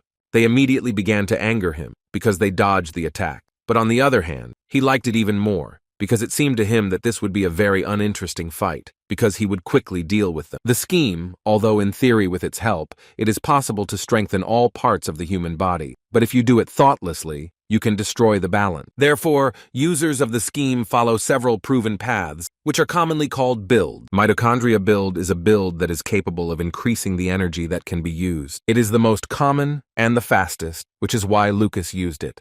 But his problem in this case was that there were two guys, and each of them covered each other. However, no matter how well they worked together, Lucas still managed to dodge the blows. And this angered him even more, because he was sure that they were just green chicks who had never fought with a scheme user, and therefore did not know what he was capable of. But in any case, they have a great connection, so it won't be easy to do this.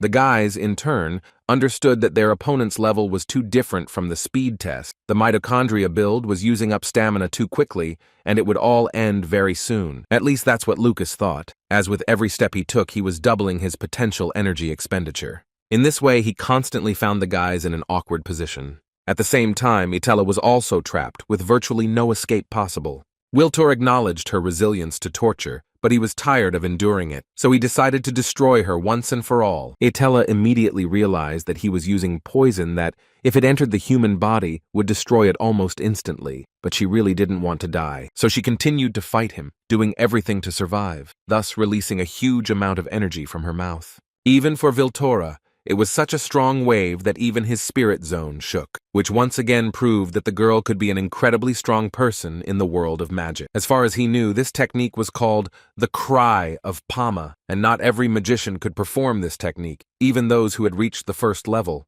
Moreover, after this technique, she still managed to free herself from the shackles of darkness, and she was again ready to continue the fight. But first she broke out of his trap, where there was only darkness, because she understood perfectly well that she had no chance of success using magic in such a place. So she decided that in that case, the best solution would be to simply swap out her spirit zone for a diagram. She thought that this should help, but after a few seconds, she saw a huge, dark monster that crawled out of the ground. Due to a slight shock, she missed a strong blow. After which, Vilthor came out into the world, who had already begun to get very angry because this girl was so persistent. But he immediately told her that if she thought that with the help of the scheme she could defeat him, then he would do everything to disappoint her. Etel didn't care anymore. She understood that she simply had nothing to lose, so she began to attack him with maximum force.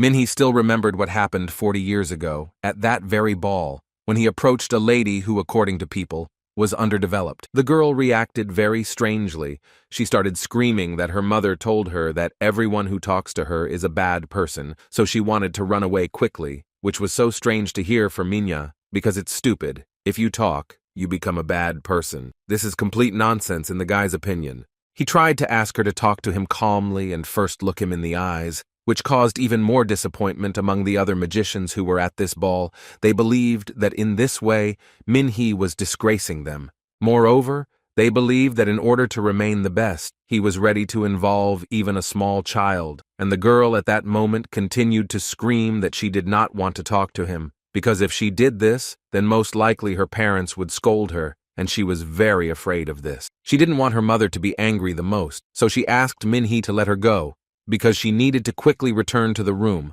Alpheus could not believe that she was not afraid of him, but was afraid of being scolded. Klomp, looking at all this, could not believe that Minhee was ready to go so far, and in general he did not understand why he was interfering in other people's affairs. He mentally asked Minhee to apologize quickly before things got serious, but the young man continued to talk to Irina so that she would calm down and talk to him. Out of fear that she would be punished, she began to cry, and at that moment he tried to tell her that he finally saw her and that she could not be afraid of him, because he was good. Besides, he just wanted to dance a little with her, because he was at a ball, and that was what he was created for, and she had done nothing wrong, so there was no need to cry either. At one point, she stopped crying and looked at him with such loving eyes that she completely forgot about what her parents had told her.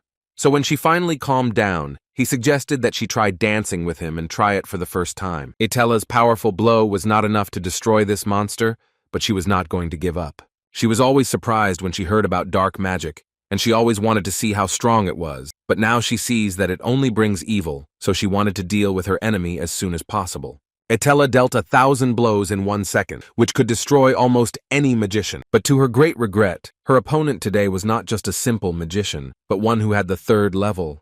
Therefore, defeating such an opponent with simple punches is clearly not possible, although Wilter himself admitted that she has rather hot fists. His counterattacks were much stronger than all of Etella's blows, which made the girl feel that sooner or later she would still lose and he would destroy her completely. However, her specialty has always been that even in the most difficult situations, she was ready to deal serious blows to her enemies, even when her strength was running out. Etella created a wave that directly destroyed not the outer side of the defense, but immediately the inner one, and caused the effect of an intervention of continuing waves, which became tens and hundreds of times larger. But as was evident from Viltora, he absolutely did not care. He could only repeat to the girl that she had apparently gone crazy when she decided to attack him in different directions, so he told her that if she had focused on one thing, then perhaps she would have had a chance, but instead of becoming the top of this world, she would simply die. And all this, as it seemed to him, was due to a useless search for truth, because of which such talent had rotted, which was very difficult to perceive. Well, and finally, before destroying her, he told her that all her actions that she was trying to do were just helpless floundering in the sea, which would not lead to anything good. But apparently his words meant nothing to her, because she continued to fight him, and at that moment thought only about the fact that if such a huge creature got into the school, then most likely all the students would die, and she could not allow this. This thought gave her the main wave of motivation, because of which she went into battle, and thought that even if she died here, she would still stop this monster. Finally, her blows began to bring at least some meaning. She was able to break through the shadow monster's defense, although she did not manage to inflict much damage. But she still understood how she could now break through his defense. In doing so, she further angered the monster named Vilthor, who was not going to just watch this and began to release a huge amount of energy in order to finally destroy this girl who was standing in his way. Moreover, he finally realized that all the girl's attacks up to this point were carried out only in order to inflict one blow that would destroy him. Having felt the taste of pain that he had missed for so long, he became even stronger, so he was ready to show Etella why he received the title of 3rd level maid. For him, it was like the times when he and other geniuses spent time in similar fights, and even then, he always ended up winning, and maybe that's why he was so confident in himself. Etella also had no intention of retreating, because she was also a genius of sorts, who always won and was not used to losing, and now her opponent was an old man who was going to offend people dear to her, which gave her even more strength. Their blows collided with each other, and the girl could not fully believe that the repetitions of the waves were not enough to finally break through this guy's defense. She was very sorry, but apparently she was still unable to protect her people, although she tried so hard. At that moment, Need, with the help of his magic, tried to help Iruka not die, although it was incredibly difficult. According to Iruka, nothing serious happened to him, although he was bleeding from his body.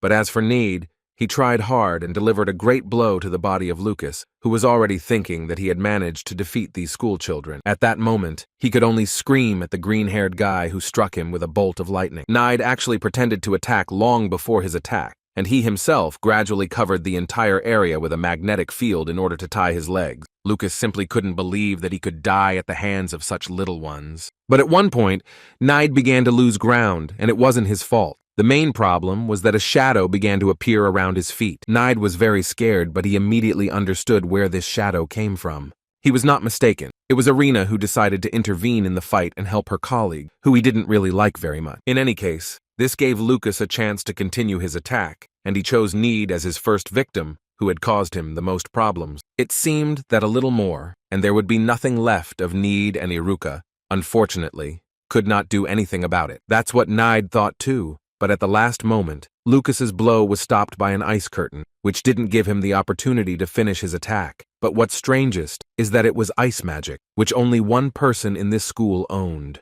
And it was Oliver who finally came to her senses and was more than ready to help her students deal with these guys. Aaron's father was speechless because he couldn't believe that his daughter was about to dance. Even August Klump was surprised, but he still admitted that a guy like Alphaeus really couldn't be stopped. While running through the forest, Camus felt a slight panic that his friend Cabus was radiating, so he asked him to explain what happened, to which his being replied that he felt an incredibly strong vibration from the mountains. In other words, he felt Arcane use the chain fist skill. And this, as was known, was one of the master's strongest techniques, so the first thing they assumed was that Alphaeus could appear on the battlefield, and this seemed the most logical solution at that moment. Therefore, Kabi asked Camus to deal with their problem as quickly as possible, because soon their plan would have to be continued. However, it was not so easy to do this, because Chiron not only did not die, being dried out by the darkness, but also perfectly blocked their movement, like mirror chess. So they decided to checkmate this guy, or in other words, destroy him finally. Wiltor stood in shock that the magic of that crazy old man was broken and that Oliver was able to escape from the spell. Looking at Oliver, they, together with Aaron, thought that the sacred abyss of the master could only be broken by a high-ranking monk or archmage. That's why they were surprised that some teacher from a magic school was able to do this. But Iruki and Need were incredibly happy that their teacher had finally come to her senses and could help them. But suddenly their joy was interrupted when Need's hand was frozen. And as soon as this happened, Iruki immediately noticed that something was wrong here. Apparently, she woke up but doesn't understand what she's doing because snow started falling on each of the students, which is why they might just freeze in the future. After which she continued to attack Lucas, who was distracted for a second, and because of this received a blow to the body. He got down on one knee and started asking her to stop, because at this rate, she could easily destroy her little ones. Sometimes there are people who attack many times until they almost destroy their own body. Even in a state of sleep, these destroyers are capable of taking a person's life by cutting him up. Such a person was Oliver. In other words, this woman has written spells into her body and can now instinctively use them. Lucas immediately realized that he needed to run away immediately, because there was really no point in having a lot of money if he was going to die and not be able to spend it. But apparently he couldn't just run away. At one point, his run was stopped by the fact that his body seemed to be paralyzed. If you dig a little into Oliver's history, you could say that she was only 20 years old when she received the rank of 6th level. As the best omniscient magician in the glaciation, she has earned her level.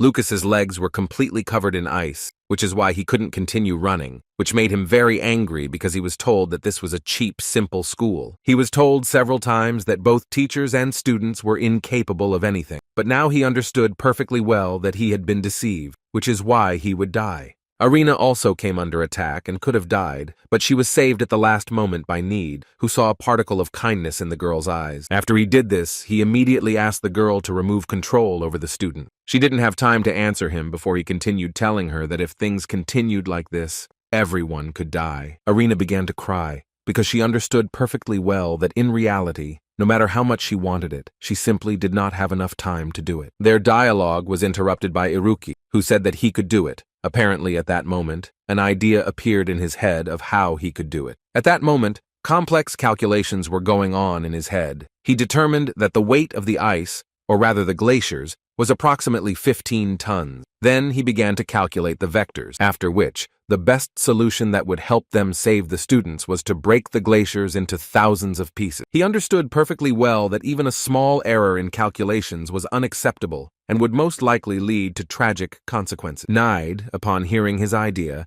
immediately began shouting that it was simply impossible and that he urgently needed to stop. That's why he started yelling at Arena to stop chatting and immediately remove the mind control, because if she didn't do it, she would be involved in all the deaths of these poor people.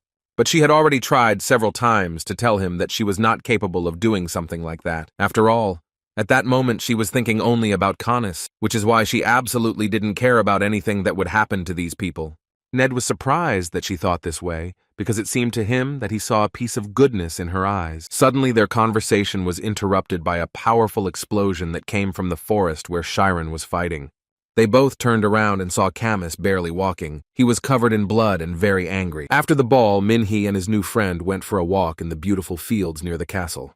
They talked about how it was incredibly funny to see people looking at them. Every second person's jaw dropped when they saw Aaron dancing. According to the young magician, if you believe the experiment with prisms, then there is a fairly high probability that light is a particle. But in the recent double-slit experiment, a pattern was formed in it, like in waves. But suddenly he realized that such conversations are unlikely to be interesting to Aaron, and it is unlikely that she even understands what they are talking about. So he decided to tell her that she was a good person who didn't deserve the treatment she was being given. Her smile was so genuine that it made Minhee incredibly embarrassed. He started talking about being called a magician, but now he doesn't even know what to write his dissertation about, so he decided to ask Aaron for advice. Although he mentally understood that he shouldn't expect an answer from this girl, he still asked her what she thought. Was light waves or particles? Aaron thought for a moment, then answered him that light is actually a beautiful phenomenon. This answer struck Minhee to the very bones. These words seemed to reveal the truth to him. Sometime before all this madness, Chiron and his friends spent time in the library,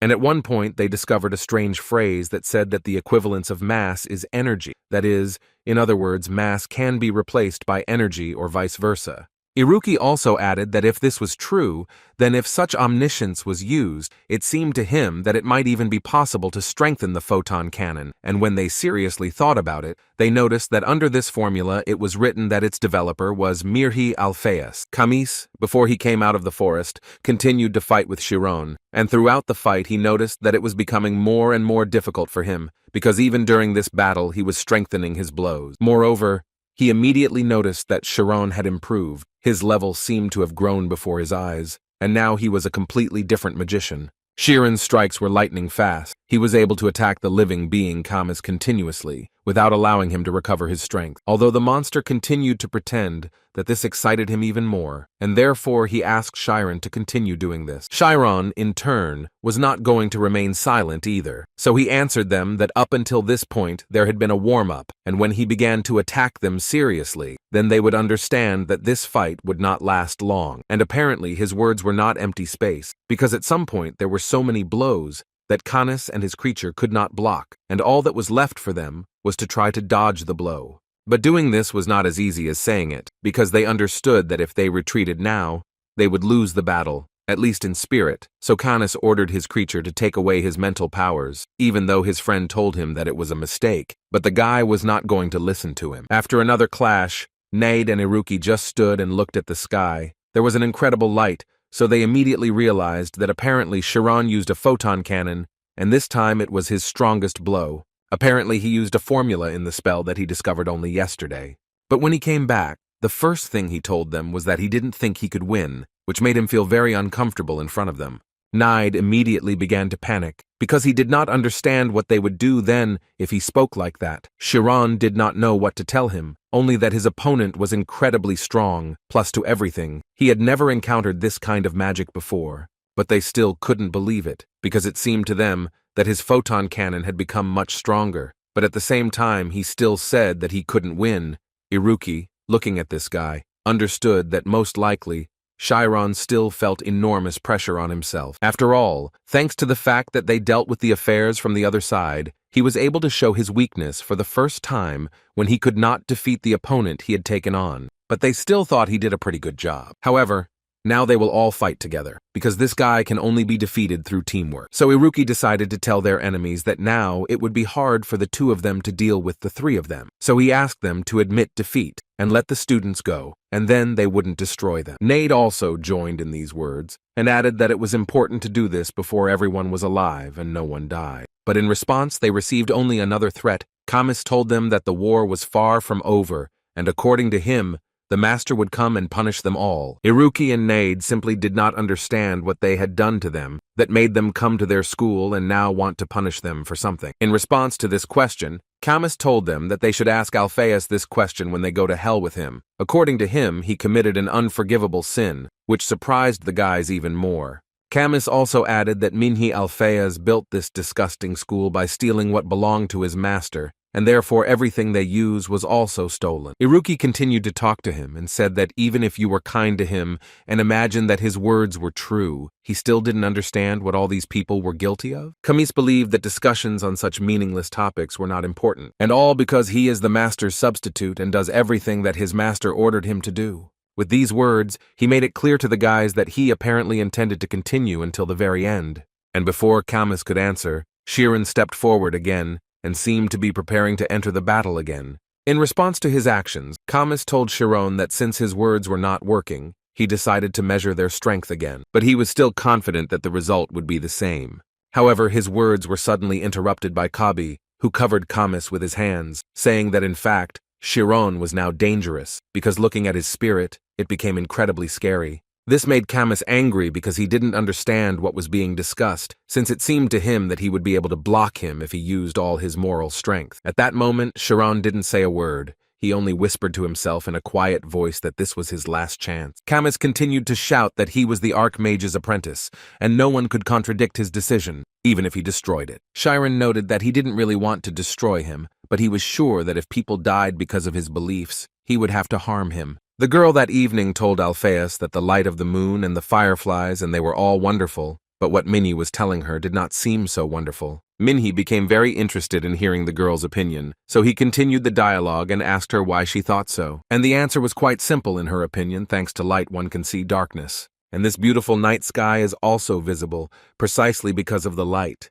Hearing this, he realized that in fact, this was not just a contradiction. This was the truth that he had been looking for so long, and he could not even think that it would be the girl who would give him the answer to all his questions. After which, he made a decision and offered the young lady Erin to become his most important light. Minhi Alpheus began to smile very strongly, because his consciousness itself told him that he really would not trade those memories, that smell, that breeze, Erin for anything. All this added up to an ideal picture that he would remember for the rest of his life. The garden at that moment used all its power, because the director's protection from light was at an incredibly high level. But in reality, Wilter Arcane cast such an absurd spell that it eventually worked. The battle between Chiron and Camus was interrupted when everyone around froze. The reason for this state of affairs was that Master Wilter came to them. First of all, he spoke to Chiron, who immediately understood that it was this old man who had planned all this, which he liked, so he wanted to know what the name of this daredevil was. Chiron didn't think long before saying that he wasn't going to even tell his name to some destroyer.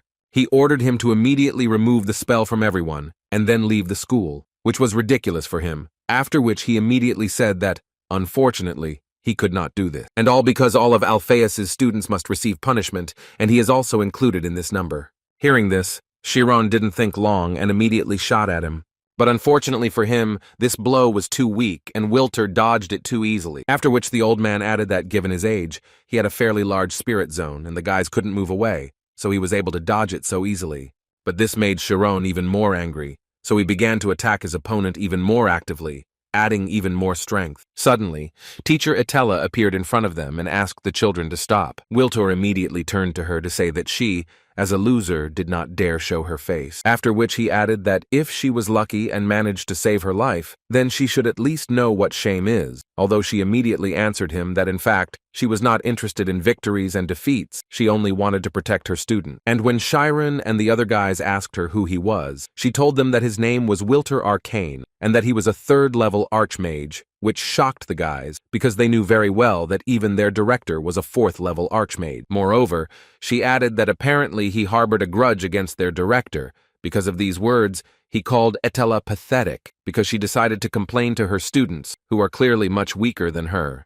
But in response, he received words that surprised him. She told him that he did not need to think that he was in such an advantageous position as he thought. Camus, like no one else, understood what this woman was talking about, because he immediately noticed that the master's mental powers had greatly diminished, and if he was not mistaken, then only 10% of their usual amount remained. Although his friend believed that even if this was so, then this was 10% of the Archmage, which would be more than enough to wipe out the guys. But Canis at that moment was thinking about the fact that they had not yet caught Alpheus, who was clearly stronger than all these schoolchildren. Arena, hearing this, began to worry, because she did not quite understand what her brother was getting at. But instead of answering her, he asked the master to leave it to him. At that moment, Arena looked at him and did not understand at all why he was exhausting himself like that. Wiltor smiled when he heard this and decided to play a little game. And for this, he turned to Chiron to ask him again if he was really a student of Alphaeus. Chiron immediately answered him that he had no right to pronounce the director's name so carelessly, because he believed that someone like him, compared to the director, was not a magician at all. Of course, apart from laughter, no other reaction could be expected. He laughed so hard because he couldn't even imagine who Alphaeus had been pretending to be for all these 40 years, since his students were now saying such things. Wiltor continued to laugh and talk about how he couldn't believe that a brat like Alphaeus could be respected by anyone. And when he calmed down a little, he still decided to allow Canis to fight that guy, for which his student was very grateful to him. Itella and the boys immediately asked Chiron not to do this. Zabi also asked Canis not to do this, and to think again. He thought it was better to leave it to Arcane, although the guy thought that he had already disappointed the master, and he did not want to do it a second time, so he was sure that even if he died, he was still obliged to defeat this freak. So she looked again at Chiron, who also could not be stopped by words, and said that they would fight. But Kabi suddenly stopped answering, and a few seconds later, a wall of shadow appeared right in front of Canis, which the guy immediately broke, and thinking that he would definitely win this battle, went on the attack. Chiron also did not stand still and went on the attack, but this time, Chiron made it so that they continued their fight in the air. Canis thought that this was the biggest mistake that Chiron could make today, and he also understood that most likely his opponent believed that shadows were not capable of fighting at full strength in the air. But he was going to show him that the night sky itself was equivalent to a huge shadow. However, his thoughts were interrupted when he saw Chiron in the center of huge waves of light. Chiron's plan was pretty simple. He decided that if he couldn't keep up with this guy's movements, he would just hit his entire spirit zone. Chironi's blows were 2 or even 3 times stronger than the previous time, so Camus's defense was clearly not prepared for this. Camus realized that everything would definitely not be as easy as he thought, because the guy he encountered was clearly not a simple magician. But at this moment, he was more concerned with the fact that each of his 1,000 shots was a real blow, and if even one hit the target, then Camus would have to end the fight there. He fought with Chiron, and with each passing second, he became more and more confused about how someone like Chiron could master magic so well. Itella was no less surprised by this. She did not understand when Chiron even got such power. Nide and Iruki understood perfectly well what was happening here, because they knew Chiron well, so they immediately realized that he entered the Infinity Zone, but apparently they said it in vain, because behind them stood Itella, who could not believe that Chiron had already entered the immortal function. When the guys told her about it, she finally understood how everything turned out in the end. At that moment, Camus was clearly having problems. He was trying to reach Kabi because he understood that at this rate they could soon be destroyed. But he couldn't be distracted, because Chiron's light shots were getting closer and closer to their target. Suddenly, during the battle, Camus finally noticed that Chiron's shots had no physical effect, and when he raised his head, it finally dawned on him that he was not attacking Camus personally. His target is darkness itself, as he completely erases the shadow by which he moves. He even had goosebumps on his body, and this guy's mental strength was apparently endless, since he did not stop attacking for a second. At that moment, Camus felt only annoyance and indignation, and it was all because he did not want to die right in front of his teacher, who was watching everything that was happening quite closely. After a few minutes of fighting, Camus began to feel that he was dying, and a little more, and the logical end had come, but at that moment, he heard the voice of Kabi, who said only that he was currently very irritated by the behavior of Arcane, who was simply standing and watching as his student was destroyed. After which he finally entered the battle, and the first thing he did was block a lot of Chiron's attacks. Well then, Kabi tried to talk to Camus, whom he asked to come to his senses as soon as possible, because if this continues, they will definitely lose. It was also quite unexpected for Chiron to see how they went into defense, because it seemed to him that he would finally win. He was absolutely sure that he was in an advantageous position in this fight, but when a counterattack came at him, he realized that in fact, this was far from the case. And after a few minutes, he realized that the fight had completely turned the other way, and he urgently needs to act, otherwise everything will end quite sadly for him. He began to take blow after blow, which led him to the conclusion that it would be quite dangerous to continue maintaining the immortal function. But he also had a thought in his head that all this looked rather strange to him. Endurance capable of withstanding a photon cannon, high intelligence, strong close attacks, all this is now used by Camus, and Chiron simply did not understand why he did not fight, like that from the very beginning. He had only one explanation for this. Chiron thought that the magical creature that had only supported Canis's attacks from the very beginning was to blame for everything, and now apparently had completely filled his body. Now the opinion about Arcane became even worse. Now there was no doubt that he really was a cruel man.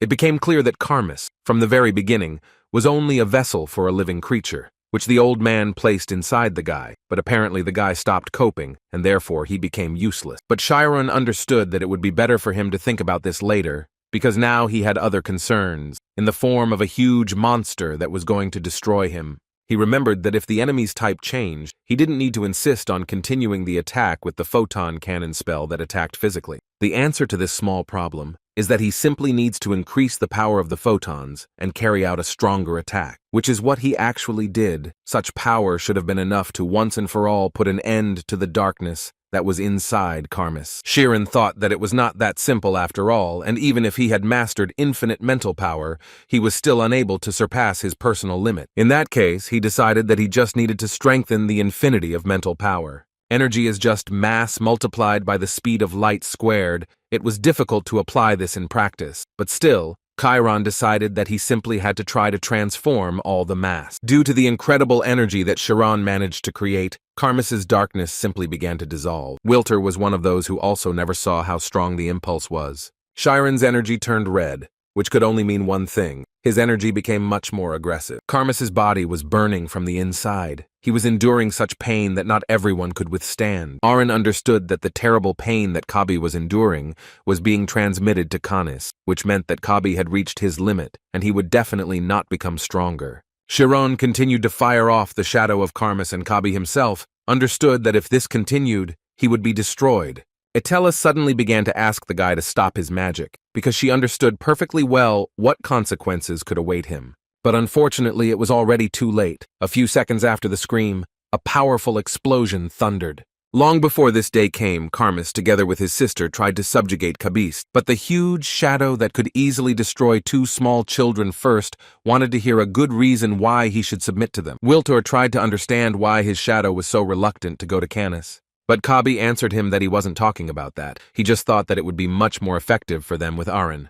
According to him, Aaron lived in Raduma for 10 years and did not see anyone except Canis. But even despite this, she was able to master a strong mind. In addition, Aaron was able to see what is beyond the power of an ordinary person. Wiltor Arcane understood perfectly well that he was now telling him about the view of truth, which, as is known, meant a kind of brainwave pattern that identifies any objects as seen for the first time. It is believed that in this way, a person sees the very essence of objects. Zabi also noted that he also found and brought them by sensing Aaron's overflow, and Canis was just an addition, but Wilter assured him that they couldn't actually use Aaron.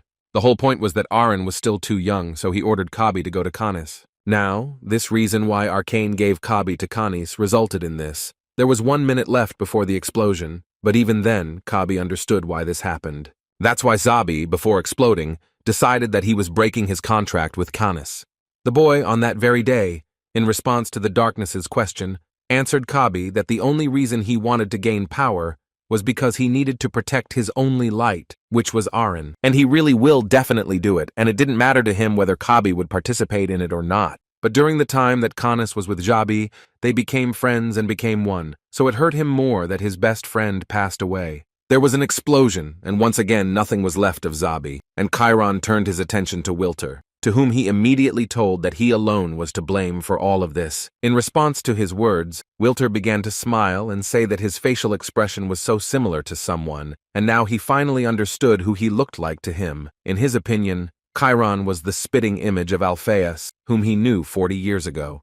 This made Chiron even more angry, so he started yelling at the old man and telling him to shut his mouth. In response, he began to shout at the guy and tell him that he now understood him, why this cunning Alphaeus accepted him. He also added that he believed that Chiron had abilities in the forces of light and that they were like 2 peas in a pod, but this only convinced him even more that he wanted to use the guy for his own insidious purposes. But Chiron obviously did not believe in this and continued to deny it, because he believed that Vilthor did not know much. But the old man believed that it was only Chiron who didn't know much, and that the most important thing was that his respected Alphaeus was his student. Chiron froze. He definitely didn't expect to hear something like that, so he asked the old man to repeat it. Arcane began to tell that in fact Alphaeus was his very smart student, and teaching him was a great happiness. However, at one point in their life, greed closed his eyes and he changed a lot. According to Arcane, he gave him everything he had to help him, but he ended up locking him in a flame and setting fire to the research he had worked on his entire life.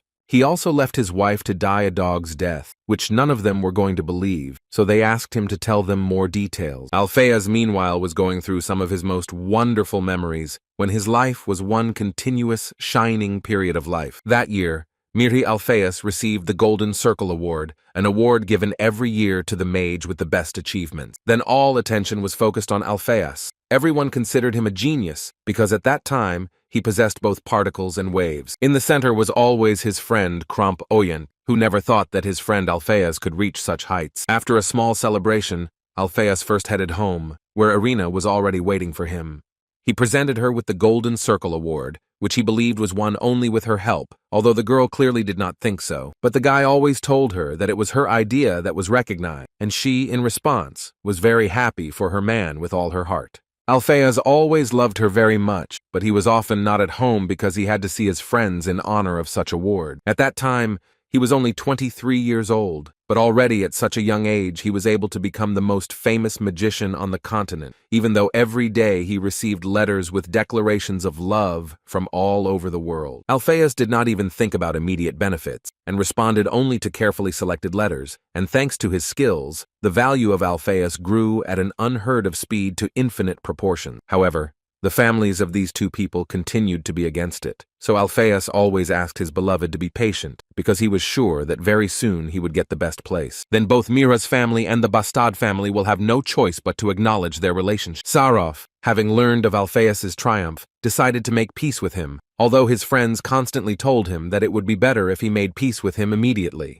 But he could never have known that everything would turn out exactly like this. He could not even imagine that Alphaeus's influence would grow so much. And as soon as they knocked on the door, Erin immediately opened it for them, which shocked the guys. But as soon as she saw that it was not her husband who returned, she immediately began to get nervous because she became a little scared. When they saw Irina Bastard, they immediately realized that this was indeed Alphaeus's house, so they decided to introduce themselves first, saying that they were his friends, and then asked to call him so that they could talk to him. Erica told them that he went out and she didn't know when he would return. They decided to ask her permission so that they could wait for him inside, because doing it outside would be quite problematic. She had never seen her husband's friends, so she wasn't sure if she should let them into the house, but she did it anyway. After some time, Alphaeus returned home and called Irina, but she did not respond. Then he heard some rather familiar voices, and in his head he imagined the most terrible situation. And when he entered the hall of their house, he immediately heard several men talking about how Alphaeus actually built a career without writing a dissertation. He simply seduced a woman from a good family. Sarov drank too much, and therefore every time he tried to say something to Erin, which made her feel even more scared and scared. In any case, he enjoyed spending time this way, so he suggested to his friends to continue drinking. But in response, he suddenly received a blow to the face, which was incredibly unexpected, so there was no way to block it. This blow was dealt by Alphaeus, who also called Sarov names. Sarov's friends stood up for him and began to tell Alphaeus that an aristocrat should not wave his fists, no matter what happened. But Sarov himself did not think so, and immediately began to ask for forgiveness. He admitted that he had gone crazy for a moment, after which they immediately began to leave his house, and along the way promised him that they would not appear there again. And when they finally left, Alphaeus wanted to know from his beloved why she let them all in,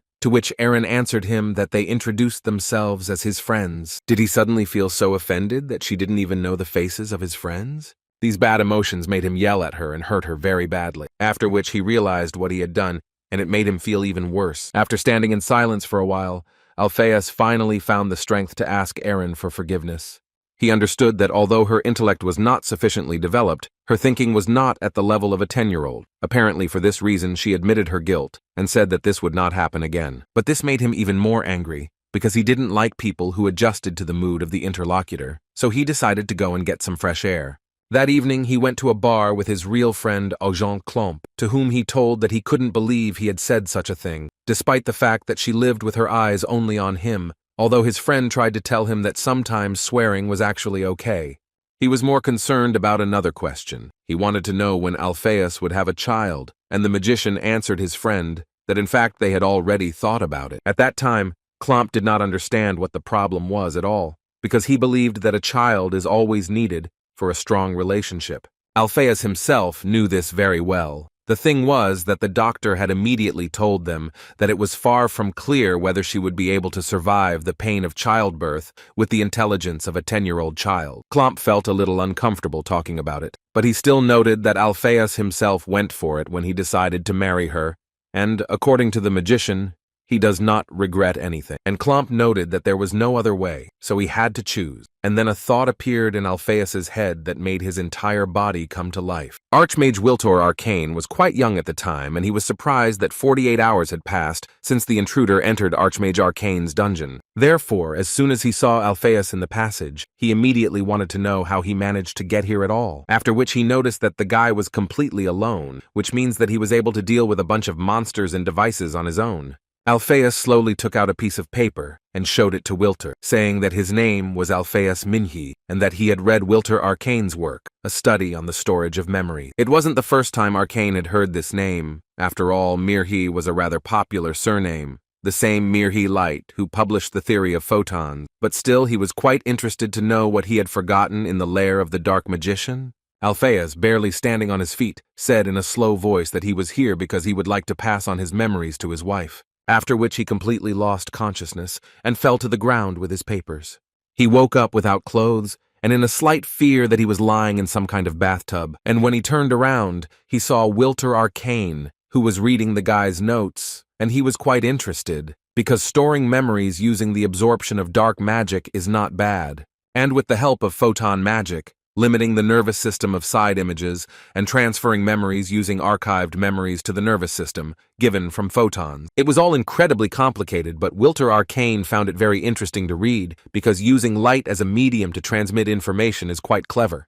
But still, he couldn't help but tell Alpheus that for this, he would have to completely endure the person's entire life, and it would not be so easy, and problems with the person's character would obviously arise. Alpheus didn't care about all the risks that Wiltor Arcane told him about. He just wanted to become one of his students in order to realize his idea, namely, to protect his wife from this world. Before making a decision, Wiltor decided to ask Alpheus one question, the point of which was to find out whether his wife had given consent to this experiment. When Klomp heard about this, he couldn't believe his ears, so he screamed for a long time, because he considered Wiltor Arcane a criminal. He tried to prove to Alpheus that he would control him, if he didn't already control him, since he decided to place memories into the human brain, because it's impossible. Alpheus tried to tell him that Arcane was the best dark mage on the continent, but Klomp didn't let him finish, and interrupted him to say that he might be stupid in this matter. But even he, with his knowledge, understood that Alpheus was currently throwing away the happiness that had come to him on its own. Klomp was sure that if he got involved with someone like Arcane, he would most likely lose his place in the Dragons of the Pillar, and his family would disown him, however. According to Alpheus, all of this was empty space for him when they talked about his wife. He just wanted to do everything possible to make Aaron happy, and if that works out, then he too can become happier than he is now. Hearing this, Irina realized that Alpheus was suffering, so she wanted to stop it immediately, and she eventually agreed. Although Klomp still tried to dissuade her from this, apparently no one was listening to him anymore. She just repeated that she believed her husband, and that was why she agreed to do this. Aaron believed that Alpheus would make her happy, and he, as a mage who had received a golden circle, could easily promise this to her. In his opinion, he would be able to correct her small flaw without any problems. After such a pleasant decision, the Alpheus family decided to get rid of their property and left for the Arcane dungeon. In the dungeon, where there was a professional room for experiments, Aaron could live and not feel any inconvenience. Klomp came to them once a week and brought food for the two while Alpheus tried to find a solution. After some time, Oyent finally noticed that Alpheus was starting to go crazy. All these experiments made him a completely different person, which made him scared. Thus, 2 whole years have already passed, and the very day has come when Aaron will receive the memories of Alpheus. Klomp even joked that she would know how Alpheus urinated as a child, which at that moment was very necessary for the girl, because even though she did not show it, she was very afraid. Alpheus approached her before the experiment to tell her that she had actually been through a lot during this time, so now they would fix everything. She was very grateful to him, although he continued to convince her that he was actually doing all this only so that they could be happy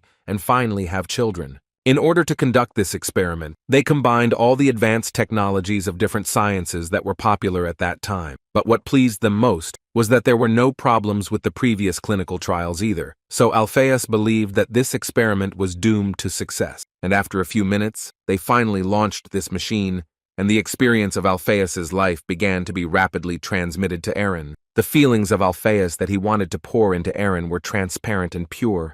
No lies, no prejudices, and the largest part of these feelings was love. At one point, Alphaeus jumped from his seat because he thought that something had gone wrong, but his master assured the boy that there was nothing to worry about and that, in fact, their experiment had been a success. However, everything was not as perfect as he would have liked, because Aaron was not in the state that Alphaeus wanted to see her in. She began to tell him in a quiet voice that the physical part was perfect, but the restriction of nerves throughout her body was causing a rejection reaction. After which she added that apparently, unlike experiments on animals, there is something else for humans that they do not know at all. But she was still glad that they had done an incredible job, and if they studied it a little more. But Alphaeus asked her not to say such words to her, because more than anything in life, he did not want to say goodbye to her. She began to ask him for forgiveness for being such a fool. Alphaeus began to scream at the top of his voice, because more than anything in life, he didn't want to lose her. She closed her eyes and mentally thanked Alphaeus for giving her the opportunity, even for a few moments, to get to know the world in which they live. Irina's funeral was fairly quiet, surrounded by family, but Alphaeus, the woman's relatives, forbade him from attending when they found out what he had done.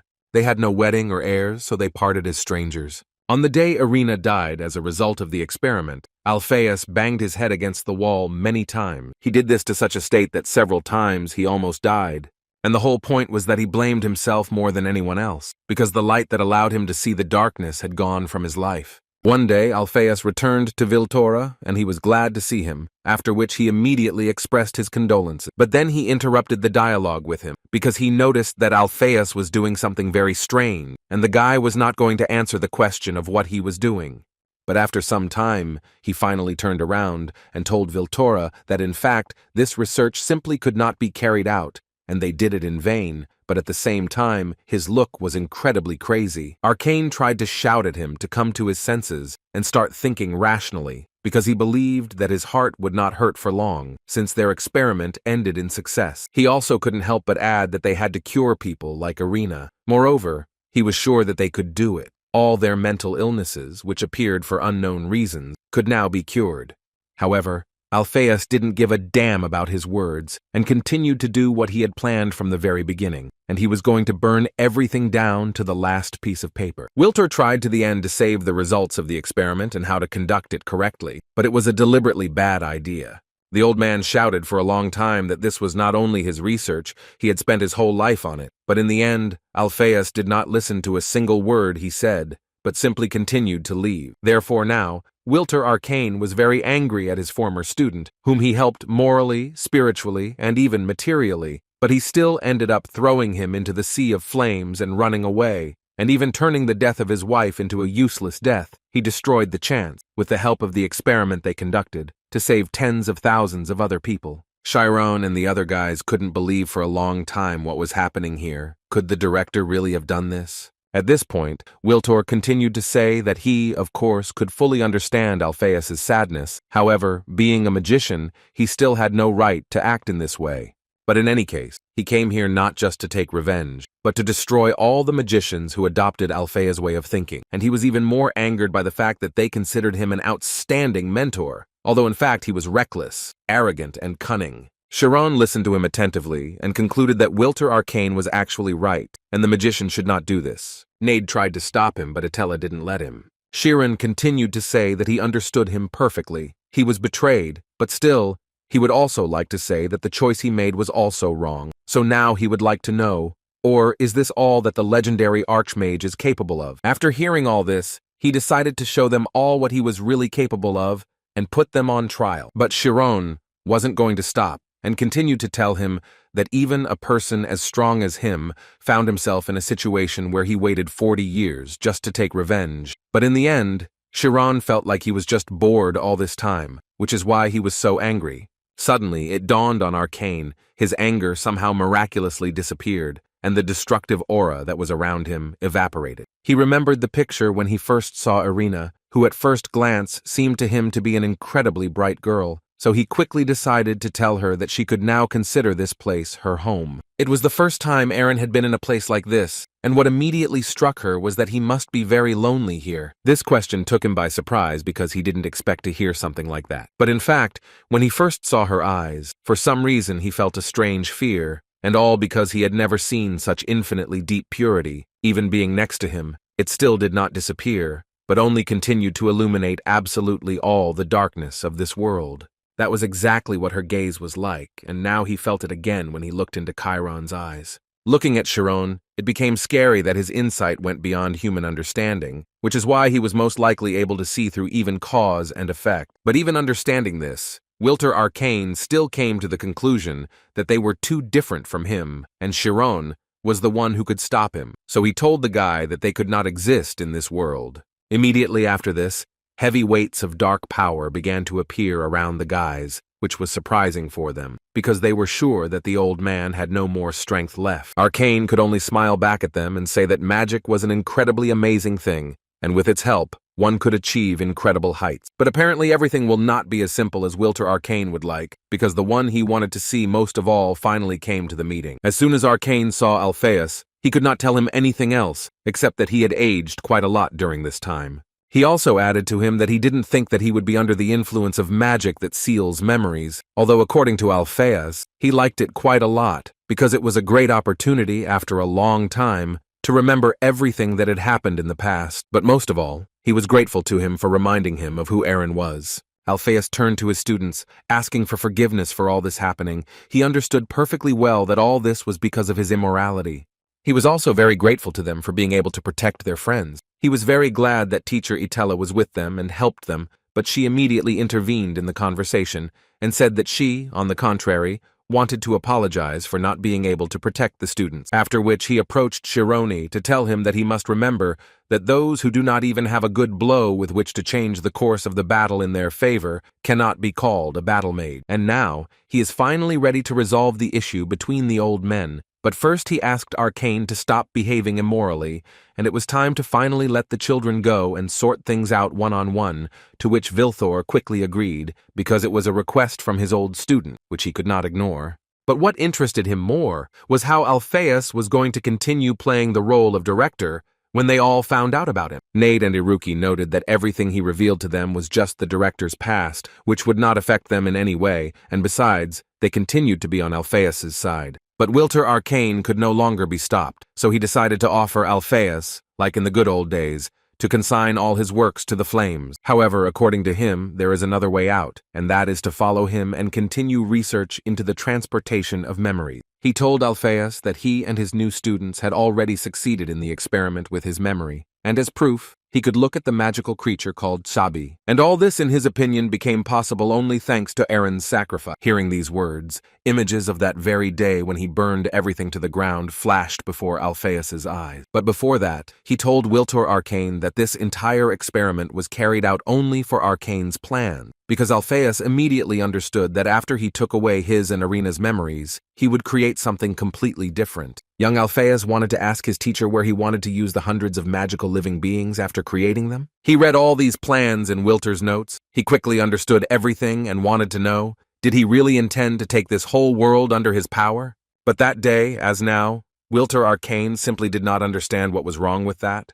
Now it became clear why Alpheus actually burned those studies, because he understood perfectly well what Wilter Arcane's main goal was, and if he was right, then in that creature, which he called Zabi, there were also their memories with Aaron. And he was sure of it, because considering that it exploded far from everyone, it only meant that it disobeyed Wilter's order, and the particle of Alpheus that was planted in Kabi was to blame for this. Aaron, hearing that it was actually Wiltor Arcane who ordered Zabi to explode, caused her to lose control of herself. She was such a fool when she decided that she was helping him, but in reality he only wanted to destroy them all, and that included Canis. Arcane got tired of this useless dialogue, so he decided to shut each of them up once and for all. He used his dark magic, which caused all the students of the magic school to fall one after another, like dominoes, after which he advised Alpheus to run away as quickly as possible, Otherwise, what he feared most would happen. Klomp Oyent, 10 years after that incident, finally found Alpheus, although it was incredibly difficult to do.